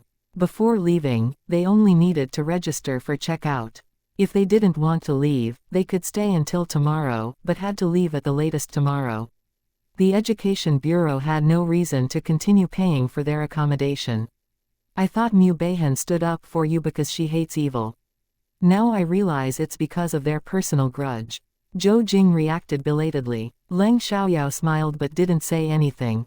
She had already seen it long ago. It was obvious that Fan Xiaoyu had really offended Mu Beihan before. Anyway, Mu Beihan didn't leave a bad impression on her, but Fan Xiaoyu made her dislike her very much. Back at the hotel, it was still early for dinner, so they went back to their rooms to rest. At 12 p.m., they all appeared in the restaurant for a meal. The competition would start at 2 p.m. that afternoon, so after eating, they didn't have much time to rest or go to the cafe. They simply sat in the restaurant and chatted or played on their phones. Leng Xiaoyao was playing on her phone with her head down, while some were playing games, sitting next to Leng Xiaoyao. At that moment, it was mainly about relaxing. Even if they reviewed again, it wouldn't be of much use. Hearing the sounds of someone playing games, Leng Xiaoyao suddenly thought that she hadn't learned about games in 7-star country yet. Therefore, she got up and went over to ask, what game is the most popular now? The boy blushed when he saw Leng Xiaoyao and couldn't believe that such a beautiful girl would take the initiative to talk to him. He shyly answered, Hero Battle and Ace League. Can I watch you play a game? Asked Leng Xiaoyao. Although she was a game expert, every game was different and she hadn't played this one before. Since there was a boy playing the game in front of her, she wouldn't bother to explore it herself. No problem, the boy replied, a little embarrassed. He started a new game and explained it to Leng Xiaoyao as he played. Meanwhile, Fan Xiaoyu couldn't help cursing Leng Xiaoyao in her heart. However, she didn't dare to say anything out loud. She believed that Leng Xiaoyao was just using the game as an excuse to flirt with the boy. Women were scary when they got jealous. Even though the boy wasn't ugly, he wasn't particularly handsome either. Leng Xiaoyao was obviously an outstanding girl. Would a girl like her really be interested in an ordinary boy? No one would believe it. The boy let Leng Xiaoyao play a round of the game and explained it to her. Fortunately, there was nothing similar to the game she was developing, so she was relieved. If there were any similarities, she would have to make changes to avoid being accused of plagiarism. Soon it was time for the afternoon competition. The competition consisted of 100 listening questions, with 10 people per group. 2 classes of 50 people each took the test. Leng Xiaoyao had an excellent memory, so answering the questions was a breeze for her. She only had trouble with a few questions she hadn't seen before. Therefore, she had to guess the answers. How did it go? Zhou Jing asked when Leng Xiaoyao came out. Everything else was fine, but I didn't know the answers to a few questions. Leng Xiaoyao replied honestly. That's okay. Just because you didn't know doesn't mean others did. Zhou Jing comforted her, even though she knew that Leng Xiaoyao didn't need it. My friend is coming to join us for dinner tonight at the restaurant next to the hotel. Would you like to come? Zhou Jing asked. Is that okay? Leng Xiaoyao asked. It's fine, Zhou Jing said. She wouldn't force Leng Xiaoyao to accept it. Great, thanks, said Leng Xiaoyao. When they returned to the hotel, Gao Lei was already waiting in the lobby. Zhang Yawen was the first to enter and saw Gao Lei. Knowing that he was here to see Zhou Jing, she couldn't help feeling jealous. Right at that moment, Gao Lei looked up and smiled. He stood up and walked towards them. Zhang Yawen felt her heart skip a beat as she mistakenly thought Gao Lei was walking towards her. She stood there, smiling at him as well. As Gao Lei approached, Zhang Yawen opened her mouth. Gao, however, before she could finish, Gao Lei had already passed her. Zhang Yawen abruptly turned around and saw that Zhou Jing stood not far behind her. At the same time, Gao Lei was walking towards Zhou Jing. Zhang Yawen felt extremely embarrassed and ashamed of herself, feeling like a contemptible wretch making trouble. You guys are back. Leng Xiaoyao, let's go dine out, Gao Lei said, specifically inviting Leng Xiaoyao. Sure, Leng Xiaoyao replied and followed them. Watching their departing backs, Zhang Yawen couldn't hide her resentment and was caught by Mu Beihan. Knowing the reason, Mu Beihan looked down on Zhang Yawen, but she didn't say anything. She simply sneered. Noticing Mu Beihan's sneer, Zhang Yawen realized what had happened and glared at Mu Beihan. However, she didn't dare to say anything for fear of drawing more attention. After having dinner with them, Gao Lei accompanied them back to the hotel and left after seeing them enter. In the car, Gao Lei gave a sigh. He was extremely distressed about his relationship with Zhou Jing. He wondered how he could make her accept him. The results of the second round were also announced the next day at 10 a.m., with Leng Xiaoyao still ranking second. Chapter 3308, Always Second Place. Will I get second place forever? Leng Xiaoyao joked. If you end up in second place, that's not too bad. Zhou Jing replied. As long as they placed in the top 3, they would be guaranteed admission to the capital university. Therefore, the honor would still go to the experimental high school of City Chong. Zhou Jing wasn't confident about getting first place, but she was sure that Leng Xiaoyao would place in the top 3. This time, Fan Xiaoyu didn't dare to say anything. She was just jealous beyond words. The first place was still the guy who got the highest score in the first round, with 1 point more than Leng Xiaoyao again. Mu Beihan moved up 1 spot and ranked 7th. Meanwhile, Fan Xiaoyu fell back several rankings and was no longer among the top 20. She was devastated. The student who was previously in 3rd place fell to 4th, while the one who was 5th climbed to 3rd. There weren't many students who remained in their original rankings. Around 1 p.m., Li Mochen called Leng Xiaoyao to ask about the competition. She filled him in on the details. Will it be over today? Li Mochen asked. Yeah, the finals are this afternoon.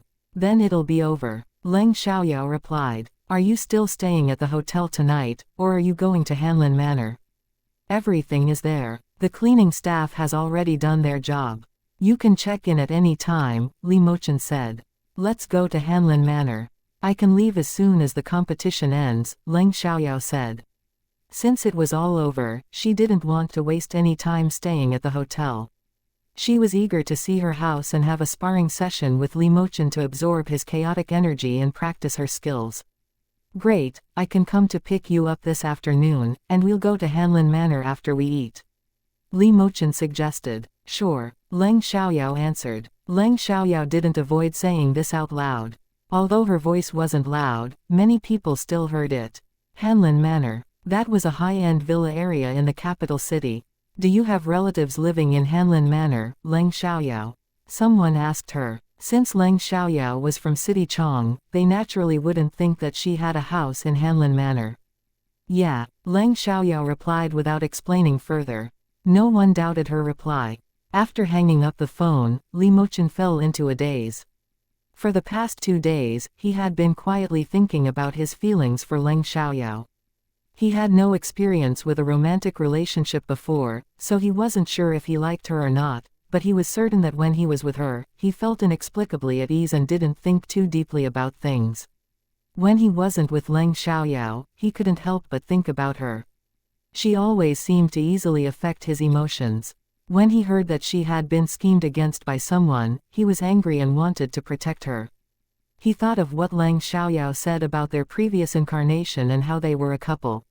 He even had the idea of marrying Leng Xiaoyao in this incarnation as well. Perhaps he really liked Leng Xiaoyao, and she held a high position in his heart. However, until he clearly figured out his feelings, he would keep these things to himself. That afternoon was the oral defense, which was the most challenging part and could easily make students nervous. As soon as they arrived at the exam room, some students said that they were getting nervous. There were not only many students from the capital university watching, but also its president, a professor of language Y, and senior leaders from the education bureau as judges, as well as reporters from TV stations recording the competition. Fortunately, they were all experienced. Even if they were nervous, they wouldn't lose their manners. If it was their first competition, they might have lost control of themselves. On the other hand, Leng Xiaoyao stayed calm. She had participated in countless competitions like this when she was in the Dongxia United Kingdom, so it was like playing for her. This time, each student had to answer 10 questions for a total of 100 points. The score could be high, but the difficulty was also high.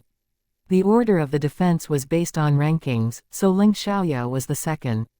The male student who ranked first went up first, still feeling a little nervous. The higher the ranking, the more attention they received. After the first round of rankings came out, they all knew the information about the top few rankings. They had a deep impression of Leng Xiaoyao because she was too beautiful. Not only was she beautiful, but her grades were also outstanding.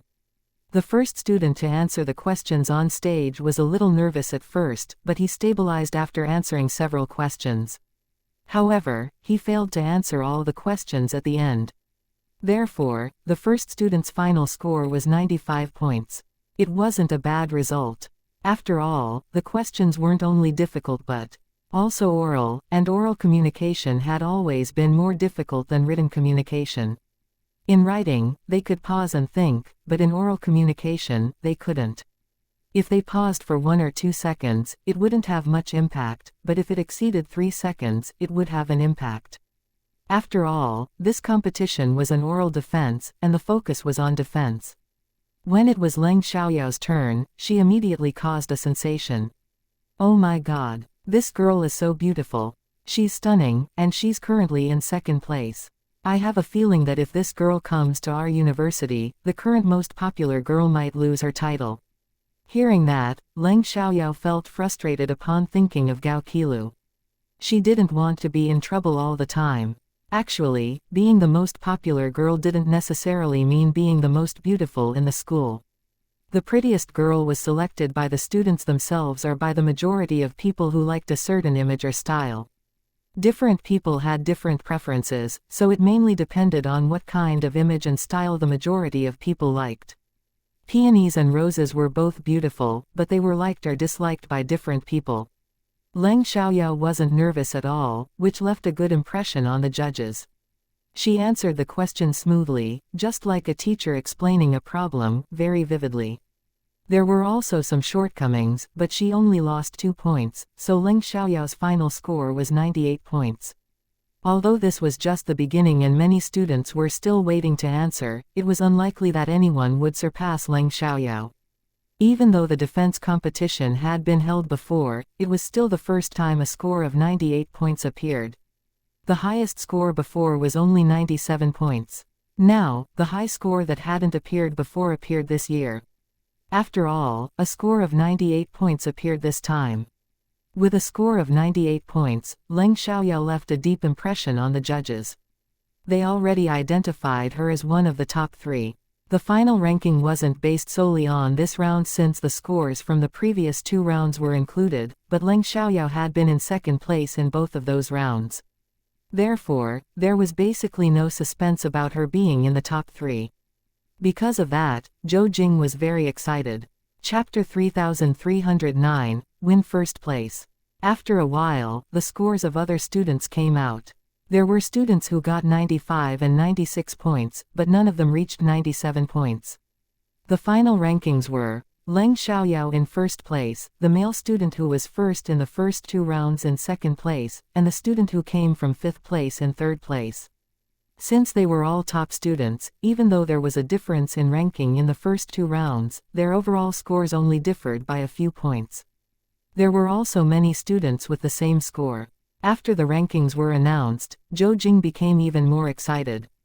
Leng Xiaoyao was also very happy. She didn't care much about fame and fortune, but since she had promised to participate, she naturally wanted to get a good ranking. The award ceremony was presented by the principal of the capital university. There were trophies, certificates of honor, and thick envelopes. Those envelopes contained prize money, 10,000 yuan for first place, 6,000 yuan for second place, and 3,000 yuan for third place. Even though the top 3 students didn't lack money, they had earned this through their efforts, so they all felt very happy. Congratulations to the top 3 students for not only winning the prize money, but also earning the recommendation to the capital university. I wonder if you would like to become one of us? The principal asked. Although he thought that they wouldn't refuse, he didn't just assume that they would accept. Therefore, he asked respectfully. The capital university is the highest institution of learning in the 7-star country and is the dream and goal of countless students, including me. So I'm honored to become a member, said Leng Xiaoyao. Anyway, they were all going to take the college entrance exam. Even if they didn't get the recommendation, they would still take the exam for the capital university. Why did Leng Xiaoyao agree to join now when she had the ability to get in through the college entrance exam? Well, that was because Leng Chengyuan would be proud of her for getting into the capital university.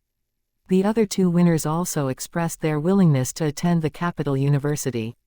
Even though they would have no problem getting into the capital university without the recommendation, getting a scholarship through this competition sounded more prestigious and also waived their tuition fees. Who wouldn't want the recommendation that waived tuition fees? If someone didn't want it, he might not be stupid. Perhaps he had better options. The capital university was great, but it didn't offer every major. Some majors had their own specialized universities. Therefore, the capital university wasn't the only choice for top students. Next, there would be TV reporters interviewing them. Leng Xiaoyao was very agreeable, while the other two were a bit nervous but managed to keep their composure. After the interview, everyone left. Along the way, other teachers praised the three winners and also comforted those who didn't win. Most of the students who participated admired the winners and reached out to be friendly, but there were also some who were jealous and hostile and ignored them. Because everyone needed to pack up their things, they all went back to the hotel first. When Leng Xiaoyao returned to the hotel, Li Mochen was already there, in the parking lot outside. As soon as she got out of the car, Leng Xiaoyao spotted Li Mochen's car and him inside. Upon seeing him, she couldn't help but smile. She didn't go to him right away, instead she went back to the hotel to pack her things before going to see him. Seeing Leng Xiaoyao's faint smile, Li Mochen was stunned and couldn't snap out of it for a moment. When he finally came to his senses, Leng Xiaoyao had already gone inside. He felt a wave of panic. Leng Xiaoyao quickly packed up and left the hotel. Because Zhou Jing knew in advance, she didn't say much. She only reminded Leng Xiaoyao to be careful. Once Leng Xiaoyao walked out of the hotel, she walked towards Li Mochen's car. Just at that moment, Mu Beihan also came out and happened to see Leng Xiaoyao getting into Li Mochen's car. At first glance, she was shocked and blurted out dirty words. "What the fuck? What's wrong, Mr.?" Chen was startled by her sudden outburst and asked anxiously. "Nothing," Mu Beihan said, but she was extremely shocked. She recognized that car as Li Mochen's. Leng Xiaoyao had a relationship with Li Mochen. It was one thing if they had a relationship, but Leng Xiaoyao got into Li Mochen's car and even sat in the passenger seat. Although she didn't see who was driving, it had to be Li Mochen. For some reason, she just felt that it was Li Mochen, not Mu Yuan or Meng Fan. Leng Xiaoyao was so beautiful and excellent at studying. Could it be that Li Mochen had taken a liking to her?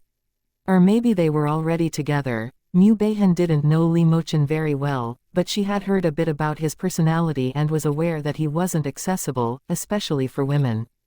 Therefore, when she saw Leng Xiaoyao getting into his car, she naturally believed that they had a different relationship. Leng Xiaoyao saw Li Mochen wearing the clothes. She gave him. No matter how she looked at it, it looked good. Accordingly, Leng Xiaoyao generously praised him. Good-looking men look good in any clothes. Li Mochen was slightly shy, but he felt very happy. "What do you want to eat?" Leng Xiaoyao thought for a moment. "Is there anything good to eat on the way to Hanlin Manor?" "I don't want to go too far. There's a branch of old capital city home-style cuisine," Li Mochen said. Actually, he had already noticed it when they came. He didn't want to go too far either, but if Leng Xiaoyao wanted to go somewhere else, he would agree. Old capital city home-style cuisine was very famous in the capital city, with 7 or 8 branches just in the city alone. Each branch was very popular. Old capital city home-style cuisine didn't focus on luxury, but on its specialties. Therefore, despite not being a high-end restaurant, many important figures still came to eat there. When there were too many exotic delicacies, people would miss the specialties and home-cooked food. On the way, Leng Xiaoyao took a photo of the trophy and certificate of honor. Then she sent it to Leng Chengyuan, Leng Yecheng, Wang Yiming, and the WeChat group of her friends. They were important to her, so she wanted to share it with them first. After sending the photos, she called Leng Chengyuan and Wang Yiming to inform them. The others received WeChat messages, which were easy to see, but MMS messages were rarely noticed nowadays, so it was better to remind them. "Grandpa, I finished the competition and got first place. I received a trophy and certificate of honor, as well as a prize of 10,000 yuan. I already sent you the photos via MMS, you can take a look, Leng Xiaoyao said, unable to contain her joy. Really? You're amazing. Leng Chengyuan was full of happiness. All right, I want to see photos of the trophy and certificate of honor right now. Eager to see the trophy and certificate of honor, Leng Chengyuan didn't say much to Leng Xiaoyao, leaving her speechless. She then called Wang Yiming, but the line was busy. Leng Yecheng soon saw the WeChat message sent by Leng Xiaoyao and immediately called her to praise her and offer her a reward. He asked what she wanted. Chapter 3310, You know Leng Xiaoyao. Leng Xiaoyao didn't think of any reward, so she let Leng Yucheng handle it himself. Upon hearing Leng Yecheng's words, Li Mochen realized that he hadn't thought of giving Leng Xiaoyao a reward. What would be a good reward? After hanging up with Leng Yecheng, Leng Xiaoyao saw Wang Yiming's call. As soon as she answered it, Wang Yiming excitedly said, Leng Xiaoyao, I just received a call from the principal saying that you won first place in the national competition. Congratulations. He was busy on a call with the principal earlier. Wang Yiming was Leng Xiaoyao's head teacher. After hearing the news, the principal naturally told Wang Yiming first. This wasn't only Leng Xiaoyao's personal honor, but also Wang Yiming's and the entire experimental high school's honor. Although Chenmeng and the others were in class, they weren't the kind of well-behaved students who listened carefully in class. Playing on their phones during class was a common occurrence, as long as they did it secretly and weren't caught by the teacher. Therefore, shortly after the message was sent on WeChat, Chenmeng and the others found out. Chenmeng exclaimed excitedly regardless of the situation. Holy crap, first place. Her exclamation scared the whole class and the head teacher looked at her displeased ly. Chenmeng, what are you shouting in class for? Sorry, my boss got first place in the national competition so I was too excited. Chenmeng explained immediately. Sorry, it was really rare to hear that from Chenmeng. Everyone was aware that Leng Xiaoyao was Chenmeng's boss. When they heard her say that, the head teacher didn't blame her. Instead, he asked, Did you say Leng Xiaoyao won first place? Yeah, there's a trophy and certificate of honor. Chenmeng said, showing her phone to the head teacher. The head teacher saw it and quickly came over to take Chenmeng's phone.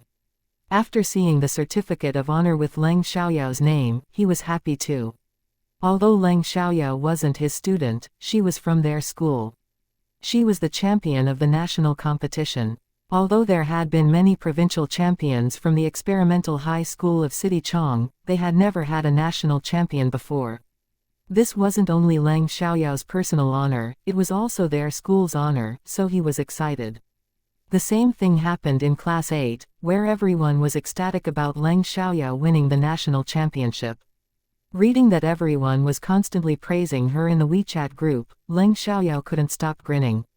Seeing Leng Xiaoyao smiling so happily, Li Mochen smiled too. He was affected by her. At that moment, Leng Xiaoyao looked over, and was mesmerized by his faint smile. She had never denied Li Mochen's appearance, but her first impression of him was redemption, so she had always closed herself off to other feelings towards him. Even if she had some inklings of feelings towards him, she would quickly suppress them. Feeling Leng Xiaoyao's admiring gaze, Li Mochen immediately stopped smiling and his heart began to beat faster. He didn't dare to look at Leng Xiaoyao. Leng Xiaoyao realized what was going on and felt extremely embarrassed, but she still teased him. Brother Mochen, you look so good when you smile. Why do you always keep a straight face? Li Mochen's face became even more tense after hearing that. He didn't respond to Leng Xiaoyao, but his ears turned red. Brother Mochen, your ears are red, Leng Xiaoyao said teasingly. Li Mochen was startled and his heart beat even faster. Luckily, Leng Xiaoyao's phone rang at this moment, which allowed Li Mochen to relax. The call was from Ling Tianqi, who congratulated Leng Xiaoyao on the news that Xiang Mengxin had shared with him. Hey, when are you coming back? Remember to treat us to a meal. Ling Tianqi said. I'll be back in a few days. I'll definitely treat you guys to a meal when I'm back. Leng Xiaoyao replied generously. She planned to invite not only Ling Tianqi but also Chenmeng and others. Great, we'll be waiting for you, Ling Tianqi said before hanging up. Li Mochen was suddenly displeased, and was somewhat annoyed that Leng Xiaoyao and Ling Tianqi were so close.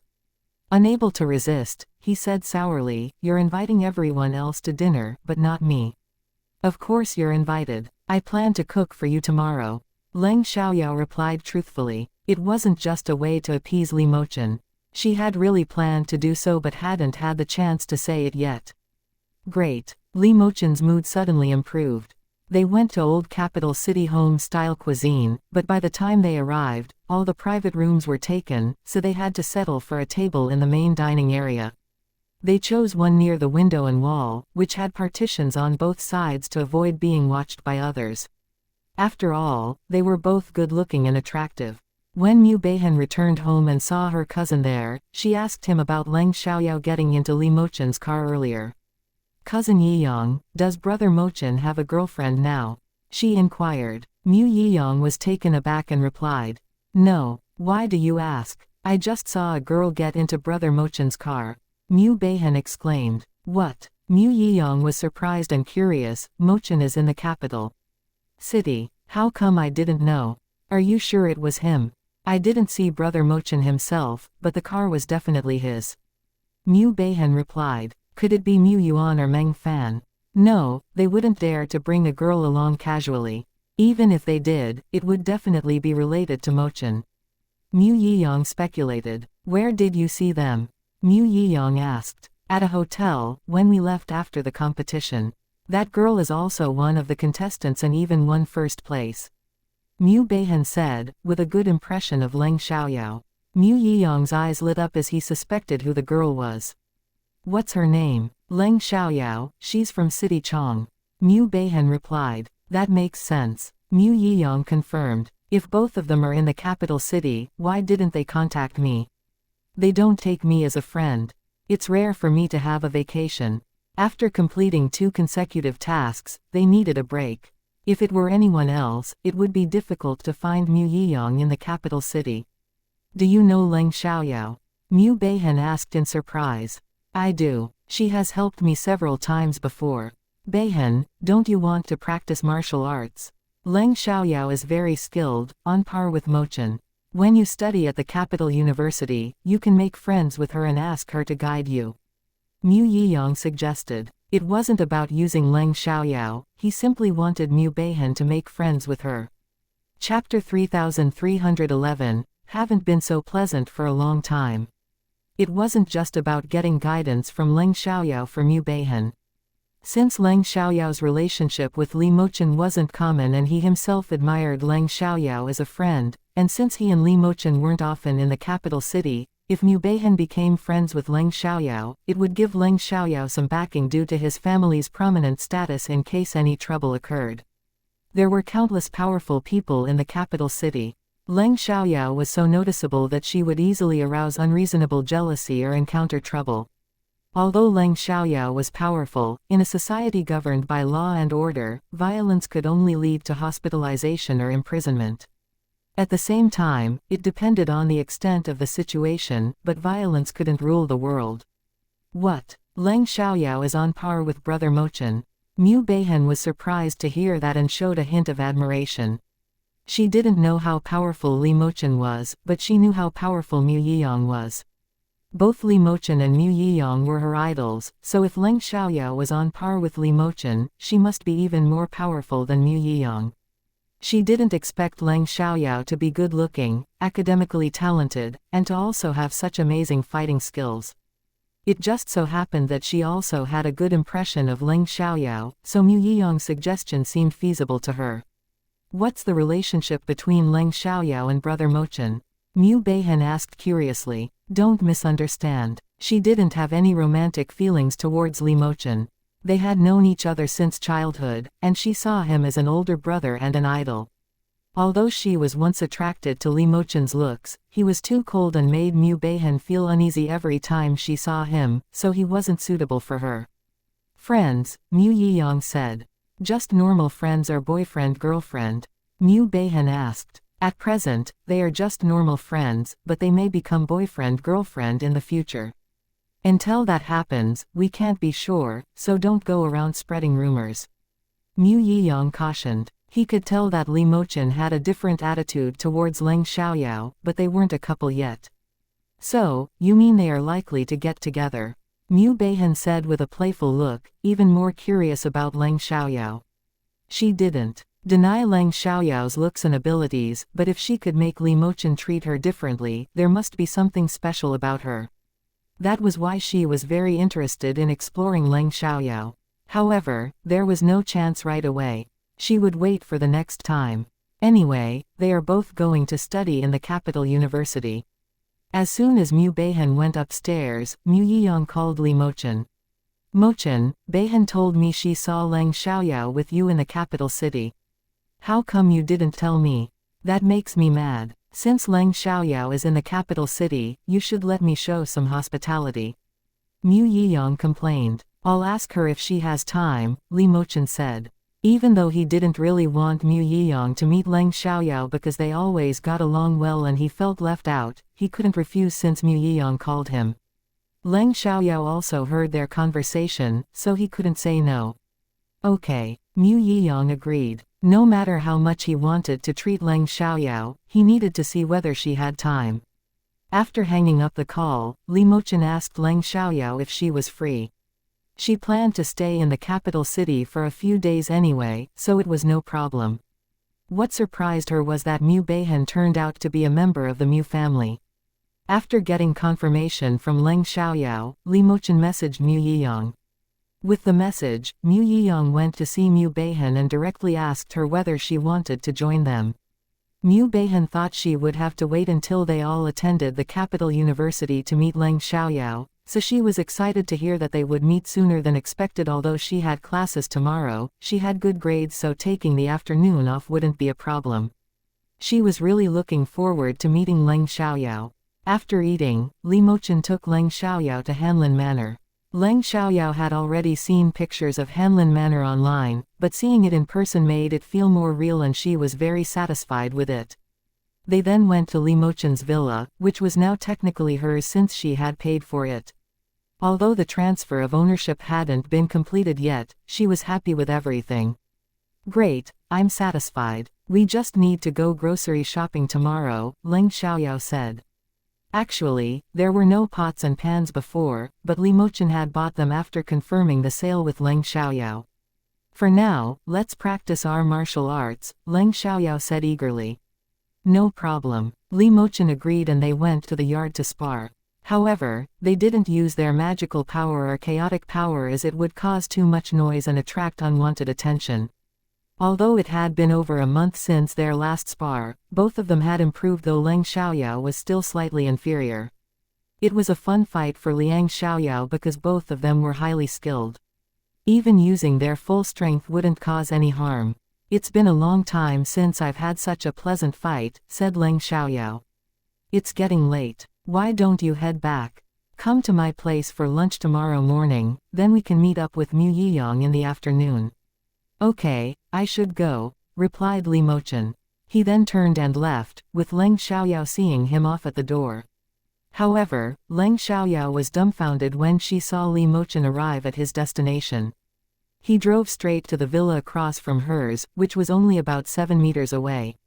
After parking the car, Li Mochen walked out and said to Leng Xiaoyao, "This is my friend's house. I am staying here for a few days. You can come to see me if you need anything." Leng Xiaoyao understood and knew that Li Mochen stayed here because of her. She was moved. How about we go for a morning run at 6:30 tomorrow? Leng Xiaoyao asked. Sure, Li Mochen replied, with a hint of a smile on his lips.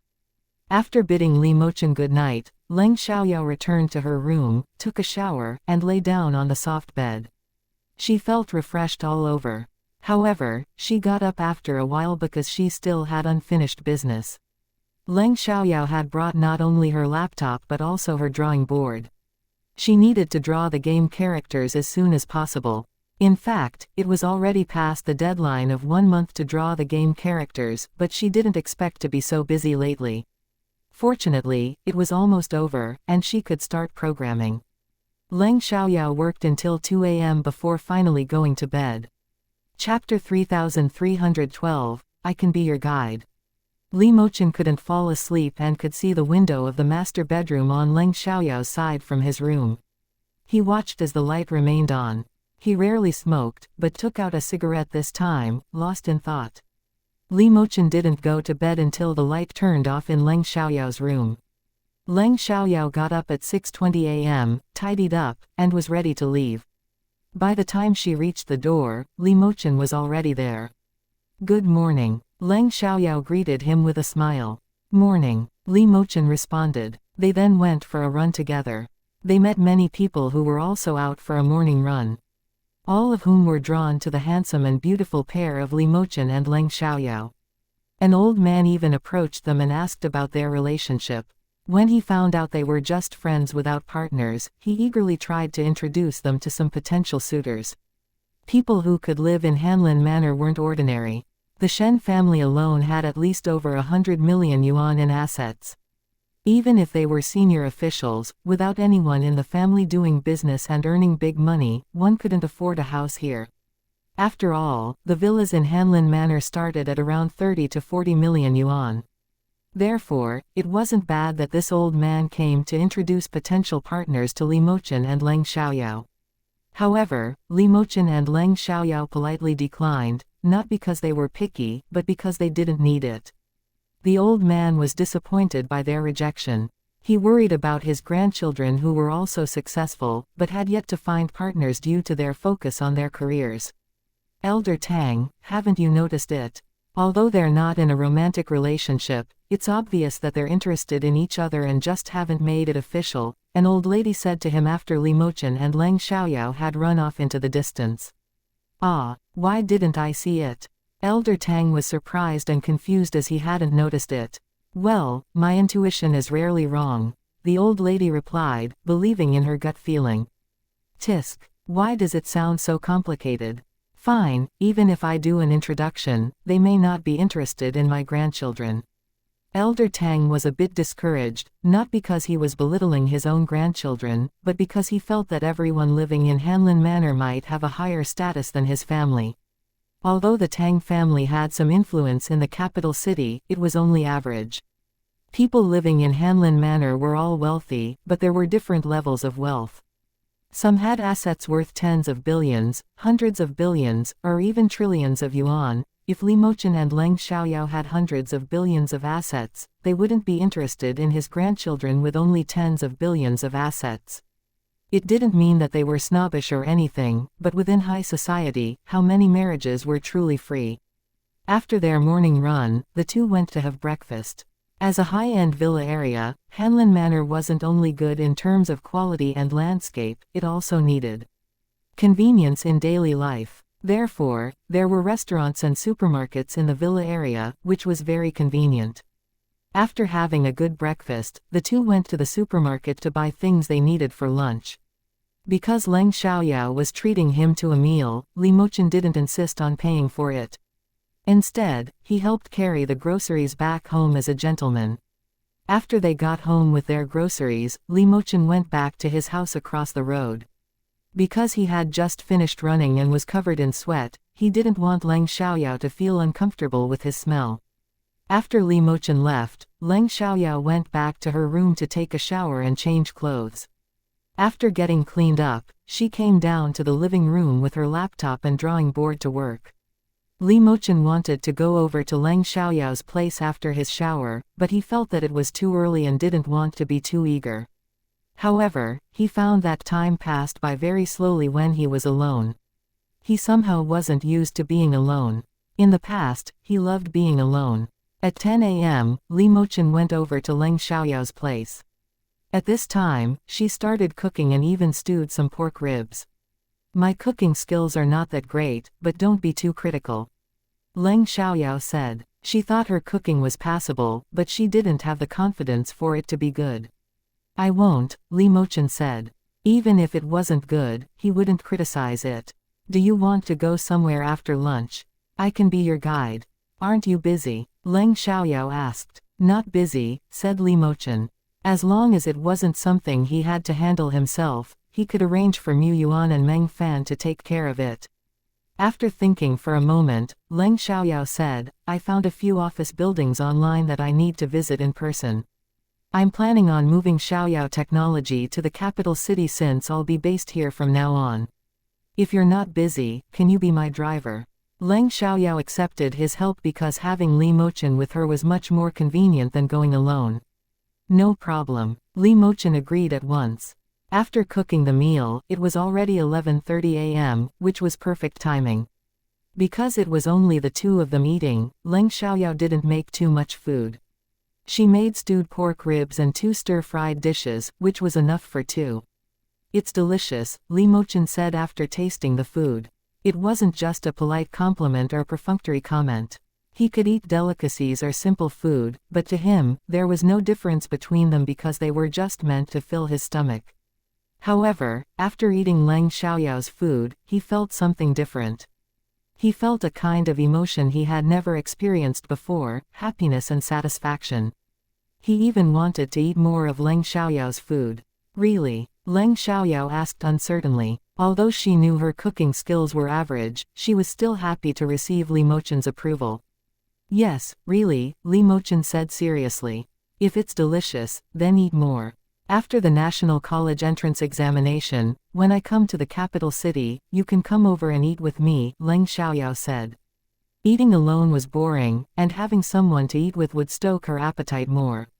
Sure, Li Mochen agreed without hesitation.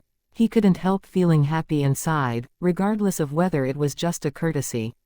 Even if Leng Xiaoyao didn't invite him, he would still want to come over. After finishing the meal, Li Mochen took the initiative to clean up, and Leng Xiaoyao didn't argue with him. After resting for a while, they left. Because the office buildings Leng Xiaoyao wanted to see were all in the southern district and not far away, they arrived quickly. Chapter 3313, Lump Sum Payment. In the morning, Leng Xiaoyao contacted the landlord and arranged to meet at 1 p.m.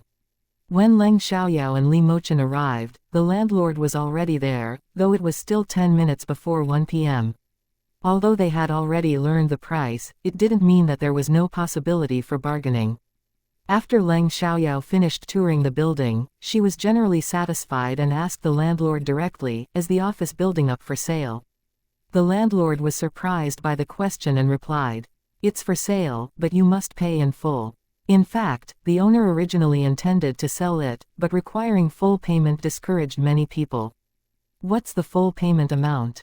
Asked Leng Xiaoyao. She didn't see any problem with paying in full because she could afford it and preferred to avoid any complications in the future. This office building has a total area of 826 square meters and was built 5 years ago.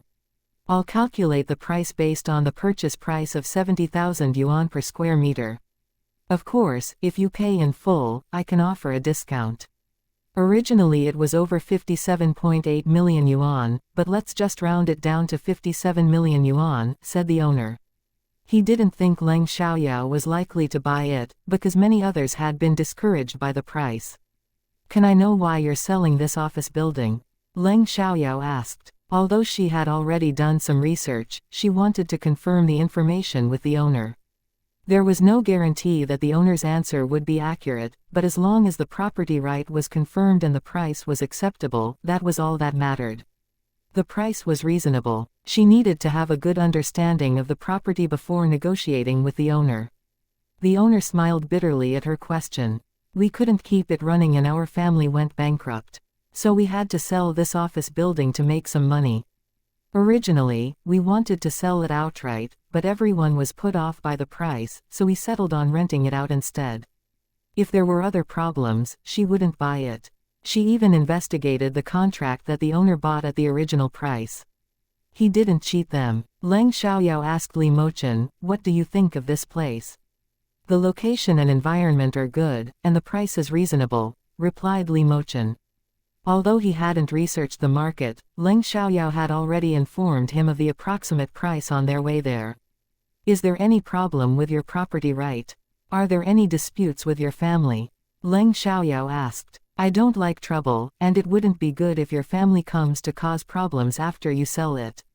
Miss Leng, rest assured that there are no property ownership issues with this office building. And there are no disputes with my family. I bought this office building with my personal assets, the owner said. If so, then I'll buy it. I want to complete the procedures today. Is that convenient for you? Leng Xiaoyao asked. Although Leng Xiaoyao had asked many questions, the owner didn't expect her to make the decision so quickly. He thought that they would need to talk about it many times. Sure, of course, but I need to go home and get the purchase contract and other documents, the owner replied. Because he didn't expect to make the deal so quickly, he didn't bring the contract with him. It would be very troublesome if it was lost after all. Okay, let's meet at the real estate transaction center, Leng Xiaoyao said. Sure. The owner agreed and quickly left. Leng Xiaoyao and Li Mochen went to the real estate transaction center first. They were going to transfer the ownership of the office building and Li Mochen's house. They completed the house transfer quickly due to Li Mochen's connections. The office building owner arrived shortly after and they completed the transfer in less than 2 hours, with the payment successfully being transferred to the owner's account. Brother Mochen, can you help me find a good renovation company? I want to renovate it immediately. I don't mind paying more for extra workers or fees. I just hope it can be completed within 2 months, Leng Xiaoyao asked. No problem, I have a friend who does renovations. He renovated the house in Hanlin Manor, where I live, and he also renovated my house. How about I invite him for dinner tonight? Li Mochen suggested. Great. Leng Xiaoyao agreed. She wasn't worried since Li Mochen had a good relationship with the renovation company and she was satisfied with the renovation work at Hanlin Manor. Since he was the one who decorated Hanlin Manor, there was no question about his skills. She was very satisfied with the decoration. When Leng Xiaoyao found out that Mu Yiyang was the one hosting the dinner tonight, she asked, Mu Yiyang is hosting tonight. Is it okay to invite your friend? It's fine. They know each other, replied Li Mochuan. If so, Leng Xiaoyao felt relieved. Li Mochuan then called his friend and told him about the dinner.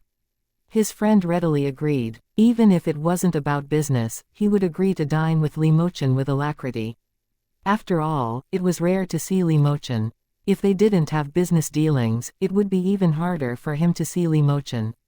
Li Mochen's investment was permeating all industries. Although he didn't own a large share in any company, when combined, it was a huge amount. Plus, with his shares in the Wolfgang industry, he was incredibly wealthy.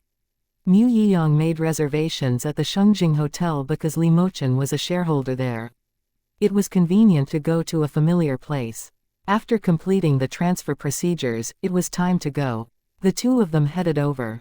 Mu Yiyang and Mu Beihen had already arrived by the time they got there, but it was only a few minutes early. Leng Xiaoyao, you didn't even tell me you were coming to the capital city. If it weren't for my cousin seeing you get into Mochen's car, I wouldn't have known. Mu Yiyang complained as soon as they walked in, not even greeting Li Mochuan. Leng Xiaoyao smiled and didn't mind it. You found out anyway, didn't you? Mu Yiyang was taken aback. Is that the same thing? As long as the result is the same. Leng Xiaoyao replied without hesitation. Fine, you win. Mu Yiyang felt defeated. He never won an argument with Leng Xiaoyao anyways. He was just a rough guy who served in the army and didn't have good communication skills. Congratulations on winning first place in the national competition, Mu Yiyang said. Chapter 3314, You bought a house in the capital city. Thank you. Leng Xiaoyao expressed her gratitude, then turned to Mu Beihen with a smile. Hello, Mu Beihen, nice to see you again. Hello, Leng Xiaoyao, I never expected you to be friends with my brother and brother Mochen. It's really surprising. Mu Beihen replied with a gentle smile. Her attitude towards Xiaoyao was completely different from that when she was arguing with Fan Xiaoyu. Mu Beihen had no grudges against Leng Xiaoyao. After learning how powerful she was from Mu Yiyang, she had a newfound appreciation for her. In fact, Mu Beihen wasn't a domineering person to begin with. She was gentle towards her loved ones, but like a hedgehog with thorns towards her enemies, ready to strike at any moment. Mu Beihen's round eyes were fixed on Li Mochen and Leng Xiaoyao. The flames of curiosity in her eyes were impossible to conceal. She was dying to know more about their relationship. Leng Xiaoyao could easily tell what Mu Beihan was thinking, but she didn't say anything. Can I call you Xiaoyao directly? Mu Beihan asked Leng Xiaoyao. Sure, then I'll call you Beihan directly too. Leng Xiaoyao replied. She already had a good impression of Mu Beihan. After learning that she was Mu Yiyang's cousin, she wanted to befriend her even more. That's great. By the way, my cousin told me that you have amazing fighting skills. When we both get into the capital university in the future, can you teach me?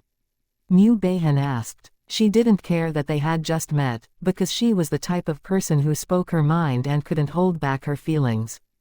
Beihan, Mu Yiyang knew Mu Beihan's personality well, but he still felt embarrassed by her straightforwardness. Sure, I'll come over after the National College entrance examination. You can come find me anytime. Let's add each other on WeChat. Leng Xiaoyao replied without hesitation. Okay. Excited by Leng Xiaoyao's agreement, Mu Beihan immediately took out her phone and added Leng Xiaoyao on WeChat. Mu Yiyang gave a sigh of relief after seeing that Leng Xiaoyao had no objections. Li Mochen was also pleased to see them become friends, so he had no objections either. Next, they started ordering food, and Li Mochen mentioned that Wu Wenxi would join them. Wu Wenxi was Li Mochen's friend, and they were all familiar with him, so there was no need to wait for him to arrive before ordering. It's been a while since I last saw him. Although he's on vacation now, I dare not go see him. They drink too much for me to handle. Mu Yiyang sighed. He used to have a great tolerance for alcohol, but after he was injured last year, he couldn't drink as much as before. He would get drunk after drinking less than half of what he used to, so now he tried not to drink as much as possible, though it was okay to have a little drink when friends got together. Xiaoyao, how did you and Brother Mochen meet? Mu Beihan finally asked. We met at the circuit of City Chong, sparred and then had a race, said Leng Xiaoyao. This wasn't a secret, so there was nothing she couldn't say. It wasn't too surprising that Leng Xiaoyao and Li Mochen had fought, but the fact that they had raced cars shocked Mu Beihan. You can race cars too. What was the result? Mu Beihan asked curiously. We arrived at the finish line together, Leng Xiaoyao said, not at all worried about Li Mochen losing face. Li Mochen didn't think there was anything to be embarrassed about either. He wasn't so vain as to care about his reputation. It was just a fact. That's amazing. Mu Beihan was shocked. She had seen Li Mochen race before and knew that he was very good at it. However, Leng Xiaoyao could arrive at the finish line with him, which meant that Leng Xiaoyao was as good as Li Mochen. Mu Beihan was becoming more and more impressed with Leng Xiaoyao. She couldn't help but exclaim, Xiaoyao, you're too amazing. I'm flattered, Leng Xiaoyao said. Not long after that, Wu Wenxi arrived. He wasn't surprised to see Mu Yiyang and Mu Beihan there because he knew them, but when he saw Leng Xiaoyao, he was surprised. Li Mochen had told him that a friend wanted to renovate an office building, but he hadn't said whether it was a man or a woman. Wu Wenxi had assumed it was a man because Li Mochen didn't have any female friends. He couldn't believe that it was a girl who was around the same age as Mu Beihan and was incredibly beautiful. In addition, this girl was sitting next to Li Mochen. What was going on here? What was their relationship? Could it be that Li Mochen had finally fallen in love? Why are you standing still there? Mu Yiyang opened his mouth. He knew that Wu Wenxi was stunned because of Leng Xiaoyao, but to avoid making Li Mochen unhappy, it would be better to interrupt Wu Wenxi first. Wu Wenxi immediately snapped out of it, and walked over with a smile. Hi, Mochen, Yiyang, Beihan, how should I address this young lady? Hello, my name is Leng Xiaoyao and I'm here to discuss a renovation project with you. Leng Xiaoyao introduced herself politely and even stood up to show respect. Nice to meet you, Wu Wenxi responded politely. Wu Wenxi and Li Mochen were both around the same age of 25. Wu Wenxi was tall and handsome, and exuded a sunny vibe. However, Leng Xiaoyao knew that not many businessmen were truly as they appeared on the surface, sunny and outgoing. Their inner thoughts were probably reserved and deep. Anyway, he was Li Mochen and Mu Yiyang's friend, so he shouldn't trap her. Upon hearing that Leng Xiaoyao wanted to renovate a property, Mu Beihan asked curiously, Xiaoyao, did you buy a house in the capital city? I bought a house a long time ago. I just bought an office building today and I'm going to renovate it, Leng Xiaoyao said without any intention of hiding it. What? You're starting a company? Mu Beihan was surprised, and so was Wu Wenxi. Wu Wenxi thought that Leng Xiaoyao simply wanted to renovate her home. Mu Yiyang knew that Leng Xiaoyao was starting a company, so he wasn't surprised. However, he was astonished that Leng Xiaoyao bought an office building. I can't believe it. Xiaoyao, you're so rich. You bought it right away. How much did you spend? Mu Beihan exclaimed, looking at Leng Xiaoyao with more admiration. The office building is 826 square meters and cost 57 million yuan. I made some money from the stock market recently, Leng Xiaoyao said, but without any intention of showing off. The news shocked Mu Yiyang and the others quite a bit. Mu Beihan swallowed, then excitedly said, Xiaoyao, you're my idol from now on. I'm going to cozy up to you. Chapter 3315, Give You All the Best. Mu Beihan couldn't give Leng Xiaoyao a big hug right away because there were other people present. Leng Xiaoyao was amused by Mu Beihan's reaction and replied, Don't worry, follow me and I'll give you all the best. What industry do you plan to join? Wu Wenxi asked. I bought a technology company that was about to go bankrupt in City Chong. It still has some foundation. If the founders hadn't been schemed against by their partner, they could have been doing better and better, Leng Xiaoyao said confidently. Do you have any knowledge about this industry? Wu Wenxi asked, though not because he questioned Leng's abilities. After all, even Li Mochen supported her, she must have the ability. Even if she didn't have the ability, she had a team. Leng Xiaoyao had said that the company she acquired had a foundation. It was better to join a familiar industry. I won't easily get involved in fields I'm not good at, Leng Xiaoyao said, indicating that she knew the industry well. Wu Wenxi didn't ask any further and went on to discuss the renovation with Leng Xiaoyao. Leng Xiaoyao showed him the floor plan first before discussing other details. Do you have any requirements for the decoration? Wu Wenxi asked. I don't have any special requirements. After all, I'm not a professional. I will have to rely on your advice. I trust your vision and ability. How about we go directly to the construction site tomorrow morning and discuss it in detail? If possible, you can bring some case studies from your team for me to look at and we can finalize the style. Also, I hope the renovation can be done within 2 months. It's okay to hire more people and pay more. Of course, I also hope that you can give me a discount for Brother Mochen's sake, Leng Xiaoyao said. After all, it would cost a lot of money. Even if she could afford it, it would still be better to save some money. No problem. I can give you a discount. So, we can go to the construction site and have a look first. With more people, the renovation of 826 square meters can be done within 2 months. After we've seen the construction site tomorrow, I'll start designing for you immediately. Even if I rush it, I will need 3 or 4 days to finish the design, Wu Wenxi said. After we finish dinner, do you want to go to the club? Mu Yiyang asked. He hadn't been there for a long time and wanted to go. I have no problem, Wu Wenxi replied. Li Mochen didn't answer, but looked at Leng Xiaoyao instead. He was seeking her opinion. Everyone was puzzled by his behavior and felt that there was something going on between them. Okay, Leng Xiaoyao responded. Anyway, there was nothing else to do. After the meal, everyone was happy. Wu Wenxi learned more about Leng Xiaoyao. He was already shocked by Leng Xiaoyao's ability to make money in stocks and start a company at a young age, but he didn't expect Leng Xiaoyao to also be a top student and skilled in car racing. Wu Wenxi wasn't a person who cared about face too much, so he treated Leng Xiaoyao as an idol and kept toasting her. Although Li Mochen was happy that his friends accepted Leng Xiaoyao, he became unhappy when the enthusiasm became too much. She's too young to drink much. Wu Wenxi trembled and dared not toast Leng Xiaoyao anymore. He sipped his drink slowly, feeling dissatisfied. Leng Xiaoyao also felt the same way, but she didn't argue with Li Mochen. At 7 p.m., the news started. Leng Chengyuan was excitedly waiting in front of the TV because today's news would feature the national championship for the high school liberal arts defense. Leng Xiaoyao was the champion, so she would be interviewed.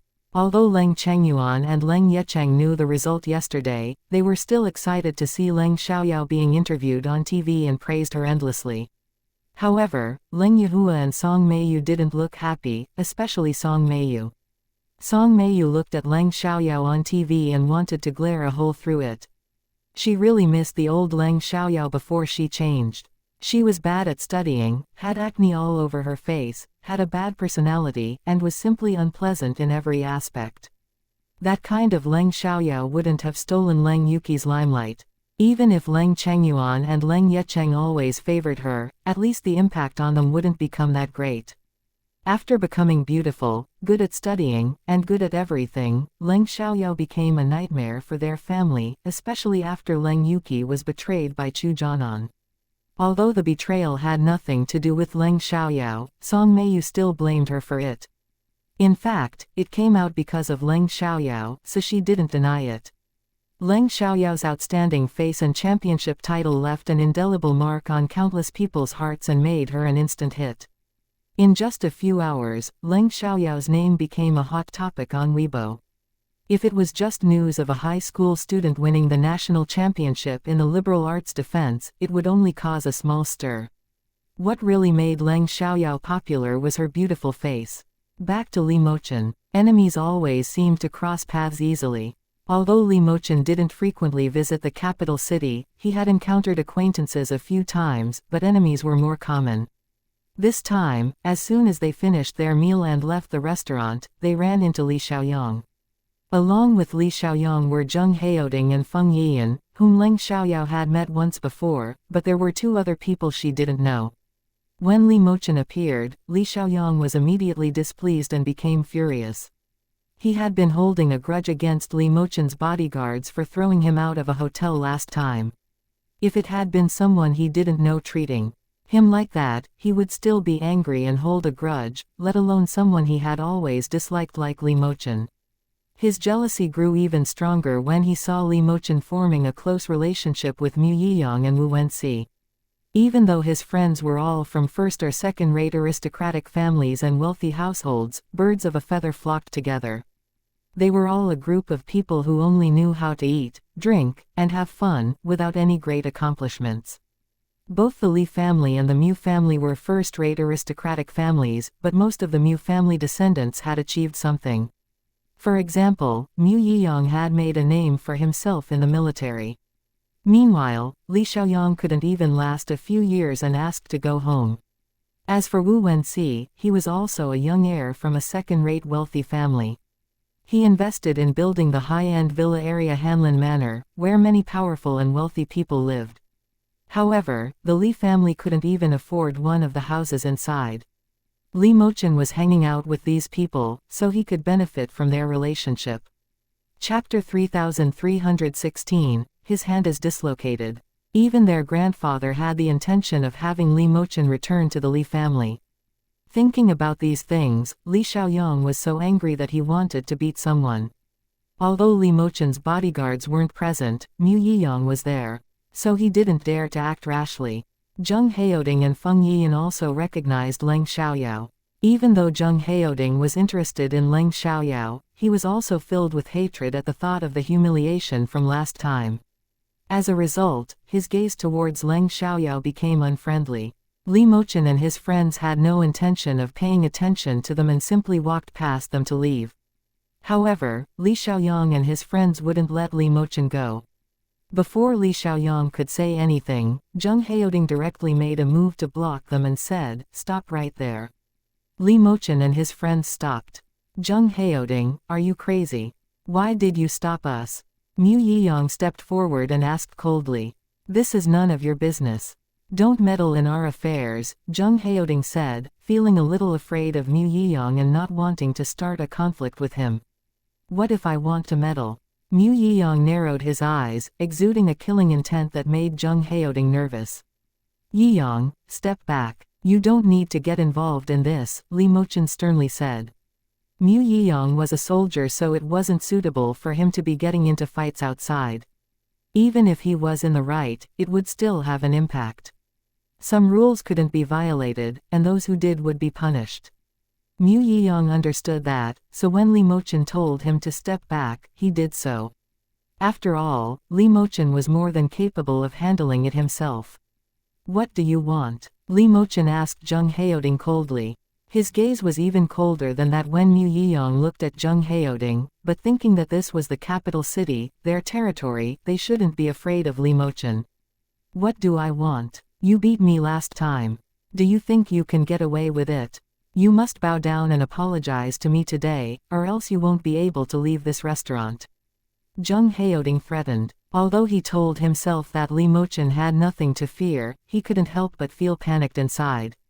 If you apologize to me by bowing down, I might accept it, but if you want me to do that, then you can dream on, Li Mochen said nonchalantly, not getting angry at Zheng Heoding's words. After all, he didn't even consider Zheng Heoding as someone worth his attention. Zheng Heoding was almost out of breath with anger. Li Mochen, you're too arrogant. So what? If you have the guts, come bite me, said Li Mochen. Bite him. Only dogs would bite people. It was obvious that Li Mochen implied that Zheng Heoding was a dog, which infuriated him. Li Mochen, do you dare to fight against me alone? Li Xiaoyang stepped forward. He had never fought against Li Mochen before. Because Li Mochen always had bodyguards around him, Li Xiaoyang believed that he wasn't skilled. You don't deserve it, said Li Mochen. Li Xiaoyang was angry and thought that Li Mochen was afraid, so he instigated him. I bet you don't have the guts. Li Mochen, you're a coward. Li Xiaoyang, do you think you're living too comfortably and want to spend some time in the hospital? Li Mochen asked in a tone that was neither warm nor cold, but somehow made people unable to doubt his words. Li Xiaoyang was somewhat intimidated, but he couldn't give up. Show me what you can do. Leng Xiaoyao really had the impulse to beat Li Xiaoyang, but Li Xiaoyang was targeting Li Mochen, so she couldn't interrupt them. After all, she didn't know much about the grudge between them. She didn't want to ruin Li Mochen's plan. Well, you've piqued my interest. Since that's the case, I can fulfill your wish, Li Mochen said. He was a person who cared about his face. If he refused after being challenged multiple times, he would appear to be retreating. Humph. Who fulfills whose wish is still uncertain, Li Xiaoyang said. Although he was proud of his success, he didn't underestimate Li Mochen because he wanted to defeat Li Mochen quickly and show off his skills. Since they were going to fight, they couldn't do it at the hotel entrance. However, the square in front of the hotel was suitable, so they went there and began to fight. Li Mochen didn't hold back and attack directly. Li Xiaoyang had no chance to fight back. He felt a piercing pain in his arm and screamed. His hand was dislocated. Unfortunately, that wasn't all. Li Mochen kicked his calf, and with a crack, it broke. Dislocations could be fixed quickly with 1 or 2 weeks of rest, but fractures were more severe and took 1 or 2 months to heal. Even after healing, there might be residual effects. Mu Yiyang and the others remained calm, while Zheng Heoding and his friends were stunned. They didn't expect Li Mochen to be so strong, Xiaoyang. Seeing that, Zheng Heoding and the others ran towards Li Xiaoyang. Li Mochen, how dare you hurt Xiaoyang? Zheng Heoding angrily looked at Li Mochen but didn't dare to attack him because he was afraid of Li Mochen. Isn't this what Li Xiaoyang asked for? Li Mochen said without feeling guilty. Zheng Heoding was struck dumb for a second. Although it was Li Xiaoyang who provoked Li Mochen first, they all wanted to see Li Mochen get hurt, not Li Xiaoyang. The Li family won't let you go. We'll see, Li Mochen said before ignoring Zheng Heoding and the others and leaving with his people. Zheng Heoding and the others didn't dare to stop them and immediately sent Li Xiaoyang to the hospital and informed his father. Li Xiaoyang's father, Li Mingde, was furious when he found out. He rushed to the hospital and also informed his wife, Shi Shuyi. Shi Shuyi wished that she could kill Li Mochen even though she knew that it was Li Xiaoyang who provoked him. Li Mochen had always been bullied by them, so she didn't think that Li Xiaoyang's behavior was wrong. However, when Li Mochen injured Li Xiaoyang, she believed that it was wrong. Li Xiaoyang's injury was more serious than they had imagined. Shi Shuyi couldn't care less about her image as a socialite and started swearing at the hospital, shouting all sorts of nasty things. If it weren't for Li Mingde stopping her, things could have gotten even worse. Although Li Mingde hated Li Mochen to death, he still had to save face in public. When Shuyi swore so shamelessly at the hospital, he felt very embarrassed. "Shut up. This is a hospital, not your home," scolded Li Ming. Shuyi was scared and stopped swearing loudly, but she continued to mutter quietly. Chapter 3317, You only have 5 minutes. Minged, how should we handle this? Li Mochen injured Xiaoyang. We can't let him go. Why don't you pay someone to kill him? Shuyi said angrily. Shut up. Can you say such things outside? If someone hears it, even if something happens to Li Mochen and it has nothing to do with us, we will still be in trouble. Besides, killing someone means paying with your own life. If you don't value your life, go ahead, but don't harm the Li family. Scolded Li Mingde. Shuyi was struck dumb. She understood Li Mingde's words, but she always blurted her ideas out when she got angry. She knew that it wasn't right, but she couldn't stop herself.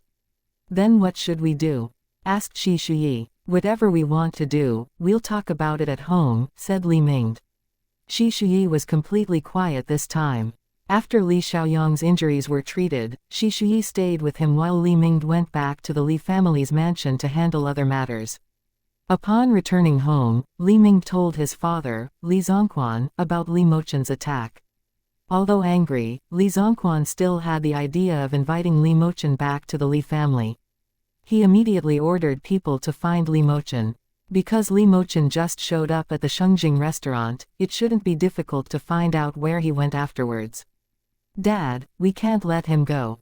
Xiaoyang's dislocated arm isn't a big deal, but a broken leg will have a big impact, Li Ming said, knowing that he couldn't handle Li Mochen alone and needed his father's help.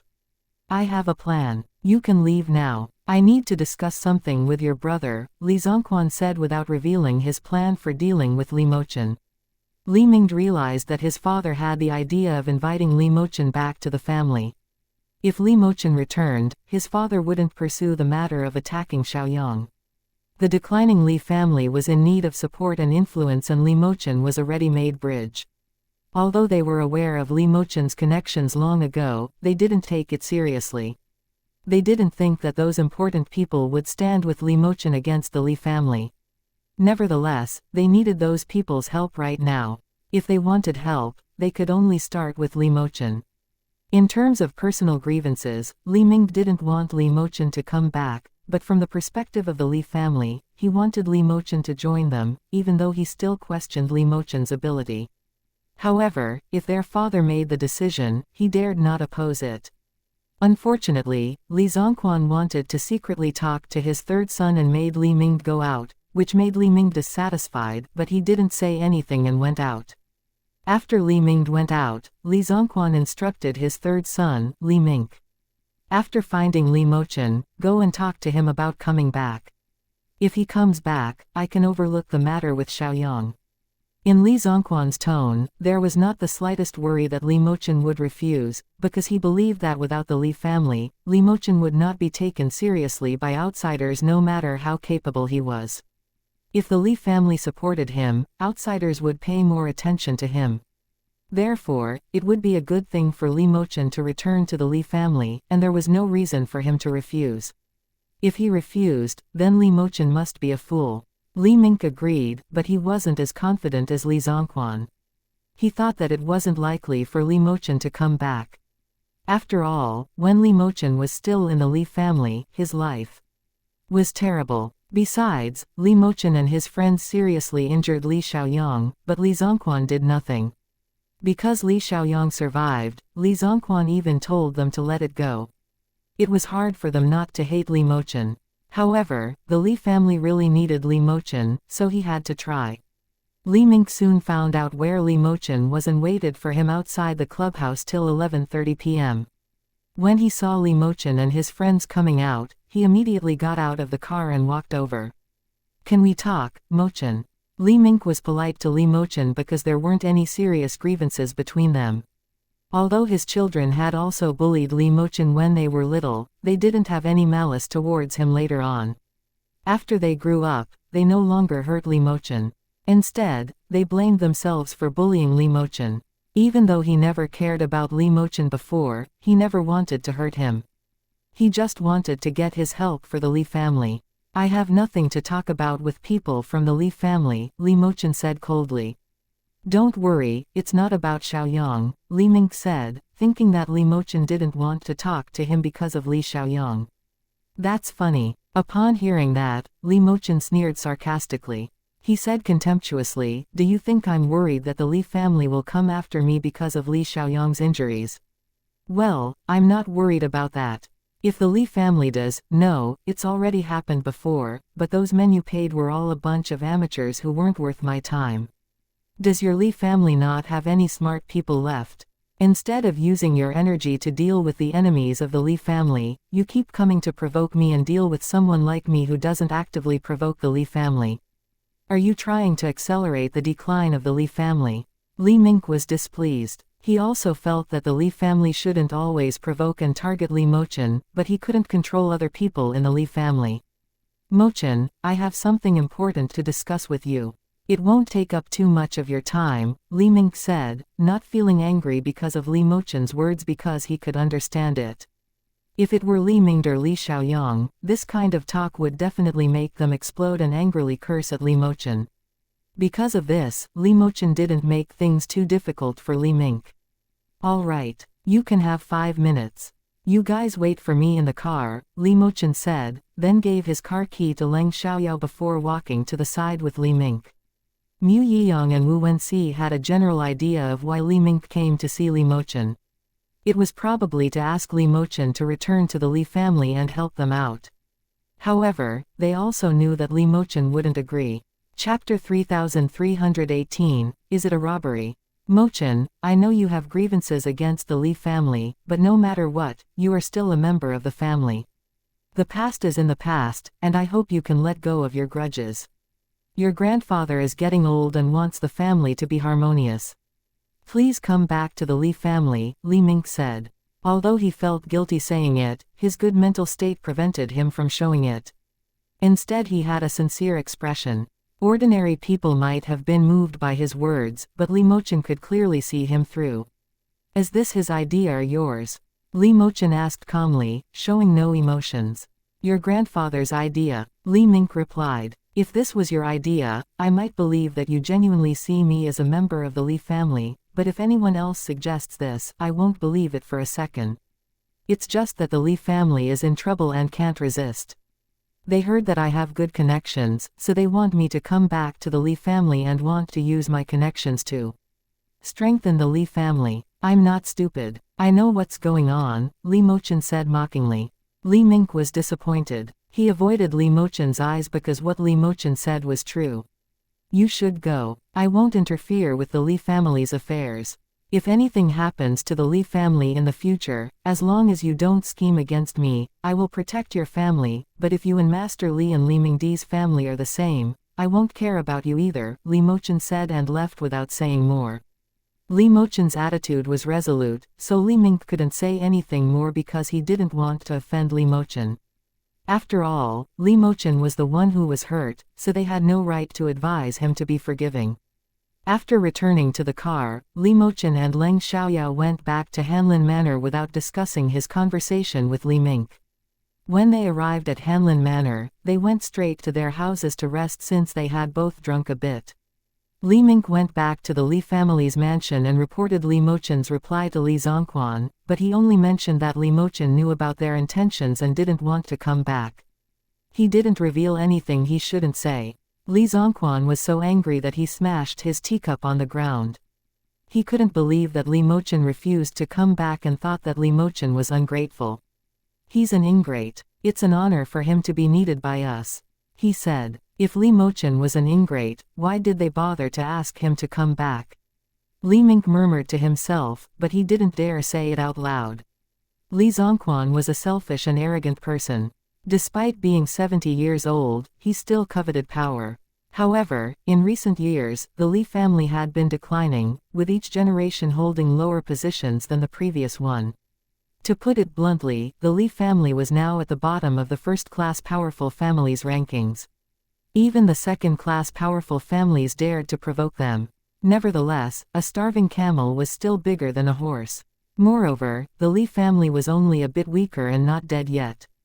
So it wasn't easy for a second-class powerful family to compete with them. However, their strength was far behind that of a first-class powerful family. That was the reason why Li Zongquan was so desperate to ask Li Mochen to come back. Honestly, he disliked Li Mochen very much, but he didn't want the Li family to decline while he was still alive. If that happened, he would become a joke and he couldn't bear to lose face. After sending Li Mink out, Li Zongquan once again ordered people to find Li Mochen. He sent a butler to see him directly this time. The Li family's high status and power made it easy to check the surveillance footage, so they quickly found out that Li Mochen had entered Hanlin Manor. However, they could only investigate up to the entrance of Hanlin Manor. The surveillance cameras inside the manor were beyond their reach, even for the Li family's butler. As a result, the butler could only wait outside Hanlin Manor. By now it was late at night, so there was no need for him to go there at this time. He would go early the next morning. The next morning, Li Mochen and Leng Xiaoyao still got up early for their morning run. Leng Xiaoyao suddenly remembered that it had been more than a month since Li Mochen's chaotic power had last erupted. Has your chaotic power erupted since the last time? Yeah, it erupted a few days ago, but it wasn't as painful as before because I found a way to control it, replied Li Mochen. Ah, what a pity, said Leng Xiaoyao, feeling a little sorry for him. Due to the absorption of chaotic power, utilizing chaotic energy to enhance his cultivation was most effective when the chaotic power was erupting and continuously releasing energy. In that way, a significant amount of energy could be absorbed. However, during normal times, the chaotic power was suppressed and couldn't exert too much power, so the amount that could be absorbed naturally was limited. Maybe absorbing it once could allow him to enter the foundation establishment stage.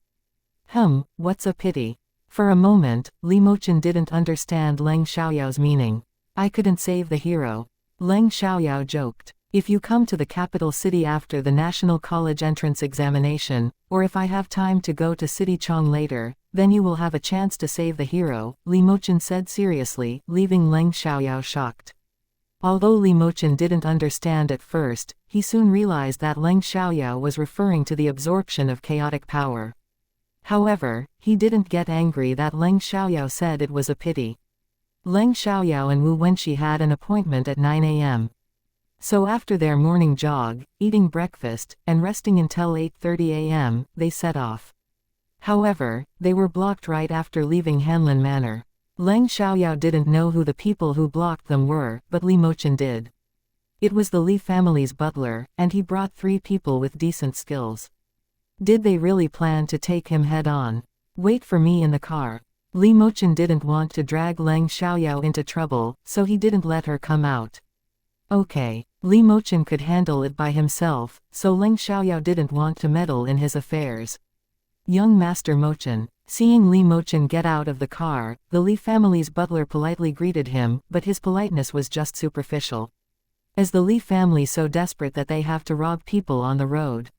When did the Li family fall so low? Li Mochen mocked. Chapter 3319, A Bunch of Ordinary People.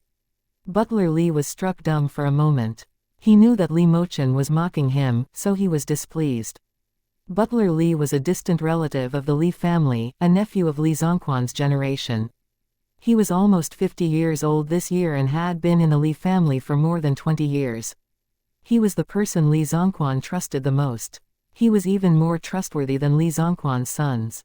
No matter how close Li Zongquan was with his sons always thought about inheriting his property, which made him feel like he was being cursed to die soon. The older people got, the more taboo they felt about death, especially those who still had a greedy attachment to worldly things.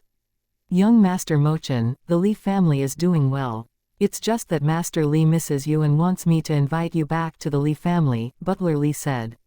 Butler Li really had a strong psychological quality. He was lying without blushing or showing any signs of guilt.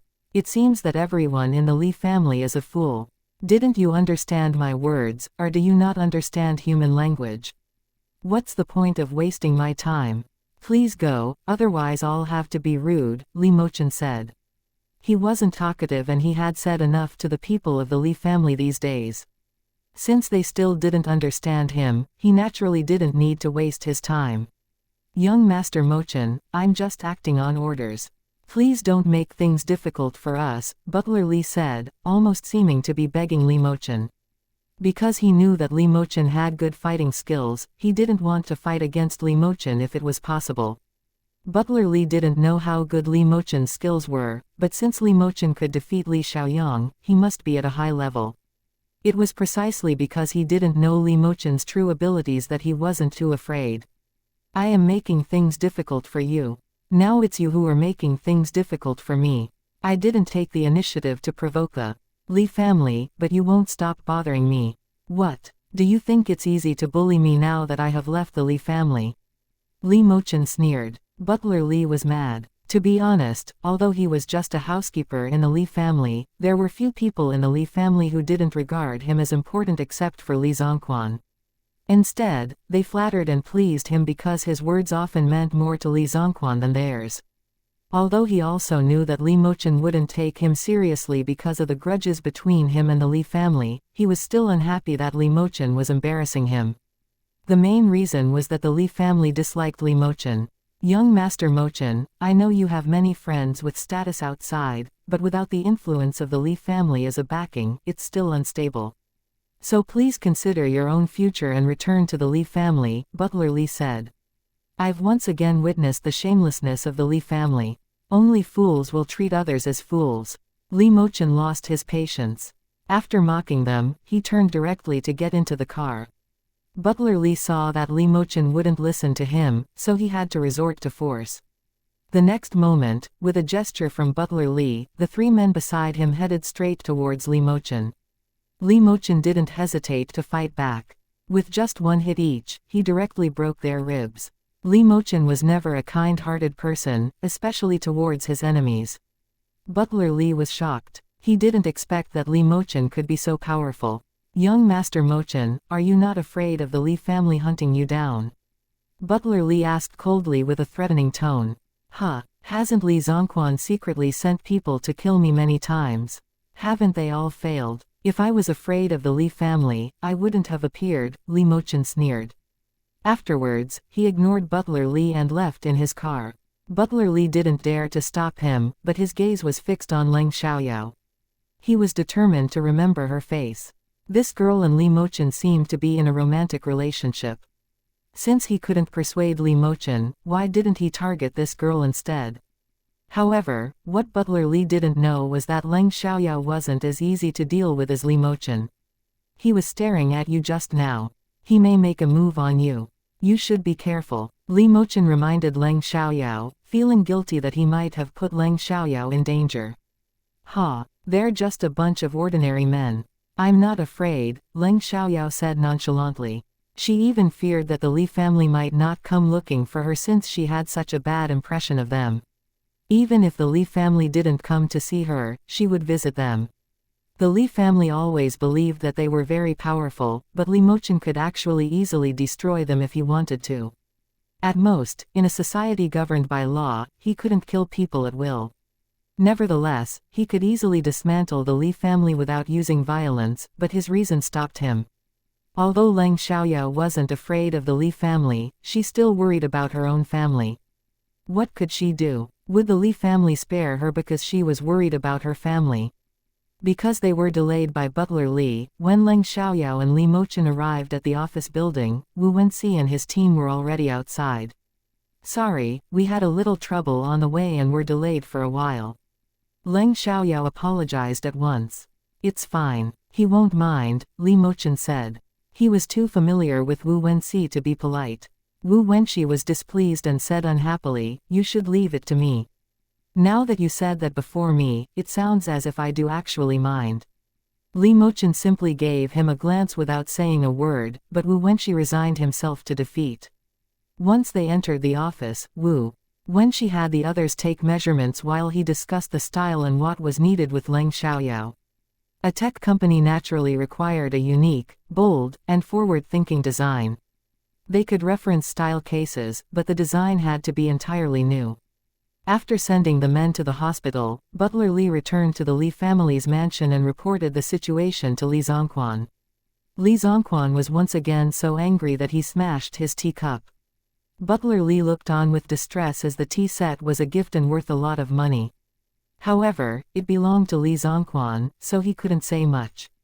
Is Li Mochen really that strong? He broke their ribs with just one hit. Li Zongquan still couldn't believe it. He couldn't accept that Li Mochen was so powerful. After all the men he sent were martial arts experts. However, they were defeated by Li Mochen with just one move.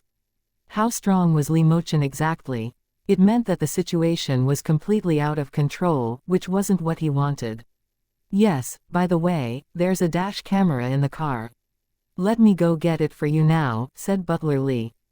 After receiving Li Zongquan's agreement, Butler Li immediately went to get it. Before long, Butler Li brought back the dash camera. Chapter 3320, Just a Favor. Li Zongquan saw everything from beginning to end, including Li Mochen's sarcasm and arrogance, as well as his skills, which made Li Zongquan unable to believe that he was Li Mochen. However, it was a very familiar face. For a moment, Li Zongquan found it difficult to breathe. This time he was really angered by Li Mochen. Master, are you all right? Should I call a doctor? Butler Li asked immediately, full of concern. No need, Li Zongquan took a deep breath and replied. After letting Li Zongquan rest for a while, Butler Li said, Master, I think it might be difficult to make a move on Li Mochen now. But that girl with him might be his girlfriend. How about we make a move on her? Okay, you can send someone to investigate this girl. Li Zongquan agreed, because dealing with just one girl would be effortless. If this girl was important to Li Mochen, then it would be good. Even if not, they might not be able to get what they wanted, but since they knew each other, whatever happened to this girl would still cause trouble for Li Mochen. At that moment, Li Zongquan didn't consider whether he would be offending Li Mochen more and bringing greater disaster to the Li family. They also didn't know that Li Mochen and Leng Xiaoyao had long known that they might make a move on Leng Xiaoyao. Besides, they didn't know that Leng Xiaoyao was just as difficult to deal with as Li Mochen. The morning wasn't long enough for discussing everything, so they went to eat lunch first. Because they were helping Leng Xiaoyao with something, it was originally Leng Xiaoyao's treat, but Li Mochen paid first. After lunch, they continued until evening before they finished discussing everything. Any dissatisfaction would be adjusted after the design drawings came out. 100 square meters of space was requested by Leng Xiaoyao to be made into a jewelry area. Since the jewelry being produced was related to the game, it was necessary to set up an exhibition room in the company. The storefront wasn't in a hurry now, but the jewelry had to be established first. The game would take 2 or 3 months to be released, and the jewelry would only become popular after the game became popular. Only then could they open the store. Otherwise, buying a store would just be a waste. They still had dinner together, but this time Leng Xiaoyao quickly paid to avoid Li Mochen paying again. Since she finalized everything concerning the office building, Leng Xiaoyao would return to City Chong tomorrow. Li Mochen suddenly felt reluctant. And didn't sleep well all night. He still couldn't confirm whether he liked Leng Xiaoyao or not, but Leng Xiaoyao's influence on him was becoming deeper and deeper. The next day, the two of them went for a morning run, had breakfast, and lunch. However, after lunch, Leng Xiaoyao had to go to the airport and Li Mochen was going to send her off. As for Leng Xiaoyao's background, the Li family had investigated and found out that she was from a less important family in City Chong and was a senior high school student at the experimental high school in City Chong. She had won first place in the national competition. As for her relationship with Li Mochen and more detailed information about Leng Xiaoyao, they hadn't been able to investigate it yet. After all, it wasn't easy to find it out quickly and easily. However, since Leng Xiaoyao was so close to Li Mochen, it was certain that their relationship wasn't normal.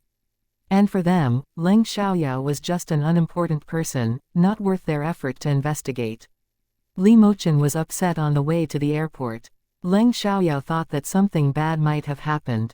You don't look happy. Did something happen? Leng Xiaoyao really didn't think that Li Mochen's sudden change in mood had anything to do with her. She thought it was his own business.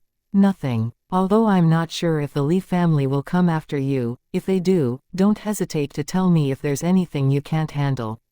I have other things to do right now, but I'll come to City Chong to see you after I'm done, Li Mochen said.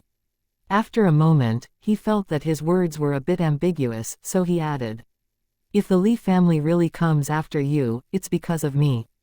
Do I look like a kind person? Don't worry, I won't be polite to anyone from the Li family. Even if they do come after me, I won't blame you. Leng Xiaoyao smiled. Anyway, even Li Mochen didn't care about the Li family, so she had nothing to worry about. If Li Mochen still cared about the Li family, she might be a little hesitant, but it was impossible for her to blame him for dragging her into trouble. Li Mochen didn't just drop Leng Xiaoyao off at the airport and leave. He accompanied her to get her ticket, saw her through security, and only left after she had passed through. However, as he was leaving, two men in the crowd secretly glanced at Leng Xiaoyao and also went through security.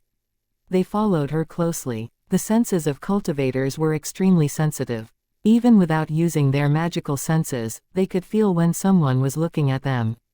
They could even sense what kind of gaze it was. As a result, since the two men occasionally looked at Leng Xiaoyao with cold eyes, she quickly noticed them. They were both strong and didn't seem friendly. Leng Xiaoyao instinctively guessed that they might have been sent by the Li family. Nevertheless, Leng Xiaoyao remained calm. This was the airport departure hall with people coming and going. She didn't believe that they would dare to do anything to her.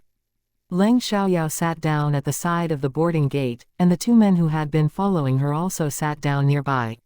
They occasionally glanced in her direction. When Leng Xiaoyao boarded the plane, they boarded too.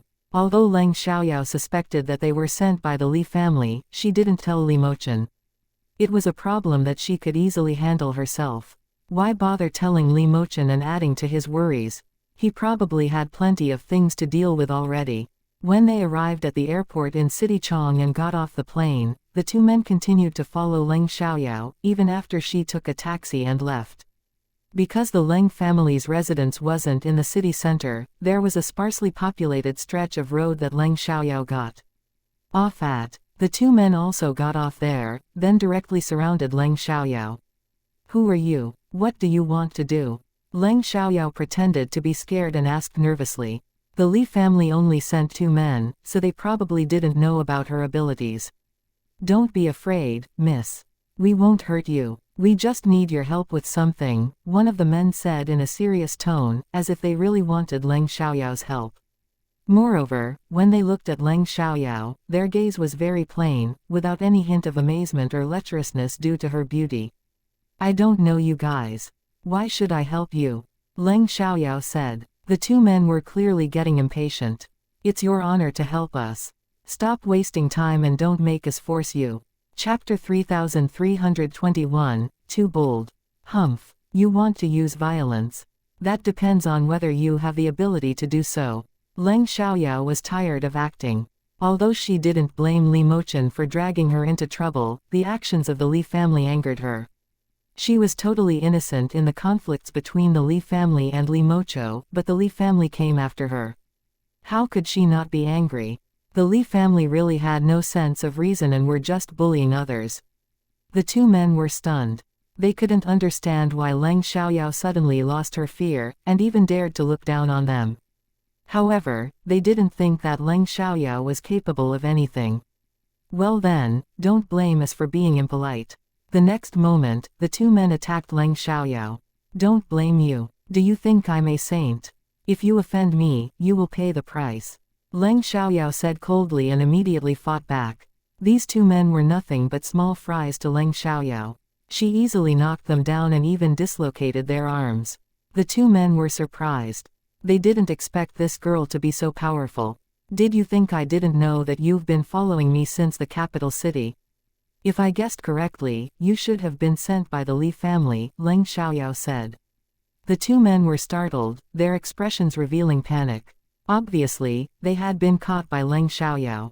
At the same time, they were also surprised that Leng Xiaoyao had discovered them while she was still in the capital city and even knew that they were related to the Li family. Although Leng Xiaoyao had defeated them, she didn't intend to let them go. She called the police and also informed Leng Yecheng. She decided to make these two people stay in the police station for a while, but was afraid that they wouldn't listen to her. Therefore, she thought it would be better to call Leng Yecheng. The police arrived first. Although Leng Xiaoyao was the victim, she still needed to go to the police station to give her statement. Shortly after Leng Xiaoyao arrived at the police station, Leng Yecheng arrived. During the statement, Leng Xiaoyao said that when she got off at a certain section of XX Road, these two men also got off and tried to catch her. She acted in self-defense and injured them. I know I hurt them and it's wrong, but I was only acting in self-defense.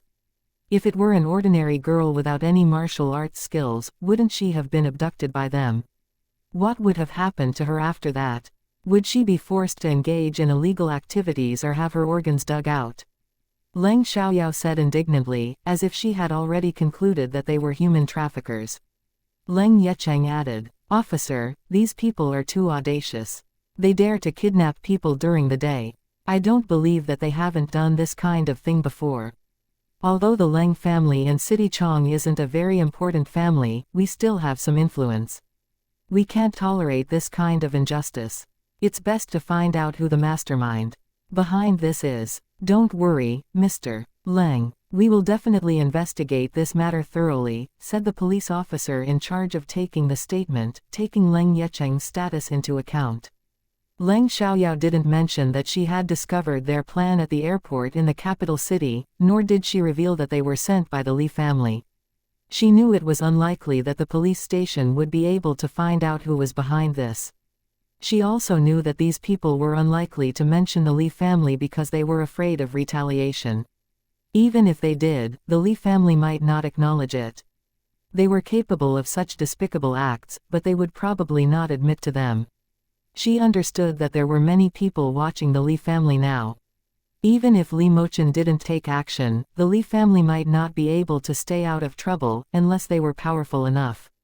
However, after learning about why the Li family wanted Li Mochen back, she knew that the Li family was gradually declining and was now facing enemies on all sides. Therefore, it wasn't easy to find something on them. In all fairness, Leng Xiaoyao didn't seem like someone who would frame them, so after taking her statement, she was allowed to leave while the two men were further interrogated. At the same time, the police retrieved surveillance footage from the starting point of their journey. The story was consistent with what Leng Xiaoyao had said. The two men had been following her all along and attacked her first when she got off the car. Leng Xiaoyao only fought back in self-defense. Anyway, Leng Xiaoyao's counterattack was too brilliant. It was like defeating the enemy in one move. What exactly did the two men do? Leng Yecheng asked on the way back, not quite believing Leng Xiaoyao's statements at the police station because she had gotten out of the taxi before reaching home. It made him think that she had noticed she was being followed earlier on. Leng Xiaoyao knew that Leng Yecheng wasn't easily fooled, but she still didn't tell him everything. "I noticed they were following me right after I left the airport. They followed me all the way home. They said they needed my help with something, but I couldn't get any information out of them. So I don't know if they're human traffickers or if someone sent them. Could it be the Gao family?" Leng Yecheng was the first to suspect the Gao family. Once he mentioned them, he got angry. "Why didn't you tell me about Gao Qilu throwing sulfuric acid on you?" He wasn't just angry at the Gao family. He was also angry at Xiaoyao for letting such a serious thing go so easily. "I didn't tell you because nothing happened. I didn't want you to worry." "Oh, does Grandpa know?" Xiaoyao was a little nervous, but mostly worried. Leng Yecheng knew, but he could handle it. However, Leng Chengyuan was old and couldn't bear such stress. "He doesn't know. I investigated it myself because I felt something wasn't right. If it was just a simple conflict between you and Gao Qilu, Gao Zonggeng wouldn't have brought her to apologize. You know how much they look down on us. And those news articles online, you wrote them, right?" Leng Yecheng asked confidently. He knew that Leng Xiaoyao had already taught Gao Qilu a lesson, so there was nothing else that could have caused such a big impact on the Gao family except for those online articles. Leng Xiaoyao was a hacker, so it was easy for her to do such things. "Yeah, do you think I would let her go so easily?" However, since nothing happened publicly, it's not good for our family to keep holding onto it. Besides, she's had enough this time, Leng Xiaoyao said, not proud of what she had done, but just stating the facts. Chapter 3322, What gift do you want? Since she decided not to sue them, she wouldn't pay more attention to it, but the Gao family had to stop bothering her. If they caused her trouble again, she wouldn't let them go. Does the Gao family know it's you? Leng Yecheng was slightly worried. Unless they find a more skilled hacker to investigate it, they won't know it's me. Maybe they will suspect that it's related to the Leng family, but without evidence, they can't do anything to us unless they come hard, replied Leng Xiaoyao. She wasn't afraid of the Gao family even if they found out, because Gao Qilu should pay for it. Even so, you should be careful in your business dealings. If there is any trouble, just tell me. By the way, do you often hang out with Ling Tianqi and the others? Leng Xiaoyao asked. Although Leng Xiaoyao personally wasn't afraid of the Gao family, she was worried that they might target the Leng family. As a top-notch wealthy family, the Gao family could easily deal with the Leng family, which was only a middle-class family. If the Gao family tried to harm the Leng family, Leng Xiaoyao could handle it, but she wanted to avoid unnecessary trouble. I rarely do. Without your help to bridge the gap, our relationship is still somewhat unfamiliar, replied Leng Yecheng. Although Ling Yecheng had some contact with Ling Tianqi and the others after the Mo family's banquet, their relationship was still somewhat unfamiliar. I promised to treat them to a meal. Why don't you go with me today? You should also socialize with them more and build good relationships. Although Ling Tianqi and the others are a bit careless now, they are also capable and loyal. So we should not only treat them as contacts but as true friends, said Leng Xiaoyao. The Leng family was an unimportant family. Although their network was good, it was limited compared to those of important families. Therefore, expanding their network was necessary. As a girl, Leng Xiaoyao couldn't always hang out with them, but she couldn't distance herself from them either. So it was most appropriate for Leng Yecheng to socialize with them. Leng Yecheng was only 4 years older than them, so it wasn't difficult for them to be friends.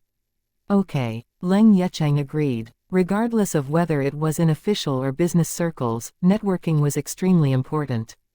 Due to the low status of the Leng family, he rarely had contact with the top-tier families and their relationships weren't close. Leng Xiaoyao immediately called Ling Tianqi to ask if they had time for dinner. Since they had previously agreed to have a meal together, it didn't seem too deliberate to bring Leng Yecheng along. Ling Tianqi and his friends had jobs, but they weren't busy, so they readily accepted the invitation. In fact, they were all waiting for Leng Xiaoyao's call. Upon returning home, Leng Chengyuan couldn't stop smiling as he looked at Leng Xiaoyao's trophy and certificate of honor. Let's celebrate tonight, he said. Leng Xiaoyao was slightly embarrassed.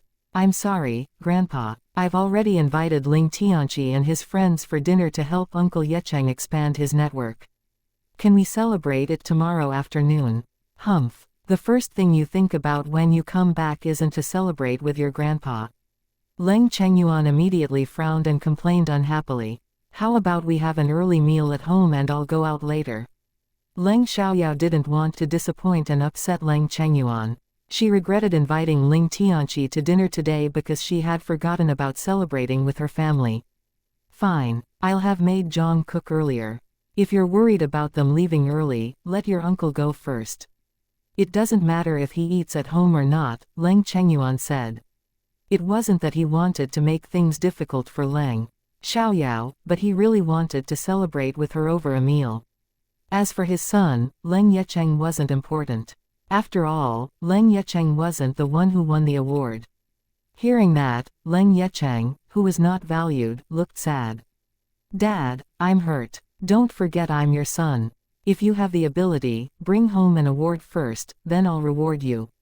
Leng Chengyuan said disdainfully, then asked Leng Xiaoyao, by the way, what gift do you want? I don't know. Grandpa, just give me a red envelope. Leng Xiaoyao said. If Leng Chengyuan bought her anything, she would be happy, but she couldn't think of anything she wanted. She felt like that she didn't lack anything. Okay, I'll give you a red envelope, Leng Chengyuan said with a smile. Then he gave Leng Xiaoyao a red envelope containing 10,000 yuan. For the Leng family, this was a large amount of money. After all, except for Leng Yecheng, the Leng family was just a working-class family. Leng Yecheng originally wanted to pursue a career in politics, but because of Leng Xiaoyao's parents' accident, he took over the company and gave up his own career for her mother's company. They didn't wait for Leng Yehua and his wife because they were having an early dinner at 5 p.m. Leng Chengyuan just wanted to have a meal with Leng Xiaoyao. He knew that she had another appointment, so he didn't make her eat too much. After all, it didn't look good to invite someone to dinner and not eat yourself. In addition, Leng Xiaoyao was trying to introduce some connections to Leng Yecheng. He was so happy that he couldn't blame her for insisting on treating her friends to a meal today. Once they finished the meal, Leng Xiaoyao and Leng Yecheng were driven out of the house. When they arrived at the restaurant, they bumped into Ling Tianqi and his friends outside the door. Actually, when Leng Xiaoyao decided to have dinner with Leng Chengyuan first, she had called Ling Tianqi and said that something had come up, so the dinner was postponed until 6:30 p.m. Even if it was postponed to 7 o'clock or 7:30 p.m., they didn't mind. "Hi, Xiaoyao, Mr. Leng." Ling Tianqi and his friends greeted them warmly. "Hi, Mr. Ling, Mr. Pei, Mr. Feng." Leng Yecheng also greeted them. After they entered the private room and ordered dishes, Leng Xiaoyao said frankly, "Today, I brought my uncle here because I consider you my friends and hope you can be friends with my uncle too. As you know, I'll be taking the National College entrance examination soon and will go to the capital city after that. I may not feel at ease leaving my family behind, so I hope you can help me take care of them. Of course, if you need anything from me, I can do it for you and won't be stingy. Since we are friends, we are also friends with your family. If you or your family need anything from us, just let us know. Although we may not be able to handle everything perfectly, as you said, we won't be stingy if we can do it. In fact, given your abilities, we might need you more in the future." Chapter 3323, Let Her Go Easily. Not to mention the future, even in the past, you've helped us a lot. Ling Tianqi said, not feeling any resentment towards Leng Xiaoyao's words. On the contrary, her confession showed that she truly considered them as friends, which made them happy. Although they were all trust fund boys and didn't have any major achievements, being in the upper-class society, they weren't dull at all. They knew who could be friends and who could only maintain appearances. The Leng family wasn't an important family. Compared to them, the Leng family's status was much lower. They rarely showed up in the same circle. However, when it came to making friends, they never looked at one's background. They judged people based on their worth. Pei Heron and Feng Rui agreed at once. If someone else had said this, they would have definitely been offended, but it was Leng Xiaoyao who said it, so they didn't feel that way. Leng Xiaoyao was so amazing that they all idolized her and knew that her future was destined to be extraordinary. Everyone had a nice meal, and the relationship between Leng Yecheng and Ling Tianqi became much closer. On the other hand, Leng Yehua and Song Meiyu were unhappy when they returned home because everyone else had already eaten.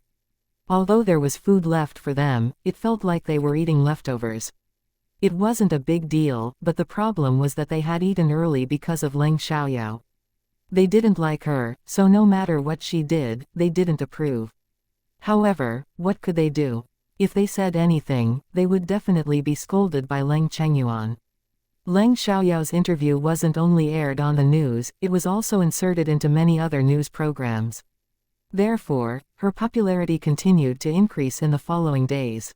The next day when she arrived at school, she was praised by her classmates repeatedly. The banner outside the school gate had been hung since the day Leng Xiaoyao won the championship. This was the biggest honor a student had ever achieved in their high school's history.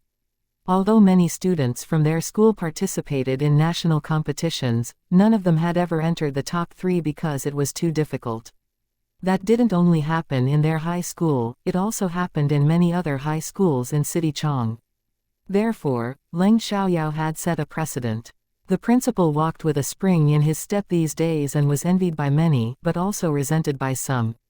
Envy. That was natural, because they had such a talented student at their school. Jealousy. Let them be jealous. It was only natural to be envious of something you couldn't have. As soon as Leng Xiaoyao went into the classroom, a teacher called her to the principal's office. Several school leaders were present in the principal's office. When they saw Leng Xiaoyao, they were as eager as if they had seen money. Fortunately, Leng Xiaoyao was used to such situations and wasn't scared. In addition to the rewards from the organizer, Leng Xiaoyao also received rewards from the school for winning first place. Therefore, today's scheduled physical exercise during the break was changed to a gathering for a speech. The principal discussed it with Leng Xiaoyao and asked if she could write a speech in the 2 classes before the break. She would need to give a speech on stage at that time. Because time was short, the principal didn't pressure Leng Xiaoyao too much. Whatever she could come up with would be fine, as long as it motivated her classmates. This was no problem for Leng Xiaoyao, so she readily agreed. When Leng Xiaoyao returned to the classroom during morning reading time, her classmates still surrounded her and chattered non-stop. After the morning reading, Leng Xiaoyao was completely surrounded. She felt helpless, but she remained patient. In addition to asking about the competition, they also asked how the capital city was. Although these students in Class 8 were from well-off families, none of them had ever been to the capital city. The capital city was the capital of the 7-star country, so they were naturally very eager to go there. If you guys are curious about the capital city, then after the National College Entrance Examination, go see it yourself. As the capital city of the 7-star country, there are many magnificent historical buildings that are worth seeing. Of course, if possible, try to attend a university in the capital city. Although there is less than a month left until the National College Entrance Examination, I believe that you still have a chance if you study hard. It doesn't have to be the capital university, other universities are also good options. It all depends on the actual situation, said Leng Xiaoyao. Although the students in Class 8 were admitted through connections and their scores didn't meet the admission requirements for the experimental high school, it didn't mean that their grades were very bad. It was just that they were the worst among those who applied to the experimental high school. The admission scores for the experimental high school weren't low, and some students might have missed it by a few tens of points. In fact, if they applied to other high schools, other than the experimental high school and the number 1 high school, with their scores, it shouldn't be difficult. Moreover, not all of these students admitted through connections were slacking off. There were still some who were studying hard, but the proportion was relatively small. After Leng Xiaoyao's tutoring, she had corrected many students who usually slacked off, and helped those who originally had a positive attitude towards learning to improve significantly. Therefore, even if they had little hope of being admitted to the capital university, many people still had hope of being admitted to other universities in the capital city. In general, the proportion of students who could be admitted to university would be much higher than in previous years. However, that was just speculation and had to be confirmed later. After hearing what Leng Xiaoyao said, many people wanted to strive to see if they could be admitted to the universities in the capital city. Even if they couldn't get into a good university, they still yearned for the capital city and would be content with any university that was passable. During the break, all the teachers and students gathered on the playground. The principal gave a speech first, followed by the head of academic affairs, then Leng Xiaoyao was called up to say something. Some students envied Leng Xiaoyao for winning the national championship, some were jealous, and some didn't care because it didn't concern them. The school rewarded Leng Xiaoyao with 5,000 yuan, which was a considerable amount for a student reward. At noon, Leng Xiaoyao treated An Chenmeng, Shang Mengxin, and the other girls to a big meal outside of school and discussed Gao Qilu's situation. Boss, Gao Qilu was expelled from school and seems to have been transferred to another city. She didn't stay in City Chong. I get angry just thinking about her. She actually threw sulfuric acid on Xiaoyao. Being expelled is too easy on her. That's right. Fortunately, Xiaoyao is fine, but haven't you thought about teaching Gao Qilu a lesson? The girls expressed their dissatisfaction. Gao Qilu's dirty secrets had already been exposed and she has suffered enough. I'm fine now, right? Do I have to go beat her up? I would also be punished if I did that, Leng Xiaoyao said. Chapter 3324, Beat Her If You're Mad. On the way back, some of them were too full to even walk steadily. Oh, if only someone could carry me back. Xiang Mengxin was exhausted. None of us will carry you, but there is a person who's willing to do it. I promise he'll run to you in no time, and Chenmeng said, teasingly. Xiang Mengxin was immediately irritated. Nonsense. Do you want me to beat you? Go ahead and try to beat me if you can. And Chenmeng retorted, looking for trouble. Frustrated, Xiang Mengxin turned to Leng Xiaoyao for help. Xiaoyao, and Chenmeng bullied me, she complained. Fight back if you can. If not, just bear with it. Leng Xiaoyao replied, not taking sides. Xiang Mengxin was too angry to say another word. Everyone laughed at her and she lost interest. She couldn't defeat Chenmeng. The person Chenmeng referred to was actually a boy from class 5 who had been crushing on Xiang Mengxin for a long time. However, he didn't dare to confess his feelings for her. With the National College entrance examination coming up, he decided to take a chance and tell her how he felt, but Xiang Mengxin wouldn't accept him. She was in no mood for a romantic relationship. Even if she wanted to have a boyfriend, she would wait till she studied in the university. Besides, the boy wasn't her type. She rejected him and even scolded him. However, the boy was persistent and kept approaching her, much to her annoyance. She wanted to hit him, but restrained herself unless he attacked her first. As luck would have it, Xiang Mengxin ran into the boy. Due to Leng Xiaoyao's presence, he didn't dare to come over, so Xiang Mengxin was relieved. This guy is so annoying. I feel like hitting him every time I see him. Xiang Mengxin complained to Leng Xiaoyao. Just ignore him. If he continues to bother you, threaten him and tell the teacher if he persists. If he distracts you from studying and you make mistakes during the National College entrance examination, it will be his fault, said Leng Xiaoyao. She never had a good attitude towards people who caused her trouble, so she didn't think her suggestion was wrong. Furthermore, Leng Xiaoyao couldn't understand why the boy would confess his feelings and pursue Xiang Mengxin so close to the National College entrance examination. If the boy was worried about missing the chance, he could wait until the exam was over. Wasn't it just causing trouble for Xiang Manxi at this time when everyone was busy with the exam? None of them had interest in a romantic relationship right now. If it affected Xiang Mengxin's studies, it would also affect her performance at the National College entrance examination. Leng Xiaoyao didn't want to be conspiratorial, but this kind of behavior that she couldn't explain with normal thinking made her think more. The boy persisted even though Xiang Mengxin had rejected him multiple times and even scolded him. Okay, Xiang Mengxin didn't think there was anything wrong with it. Therefore, when the boy came to see Xiang Mengxin again in the afternoon, she threatened him. The boy was scared and angry, then left dejectedly. After that, he didn't come to see Xiang Mengxin in the following days. Leng Xiaoyao had finished drawing the game characters, so the next step was programming. Because the program and code were deeply imprinted in Leng Xiaoyao's mind, she found it very easy to do. In addition to game characters, there were also settings, which were drawn by Mu Yufan and his team. They weren't very good at programming games, but they could draw the required scenery. They didn't know much about programming games, but they played games a lot. Therefore, after repeated communication with Leng Xiaoyao, they also knew what kind of settings were needed. After drawing them, Leng Xiaoyao made some modifications and only used them when she was satisfied. Regarding the matter of Leng Xiaoyao claiming to be able to draw the game characters in a month but going over the deadline, Mu Yufan and the others understood it quite well. In fact, when Leng Xiaoyao first mentioned it, they already thought it was too rushed. Although Leng Xiaoyao failed to deliver on her promise, she didn't feel embarrassed about it.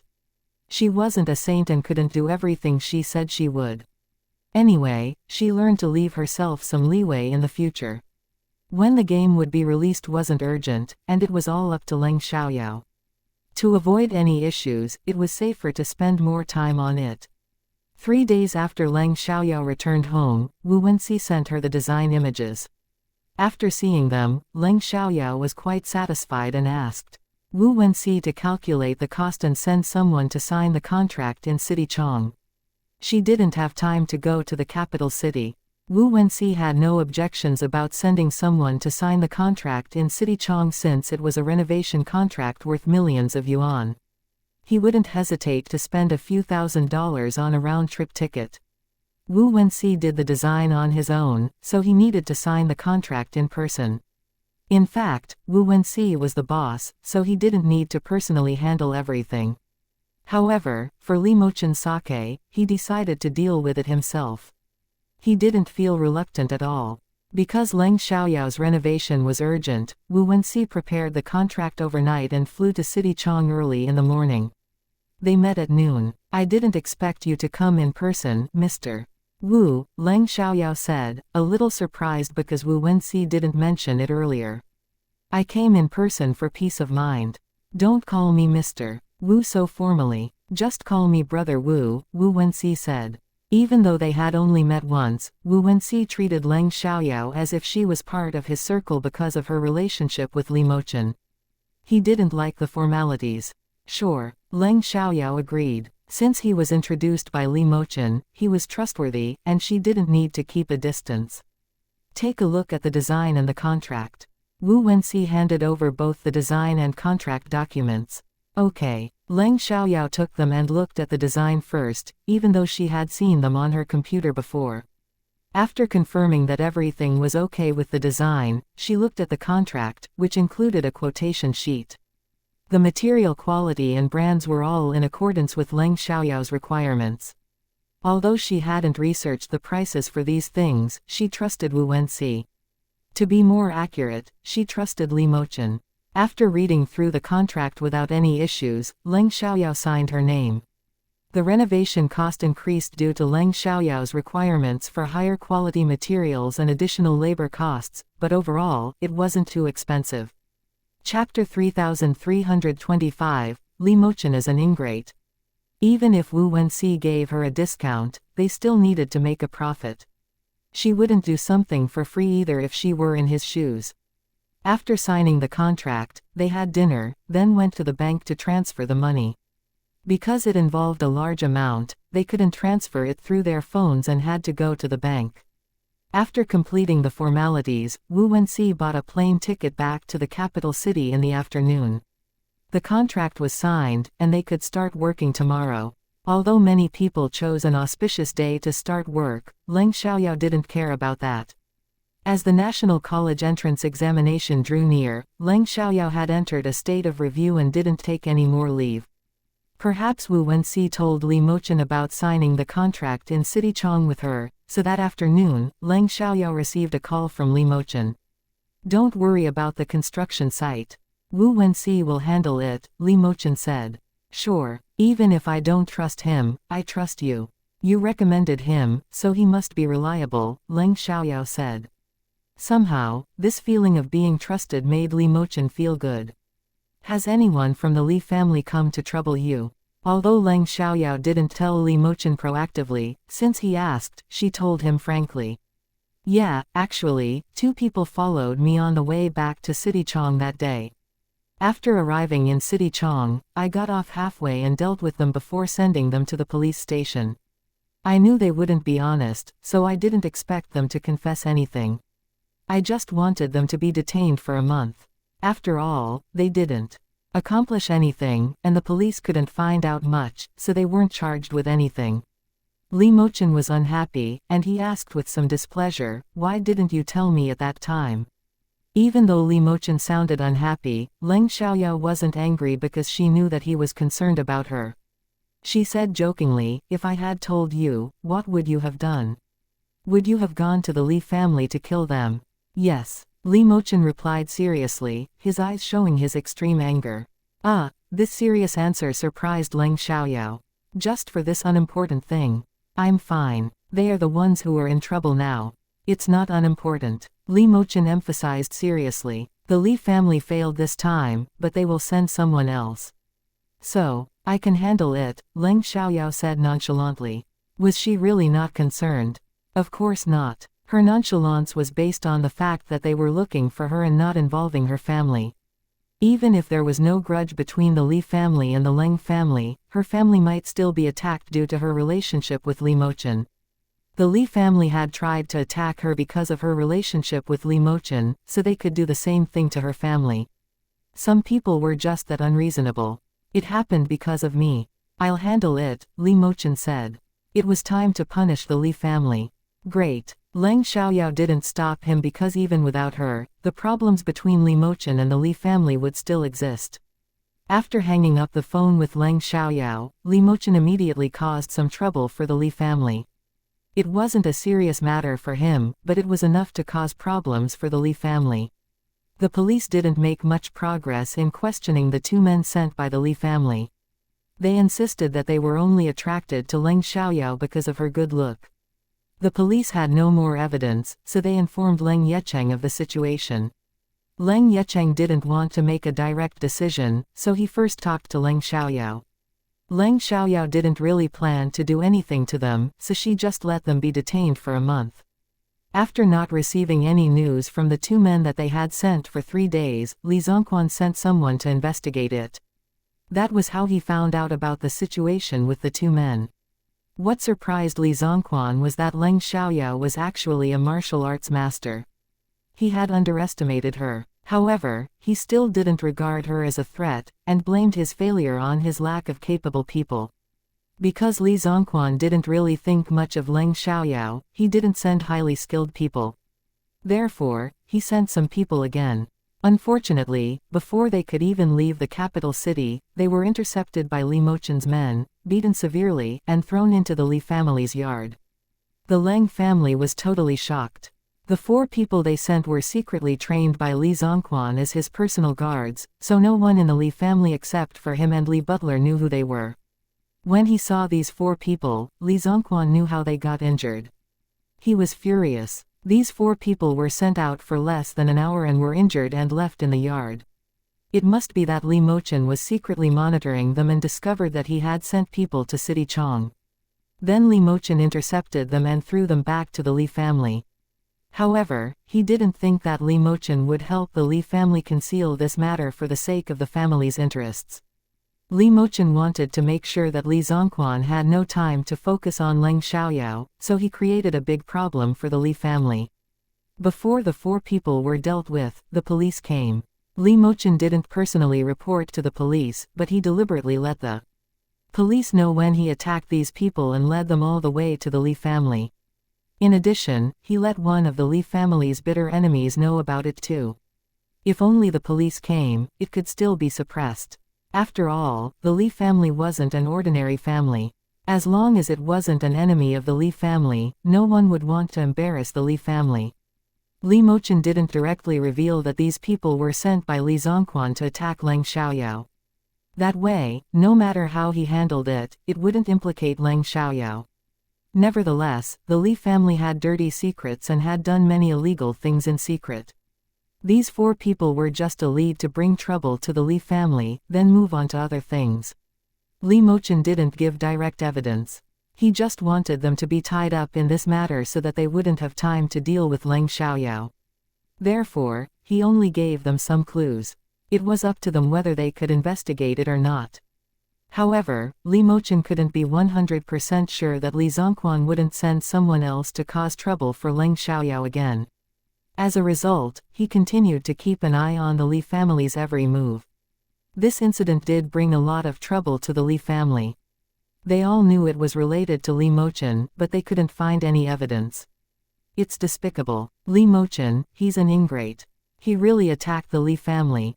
If I had known he was such a disaster, I would have strangled him at birth. Li Zongquan now hated Li Mochen. He had never wished for Li Mochen's death as much as he did at this moment. An ingrate. What did Li Mochen do wrong? Chapter 3326, It Can't Be an Accident. All along, it had been the people from the Li family who had been dissatisfied with Li Mochen and provoked him. Li Mochen only retaliated, but he was still accused of being a backstabber. It was ridiculous how the Li family though that they had the final say. Besides, the real Li Mochen died when he was pushed into the lake by Li Xiaoyang and others. The current Li Mochen was someone else, so the Li family had no right to demand anything from him. As this related to Li Mochen, Li Ming and Li Ming were surprised. Li Ming still didn't believe that Li Mochen had such great abilities. Who else could it be besides him? Li Zongquan replied, without explaining further. What about those 4 people? The ones from the Li family? Asked Li Mingde. He didn't know these people, but he knew that every powerful family had some hidden power. Otherwise, they would be easily manipulated by others. Therefore, if these 4 people were left in the yard of the Li family, it could be assumed that they were from the Li family. Yeah, at this point, Li Zongquan no longer concealed anything from his 2 sons. But they haven't done anything illegal, and it's obvious that Li Mochen just used these people as a distraction. What do we do now? If only the police get involved, this can be easily handled, but what about the Zhang family? Li Mingde asked anxiously, not knowing what to do. Li Zongquan also felt frustrated. He wasn't worried that this would bring the Li family down, but it was still troublesome. As a result, he really didn't have time to trouble Leng Xiaoyao. The main reason was that he didn't dare to act rashly for the time being, because he knew that Li Mochen would be watching him closely during this time. Li Zongquan had to deal with the problem, but his hatred towards Li Mochen grew deeper. Leng Xiaoyao didn't know what happened to the Li family, but on the 2nd day after the incident, the An family encountered trouble. That day, An Chenmeng returned home after evening class and didn't see her parents. She called Mrs. An and learned that An Chenjin had been in a car accident. He wasn't seriously injured. However, the talisman that was given to him by Leng Xiaoyao turned to ashes. This meant that the talisman had worked and saved An Chenjin's life.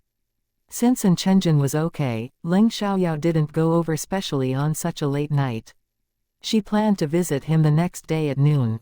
After An Chenjin's accident, Leng Xiaoyao decided to draw a few more talismans for Shang Mengxin and her companions, as well as Ling Tianqi and his companions. As for their families, she couldn't manage such a wide range. The next day, Leng Xiaoyao told Leng Chengyuan and Leng Yecheng about it and specifically instructed them to wear the talismans properly and to not lose them. Leng Xiaoyao had already given Leng Chengyuan and Leng Yecheng talismans before, but she told them that she had obtained them from a temple. They didn't believe her and didn't know if the talismans were effective or not. They just kept them because Leng Xiaoyao gave it to them. After hearing about An Chenjin's situation, they were suddenly scared. Is this talisman really that useful? Leng Chengyuan still felt a bit skeptical, but he would rather believe it than not. Anyway, there's no harm in wearing it close to your body, said Leng Xiaoyao. I know. Yao Yao, don't worry, we'll wear it close to our bodies. Leng Yecheng solemnly replied. Since there was an example, he had to believe it. When they arrived at school, they met An Chenmeng, who was in a bad mood. How is your brother? Leng Xiaoyao asked. He's not seriously injured. If there are no problems after a few days of observation, he can be discharged. But, An Chenmeng said, clearly worried about something other than An Chenjin's injury. But what? If you can say it, you can tell me, said Leng Xiaoyao. An Chenmeng hesitated for a moment, then said, they suspect that this isn't an accident, but a murder plot. However, the driver apologized and actively paid for his medical expenses. Leng Xiaoyao suddenly thought of the car accident Leng Yecheng had encountered and became serious. There is a possibility. There were always conspiracies in high society, or rather, there were the most conspiracies in high society. Because of their family backgrounds, they were destined to live in competition and struggle. If they wanted to make more money, get more cooperation, and climb higher, they had to compete and struggle. Sometimes you wanted to compete openly and fairly, but your opponents might not. Even if you didn't take the initiative, you would be forced to compete and struggle. Leng Xiaoyao wanted to say that she would help them investigate it, but she didn't say it because the murder plot was only a guess at the moment and it was best not to jump to conclusions without evidence. Leng Xiaoyao originally planned to visit An Chenjin at noon, but after hearing that An Chenmeng suspected a conspiracy, she went home to investigate the car accident. After half an hour of investigation, she found evidence of a conspiracy. Leng Xiaoyao directly printed the evidence and went to the hospital, calling Wang Yiming on the way to ask for leave. Wang Yiming had already been discharged and returned to work. Leng Xiaoyao was a bit depressed. Why was it always a car accident when something unexpected happened to people around her? Actually, it made sense because a car accident was the easiest thing to define as an accident. It was perfect for plotting a murder. If it was an accident, no one would be put in jail. Only compensation was necessary. That morning, Leng Xiaoyao had already asked Chengmeng for the hospital and ward number that Chenzhen was staying in, so she went straight there without notifying anyone. At this time, only Mrs. N was in the ward. Seeing Leng Xiaoyao coming over, Chenzhen and Mrs. N were both surprised. "Xiaoyao, why are you here at this time? It's almost time for class," Mrs. N said, afraid of delaying Leng Xiaoyao's class time. The National College entrance examination was around the corner. "I've asked for leave." Leng Xiaoyao smiled lightly and asked with concern, "How is brother Chenzhen now?" "There's nothing serious. He will be discharged in a few days after observation. This time, Chenzhen survived. Thanks to the talismans you gave us, otherwise," Mrs. N said, and couldn't help but wipe away her tears because the thought of it made her feel scared and very grateful to Leng Xiaoyao. "Xiaoyao, thank you. If it hadn't been for your talismans, I might have lost my life in this car accident," Chenzhen said gratefully. It wasn't an exaggeration, because the car was completely deformed and many people thought that he was dead. It was a miracle that he survived. Fortunately, he drove alone yesterday and didn't bring his secretary with him. If he had brought his secretary could have died. He would feel guilty for that for the rest of his life. Chapter 3327, It's meaningless no matter how good she is. That's too formal. After the National College entrance examination, I'm going to the capital city. If my family needs any help in the future, I'll have to rely on you," said Leng Xiaoyao, without any hesitation. "Of course, just let us know if you need anything." "No need to hesitate," replied Mrs. An. The An family owed Leng Xiaoyao, and they genuinely liked her. "Where is Uncle An?" asked Leng Xiaoyao. "He's at the company," said Mrs. An. "I came here today because of the car accident that brother Chenzhen was in. Chengmeng told me that you suspected that it might be a conspiracy. Have you found out who the mastermind is?" Leng Xiaoyao didn't immediately present the evidence, but asked first. If they had already found out, presenting the evidence would seem presumptuous and rude. Mrs. An and Chenzhen were a little surprised. They realized that Chengmeng had told Leng Xiaoyao about their suspicion that it was a conspiracy. Although they felt it was inappropriate, they weren't angry. "We suspect it's a conspiracy, but we haven't found any evidence yet. We only feel that it's a likely possibility," said Chenzhen. He was frustrated and helpless when he thought about it. Even if it was really a conspiracy, it would be difficult to bring the real mastermind to justice. "Do you have any suspects?" Leng Xiaoyao asked. "We suspect Chen Yihai, the chairman of Lufeng Group, because we had some competition in business recently and it caused quite a stir," said Chenzhen. "I actually investigated it earlier, and I found out that the mastermind behind this isn't Chen Yihai but Chen Yizhang," said Leng Xiaoyao. This was another conspiracy to frame someone. Chenzhen and Mrs. N were both surprised that Leng Xiaoyao had found that out. They suspected that it was related to the Lufeng Group, but couldn't believe that it was Chen Yizhang instead of Chen Yihai. After all, they had conflicts with Chen Yihai. A few days ago, Ling Tianqi was in trouble. The person who caused the trouble claimed to be Qin Wentao.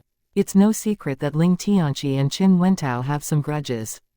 At the time, we thought it was Qin Wentao, but after investigating, it turned out to be Qin Wenming. Qin Wenming used Qin Wentao's grudge with Ling Tianqi to frame Qin Wentao. Leng Xiaoyao explained. She felt that telling Chenzhen about Ling Tianqi's experience wouldn't cause any harm. She only mentioned it to explain why it was Chen Yizhang instead of Chen Yihai. They were both similar in nature. After hearing that, Chenzhen and Mrs. N understood the conspiracy behind it. Chenzhen then eagerly asked, "You said you found out who the mastermind is.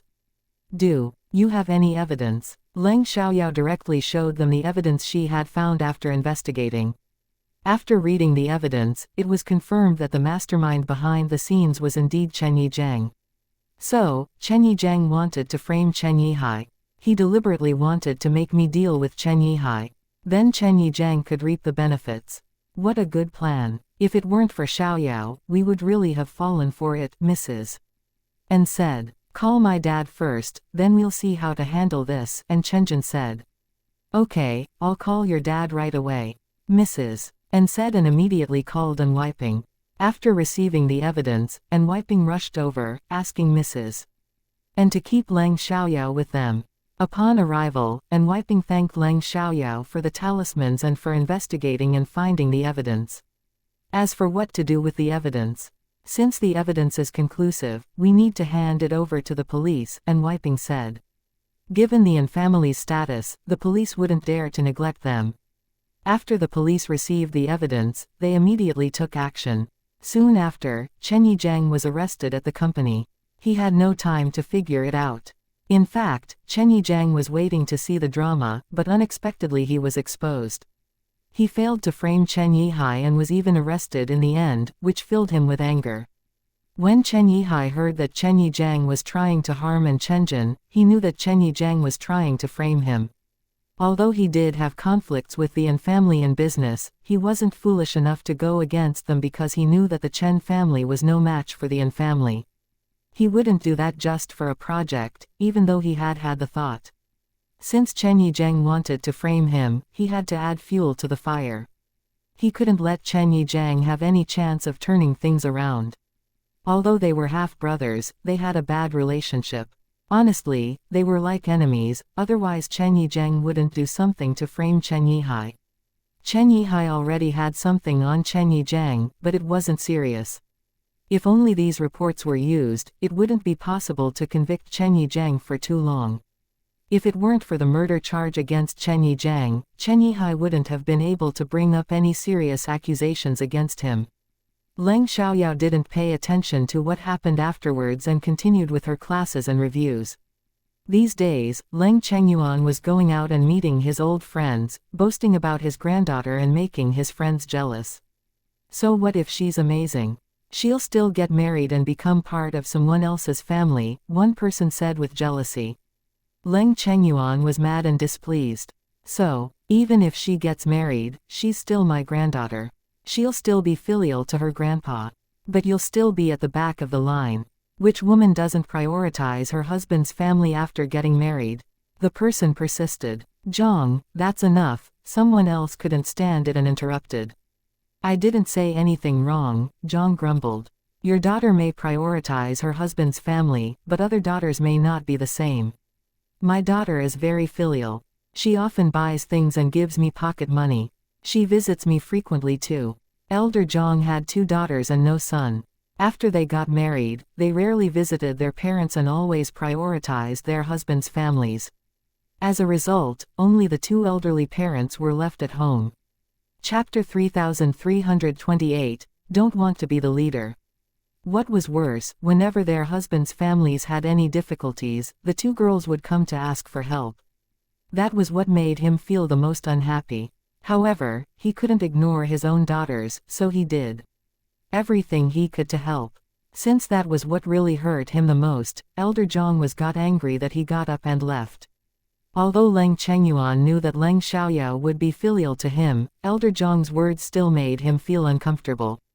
Besides, when he thought that Leng Xiaoyao would marry into another family, he was extremely sad. In fact, Leng Xiaoyao wouldn't get married until she was 25 years old. She was only 18 years old, so she still had 7 years. When Leng Xiaoyao came home from school and saw that Leng Chengyuan wasn't in a good mood, she asked him what was wrong. Leng Chengyuan couldn't hold back and vented about what Elder Zhang had said that day. At first, Leng Xiaoyao thought that Elder Zhang's words were ridiculous, but then she realized that she would probably only stay here for 2 more years. In an instant, she became upset. However, she didn't want Leng Chengyuan to notice anything, so she suppressed her negative emotions and comforted him. Grandpa, what Elder Zhang said is complete nonsense. You are the closest person to me in this world. I will always be filial to you and treat you well. Hearing that, Leng Chengyuan felt much better. On the other hand, Leng Xiaoyao was still weighed down by her thoughts. Although she didn't want to leave Leng Chengyuan, she also couldn't bear to leave her parents and younger brother. If she had to make a choice, she would choose to go back, but the thought of leaving Leng Chengyuan behind made her feel heartbroken. Why did she have to make such a choice? At that moment, Leng Xiaoyao really wanted to call Li Mochen, so she did. He answered in his low and magnetic voice. What's up? Her heart skipped a beat at the sound of his voice. Not only was he handsome, but his voice was also so pleasant that it made her feel a lot better. He was too attractive to reject. Not only was he handsome, but his voice was also so pleasant that it instantly lifted Leng Xiaoyao's mood. Leng Xiaoyao, what's wrong? Why are you silent? When Leng Xiaoyao didn't respond, Li Mochen became nervous. Although he knew that Leng Xiaoyao couldn't be in trouble, perhaps because of his concern, he suddenly became flustered. Nothing, I was just captivated by your voice. Leng Xiaoyao came back to her senses and said half seriously, half jokingly. Li Mochen was stunned at the words and his heart beat faster. It seemed that Leng Xiaoyao was interested in him. This time, Leng Xiaoyao didn't hear Li Mochen's response for a while, which made her embarrassed. Why are you quiet? Did I scare you? Not at all. Li Mochen immediately returned to his senses, denying it and avoiding the topic. I made some moves on the Li family. I also had someone watch over them.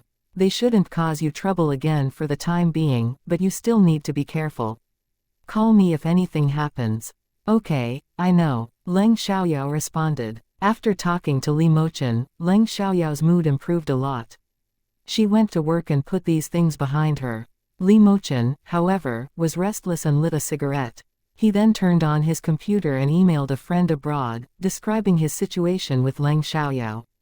Ian, oh my god. Chen, you've fallen for that girl. I'm curious about her now. She must be someone special if she's caught your attention. Chen, are you sure? Ian, Chen, you're an adult. Don't you know if you like someone or not? Okay, I forgive you for never liking a girl before, but I'm sure you like this one. Can you tell me her name and send me her picture? I really want to know what kind of girl she is. Li Mochen didn't reply to Ian because his mind was filled with the word, like. Did he like Leng Xiaoyao? He wasn't sure, but he didn't want to deny it. Without Li Mochen's reply, Ian sent him another message. Ian, if you're not sure if you like her or not, just look at her for 3 seconds and see if you have the urge to kiss her. If you do, then you like her. If not, it doesn't mean you don't like her, it just means you haven't reached a certain level yet. Reading Ian's reply, Li Mochen felt a little embarrassed. To kiss her. That night, Li Mochen couldn't sleep. After finally falling asleep, he dreamed about Leng Xiaoyao and wanted to kiss her like he was crazy. Li Mochen woke up from his dream and felt ashamed and disappointed that he didn't actually kiss her. However, it made him even more aware of his feelings. He really liked Leng Xiaoyao.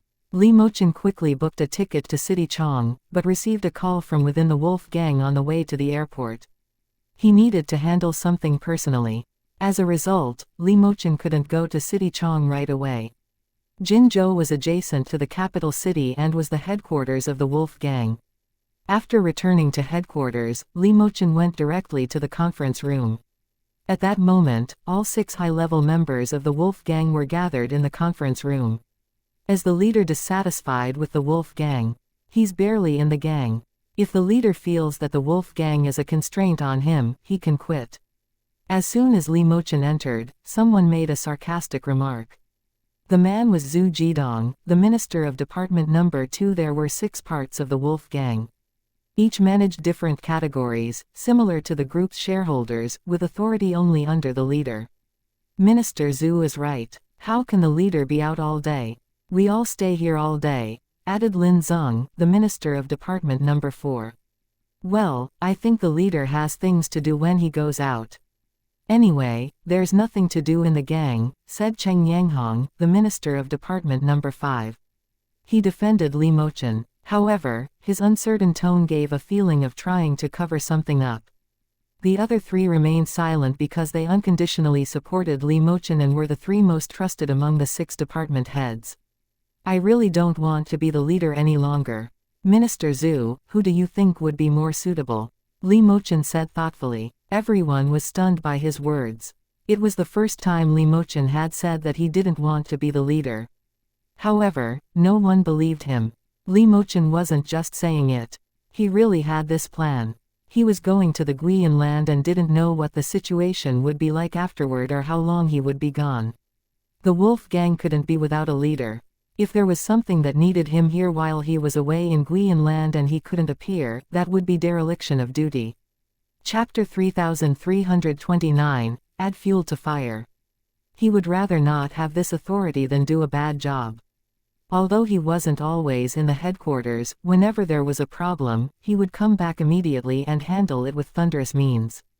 However, even if he wanted to step down, he wouldn't hand it over to those who had impure intentions. He clearly knew who had the ability and was reliable. Although no one believed it, Minister Zhu still continued. This isn't something that I alone can decide, but the leader must be someone who is in the headquarters and can be reached when we need him. He said that, because he had strong ambitions for this position. Otherwise, he wouldn't always pick on Li Mochen. It was well known that he had ambitions, but he never admitted it.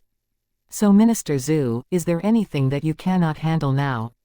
Li Mochen asked. Although his voice was very calm, Zhu Jidong felt questioned and retorted somewhat unwillingly. No, there isn't. Since there isn't, why did Minister Zhu want me to come back? Li Mochen asked. Zhu Jidong was struck dumb for a second and suddenly didn't know what to say. Cheng Yanghong opened his mouth. Everyone here is capable and can handle their own responsibilities well. It's just that we feel the leader isn't in the headquarters much and is therefore somewhat derelict. If you don't need me to handle anything, I don't have any business in the headquarters. My work hasn't gone wrong. Why do I have to stay in the headquarters? Li Mochen asked. For a moment, no one could answer him. Li Mochen continued. Do you think being the leader is easy? Do you think I go out to have fun? Don't forget, the leader also has a responsibility to periodically inspect the industry. Don't you trust us? Cheng Yanghong angrily questioned. He was angry, not just because he was being doubted, but also because he was guilty. Although he hadn't betrayed the wolf gang, he had stolen a lot of public fund. I'm simply patrolling, does that mean I don't trust you? Minister Cheng, this is really hard to understand. As the leader of the wolf gang, I control 51% of the Shengyi Group's shares.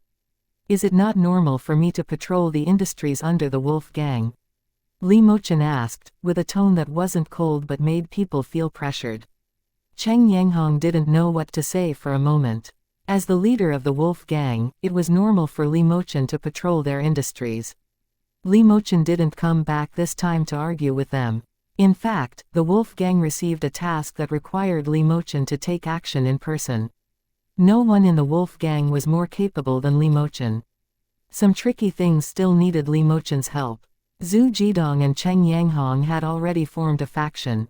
They were all resisting Li Mochen because among all of them, Li Mochen was the youngest. They felt that Li Mochen was too young to be the leader. They didn't deny his abilities. Li Mochen did have that ability. However, precisely because he had that ability and was still young, they became more jealous and resistant. Then they kept trying to oppose him and prove that Li Mochen wasn't so great. Unfortunately, they hadn't been able to do so yet. This task is said to be very dangerous. If Li Mochen can't come back, that would be great, right? Brother Zhu, Cheng Yanghong said. Zhu Jidong and Cheng Yanghong teamed up to resist Li Mochen, but that was all. As for the position of the leader, they were also competing fairly with each other. They just agreed not to play dirty tricks. They didn't like Li Mochen because they wanted to take his position. Brother Cheng is right, but hope is hope. The possibility is probably not high since Li Mochen has already taken on dangerous tasks before, Zhu Jidong said. Why don't we add fuel to the fire? Cheng Yanghong said, with a hint of killing intent in his eyes. He had been thinking about this idea for a long time, but it was the first time he had mentioned it to Zhu Jidong. He had never thought of acting alone, fearing that things would be exposed and he would be made a scapegoat. If Zhu Jidong was with him, he would be willing to take the risk. Zhu Jidong was no different from Cheng Yanghong, but even with Cheng Yanghong by his side, Zhu Jidong was still unwilling to try. Oh, I don't have the courage for this. I'm afraid that if we fail and get exposed, we'll end up being made a scapegoat. Brother Cheng, let's just hold on for now and see if there are other ways. Cheng Yanghong spat at Zhu Jidong in his heart, knowing full well that he was also someone who wanted to reap the benefits without taking any risks. It was just a dream. Things had completely been settled in Leng Xiaoyao's life. She either did mock exams or reviewed questions and explained them to her classmates these days. Class 8 was also in a state of tension. On Saturday, and Chenmeng invited Leng Xiaoyao to have dinner at her home. It was An Weiping and his wife's wish to thank Leng Xiaoyao for saving An Chenjin with her talisman. Leng Xiaoyao accepted the invitation. In the blink of an eye, it was the National College entrance examination. Leng Xiaoyao and Xiang Mengxin were arranged to take the exam at their own school, while several others, including An Chenmeng, were arranged at other schools. On the day before the National College entrance examination, everyone went to see the exam classrooms one after another. It was also on this day that Leng Xiaoyao, Xiang Mengxin and the others gathered together to have a meal. Do your best on the exam. If you do well, I'll take you all out to have fun, but have you thought about where you want to go? Leng Xiaoyao asked. This was something she kept in mind. The capital city. The other girls said in unison, because they all longed to go to the capital city, but they didn't know how many of them would actually be admitted to universities in the capital city. Therefore, they decided to go to the capital city. No problem, I just bought a house in the capital city. You can come stay at my place instead of staying in a hotel, Leng Xiaoyao said. There were indeed many places worth visiting in the capital city. The other girls were surprised, not because Leng Xiaoyao could afford a house in the capital city, but because they didn't know when she did that. Xiaoyao, when did you buy a house in the capital city? Asked Xiang Mengxin. Last month, Leng Xiaoyao said. If I get accepted into a university in the capital city, I'll have my family buy me a house there too. Boss, which community did you buy in? Let me see if I can be your neighbor, An Chenmeng said. With An's family assets of several hundred billion yuan, buying one or even dozens of houses in the capital city wasn't a problem. Hanlin Manor, Leng Xiaoyao said. Boss, your family bought you a house in Hanlin Manor. And Chenmeng was stunned because she knew about the Leng family's business. Although it was worth over 100 million yuan, it wasn't easy to spend tens of millions of yuan on a house in Hanlin Manor. Chapter 3330, That's too much. Boss, isn't it too much to ask your family to buy a big house? Wu Minmin asked cautiously, feeling that Leng Xiaoyao wasn't being filial. Well, don't worry, this money is from my stock trading, not a penny from my family. And I bought the house at a lower price from Mr. Li. Leng Xiaoyao explained resignedly, not feeling angry at their accusations, but rather appreciating their straightforwardness as friends. The other girls were shocked again. Leng Xiaoyao made money from stock trading. Boss, how much did you make? It's a secret, Leng Xiaoyao said mysteriously. Although other girls were disappointed, they didn't ask further. All right, since you made money from stock trading, we won't hesitate to let you pay for this trip to the capital city, An Chenmeng said. At first, she felt a bit embarrassed to let Leng Xiaoyao pay for it, but now she didn't feel guilty. Of course, just bring yourself and some spare clothes. Leng Xiaoyao said, the National College entrance examination will end on the 8th. I'll spend a few days with my family. So we can leave on the 12th. Any problems? No problem. The other girls agreed at once. Before the National College entrance examination, Leng Xiaoyao wanted to call Li Mochen, but failed to get through to him. It was not just then, he hadn't been reachable since their last conversation.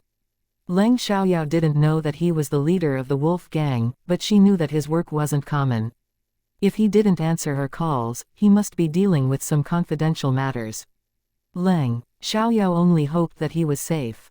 On the day of the National College entrance examination, Leng Chengyuan and Leng Yecheng sent Leng Xiaoyao to school in person, but she asked them to leave when they arrived. She couldn't let them wait outside all day. Although most parents were waiting outside, Leng Chengyuan was getting old. She didn't want him to wait outside for so long and she wasn't that fussy.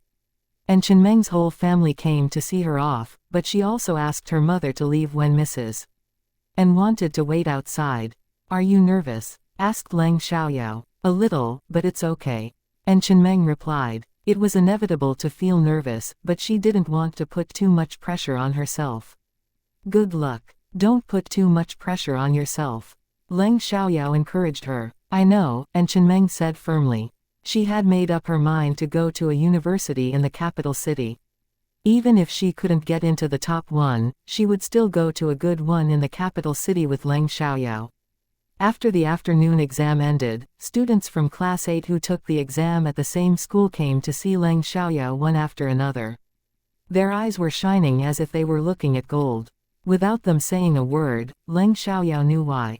When she saw the questions, she was also surprised to find that many of them were similar to the ones she had seen in her previous incarnation, especially in math, where the similarity was up to 80%.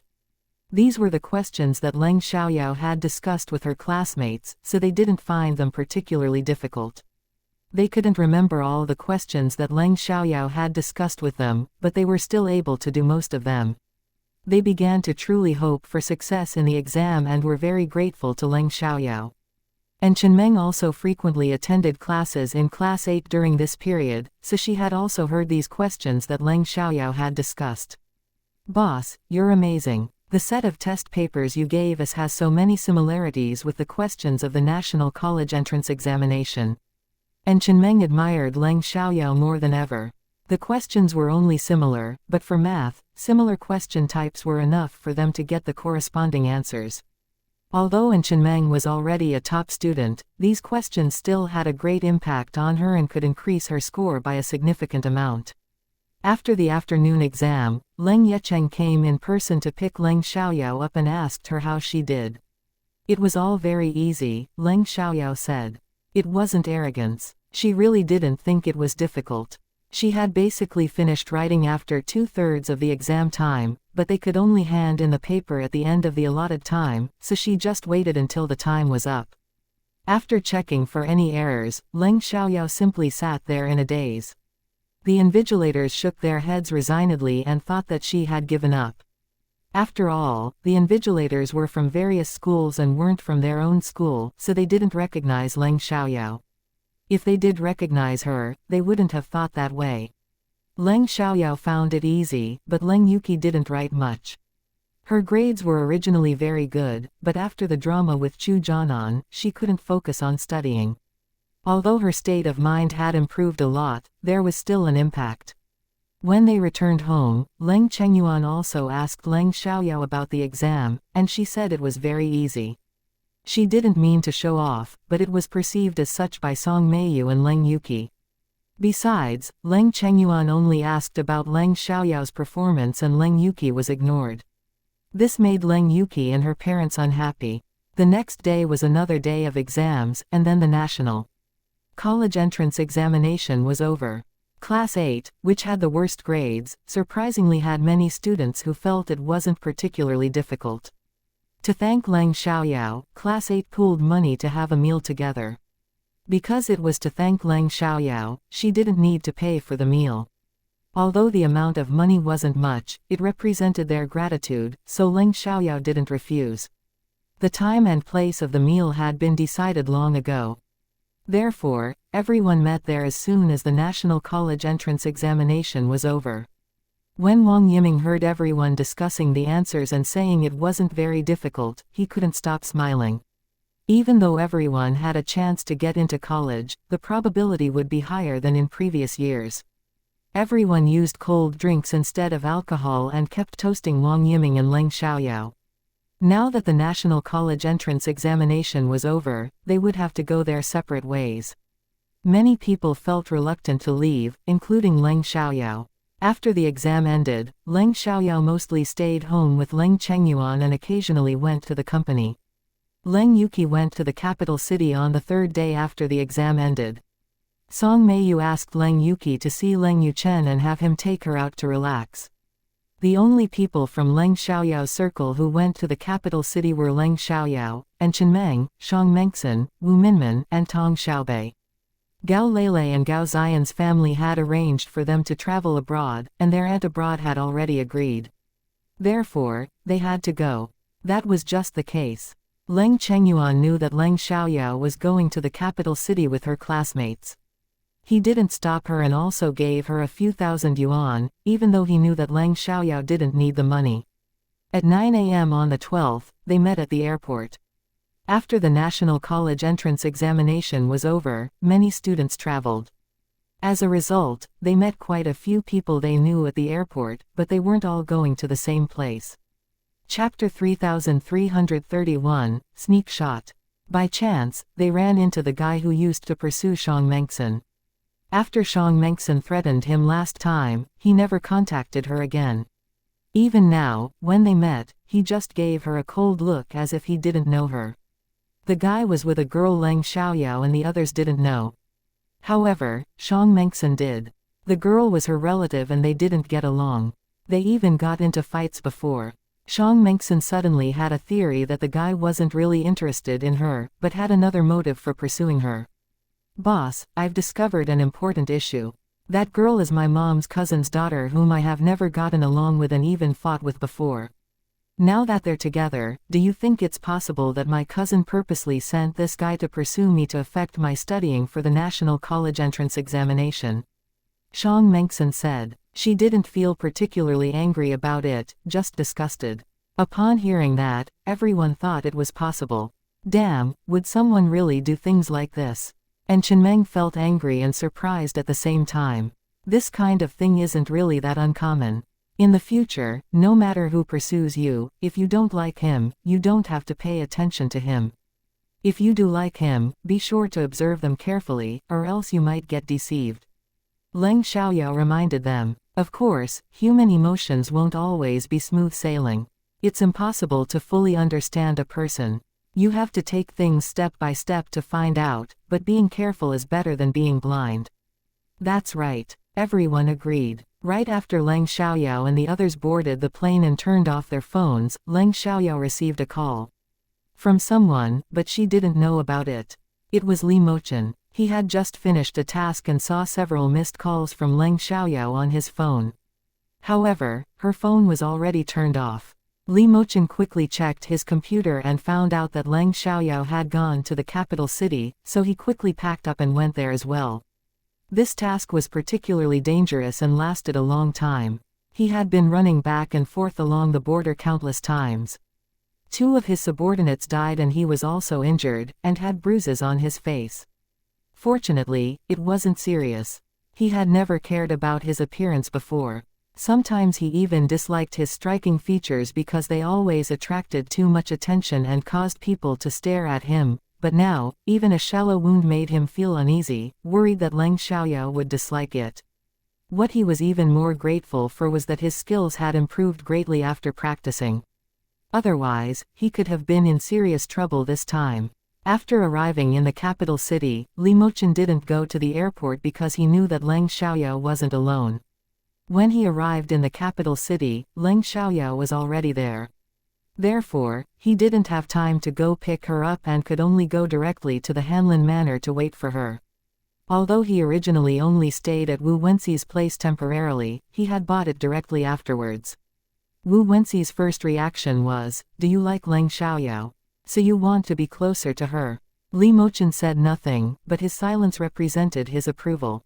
Although Wu Wenxi was very surprised, he wasn't shocked because when Li Mochen came to see him with Leng Xiaoyao, he felt that Li Mochen behaved differently towards Leng Xiaoyao. Wu Wenxi naturally cared about his friend's love life, but was worried that Leng Xiaoyao was too young at only 18 years old. The age wasn't a problem, but even if they got together, they would still need at least 4 years before they could get married. This time was a bit long and he was afraid that something might happen in between. Also, did Leng Xiaoyao like Li Mochen? Although Li Mochen was handsome and rich, feelings were unpredictable. Wu Wenxi felt that he was worrying too much. After all, he was also still single. Since Wu Wenxi didn't need this house, having only stayed there a few times since it was renovated, he decided to sell it when Li Mochen wanted it. When the plane landed at the international airport of the capital city, Leng Xiaoyao turned on her phone and saw Li Mochen's missed calls. She immediately called him back. Li Mochen answered it immediately. Once the phone was connected, Li Mochen explained, "I've been out lately, so my phone has been off. I just turned it on today and saw your missed calls, so I called you back, but your phone was off." "Yeah, I guessed that. I'm in the capital city now, but I'm with my classmates." If you have time tonight and don't mind, we can have dinner together. If you do mind, then forget it, Leng Xiaoyao said. I don't mind, Li Mochen quickly replied. It seemed as if he was worried that if he hesitated for too long, Leng Xiaoyao would change her mind. Li Mochen's reaction made Leng Xiaoyao feel a bit strange, but she didn't think too much about it. By the way, has anyone from the Li family caused you trouble recently? Li Mochen asked. Although he had been keeping an eye on Li Zongquan's movements, he was still worried that something might be missed. After all, accidents happened. Li Mochen was finally relieved. After hanging up the phone, Li Mochen felt a wave of uneasiness that wouldn't subside. At the same time, he hurriedly asked about the situation with the Li family to avoid Leng Xiaoyao and her friends being targeted while they were there. Leng Xiaoyao wasn't afraid of anything, but she had friends with her, so Li Mochen was afraid that the Li family might target them instead. The Li family had been too busy recently to pay attention to Leng Xiaoyao, but they had slowed down these past few days. The Zhang family failed to get solid evidence, so they couldn't do anything to the Li family. Li Mochen didn't really want to do anything to the Li family either for the sake of the previous master Li. After all, no matter how badly they treated him, Li Zongquan was still the previous host's grandfather. His tolerance had its limits. If they continued to cause trouble for him, he would fight back. After leaving the airport, they, led by Leng Xiaoyao, took the subway instead of a taxi because it would require 2 cars to take the 5 of them. It wasn't that Leng Xiaoyao was unwilling to spend the money, but rather that Chenmeng and the others didn't want to separate. The subway was crowded, and with so many people, bad things could happen. Because it was summer, many girls were wearing skirts, and some men liked to use their phones to take pictures up their skirts. And Chenmeng saw this happen and couldn't stand it. Without even telling Leng Xiaoyao first, she rushed over and grabbed the man's hand. What are you doing? Taking pictures up a girl's skirt in broad daylight. Come to the police station with me. Chapter 3332, is Mr. Li shy? Her shouts immediately drew the attention of the crowd, and the frightened girl who had been targeted gave the man a slap. You hooligan! The man instantly became angry and raised his other hand to hit Chenmeng, but before his hand could land, it was caught by a delicate hand. It was Leng Xiaoyao. Both of the man's hands were caught, so he became flustered. Especially when he met Leng Xiaoyao's cold eyes, he couldn't help but break out in a cold sweat. This isn't the first time you've done something like this, is it? I wonder how many of these types of photos are in your phone. Leng Xiaoyao said as she snatched the man's phone away. The man panicked and tried to grab it back, but he couldn't move his hands. Because the phone was still unlocked, Leng Xiaoyao directly took a look. As she suspected, there were indeed many indecent videos and photos in the phone. Without looking too closely, Leng Xiaoyao turned even colder as she looked at the man. Her voice was filled with a thick chill. Be quiet, or I might accidentally break your hand. I won't need to take responsibility for that. Saying that, Leng Xiaoyao tightened her grip on the man's wrist. The man was too scared to move. People around them were impressed by Leng Xiaoyao and Chenmeng's bravery. They didn't expect 2 young girls to dare to stand out. In fact, Chenmeng wasn't the first one to notice what was happening, but no one wanted to get in trouble, so nobody said anything. Because they needed to take the suspect to the police station, they got off when the subway stopped. The subway staff saw them catch someone and came over to ask what happened. After Leng Xiaoyao explained, they immediately called the police. They only needed to wait for the police to arrive, then they could leave. After about 10 minutes, the police arrived. Leng Xiaoyao handed over the suspect and explained what had happened on the subway. The suspect was taken away, and they didn't need to go with them. They could just wait for the subway to arrive and leave. And Chenmeng, you were quite brave. If the boss wasn't here, you would have suffered. After the drama, Shang Mengxin scolded her. It wasn't that she was blaming her for causing them trouble, but that what she did was too dangerous. And Chenmeng felt embarrassed and said, I just couldn't stand it. Being brave is a good thing. But one should know their limits. If you don't have the ability to retreat safely, don't get involved. Although being indifferent may make you feel guilty, it's your parents who will be sad if something happens to you, not others. Do you understand? Leng Xiaoyao said seriously. If Leng Xiaoyao wasn't sure that she would be safe, she wouldn't easily stand out unless she was left with no choice. I know. And Chenmeng and the others nodded in agreement. The subway they were on didn't go directly to their destination. They needed to transfer at a certain station to reach the subway station near Hanlin Manor. When they arrived at the station closest to Hanlin Manor, they still had to walk 500 meters and cross a zebra crossing before reaching the gate of Hanlin Manor. After entering Hanlin Manor, there were sightseeing cars available because walking was still a considerable distance. Hanlin Manor is indeed a high-end block. It's completely different, Wu Minmin said. Although their families also lived in luxurious houses, they were still incomparable to Hanlin Manor. I dare not even think about living in Hanlin Manor. I'm afraid of living alone in such a big house. If I can only come to the capital city to study, I'll buy a 2-bedroom apartment or a single apartment, and Chenmeng said. I also want to come to the capital city to study, but I don't know how well I will do on the exam. Anyway, I don't want to live on campus no matter where I go, so my family will have to buy me a single apartment, Xiang Mengxin said. I dare not think so much about it. I'll just see when the time comes, Tong Xiaobei said. She had no confidence in herself when it came to whether she could get into a college or not. Boss, do you want to buy a car? Xiang Mengxin asked. I do, but I don't have a driver's license yet. Leng Xiaoyao didn't realize the importance of having a driver's license till this moment. What? Boss, you don't have a driver's license? Xiang Mengxin was surprised. After all, Leng Xiaoyao was so skilled in racing, but it turned out that she didn't even have a driver's license. I'll take the test when I have time, Leng Xiaoyao said. Even though she was skilled at driving, she couldn't drive without a license. Li Mochen had been waiting for Leng Xiaoyao at Wu Wenxi's former house and had been standing outside looking in their direction until he saw her and the others come over. However, when Leng Xiaoyao came over, he felt nervous and hesitant and didn't dare to show up until he heard Leng Xiaoyao greet him. Hi, Brother Mochen. Leng Xiaoyao felt Li Mochen was at the opposite door when she got out of the sightseeing car. Thinking that he might have seen that they were all girls and didn't want to show up, she called out directly. Li Mochen had no choice but to appear when Leng Xiaoyao called out to him. When Leng Xiaoyao saw Li Mochen, she smiled brightly at him, which dazzled him and made his heart beat faster. Li Mochen didn't come over. He just stood outside the door and greeted them. Nice to see you all. Xiang Mengxin, and Chenmeng, and Wu Minmin had all met Li Mochen before, so they were surprised to see him here. Jesus. Mr. Li just lives across the street. Wait a second, boss, didn't you say that Mr. Li sold you this house? Xiang Mengxin was a bit confused. Before Leng Xiaoyao could explain it, Li Mochen opened his mouth. I bought this one. Leng Xiaoyao was genuinely surprised. He sold his own house to her and bought Wu Wenxi's instead. Why didn't he just let Wu Wenxi sell the house to her in the first place? It would have saved the hassle of transferring ownership twice.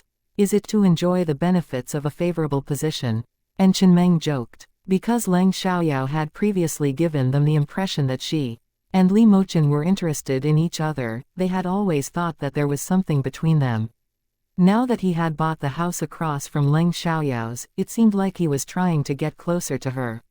Upon hearing that, Li Mochen felt his ears burning for the first time and became a bit embarrassed as he looked at Leng Xiaoyao. Well, I have some things to deal with, so I can't bother you further. Let me know if you need any help. Saying that, he glanced at Leng Xiaoyao before turning and walking inside his house. Boss, why do I feel like Mr. Li is shy? Could it be? And Chenmeng said. Leng Xiaoyao also found it strange, but just shrugged her shoulders at everyone. I didn't notice. Chapter 3333, Do whatever you want to do. They wanted to joke about Leng Xiaoyao, but once they entered the house, they forgot about it and began to appreciate the beauty of the place. Why do I feel like this style is so cold and erotic? I prefer the pink princess style, and Chenmeng said, somewhat disdainfully. Cold and erotic. Wasn't that exactly how Li Mochen was? This was his house after all, and he liked the style that suited him. Although Leng Xiaoyao wasn't cold and erotic, she was still very satisfied with the style. I think it's great, Leng Xiaoyao said. I also think it suits you well, and Chenmeng said. Leng Xiaoyao didn't know what to say. She only said that it was great, not that it suited her. Leng Xiaoyao arranged their rooms, with An Chenmeng and Shang Mengxin sharing one room, Wu Minmin and Tong Xiaobei sharing another, while Leng Xiaoyao slept in the master bedroom alone. No one had any objections. They all knew that when staying in someone else's place, they should stay in the guest rooms. None of them was so narcissistic as to think that they had to sleep in the master bedroom just because they had a close relationship with Leng Xiaoyao. Have a rest first and search online for travel guides. We'll decide where to go this afternoon, said Leng Xiaoyao. Okay, let's take a look. After browsing for a while, An Chenmeng suggested. Boss, it's already afternoon and we don't have enough time to go far. Let's go to the Qingyi Gardens today. We can also take a look at the entrance of the capital university. After making the decision, they packed up and headed out. Leng Xiaoyao sent a message to Li Mochen, informing him that they were going out and invited him to join them for dinner if he had time. Li Mochen had plenty of time, so he waited at home eagerly for their arrival. They took a taxi to the capital university, and as soon as they got off, An Chenmeng and her friends went crazy taking pictures, including group photos and selfies. Although the students at the capital university were very good at studying, their behavior couldn't be guaranteed. For example, a few girls who saw An Chenmeng and her friends taking pictures outside the school gate looked down on them. Especially when they heard Wu Minmin say she didn't know if she would ever have a chance to enter the school again, and that it wasn't easy to get into it. They even sneered and said, "Do you think everyone can study in the capital university?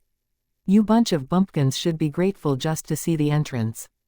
They deliberately said this to provoke Wu Minmin and her friends, so Leng Xiaoyao and the others heard it. They had become more docile under Leng Xiaoyao's guidance, but they were still not easy to deal with. Once they were provoked, they would become aggressive. "Who are you talking to?" Wu Minmin shouted at the girls. "I'm talking to you, bumpkin."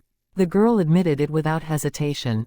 "Oh, I thought students from the capital university not only have excellent academic performance but also have noble character. I didn't expect there to be such a snobbish woman." And Chenmeng immediately walked over and mocked. "What did you say?" The girl was angry in an instant. "I'm talking about you, you stupid, snobbish woman," and Chenmeng said, unafraid even though they were on the other's turf. In fact, they didn't want to swallow their anger because Leng Xiaoyao was present. Leng Xiaoyao had no intention of stopping her. If she did, An Chenmeng wouldn't have had the chance to say anything. The girl was so angry that she wanted to rush over and hit them, but she was held back by the two girls beside her. Xiao, don't be impulsive. It's not good to make a scene. Let go of me, or you won't be my friends anymore. Zhang Xiao threatened angrily. Hearing that, the two girls had to let her go. Zhang Xiao immediately rushed towards An Chenmeng, ready to hit her. However, before her hand could fall, she was grabbed by Leng Xiaoyao. With Leng Xiaoyao around, An Chenmeng didn't need to take the risk of whether she could stop or dodge Zhang Xiao. Zhang Xiao was furious and glared at the person who grabbed her, but after a glance, she was stunned by Leng Xiaoyao's face. She felt that Leng Xiaoyao looked familiar, but she couldn't remember where she had seen her. In addition, Leng Xiaoyao was extremely beautiful. Zhang Xiao got jealous and it showed on her face. "Do you know what it means to be the first to provoke?" Leng Xiaoyao said coldly, "You pick a fight and then resort to violence when you can't win the argument. Do you think you're the only one who's allowed to do that? Who do you think you are?" Even if this girl had a powerful background, Leng Xiaoyao would still resist if she was unreasonable. After saying that, Leng Xiaoyao directly threw Zhang Xiao's hand away. Zhang Xiao stumbled and almost fell. Do you know who I am? You've offended me, and you'll regret it." Zhang Xiao was angry. "What? Can you only threaten people with your family? If you're capable, show me what you can do on your own. What's the point of relying on your parents' status and money? Those who are truly capable don't run to their parents at every turn, but solve things on their own." Leng Xiaoyao sneered and mocked. Her words drew the attention of those around them who all agreed with her. They looked at Zhang Xiao with disdain. She had no ability, so she used her family to threaten others. It was really shameless. Some of this contempt came from justice, but some of it was also due to envy. They also wanted a powerful family background but didn't have one, so they hated those who bullied others with their power. Zhang Xiaoxiao's face turned red because other than relying on her family, she indeed didn't have any real abilities. Her only skill was getting into the capital university based on her own effort. However, it was easier for locals in the capital city to get into the capital university than for outsiders. The score line for outsiders was 680 points while the score line for locals was 630 points. Zhang Xiaoxiao's score for entering the capital university was 635 points, which was only a few points higher than the score line. Leng Xiaoyao ignored Zhang Xiaoxiao and directly called on Chenmeng and the others to leave. They left first, not because they were afraid of trouble, but because they didn't want to cause trouble. However, in the eyes of Zhang Xiaoxiao, they were just afraid of trouble, so she provocatively said, "You talk as if you're so capable. Why are you walking away so quickly?" Zhang Xiaoxiao only wanted to salvage a bit of her pride, and didn't actually want to continue to tangle with Leng Xiaoyao and her friends. After all, they were at the gate of their school and she didn't dare to make a scene. When Leng Xiaoyao heard that, she turned around and walked back to Zhang Xiaoxiao. With a smirk on her face, she asked with interest, "Oh, what else do you want?" "I'm happy to wait." Chapter 3334, Order whatever you like. Although Leng Xiaoyao had lived 3 lifetimes, she was only an 18-year-old girl. She was more mature and stable than her peers, but she wasn't as mature and stable as an adult, so she couldn't tolerate everything. Zhang Xiaoxiao couldn't say anything because Leng Xiaoyao's cold eyes made her feel a chill from the soles of her feet. "Well, if you're not going to say anything, I'm leaving," Leng Xiaoyao said. When Zhang Xiaoxiao couldn't finish a sentence, Leng Xiaoyao turned and left. She really walked away this time. It wasn't until Leng Xiaoyao and the others had walked away that Zhang Xiaoxiao dared to say something. "If I ever meet her again, I'll surely teach her a lesson." She was simply wise after the fact. However, someone wasn't satisfied with it. Just as Zhang Xiaoxiao finished, a female voice sounded with interest. "Maybe you'll see her next semester." "What do you mean?" Zhang Xiaoxiao immediately looked at the girl. "Nothing, I'm just kindly telling you that she's Leng Xiaoyao, who won the national championship in the liberal arts defense and has directly been admitted to the capital university. So next semester, you'll be able to see her," the girl said. She only thought that Leng Xiaoyao looked familiar just now, but after checking online, she was sure. She told Zhang Xiaoxiao, not because she liked Leng Xiaoyao, but because she wanted to see Zhang Xiaoxiao cause trouble for Leng Xiaoyao. Anyway, whether she told Zhang Xiaoxiao about it or not, Zhang Xiaoxiao would eventually find out that Leng Xiaoyao was coming to study in the capital university. After all, Leng Xiaoyao was so beautiful and had won the national championship. She was destined to receive a lot of attention. She told Zhang Xiaoxiao because she couldn't stand her and wanted to see what her reaction would be. As the girl wished, Zhang Xiaoxiao's face became extremely displeased once she heard the news. Zhang Xiaoxiao also felt that Leng Xiaoyao looked familiar but couldn't remember where she had seen her before. She figured it out when the girl told her the answer. Zhang Xiaoxiao knew that she was wrong for causing trouble with Leng Xiaoyao earlier, so she didn't dare let her family know about it. If her family found out, they would only scold her. That was why she wouldn't really dare to provoke Leng Xiaoyao again if she ever saw her. She believed that there wouldn't be another chance to meet Leng Xiaoyao, so she shouted arrogantly. However, unexpectedly Leng Xiaoyao would soon become a student of the capital university. She felt embarrassed and glared fiercely at the girl who told her the news. Then she shouted at her 2 companions and left. "Hey!" The girl sneered and walked inside the school. Leng Xiaoyao and her friends arrived at Qingyi Gardens at 3 p.m., but they finished their tour in just 2 hours. After that, they went out and found a cafe to rest for a while. "What do you want to have for dinner?" Leng Xiaoyao asked. "I only know that the roast duck is famous in the capital city." "Shall we go eat roast duck?" Shang Mengson said. "Let's eat roast duck. I also want to try it," and Chenmeng said. "Great." Wu Minmin and Tong Xiaobei also agreed. Since it was a specialty of the capital city, they must try it. "Can I invite Mr. Li to join us. Do you have any objections? Leng Xiaoyao asked. She knew that they wouldn't object, but she still respected them and asked for their opinions. They didn't only agree with it, they were also very excited.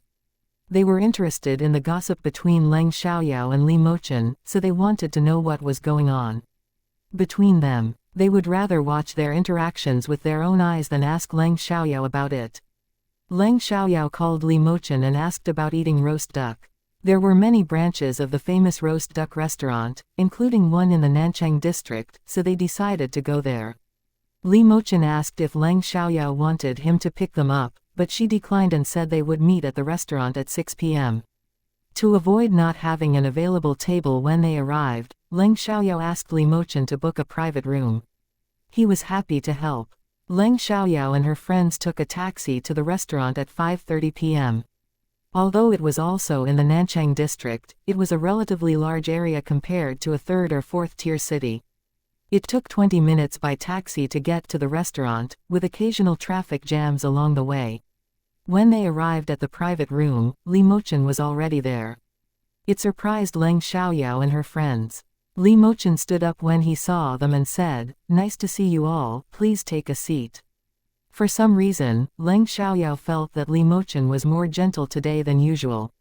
Although his coldness was still there deep down, it could be said that he was indeed more gentle than usual. Anyway, and Chenmeng and the others still felt a bit uneasy. "Hi, Brother Mochen," Leng Xiaoyao called him. "Nice to see you, Mr. Li." And Chenmeng and the other girls greeted him. The table was round and could seat 8 people. Leng Xiaoyao naturally sat next to Li Mochen, while the others sat on her side. No one dared to sit close to Li Mochen. "Order whatever you like. This meal is on me," Li Mochen said. Although they felt a bit uneasy, they didn't hesitate to accept Li Mochen's offer because if he didn't pay, Leng Xiaoyao would pay anyway. They didn't need to deal with the bill. They would rather see Li Mochen settle it. If he did that, it would show that he was a generous gentleman, which would leave a good impression on them. "Where are you planning to go tomorrow?" Li Mochen asked. "We don't know yet. It's up to them," Leng Xiaoyao replied. "Let's go climb the Great Wall tomorrow," Shang Mengson suggested. "Okay, I agree," the others chimed in. "Do you need me to drive you there?" Li Mochen casually asked, but he was actually nervous. He was afraid that Leng Xiaoyao would refuse. And Chenmeng and the others didn't immediately respond, but looked at Leng Xiaoyao. "Sure." Leng Xiaoyao happily agreed, but she felt that she accepted it too quickly and might leave a bad impression on Li Mochen, so she added, "We're not stupid enough to pass up a free ride in a private car." "Boss, you shouldn't say things like that. It will hurt his feelings," and Chenmeng said speechlessly. "Exactly." Shang Mengson and the others agreed and echoed. Leng Xiaoyao was embarrassed. "It's fine. He won't mind. Right, Brother Mochen." She winked at him, hoping that he would play along. However, instead of playing along, Li Mochen made a sad face and said, "It does hurt my feelings a bit. Unless you invite me to dinner tomorrow." Leng Xiaoyao almost bit her tongue. She didn't expect Li Mochen to make a sad face and deviate from his usual cold expression. Chapter 3335, It's Business. "All right, then I'll treat you to dinner tomorrow," Leng Xiaoyao readily agreed. She actually agreed to let Li Mochen dine with them. With 6 people, a sedan wouldn't do, so Li Mochen had Mu Yuan prepare a commercial vehicle, which was delivered to them during their meal. Mu Yuan then drove his car away. Otherwise, he wouldn't be able to take the 5 of them back later. During the meal, Li Mochen glanced at Leng Xiaoyao once in a while, but he didn't dare to do it frequently. He simply pretended to glance over casually. Therefore, even if Chenmeng and the others observed Leng Xiaoyao and Li Mochen at the same time, they didn't find anything wrong. Leng Xiaoyao could feel that Li Mochen's gaze on her today was a bit more than usual, and his breath seemed deliberately suppressed. She couldn't figure it out, but she wouldn't directly ask about it either. After finishing their meal and coming out, Li Mochen went to exchange the car keys with Mu Yuan, then directly used the commercial vehicle to take Leng Xiaoyao and the others away. Mu Yuan wasn't the only one who came to drive, there was also Meng Fan. They now lived near Li Mochen's long-term residence in the Sihewan and weren't brought along by him. Well, I think our boss is really unable to extricate himself this time, Mu Yuan said, sighing but also gloating.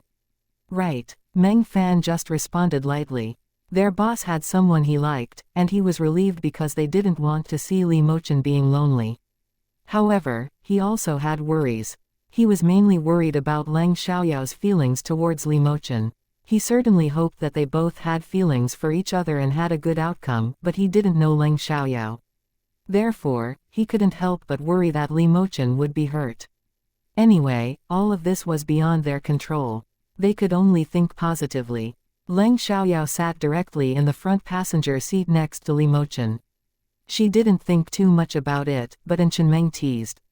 Boss, do you know that the front passenger seat has always been reserved for the girlfriend or wife?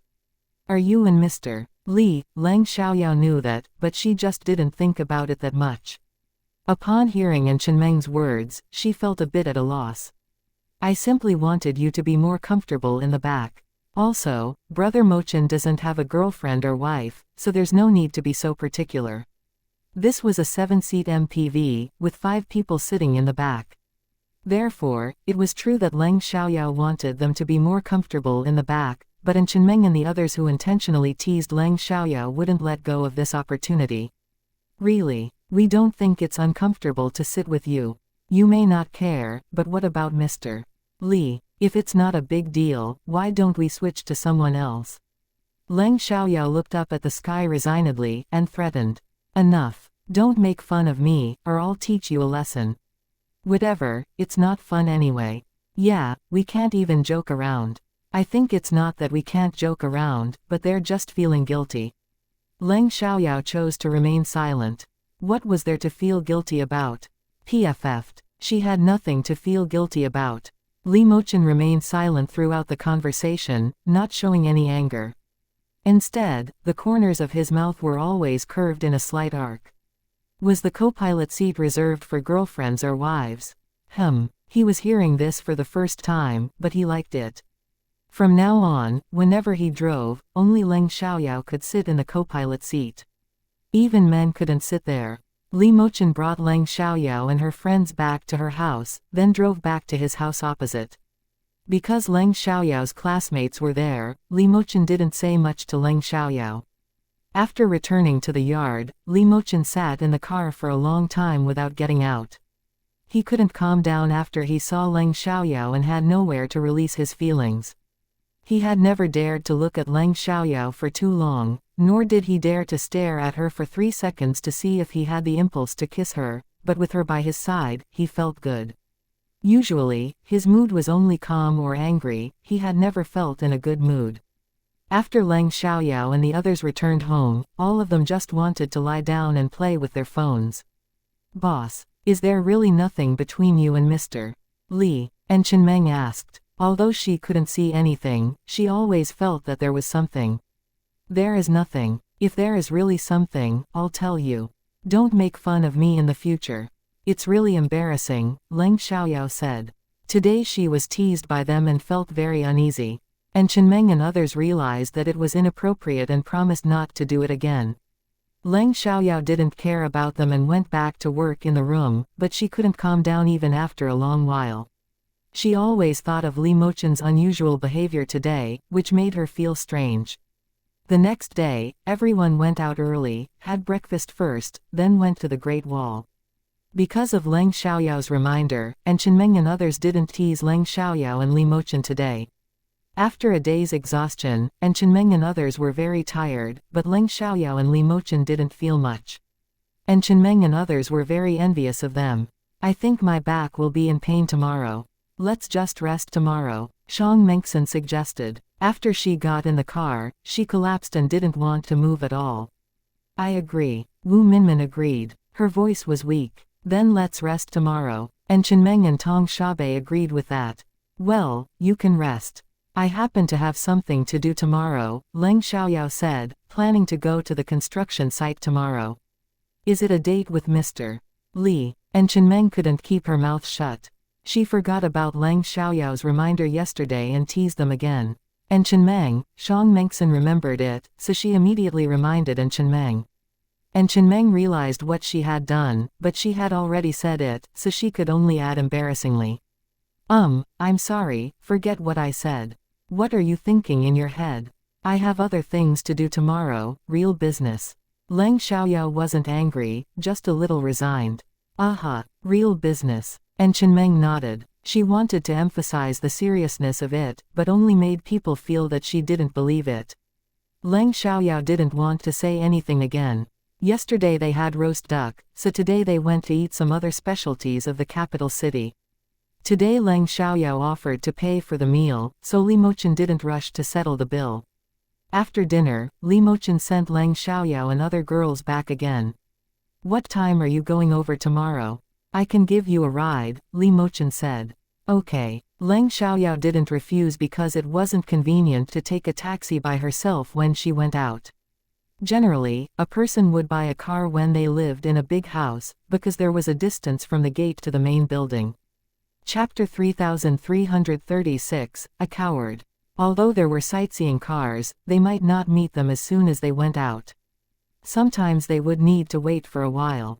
It was fine to walk occasionally, but for people who went to work or school every day, it was unbearable. Although it was a normal conversation, it sounded ambiguous to Chenmeng and the others.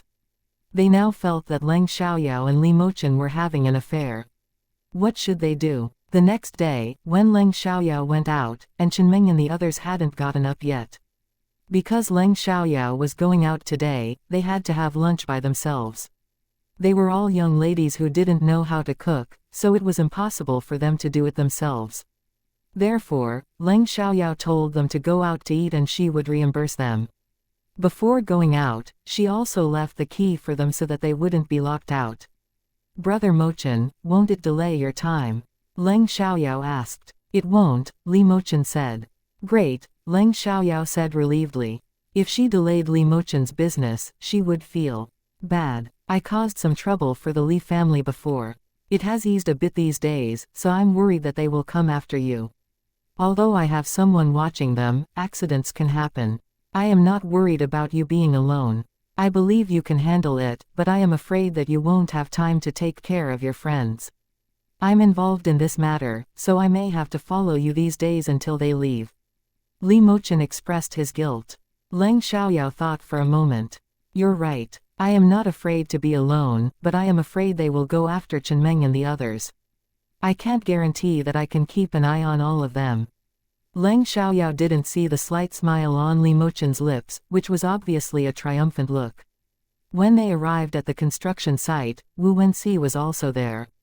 Wu Wenxi was surprised to see Leng Xiaoyao and Li Mochen coming. Mochang, Xiaoyao, what are you doing here? Well, I brought my friends to visit the capital city. They are tired and need to rest today, so I came to take a look, Leng Xiaoyao said. After 3 weeks, the partitions, water and electricity were ready, and they were now tiling. After tiling, they would do the ceiling, then painting. After the painting was done, they could start decorating, installing the lighting and office supplies. Wu Wenxi had his own store for these things, so everything was ordered from there. As for the grade, Leng Xiaoyao used high-end products. After all, as long as the business was booming, she wasn't afraid of not making money. When Chenmeng and the others woke up, it was already 12 p.m. They tidied up and went out to eat. Although Leng Xiaoyao said she would reimburse them, it wasn't necessary for her to do so for a meal. She had already spent a lot of money taking them out to have fun. While they were wandering around the block, they looked for food to eat. However, before they could decide what to eat, they ran into trouble. They didn't expect to meet the girl, Zhang Xiaoxiao, who had a conflict with them outside the capital university, on this block. Zhang Xiaoxiao was surprised to see them and her expression became angry. Zhang Xiaoxiao subconsciously observed them for a while, then felt relieved when she didn't see Leng Xiaoyao. What are you doing here? Asked Zhang Xiaoxiao in an unpleasant tone. And Chenmeng replied with a cold smile. If you can be here, why can't we? Because I live here, Zhang Xiaoxiao said arrogantly. She didn't believe that they lived here too. When she said that she lived here, she implied that her family had high status. My friend lives here, and Chenmeng said. Friend. Zhang Xiaoxiao didn't think it could be Leng Xiaoyao, because she lived in City Chong and couldn't afford a house here. Humph. I thought you're rich. Turns out you're just staying at a friend's place. Well, I guess you can't afford a house here. It's probably around 40 to 50 million for one. Zhang Xiaoxiao sneered, feeling even more superior. Ha, it sounds as if you could afford it. You still live with your parents. If you have the ability, why don't you buy one without using your parents' money? If you can afford it, I'll even kneel down and call you boss. And Chenmeng scoffed disdainfully. You, Zhang Xiaoxiao was angry. She obviously couldn't buy one on her own. She always threatens other people with her family's influence. It's impossible for her to afford a house here. Don't judge her. Shang Mengxin seemed to be defending Zhang Xiaoxiao, but was only adding fuel to the fire. You, Zhang Xiaoxiao was furious. She didn't know how to retort. After all, she couldn't win the argument against so many of them. After a glare at them, she turned around and walked away. She wanted to beat them, but her home was nearby, so she didn't dare to cause a scene. Ha, I thought she would do something. Turns out she's just a coward, Wu Minmin said contemptuously. All right, let's go eat. I'm starving. Tong Xiaobei shouted. At noon, Leng Xiaoyao had lunch with Wu Wenxi, then went home. Meanwhile, Li Mochen didn't dare to express his feelings to Leng Xiaoyao yet. He wanted to see if he would have the urge to kiss her after staring at her for 3 seconds. However, it wasn't the right time. He wanted to wait until her classmates left. How many days do your classmates want to stay? Li Mochen asked. About 5 or 6. Leng Xiaoyao replied with uncertainty. Will you go back with them? Li Mochen asked. That was the most important thing. I probably won't. I plan to get my driver's license. By the way, do you know anyone at the driving school? Can I take the test all at once? Leng Xiaoyao asked. Her driving skills were unquestionable, so she didn't want to waste time brushing up on her skills with regular students. Yes, I do. You can take the test all at once. I'll help you arrange it. Li Mochen readily agreed. He was also relieved to hear that Leng Xiaoyao wouldn't be going back with her classmates. Great. Leng Xiaoyao smiled sweetly at him, momentarily stunning Li Mochen and making him almost lose his composure. Let's cook at home tonight. We can go to the supermarket first, Leng Xiaoyao said. Okay, Li Mochen replied and drove the car to the supermarket. Leng Xiaoyao was browsing and selecting items at the front, while Li Mochen pushed the cart behind. Suddenly, Li Mochen felt a sense of peacefulness, as if time had stood still. A warm feeling grew inside him. Leng Xiaoyao turned around and met Li Mochen's gaze. The soft feeling made Leng Xiaoyao's heart beat faster. Li Mochen also felt his heart racing and quickly looked away. The two of them didn't say anything and continued walking forward. However, both of them were absent-minded. Fortunately, they finished shopping soon and went straight to check out. Chapter 3337, Boss is a good cook. I'll pay for it. Li Mochen rushed to pay. Leng Xiaoyao didn't argue with him. She subconsciously thought that they didn't need to care so much between them. Why didn't they need to care so much between each other? Their relationship was clearly very simple. No, if they didn't need to care about something, it should be Leng Xiaoyao's effort towards Li Mochen. She owed him, but Li Mochen didn't owe her anything. Thinking about that, Leng Xiaoyao said, "How much is it? Let me transfer it to you. It's not appropriate for me to ask you to pay when I'm the one buying things." Li Mochen was a bit hurt by Leng Xiaoyao's estrangement, and he became a bit depressed. You're counting even this little money with me. Do you not want me to go eat with you? No, Leng Xiaoyao immediately denied. I just feel that we're only friends, so it's not appropriate for you to pay. What kind of relationship do you want us to have? Li Mochen squinted his eyes slightly, his lips slightly curved, and he looked at Leng Xiaoyao with a playful and expectant gaze. Nevertheless, his gaze still didn't dare to linger on her for too long. Boom. Leng Xiaoyao felt her cheeks flush and her heart race. Why did she feel like Li Mochen's words were a bit ambiguous? Was she overthinking it, or was he really? What kind of relationship do I want us to have? I don't have any hopes for us to have any kind of relationship. Leng Xiaoyao said anxiously. On the way back, Leng Xiaoyao kept looking out the window, afraid to even look at Li Mochen. Although Li Mochen was a blank slate in terms of romantic relationships, he wasn't stupid. He could tell that Leng Xiaoyao was interested in him. If she wasn't interested in him, why would she be nervous? Just like him. Anyway, it wasn't the time to talk about it. He would wait until her friends left. When Leng Xiaoyao and Li Mochen came back with bags and packages, and Chenmeng and the others immediately surrounded them. Wow, are you going to cook at home tonight? Yes. Since we have the day off today, we might as well eat at home. Leng Xiaoyao said, here are some fruits, let's eat them first. Leng Xiaoyao washed the fruits and gave them to everyone to eat. There were still a few hours before dinner time. Since they were all students, Li Mochen didn't stay too long and went back first. Oh, boss, we saw that girl who had a conflict with us at the capital university yesterday just now. We didn't expect her to live here too, but that girl is really crazy. We didn't even provoke her, but she came looking for trouble, Shang Mengxin said. Leng Xiaoyao was a little surprised to hear that and asked, what happened later? She was worried that they would suffer, but it seemed that they didn't. She couldn't win the argument against us, so she left. And Chenmeng said, looking proud. But will she come back to trouble you later? After all, her whole family lives here, and you're alone. Tong Xiaobei was slightly concerned. Right. Wu Minmin also realized this problem. It's okay. In this block, they dare not do anything to me. If we go out, they can't do anything to me either. At worst, I'll ask Brother Mochen to help. He knows many people in the capital city with special backgrounds, Leng Xiaoyao said confidently. She wasn't afraid of the Li family, let alone other families. As soon as they heard that, everyone became curious. By the way, what's Mr. Li's background? Yeah, even Master Mo is polite to him. It's a secret. Leng Xiaoyao smiled mysteriously and didn't say anything because she didn't know anything about Li Mochen except for his relationship with the Li family. However, there was nothing to say about the relationship between Li Mochen and the Li family. Although they were disappointed, they didn't ask more because it wasn't nice to ask about someone's secrets. Leng Xiaoyao asked how much they spent on lunch today to reimburse them, which immediately caused them to feel angry. Boss, you've paid a lot of bills for us. Do we still need to ask for reimbursement for a meal?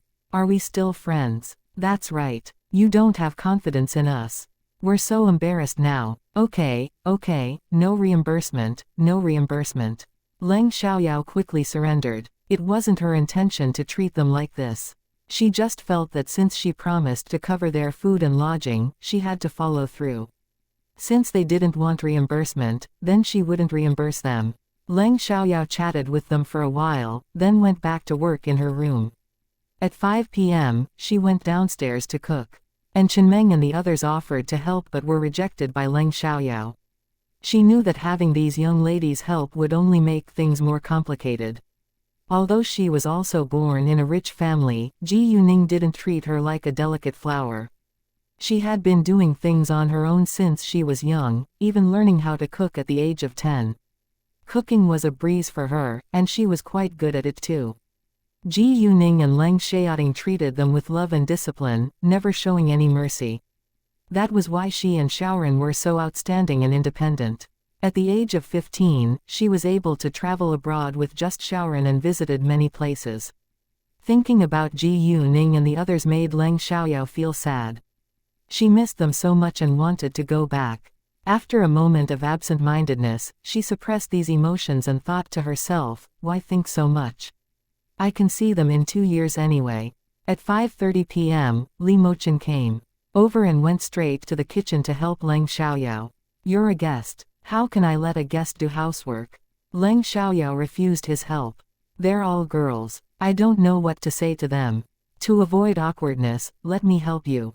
Li Mochen said, trying to make up an excuse to stay in the kitchen with Leng Xiaoyao.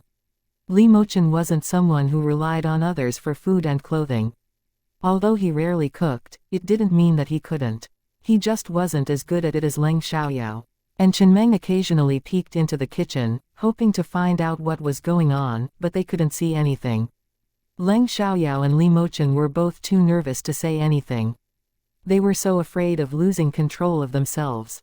The food was ready: pork rib and winter melon soup, 6 steamed crabs, a plate of boiled shrimp, 3 meat dishes, 1 vegetable dish, and 1 cold dish.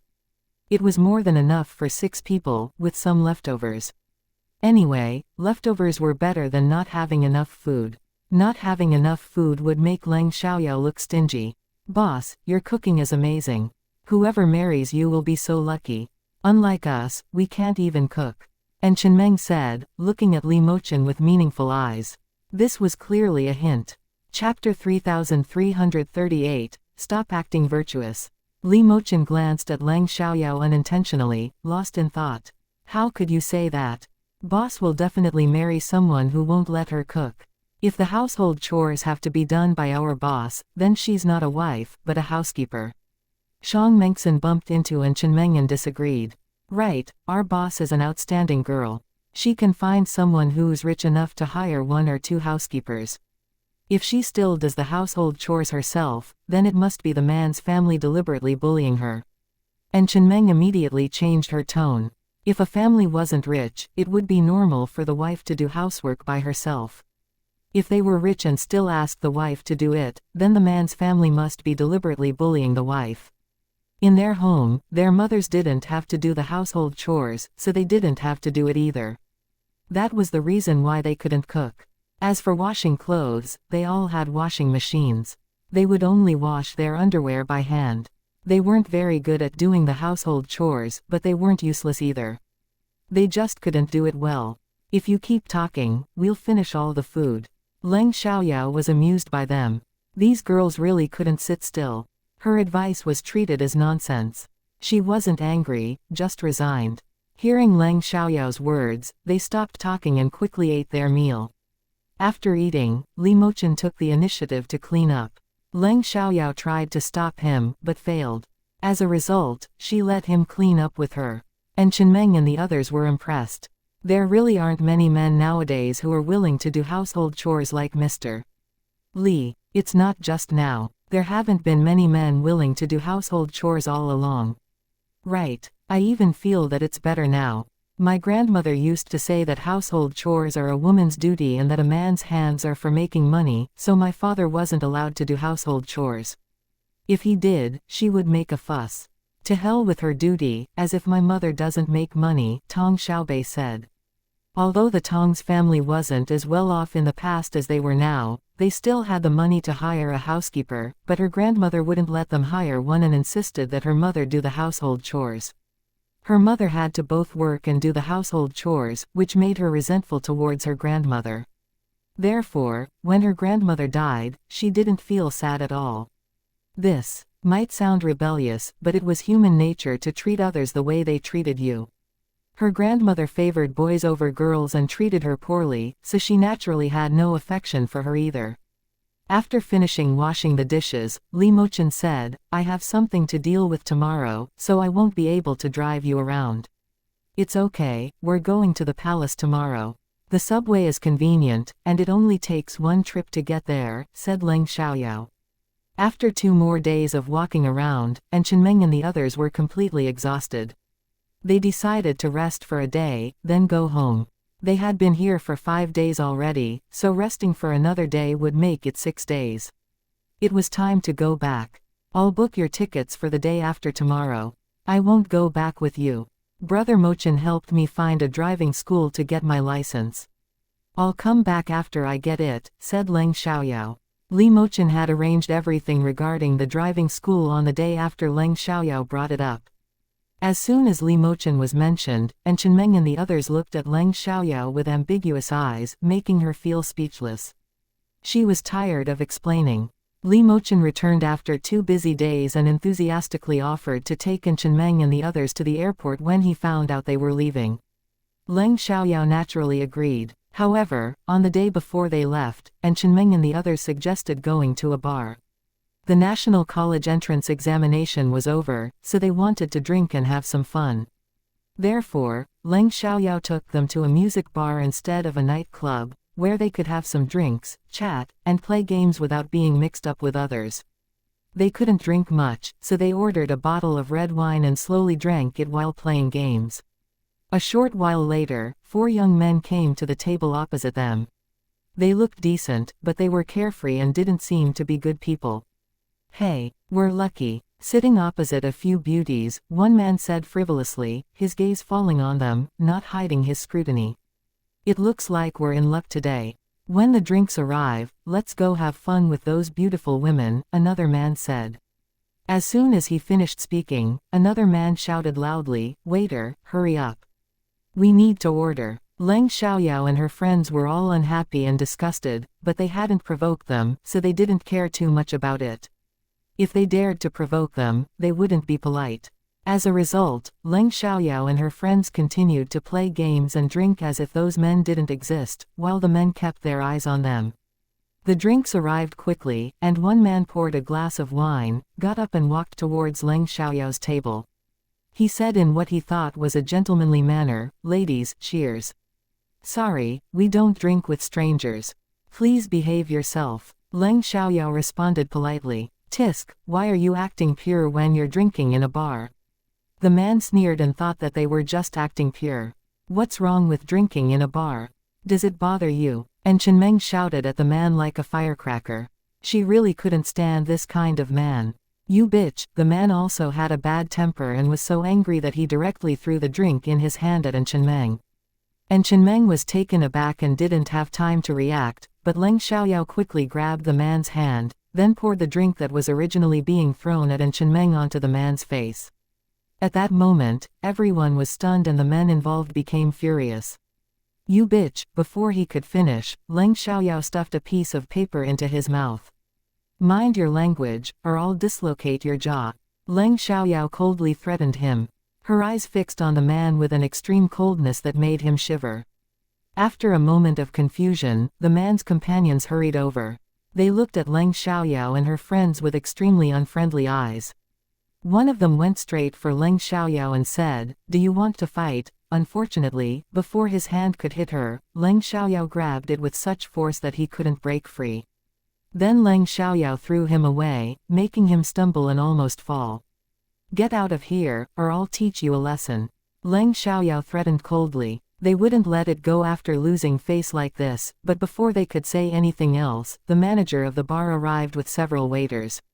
"What's going on here?" the manager asked, frowning at them. Chapter 3339, We're going out. "They made things difficult for us," said Leng Xiaoyao. "I just came over to have a drink with them," the man said, feeling nothing wrong about it. "We refused. Then you insulted us, and even tried to throw drinks on my friend.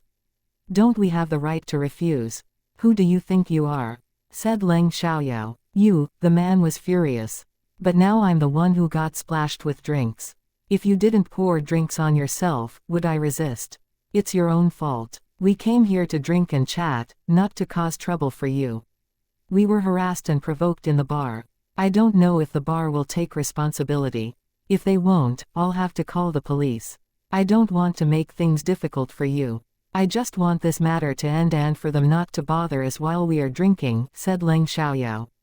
After all, they weren't the ones who suffered losses, so she had nothing to pursue. "Of course," the manager quickly replied. The bar had a responsibility when something happened in it.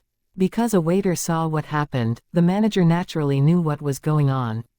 "Sir, why don't you go to another table?" Those men were unwilling, but they didn't want to cause trouble at the police station, so they reluctantly agreed. However, before leaving, they glared at Leng Xiaoyao fiercely and threatened her. "Let's wait and see. Don't you dare leave this bar." Leng Xiaoyao wasn't afraid and responded arrogantly, "Great. I'll be leaving the bar at around 11 p.m. If I don't see you outside, you're just garbage and cowards." Leng Xiaoyao didn't want to cause a scene, but she was left with no choice. In that case, she decided to challenge them. Those men wanted to beat her right there, but their reason stopped them. Although Leng Xiaoyao was so arrogant, they didn't think that she had the ability to confront them. They thought that Leng Xiaoyao just didn't know how powerful they were. They could see that Leng Xiaoyao had some skills, so they naturally wouldn't come alone. They would call a few more friends over. "Call Lu Laosan and his 4 friends and tell them to come here." "Tonight, I must teach this woman a lesson," said the man who was splashed with the drinks, his eyes full of malice. "Okay, I'll call Lu Laosan right away." Another man replied and quickly made the call. Meanwhile, Leng Xiaoyao called Li Mochen. Although she didn't care about these people, they would definitely call for backup. When they arrived, there might be a risk of someone hurting Chenmeng and her friends. Since she took them out to play, she naturally had to ensure their safety. Shang Mengxin had seen the fight between Leng Xiaoyao and Li Mocheng before. She knew that Leng Xiaoyao was very powerful. Therefore, even if Leng Xiaoyao didn't call Li Mocheng, she had nothing to worry about. However, Chenmeng and her friends had never seen it before, so even if they knew that Leng Xiaoyao was skilled, they didn't know how skilled she was or if she could beat them. Therefore, when they saw Leng Xiaoyao call Li Mochen, they were relieved. "Don't worry, it'll be fine. Only they will get in trouble. We can continue to enjoy ourselves, but don't drink too much." Leng Xiaoyao comforted them. The other girls relaxed and continued to drink and eat. It was about 9:30 p.m., so Li Mochen arrived at 10 p.m. He knew that Leng Xiaoyao was powerful, but when he heard that they got in trouble at the bar, he still felt nervous. Seeing her safe and sound, he was finally relieved.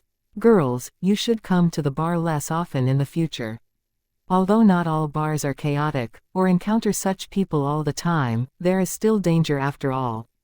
Li Mochen kindly reminded them. "Okay, I know, I won't dare to come again in the future." Shang Mengxin patted her chest and was really scared this time. "I've been to a few bars and clubs before with my older brother, so I've never run into anything like this before. I'm not afraid. It seems that these people only hit on girls who are not with boys. It's better to have boys around even if we want to go in the future," Chenmeng said. "It also depends on what kind of boys they are. There is no problem with family members, but sometimes you also need to be wary of classmates and friends. Some people will target acquaintances," Leng Xiaoyao warned. Everyone nodded in agreement. It was true that even with classmates and friends, it might not always be safe. Wasn't there a piece of news recently about a girl who went drinking with a male colleague and was then raped by him? Because they didn't care about those people, they ate and drank as they pleased, except for Li Mochen who had to drive and couldn't drink. Those men occasionally glanced over at Leng Xiaoyao to prevent them from leaving secretly or calling someone over. They didn't leave secretly, but they did call someone over, just one person. Those men didn't care because they had 4 more people coming over. It was already 11 p.m., so Leng Xiaoyao and the others got up to leave. Li Mochen walked in the front, and Chenmeng and the others walked in the middle, while Leng Xiaoyao walked in the back. She was protecting them. When they were leaving, Leng Xiaoyao went to the table of those men and reminded them arrogantly. "Hey, we're leaving." Those men were so angry that they almost couldn't hold back. This woman was too arrogant. They also got up immediately when she left.